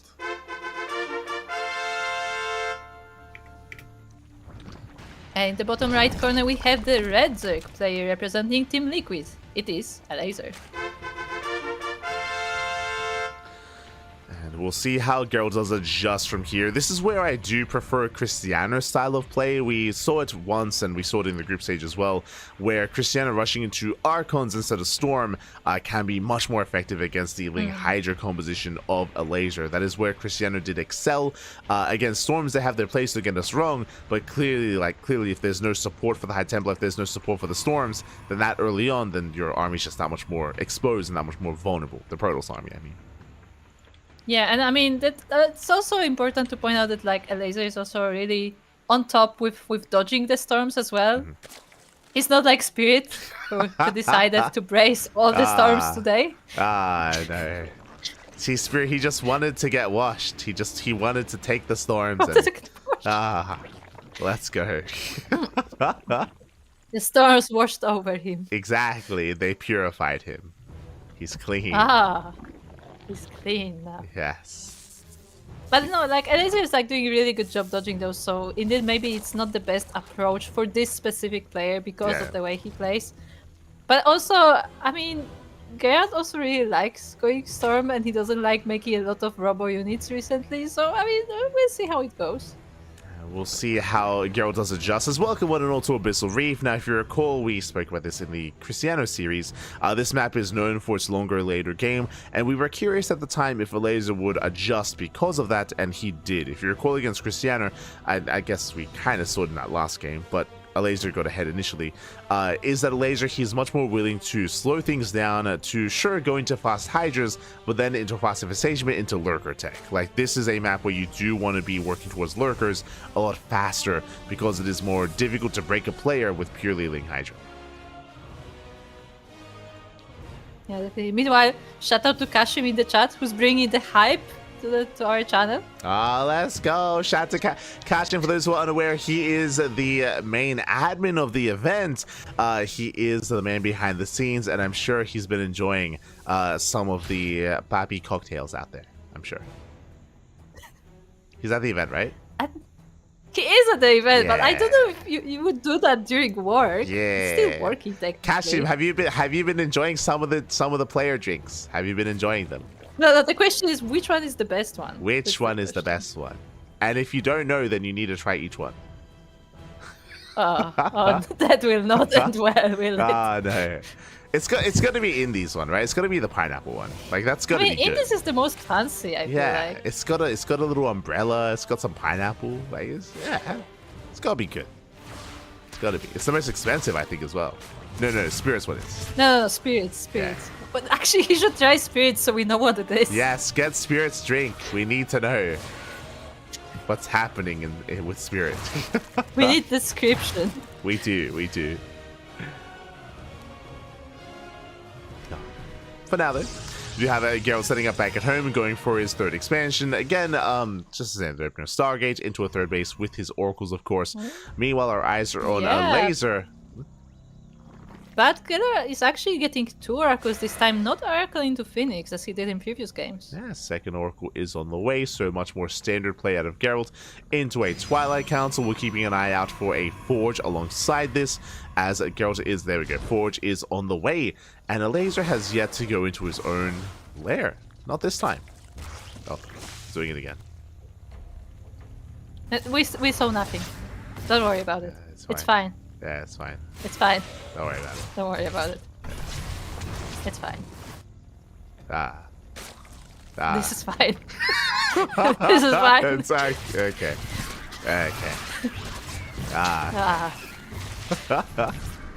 The lair is coming. As Elazer, he is once again rushing into the lair. This is a bit of a later lair, once again, just because the saturation was just a little bit inefficient for a time. But regardless, Elazer is working towards that Hydra timing. Meanwhile, Gerald does follow this up with a Void Ray to at least hunt down the Overlords. Interesting. Decides not to go for a Phoenix, but a Void Ray instead. I mean, Void Ray is definitely... Can you say more efficient at hunting down Overlords? I mean, they do more damage, right? They're a little bit, yeah, I mean, they're a little bit more versatile just because a singular Phoenix can't really do, like, they can't really help you much outside of hunting Overlords. Meanwhile, a singular Void Ray can shoot down and can help support your army. So, in general, there's like a little bit more utility. Like against roaches and stuff. Yeah, for sure. Yeah, it is just a little bit safer. Phoenixes, they do well in numbers. If you're just making one, then they're a little bit more limited.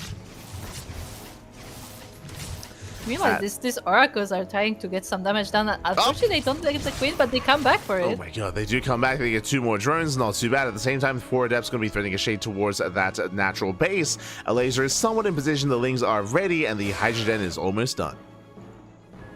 Yeah, but we have Adepts shading in there, going into the natural first. The drones are being evacuated, but that's exactly where the Adepts are going, straight into the main base. Yeah, straight into the main. 5 drones going down. 6, 7 drones going to be falling here. Very nice damage from Gerald.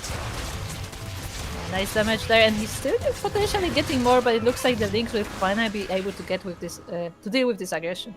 Yeah, Adept does shade away. Oracles, they come in to support to defend against the Lings. Looking for some more damage, but last Lings do pull away, and the Oracles are going to be zoned back as they do at least scout the tech. They get eyes on the Hydra Den. Yeah, so Gerald was able to confirm that it is the Hydra Den. The stasis does not go off. Yeah, stasis is going to be focused down. The Queen does fall, though, so a nice pickup nonetheless for Geralt. He does keep the Oracles alive. And behind this is what we've been waiting for. There was a Hydra Den, but no upgrades, and there's a reason for that. Gas being spent on a Spire instead.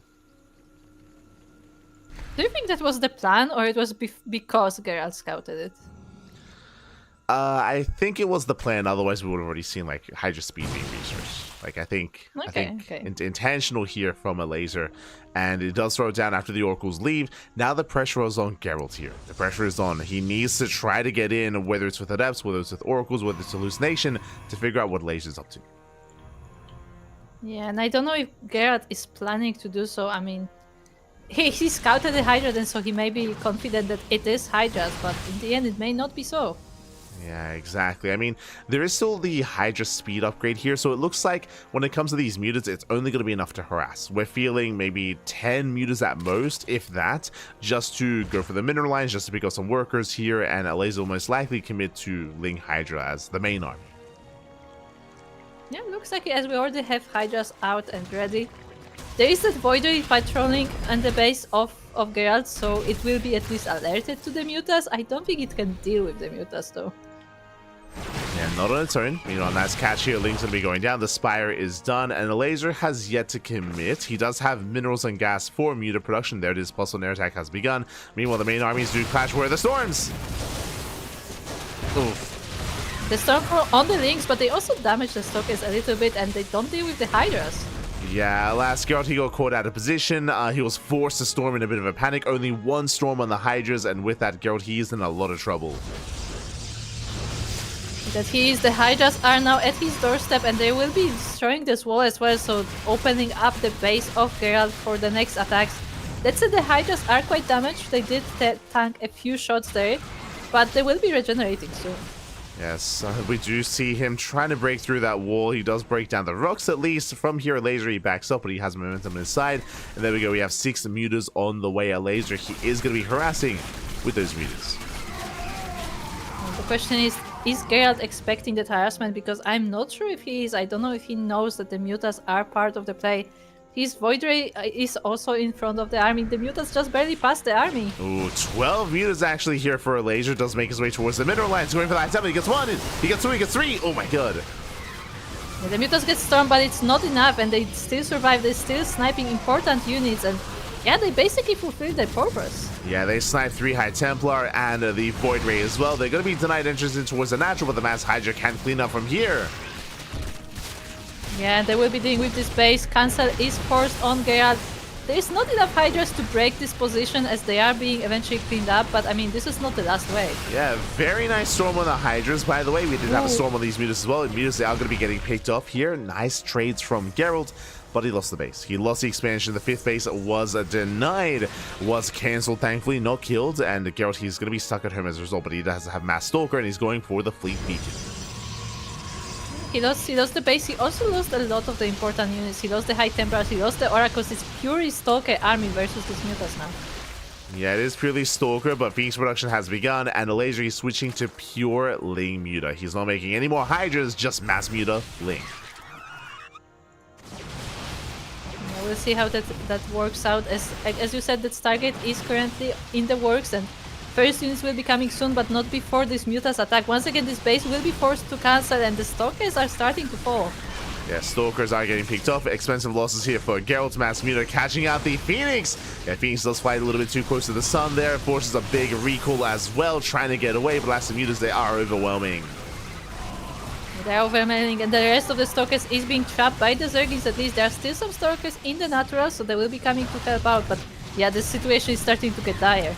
Yeah, but we do see a probe's going to be going down. We can see that Gerald is making 2 pieces at a time, but so many probes do fall. Oh my god, 18! Yeah, 18 probes die in this attack, and still some of the mutas do survive. The Phoenixes will be coming out, but I mean, it feels a little too late. Yeah, it is a late response here from Gerald. He's trying to keep up. We have Phoenix range on the way. He's forcing back some of these mutas. Oh my god, this is the Sharks, they just want to get in the way. And the momentum here is heavily in favor of Elazer. There's just nothing in position to defend. Yeah, as all the Stalkers were on the front, the mutas attacked at the top side, and there's another flock of mutas coming for another base as well. There are cannons here though, so they're not able to get much, and now the Phoenixes are here to respawn. Yeah, there's a decent Phoenix count here, but despite that, look at the probe kill. Look at the probe kill count, I should say, as 36 probes have fallen. The main Stalker army should be able to hold its own, though. Yeah, it is able to hold this flock of mutas, although a lot of the Stalkers do fall as the Lynx join in with the party as well, but 36 probes going down, like, this is critical damage. Yeah, Gerald's economy is in shambles. He is still building up quite an army, and what's important is that Elazer is still only making Ling Muta. It's a very fragile army, and if Elazer overextends, if he does commit a little bit too hard, then Gerald can still take a fight, but it has to be a defensive fight here for Gerald. I mean, he's getting ready for it. Another wave of Zerg is coming. They destroy the rocks, and they are going for the Stalkers. The Zerglings are going first, but they're not quite engaging, and Elazer is careful about approaching this. Yeah, we can see that Gerald is refining his army. He's building up Archons, High Templar. He has Storms available as well. He has potential to take a fight. Yeah, nice Storms of the Zerglings. Most of the Zerglings are gone. Some of the Storms go to the Mutalisk as well. And now we have Archons in the mix. Yeah, no Storms remaining though. The Phoenix count is going to be reset as well. Nice moves here from Elazer, catching out the Phoenixes and catching Gerald off guard. But momentum here is actually in his favor. The supplies are quite close. Yeah, the supplies are close, and Elazer has lost a lot of his army. He's not quite remade it yet. Now he has another flock of mutas, but it's being chased by Stalkers, it's being chased by by Archons, and there are some Zealots in the mix now too. Yeah, I mean, the Archons, they complicate things. Because it's purely Ling Muta, Archons, they're actually good against all things Zerg right now. Against the Mutas, against the Lings. I would like more Archons, but High Templar, they come in to reinforce. They have some Storms. Yeah, the Storms land on the Mutas, and a lot of damage is done. The Mutas are so weakened that now the Protoss army can finish them off. Yeah, he stands in the Storms. Massive Archon shot's going to be going off as well. And Elazer, he's in trouble. Yeah, Elazer is in trouble. He doesn't have the army remake. He is working on more Mutas, more Zerglings, but I mean, Gerald is in his base right now. Yeah, he's pushing on forward. He's got 2 Archons with the main army. Storm goes off. GG gets caught, and Gerald breaks through the defensive line. Gerald takes a 2-1 lead. Whew. GG. It looked very dire for Gerald for a long time, but yeah, he was able to slowly overpower the army of Elazer, and at some point it just wasn't good enough. Yeah, I mean, Geralt, he was pretty committed there. Like, after he lost all those probes, like, he had to push out, he had to do damage. And as we saw, Elazer, all it takes is a couple of storms, a couple of Archon volleys, and that Muta cloud evaporates. Like, he took some rough fights there trying to trade in the center of the map, and Geralt, he was able to finally refine his army and incorporate those Archons, incorporate those High Templar as well. GG, well played. He snowballed out of control. GG. GG indeed, and yeah, we will be going into our next game now, which will be on Ultra Love. Yeah, we're going to be loading into one of the smaller maps in the map pool. It is going to be Ultra Love, as you mentioned. Ultra Love known for having a shorter rush distance, but also for having some defendable locations as well. So typically if we do ever end up in a 4-base scenario, then we can cut the map in half.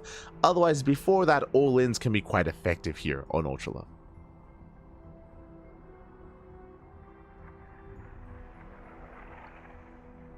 Well, don't say that out loud, because Elazer sure likes all-ins lately.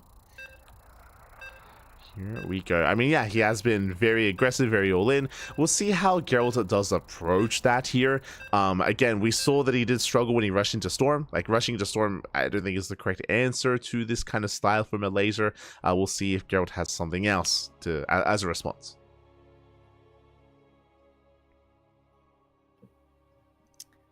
Yeah, we will soon find out, as we are about to load into our next game. And spawning in the bottom left side of Ultra Love, it is our Zerg player, representing Team Liquid and Poland, of course. It is Elazer. And spawning in the top right-hand corner, we have his opponents. We have the blue Protoss player representing Streamer Zone, leading the series 2-1. It is Gerald.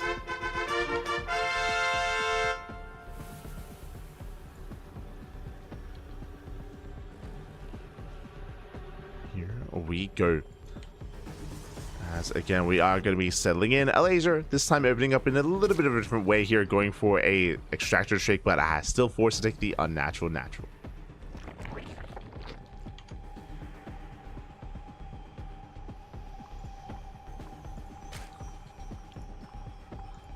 From here, outside of this, we shouldn't really be seeing any early tech, any early gases. Typically, we expect the Elazer to go for that fast lair once again into Hydra production, and we saw that he was able to overwhelm Krystianer when they faced off on Ultra Love. This time, we'll see if Gerald can keep up, and again, how he responds and how he reacts to that fast Ling Hydra all-in, essentially. Yeah, we'll see how that goes. As again, the forward base will definitely help with some all-in stuff. Meanwhile, we have an update. The third place match has just ended, and Spirit took Krystianer 2-1. Ooh, GG. Shout out to Kashim in the chat. And thank you so much for the update as they went all the way to the ace match. Again, the third place match was only a best of 3, not an extended series. But congratulations, Spirit. He will take that third place spot, and Krystianer will take the 4th.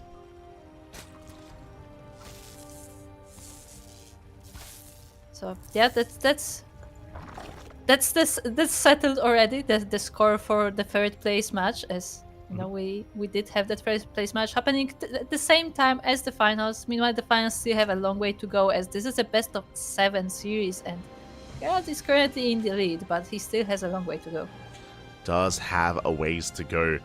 and we'll see how our players do adapt over the course of this series. Meanwhile, I do see, I mean, some people have been tuning in over the course of the event asking about Master Coliseum. Master Coliseum did take place today. We did not cast it, but I'm sure there were some other casters covering that. You know, Rotterdam, Wardy, plenty of other language casters as well. We were, of course, and have been, of course, busy with this event. This event the entire day. How's Galactic Battle, the Champions Edition, has been running for 11 hours. And we will be catching up with today's broadcast of Master Coliseum tomorrow before the finals. So we're going to have like a back-to-back catch-up stream tomorrow to catch up on what we missed out on in regards to Master Coliseum. Yeah, we already checked on the timing, so we will be starting 3 hours before the final day of Masters Coliseum to make sure we have enough time to catch up on today's games, and then we will go straight into the final day. Yeah, that is the plan. Alas, for today, we are, of course, prioritizing hyperfixated on the House of Galactic Battle on this big offline event, as we always have. You know, we've been covering this event for years at this point. It's been a lot of fun. It's been a joy to go over and to cover the offline Polish scene and the Polish community as well. And we're here to crown our champion. And so far, Gerald, he has the lead in the series. Again, Gerald, he's the only player here in the top 4 that has not won an offline LAN event in Poland. But now, you know, he's a different man. He's a different beast. We didn't get to talk about it. He's got experience. Remember, it was a couple of months ago where he traveled to England. He traveled to the UK, and he's an Epic LAN champion. So, hey, he's got that experience under his belt. Yeah, he did win Epic LAN. I thought when you said that he's a changed man, I thought you're gonna bring it back to his mustache. That is true as well. That is true. Yeah. Never forget. Smirch. Doing it again, by the way. It's fine. Look, it's fine. This is fine. It's fine. It's okay. It's fine. It's fine. It's working. It's fine. There you go. See, it's fine. Yeah, don't worry about it. As we do have the revelation in the main base, once again, we do have a faster lair from Elazer. For those who have not been watching the finals or have been watching today for the entire broadcast, this is Elazer's go-to, is to go into the fast lair, into Hydras, into Ling Hydra, skipping upgrades and being hyper-aggressive.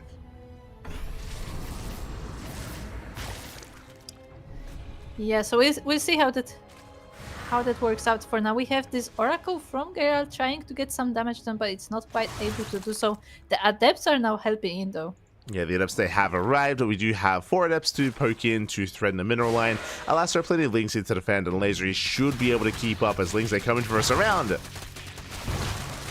Yeah, to surround the Adepts, they're not able to kill off most of them as they do shade out, but the Lings do catch up with them, and all of the Adepts will be cleaned up without damage done. Yeah, not the best trades here from Gerald, as he will lose the Adept. Stasis trap in towards the mineral line, catching out 2 drones.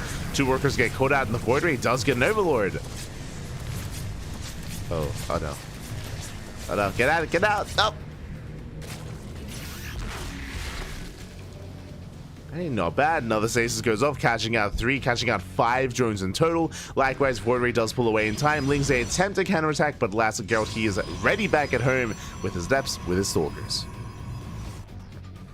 Yeah, the Stalkers were there in time, so Elazer was not able to run into this 3rd base, so Gerald's, no. Even though, like, maybe his harassment didn't turn out perfectly, like, he was still able to establish his bases and he was not hindered there with his economy. And now he is ready to actually move across the map. Yeah, he is now moving out. Meanwhile, Ling Hydra is amassing for Elazer. Gerald has to be very careful to overextend, and yeah, he only pokes out. He only pokes out, hunts out an Overlord, and he's not really intending to commit. Yeah, he's just trying to see what he can do. Ooh, putting a lot of stasis wards there around the 4th base of Elazer definitely can be very useful in those engagements. Yeah, he wants to force a cancel. Lings, they come in from behind, and they will take a stasis to the face. Oh my god. Yeah, most of the Lings do get caught. Some of them do avoid it, but not a lot, and the base is forced to cancel. Ooh, I feel like that recall was a little bit premature, especially with all these station traps. I feel like we could have taken a fight and caught out some of the Hydras. Alas, Gerald, he does play it safe instead. He gets the hell out of there, races back home, and is getting ready to defend.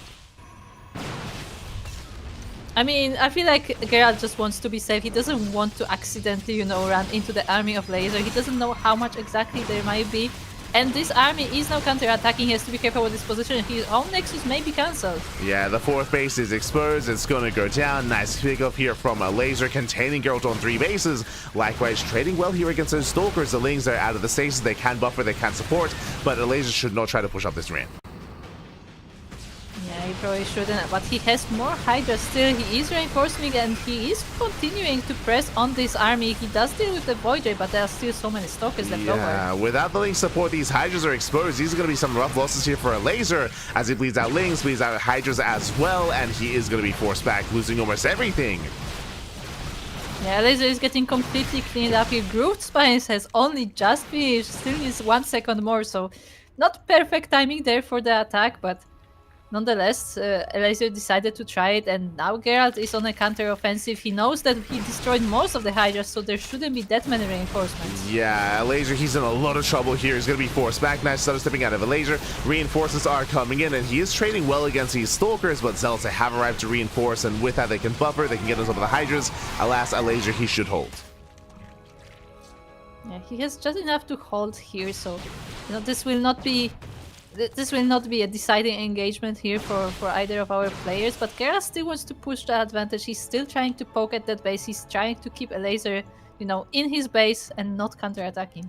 Yeah, alas, I feel like that window has come and gone at this point. Storm is now on the way, +1, and the fourth base should finish up for Gerald, so he's just going to be racing back home. He's going to be backing off, and now we can enter a longer game state.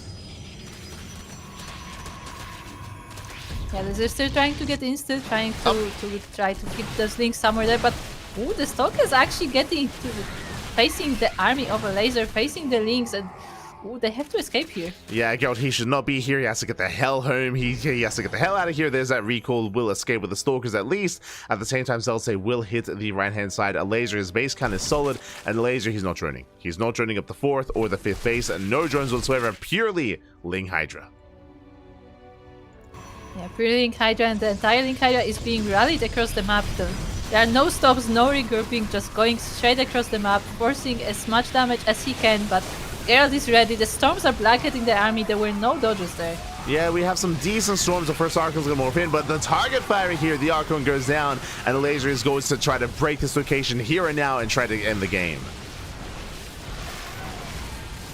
And he may just be able to do so. He's taking those Stalker after Stalker. This time there's not enough numbers here for Gerald. The shield batteries are not close enough to help out.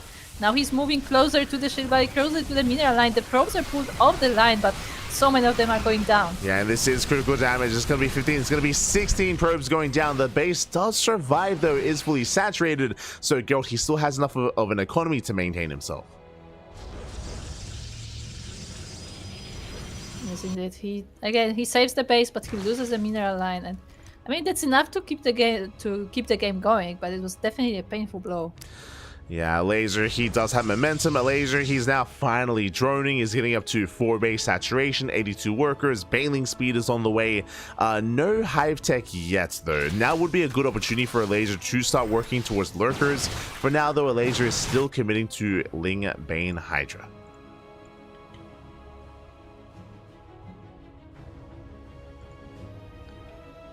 Is still going to be committing here. There are some high tempo, there are some storms ready. No Archons, which is a little bit concerning, but the storms have potential to shut down this army. Oh.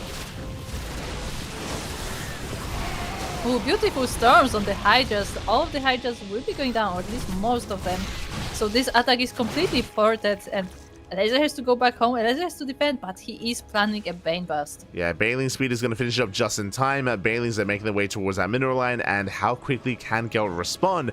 Zealot Rambai is going to get caught out, so Elazer, he defends, and now it's time for Elazer to attack. Oh no! The Banelings are split between the bases, but there are cannons there, so some of them will be dealt with before they reach the mineral line, but ooh, so many probes dying. Yeah, alas, Gerald, he was not paying attention back at home. Mineral lines do fall. 21 probe kills here already, and Gerald is going to be forced back. He does kill an expansion, but that pales in comparison to the damage that Gerald just took. Yeah, he still has to pay attention to his bases. It also took him a little bit to return to mining in those bases, as he was focused on the offensive once again. And yeah, now Elazer is once again pushing forward. Yeah, and still committing here to purely Ling Bane Hydra, still with 0-0 upgrades, and he's just relying on overwhelming his opponent instead. This is going to be a better engage though for Gerald as he's coming in with some storms, but just a bit of an awkward angle of attack. Yeah, he tried to surround this army, but wasn't quite able to do so. Still nice storm connections there, but there's so much Zerky. I feel like it will overpower at least most of this army. Yeah, no more storms remaining here. Ling Bane does crash in, takes on the High Templar, takes on the Archons as well, but there aren't that many Hydras remaining here. Are we overextending? Mineral Line goes down. Yeah, this was all in a way a distraction as again Mineral goes down.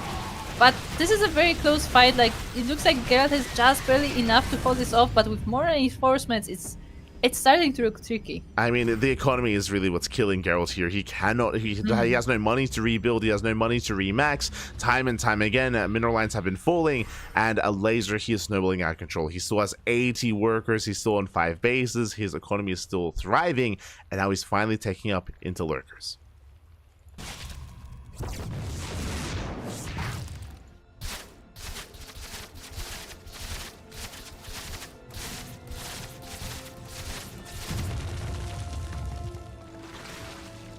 And with that, Elazer is going to be moving on the right-hand side again. He is eclipsing the supply of Gerald. He's going to be shutting down the 5th base. That's a kill, not a cancel. Nexus does go down, and Gerald, he's committed. He has to try to make something happen with this army here and now.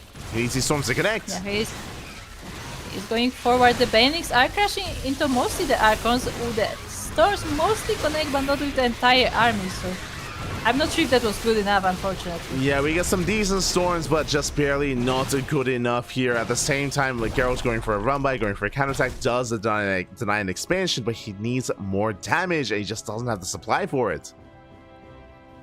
Yeah, that he doesn't. I mean, even this Zealot run-by, it's not that many Zealots there either, and there is army from Elazer there to respond as well, so I don't think it will be doing much more damage. Exactly, as we do have 9 lurkers in production here, so Elazer finally taking up. I believe these are Lair Tech lurker. Yeah, these are Lair Tech lurkers, so not the best upgraded army here from Elazer, but it's not about the quality, it is about the quantity. As Elazer, he rolls it out, not again! No! As once again, the Banelings are rolling in, but this is not the end, as there are lurkers here as well that will join this army. There are even more run-bys in the main base, in the natural. Every mineral line is in danger. Yeah, exactly. Links to the main, links to the natural. The main army does push on towards the 4th base. The lurkers are here. Again, these aren't the best upgraded lurkers, but it's going to be good enough as they take down the High Templar. They do fly too close to the sun. High Templar going to be falling, and there's barely anything left. GG gets caught. Elazer ties up the series at 2-2. GG. Elazer really snowballing in this game, really building up this army, and he just relentless aggression towards Gerald there, and yeah, that wins him the game. Yeah, GG, well played. We are now tied up 2-2 here, and Elazer brings it back. He does bring it back.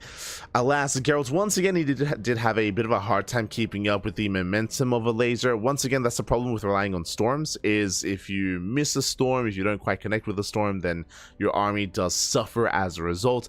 Likewise, Gerald also had a bit of a harder time keeping up with the multi-pronged aggression, specifically the Baneling run-bys of Elazer. Yeah, the run-bys were doing a lot of damage there for Elazer, so really nicely done, and Gerald wasn't quite able to keep up with that. Yeah, was not able to keep up. We do have our next game on the horizon, though. Here we go. I wasn't too certain as to what the vetoes were here for this series, as they only got 1 veto each in this best of 7, but game 5 is going to be on Neon Violet Square.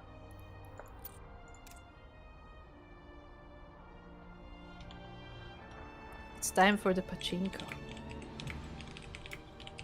Here we go. We do have the pachinko machine up ahead of us here, and yeah, we'll see who's able to take a lead in the series. Now, Neon Violet Square is the largest map in the map pool, and as a result, we could see something different. I mean, I would not be opposed to seeing Mutas on this map. Mutas can do quite well, and we did see Mutas previously from Elazer on Abyssal Reef.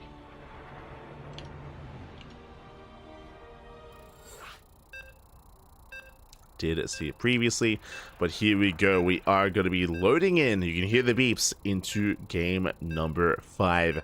Who will take a lead in the series? Again, it's still best of 7, so still plenty more games ahead of us. Plenty more games to come.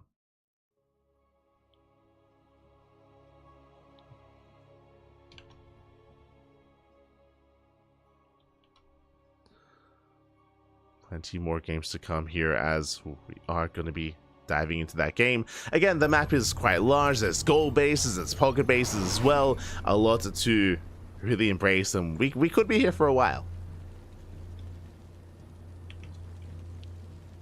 As spawning in the bottom right hand corner of a Neon Violet Square, we have the Polish Zerg player, the yellow Zerg representing Team Liquid.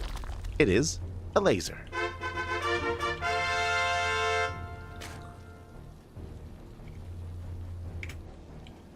And across the map, at the top left corner of Neon Violet Square, we have our blue Protoss player representing Streamer Zone. It is Gerald.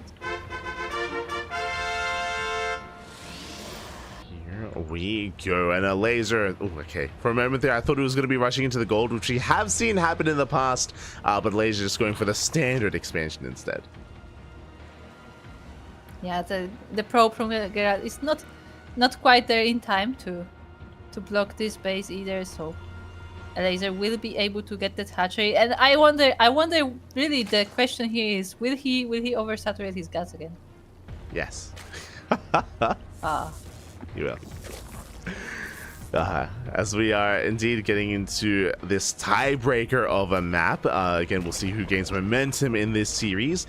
So far, we have some standard openers. Gerald just being as annoying as possible here in the mineral line, trying to force some inefficiencies out of Elazer.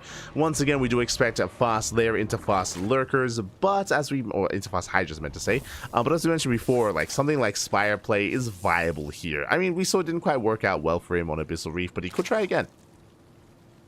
I mean, even though it didn't work out well, like it was going decently. Like it's not like, oh, like, you know, he made mutas and like it immediately just flopped. Like he was doing damage for quite a while. Like it's just that like it feels like it took too long, and Gerald was just able to build, you know, over, like, not out macro him, but you know, like the mutas didn't, like they ran out of their usefulness at some point. Mm-hmm.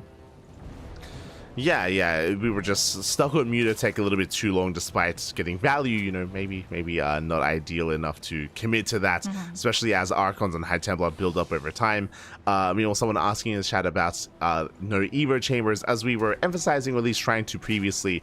This style out of Elazer is very all-in. What I mean by that is that if he doesn't get enough damage done with the Ling Hydra, then he just gets outscaled because of the lack of upgrades. And it is very much so intentional that Elazer is skipping those upgrades and skipping the Evo chambers just because he's that committed. Yeah, Elazer is very dedicated build, to put it this way, where he does skip those Evo chambers. He focuses on the units, he focuses on the Link Hydra, sometimes Link Bane Hydra, and you know, is mostly focusing on the aggression and like getting an overwhelming army across the map, getting the run-bys working. And we've seen the polar opposite in the sense that we've seen what happens if Elazer doesn't get value, if he doesn't break bases, if he doesn't trade well, then the Protoss player is the one that just snowballs from there instead. And it can look terrifying. Again, we saw that previously with Krystianer's matches, and we'll see how Gerald does follow this up here. First things first, the gold base is on the way, and fun fact, Gerald, he has not scouted the gold. He doesn't know. Yeah, Gerald has no idea, but he may be able to catch on it soon. I don't know, his units are going in that direction, but I don't know if they will go far enough. Yeah, Gerald, no, he doesn't quite check. I mean, why would you, right? It's not a common location to expand to here. It's quite risky for Elazer, but he gets away with it. I mean, you say, why would you? But I feel like Elazer is one of those people who would do that, but also, like, it's not something that's on your mind to do. Like, you don't really expect to have to scout for that gold base, but yeah, that is exactly what Elazer is doing. But Gerald also has a trick of his own, as he's going straight for a Dark Shrine. Yeah, he's going for a DT opener here. We don't see this too often, but of course the power of this opener is to get across the map, is to get some economic damage, but there are spores already in position here. There's a spore in the main, there's a spore in the natural as well. The gold base is exposed, and if Gerald checks this location, the DTs could try to punish this gold. Yeah, but that is if he sees it. To be fair, the warp is going that direction, so it's very possible that he will see it, but we'll see if he decides to use that information. At the same time, is to constantly be vigilant about the run-bys at his main base, so he cannot move all of the units across the map, and ooh, the warp is spotted. Yeah, the Prism is spotted. The Prism is forced back. It's going to be zoned away. No DTs have warped in yet, and now they're warping in, and Elazer he sees. He does notice the warp in. Yeah, he also sees that the DTs are being warped in, so he knows exactly what he needs to be prepared for. First queens are going down, though, as they are way too forward. Yeah, he gets one queen so far. He's going for another back at home. Expansions on the way. The Bay as well for those disruptors, I would assume. Otherwise, we could go into Colossus production instead. Regardless, a very different setup, very different kind of build here from Gerald. Yes, indeed. And we see how that works. I mean, I'm glad that Gerald is adapting this build because, again, we've seen Elazer playing very similar styles for the most of the tournament with those Hydras, with those Zerglings, so I'm definitely curious how an Immortal-focused army will deal with this. Yes, it is Immortals for the time being. Meanwhile, DTs, they dive into the main. They try to dive on top of the Queen, but last the Queen will get away. And so far, the mineral line is safe and sound as well. A couple of drones are now going down, though. Oh no, he was trying to take that gas geyser. That extractor. Yeah, the gas geyser What does will take Elazer do? you won't be oversaturated anymore. No. Nah. As we do see the detection coming in, Archons are going to be forced to morph in as well, as Gerald has to get the hell out of here, has to pull away. Colossus production back at home. First Colossus is in production here for Gerald, just trying to buy time here for his splash damage. Yeah, ooh, actually the army of Elazer gets distracted as the DTs get right into the main base. They don't quite focus the Spore though. Yeah, the Spore does He really survive. takes an extractor. Yeah, Gas Geyser does go down, so very nice pick up here from Gerald. That will slow down some of the production here of Elazer. Meanwhile, Elazer, he did get a lair, but he did not rush into a Hydra, and he's going into Roaches instead. I mean, he's going into Roaches, but he has less extractors now. He only has one really mining. He has some at the gold base though, so he should be fine for the time being. But definitely that would slow down his attack. Does slow it down. Bearing in mind we have Overlord speed on the way. Typically we don't really embrace this upgrade unless we're going into drop lords. So that is going to be a viable option here for Elazer to go for some massive drop lord harass. Elazer is droning up there. It looks like for the time being he's not going for an all-in. He's saturating his base. Yeah, he's saturating the bases. He's getting his fourth set up properly. Meanwhile, Gerald decides to go for Archons instead and do some damage that way. The Archon drop is upon us, and we have the answer here. The gases are taken, and it is, in fact, going to be that Spire. Oh, we're getting all of us. Spire and the Hydrogen. Just getting both. Okay. Yeah, I was gonna say, I mean, it looks like we're getting a bit of everything. We have the Roaches, we have the Hydra, then we have the Spire. So it looks like Elazer is keeping all the options open in this game, and I mean, he may be able to use a lot of them. Yeah, I mean, we mentioned before that the reason why we mentioned the Mutas and Spire tech on Neon Violet Square is because of how large the map is. It's the same rationale as why you would go Mutas on Abyssal Reef as well. We saw that eventually didn't quite go Elazer's way, but it was just as he overcommitted into too many Mutas. We'll see if he does overcommit this time, if he does even make any whatsoever. For now, just squeezing out a couple of Hydras, a couple of Roaches.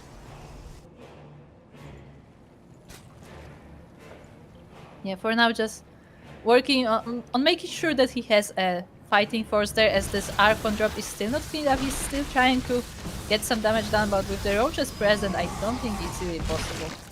I mean, he trades well, picks off 2, 3, 4 Roaches going to be going down. Very nice pickups here by Gerald, as the Archons trade very nicely. At the same time, here comes the main army, and actually it's not going to be Mutas, we're going into Corruptor production. It's a very interesting choice, considering that Gerald does not go for air, so I guess those Corruptors will be mostly for the Colossus. Yeah, it's the same role the Vikings have in TVP.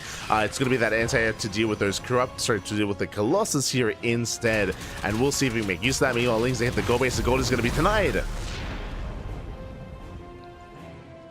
The gold of Gerald is denied. The lingering but was successful and even escapes the Protoss army as well. But at the same time, we have Gerald's forces going across the map, already in the middle in the Pachinko machines, and we'll be meeting that Corruptor army. Yeah, not enough anti-air. The Corruptors, they can shut this down. Storm's going to be going off on the Roaches. One Colossus goes down. The other two are very vulnerable, and now we're down to 1. Now we're down to 0, as all the Colossus fall, and the Roach army can just overwhelm everything that's left over. Yeah, the Colossus Fall the War Priest does as well, so there are no reinforcements for this army ready, and yeah, the ground army also falls to the roaches. The DTs do help with the defense, but yeah, that was a nice engagement there for Elazer. Yeah, very nice engagement behind this. Hydra production has begun. The fourth base, the goal base, once again is going to be denied, and Gerald, he is up against the wall. He barely has an army standing here. He has a couple of High Templar. He has one Disruptor on the way, one Archon on the way. He needs time to build up. He needs time, but will he get this time? Elazer is already preparing for the attack. He's making sure he has enough entrance points for this base as well. He's poking at the rocks here and there, trying different angles, and yeah, can Gerald muster up an army? He's switching to air. He's trying to, but he needs more time for that as well. Meanwhile, we do have high ground control. Elazer, he denies mining at the fourth base, pushing in towards the natural zone. The rover is going to go down as it is exposed. No more disruptors, no more Colossus production, just sticking with a gateway composition instead. Yeah, the only gateways are now available. I mean, those stargates are about to be online and operational, but before any unit comes out will be quite a while. And these Corruptors are already waiting for them as well. Yeah, they're waiting for the gold even, as they're just locked and ready to go for that caustic spray. DTs, they do harass across the map, and they will deny some mining at the gold base. That is some good damage, but alas, the main army of Gerald is still lacking. Yeah, he's still trying to fight this Roach Hydra army in the middle of the map. There is one Disruptor in this army as well as some High Templars. Oh, that's interesting. I didn't realize that the Nova also has to go to the Pachinko. Oh, yeah. Nova does have to traverse through. Alas, with that, we do see Elazer. He's going to be forced back. Once again, Hydra's on the high ground. Corruptors, they go into the Pokebase, going for the Nexus, going for the expansion. Yeah, there are no units available. There's some Stalkers try to reach them, but they're quite far, and they also have to pay attention to the army at the front, so the Nexus will be going down. Nexus goes down. Hatchery does survive against the Zealot run-by. With that, Elazer still maintains map control. He's maxed out 200 supply. Now, this maxed out army is a little bit deceiving just because there's a lot of roaches in this army. But likewise, I mean, it's still greater than what Gerald has. And this fourth base of the gold base is exposed. Yeah, it also feels like Gerald is starting to be spread a bit too thin as he's trying to defend all these different locations at once. The gold will be falling once again. The rest of the army is meeting Elazer in the middle, but is there enough firepower there? Yeah, exactly. As we do see Elazer quite well spread. It does take a storm to the face, and a lot of Hydras are going to be going down, but he still has an overwhelming army behind this. Gerald, he needs to try to cash this army out. If he's able to reset the Hydra count, then maybe he can establish a gold base, but he's just stuck here on 4 bases. Yeah, fighting 2 armies at the same time. The storms do land on most of these Hydras though, so that's nice, but there's also another contingent here at the top. Yeah, and they do get 10 probe kills, 10 workers going to be going down, keeping Geralt on the low economy. He's going to try to break out. He's doing what he can. He will force back at least some of these Hydras, but Lings, they come in to reinforce. They come in to surround. Yeah, they surround this entire gateway army. The Zealots are trapped. The Stalkers do escape with Blink, but that means that Geralt is giving up this position. Yeah, it does. He's going to be forced further back here to his bases, and Elazer once again denies mining here at the 4th base. Lings, they do take a massive storm to the face, but Geralt, he just cannot expand. Once again, the goal base making sure that it just cannot be taken. He cannot expand. He's struggling to mine as his probes are constantly picked at this base, and he has to juggle between those armies rotating constantly. Ooh, nice storm on the Zerglings though. Yeah, storm once again popping off. Corruptors are coming from behind, going for the Temple Archives. We'll be able to catch it once again, forcing out the storms. And the storms land on the Zergling army, and the Zerglings are destroyed, but there are still so many Hydras left over. Geralt is forced to recall to split his army to defend both bases at the same time. But he also does some harassment across. Yeah, it does finally kill that expansion. Hatchery goes down. These DTs, they did pop off. They don't really get many workers, but the base does fall. Elazer has been expanding elsewhere. Despite that, still has a solid income, still has a solid base count, has a 2k, 3k bank here available as well, so he can afford some losses. Yeah, he definitely can. And even then, he is remaking the bases. He has one now in the bottom left as well, so... Elazer definitely not wanting for economy, not wanting for the bases. He's able to set them up quite comfortably as Geralt is not able to push across his half of the map. Yeah, he is just not able to. He's just stuck perpetually at home the entire time. As we're settling into Game 5 here of this series, a big shout out to Trigger. Big shout out, Trigger. God, thank you so much for the raid. Hope you had a great stream. Hope you had a great ladder session. Welcome one and all to the House Galactic Battle. Welcome to a big offline event happening in Poland. And this is the grand finals. A best of 7, by the way. So we still have more games ahead of us. Alas, Elazer, he is pushing his way through. The Lurkers, they have finally arrived. The Lurkers have arrived. They established the position. They will be destroying the entire military line and also securing this position for the Hydras. But it turns out Elazer doesn't quite have enough units here. But Gerald also have to be careful not to overextend into this minefield. I mean, no detection. No detection for Gerald, so he's going to be forced further back. Does take a lot of spine shots to the face, and you can see the army just edging on ever closer towards that fourth. Gerald, he just wants a fourth base. He just wants to mine good storms, but the Hydras, they come in from behind. Yeah, this Hydras come from behind, and this is GG. Elazer will be taking another game and is currently in a 3-2 lead. GG, well played. Elazer does take a lead. Again, he was able to get away with the goal base that potentially could have been punished, but last Gerald, he had no idea. Likewise, Gerald, he went for a very interesting build, going for a DT opener, and he was able to get some damage with the DTs. He got a couple of workers, got a queen, got the gas geyser, but for the most part, Elazer was in control of his side of the map. The goal base was fully operational, fully up and running, and with that, he was able to just ensure that at least Gerald could not expand himself. Yeah, Gerald was perpetually stuck on his side of the map. He couldn't really move out, he couldn't expand, and Elazer just put all the pressure on him, and yeah, he was able to eventually overpower the Protoss. Yeah, was able to in the end. GG, well played. Now, as a reminder, because it's a best of 7, Elazer, he's on match point. He's on match point. One more game is all he needs to claim the series. Gerald has to fight back here and now to force the ace match. Yeah, and I mean, we definitely know that he's capable of doing so. I mean, even here, has been putting up a fight. It is currently a 3-2 score, and I mean, he got to the finals in the first place. For those who don't know, because we did just get traded, Gerald did take down Spirit to be in these finals. So he has definitely, like, achieved quite a lot already by even making it to these finals. Yeah, and even in these finals, we have a back and forth as well. Personally, I'm hoping for an ace match, but we are loading into our next game, potentially the final game of the series. We're going to be loading into Amygdala.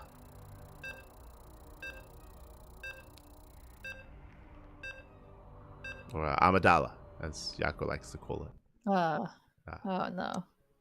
Oh, the prequel memes. No. Hello there. General Kernobi. General Lightobi. What about the droid attack on the Wookiees? What? That's some deep memes. Oh, no. Okay. Anyway, Queen Amygdala is here, as we are in the top right corner. Looking at the first of our players, it is the blue Protoss player representing Streamer Zone. It is Gerald. And spawning in the bottom left-hand corner, we have his opponent. We have the Polish Zerg player, the yellow Zerg representing Team Liquid. It is Elazer.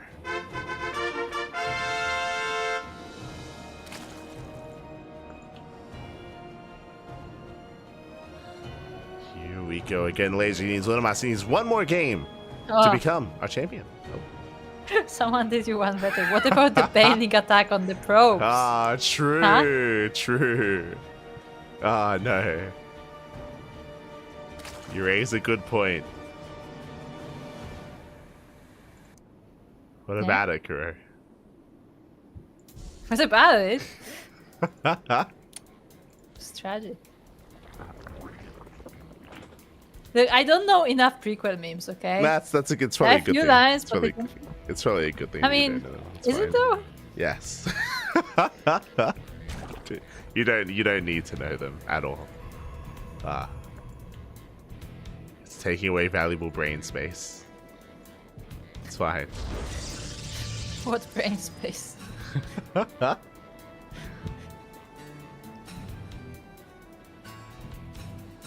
The chat keeps going. Oh no, not even the younglings survived.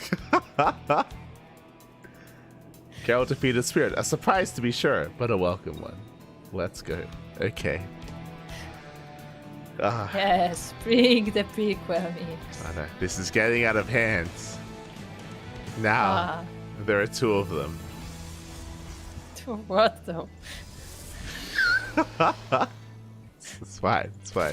As we're going to be settling in, but now it's going to be a Stargate opener out of Gerald. It's going to be a Stargate into a third base, as to be expected here. And welcome one and all to Amygdala. Amygdala, known for longer games. It is one of the larger maps in the map pool, and as a result, longer rush distance by ground. Despite that, that has not stopped Elazer from rushing into the lair and rushing into Hydras. To be fair, he has been avoiding that style, but typically it's been very map dependent. You know, going into a more longer later game on larger maps like Abyssal Reef and like on Neon Violet Square. On some of these other maps, he's just been happy to just rush into Hydras and to just commit. Yeah, definitely. We've seen a lot of that from Elazer recently. But we'll see if that's what he wants to go for this time. Back. One of the Did best you find limits. more lines? No. Oh, somebody said that also that Gerald is the slayer of monsters and spirits. There you go. Yeah. It's Gerald of Rivia. He is. Yeah. He slayed a spirit. Get it? He did. Huh? He did. Is Elazer the monster? He's a Zerg. He is a Zerg. Scotty does catch a couple of tumors here. He hates creep. It's coarse and rough and it gets everywhere.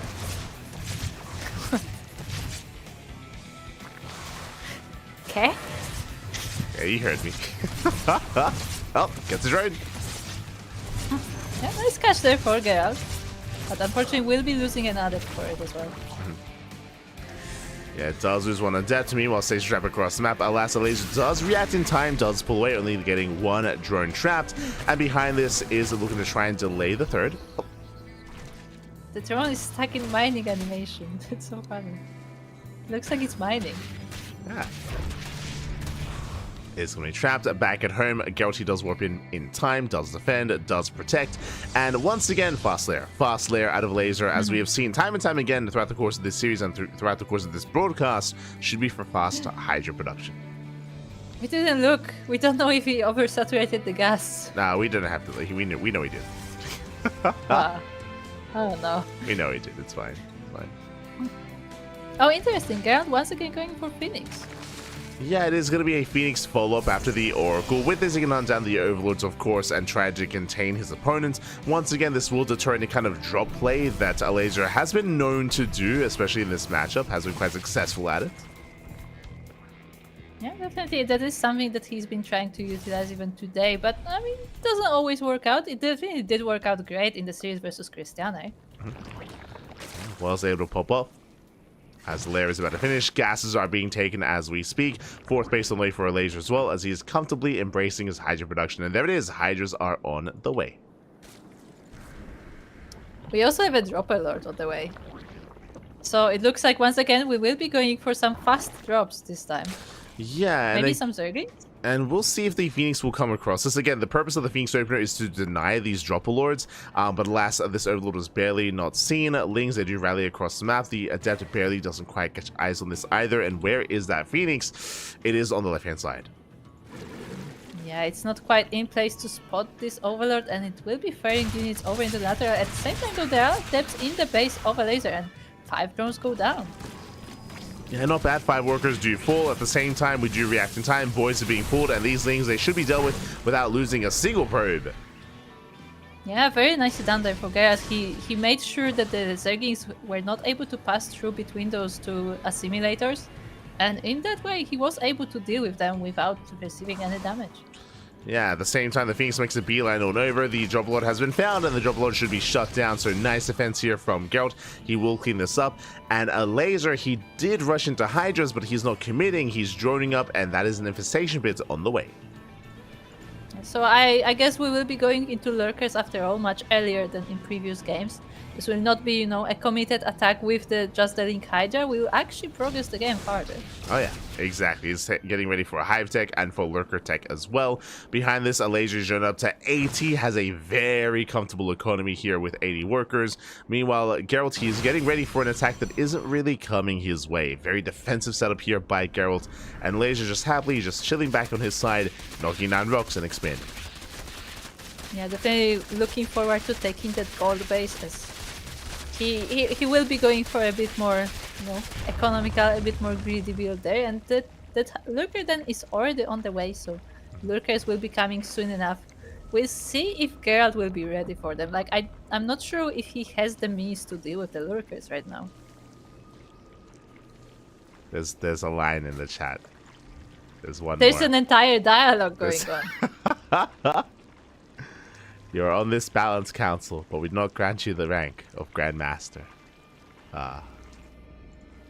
Do you know what the response is? I am the council? No. I don't remember. This isn't fair.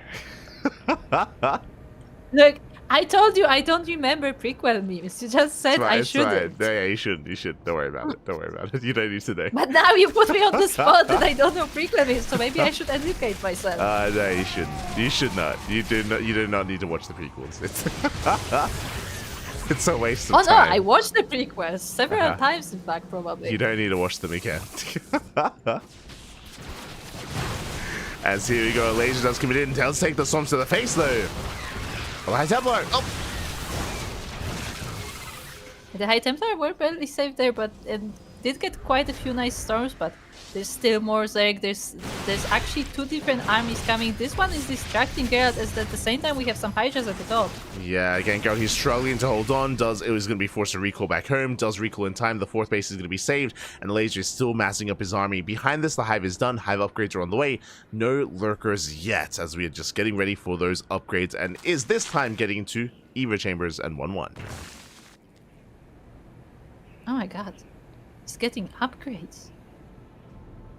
Yeah, he is getting upgrades. He is settling into a longer game state. I mean, the upgrades are still very much so delayed for Elazer. We'll see if he can break through. At the same time, Gerald's going for the Fleet Beacon and getting ready for Skytoss, but he does need more time. Can he survive until that Skytoss, until the Tempest? Yeah, that is the key moment for Gerald. Can he survive? There's another wave of Zerg coming. Nice storms there on the Zerging, zoning them out. A lot of stats is going off as well, but the Lurkers are now here.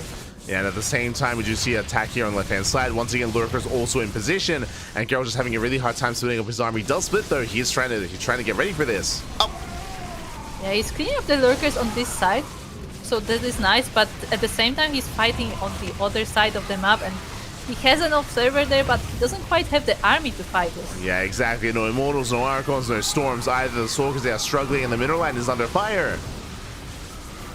Yeah, the Mina is under fire. The probes are trying to escape. The units are now pouring in from the other side. Some nice storms there on top of the Zerg units. And it looks like Gerald will hold, but not without losses. Yeah, exactly. As he is so far maintaining his economy, hasn't lost any probes yet. He is holding quite well. And behind this, we should soon be seeing the Mothership. We should soon be seeing Tempest production. Immortals are on the way. The final Lurker is going to get picked up. Gerald, he's holding. There's still more units from Elazer pouring in, but they are not coming all together. He's kind of like, trickling them into the base, so Gerald has that much better chance to hold it.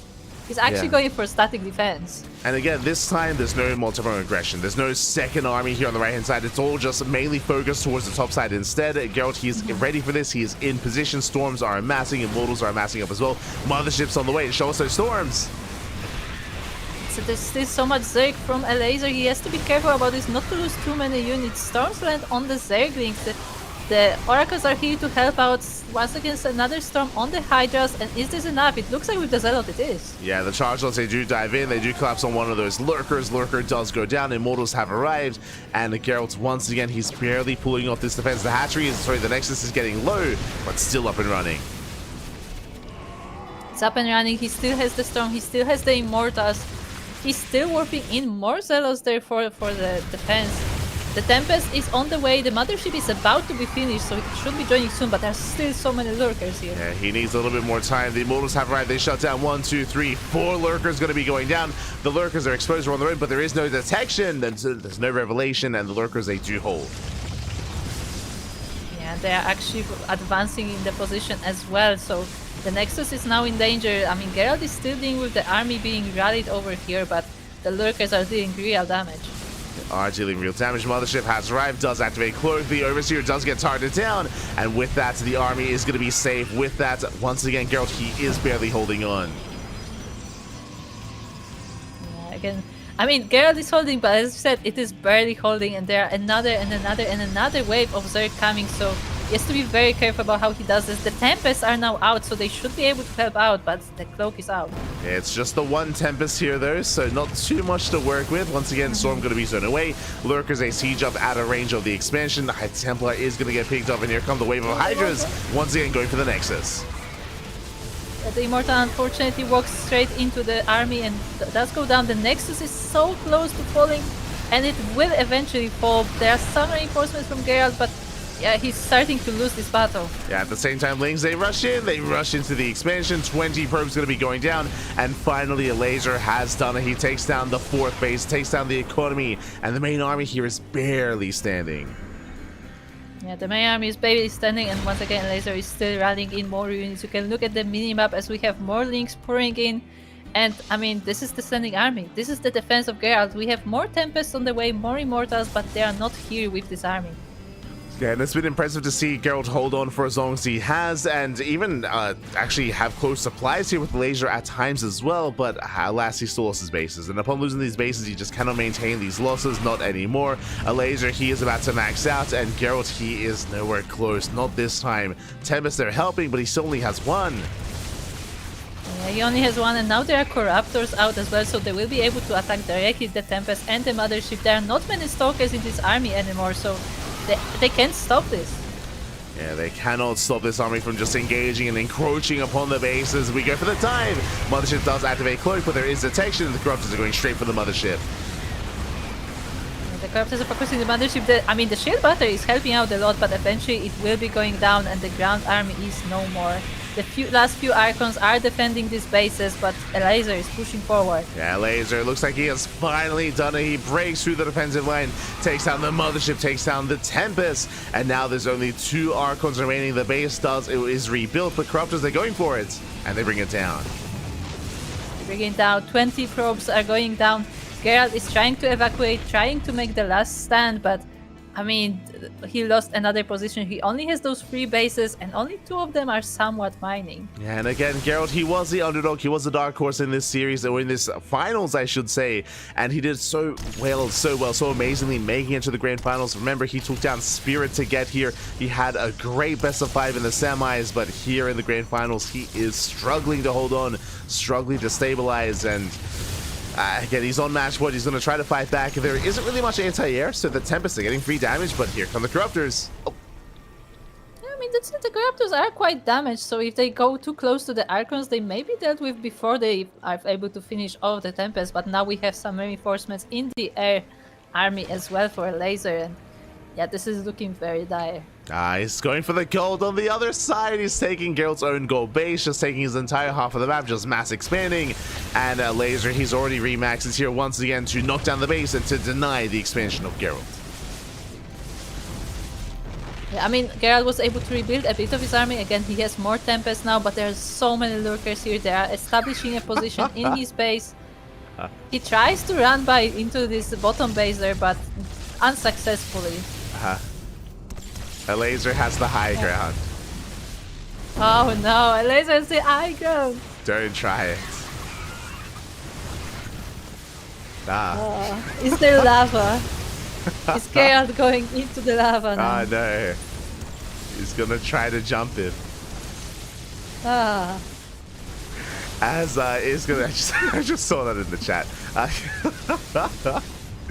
As 22 probes going to be going down, the lurkers are still encroaching here on the Nexus, on the final base, on what little economy Gerald has left. The Tempest count has actually reached a pretty decent amount at this point, but again, there's just no economy behind this in the base. It's going to go down.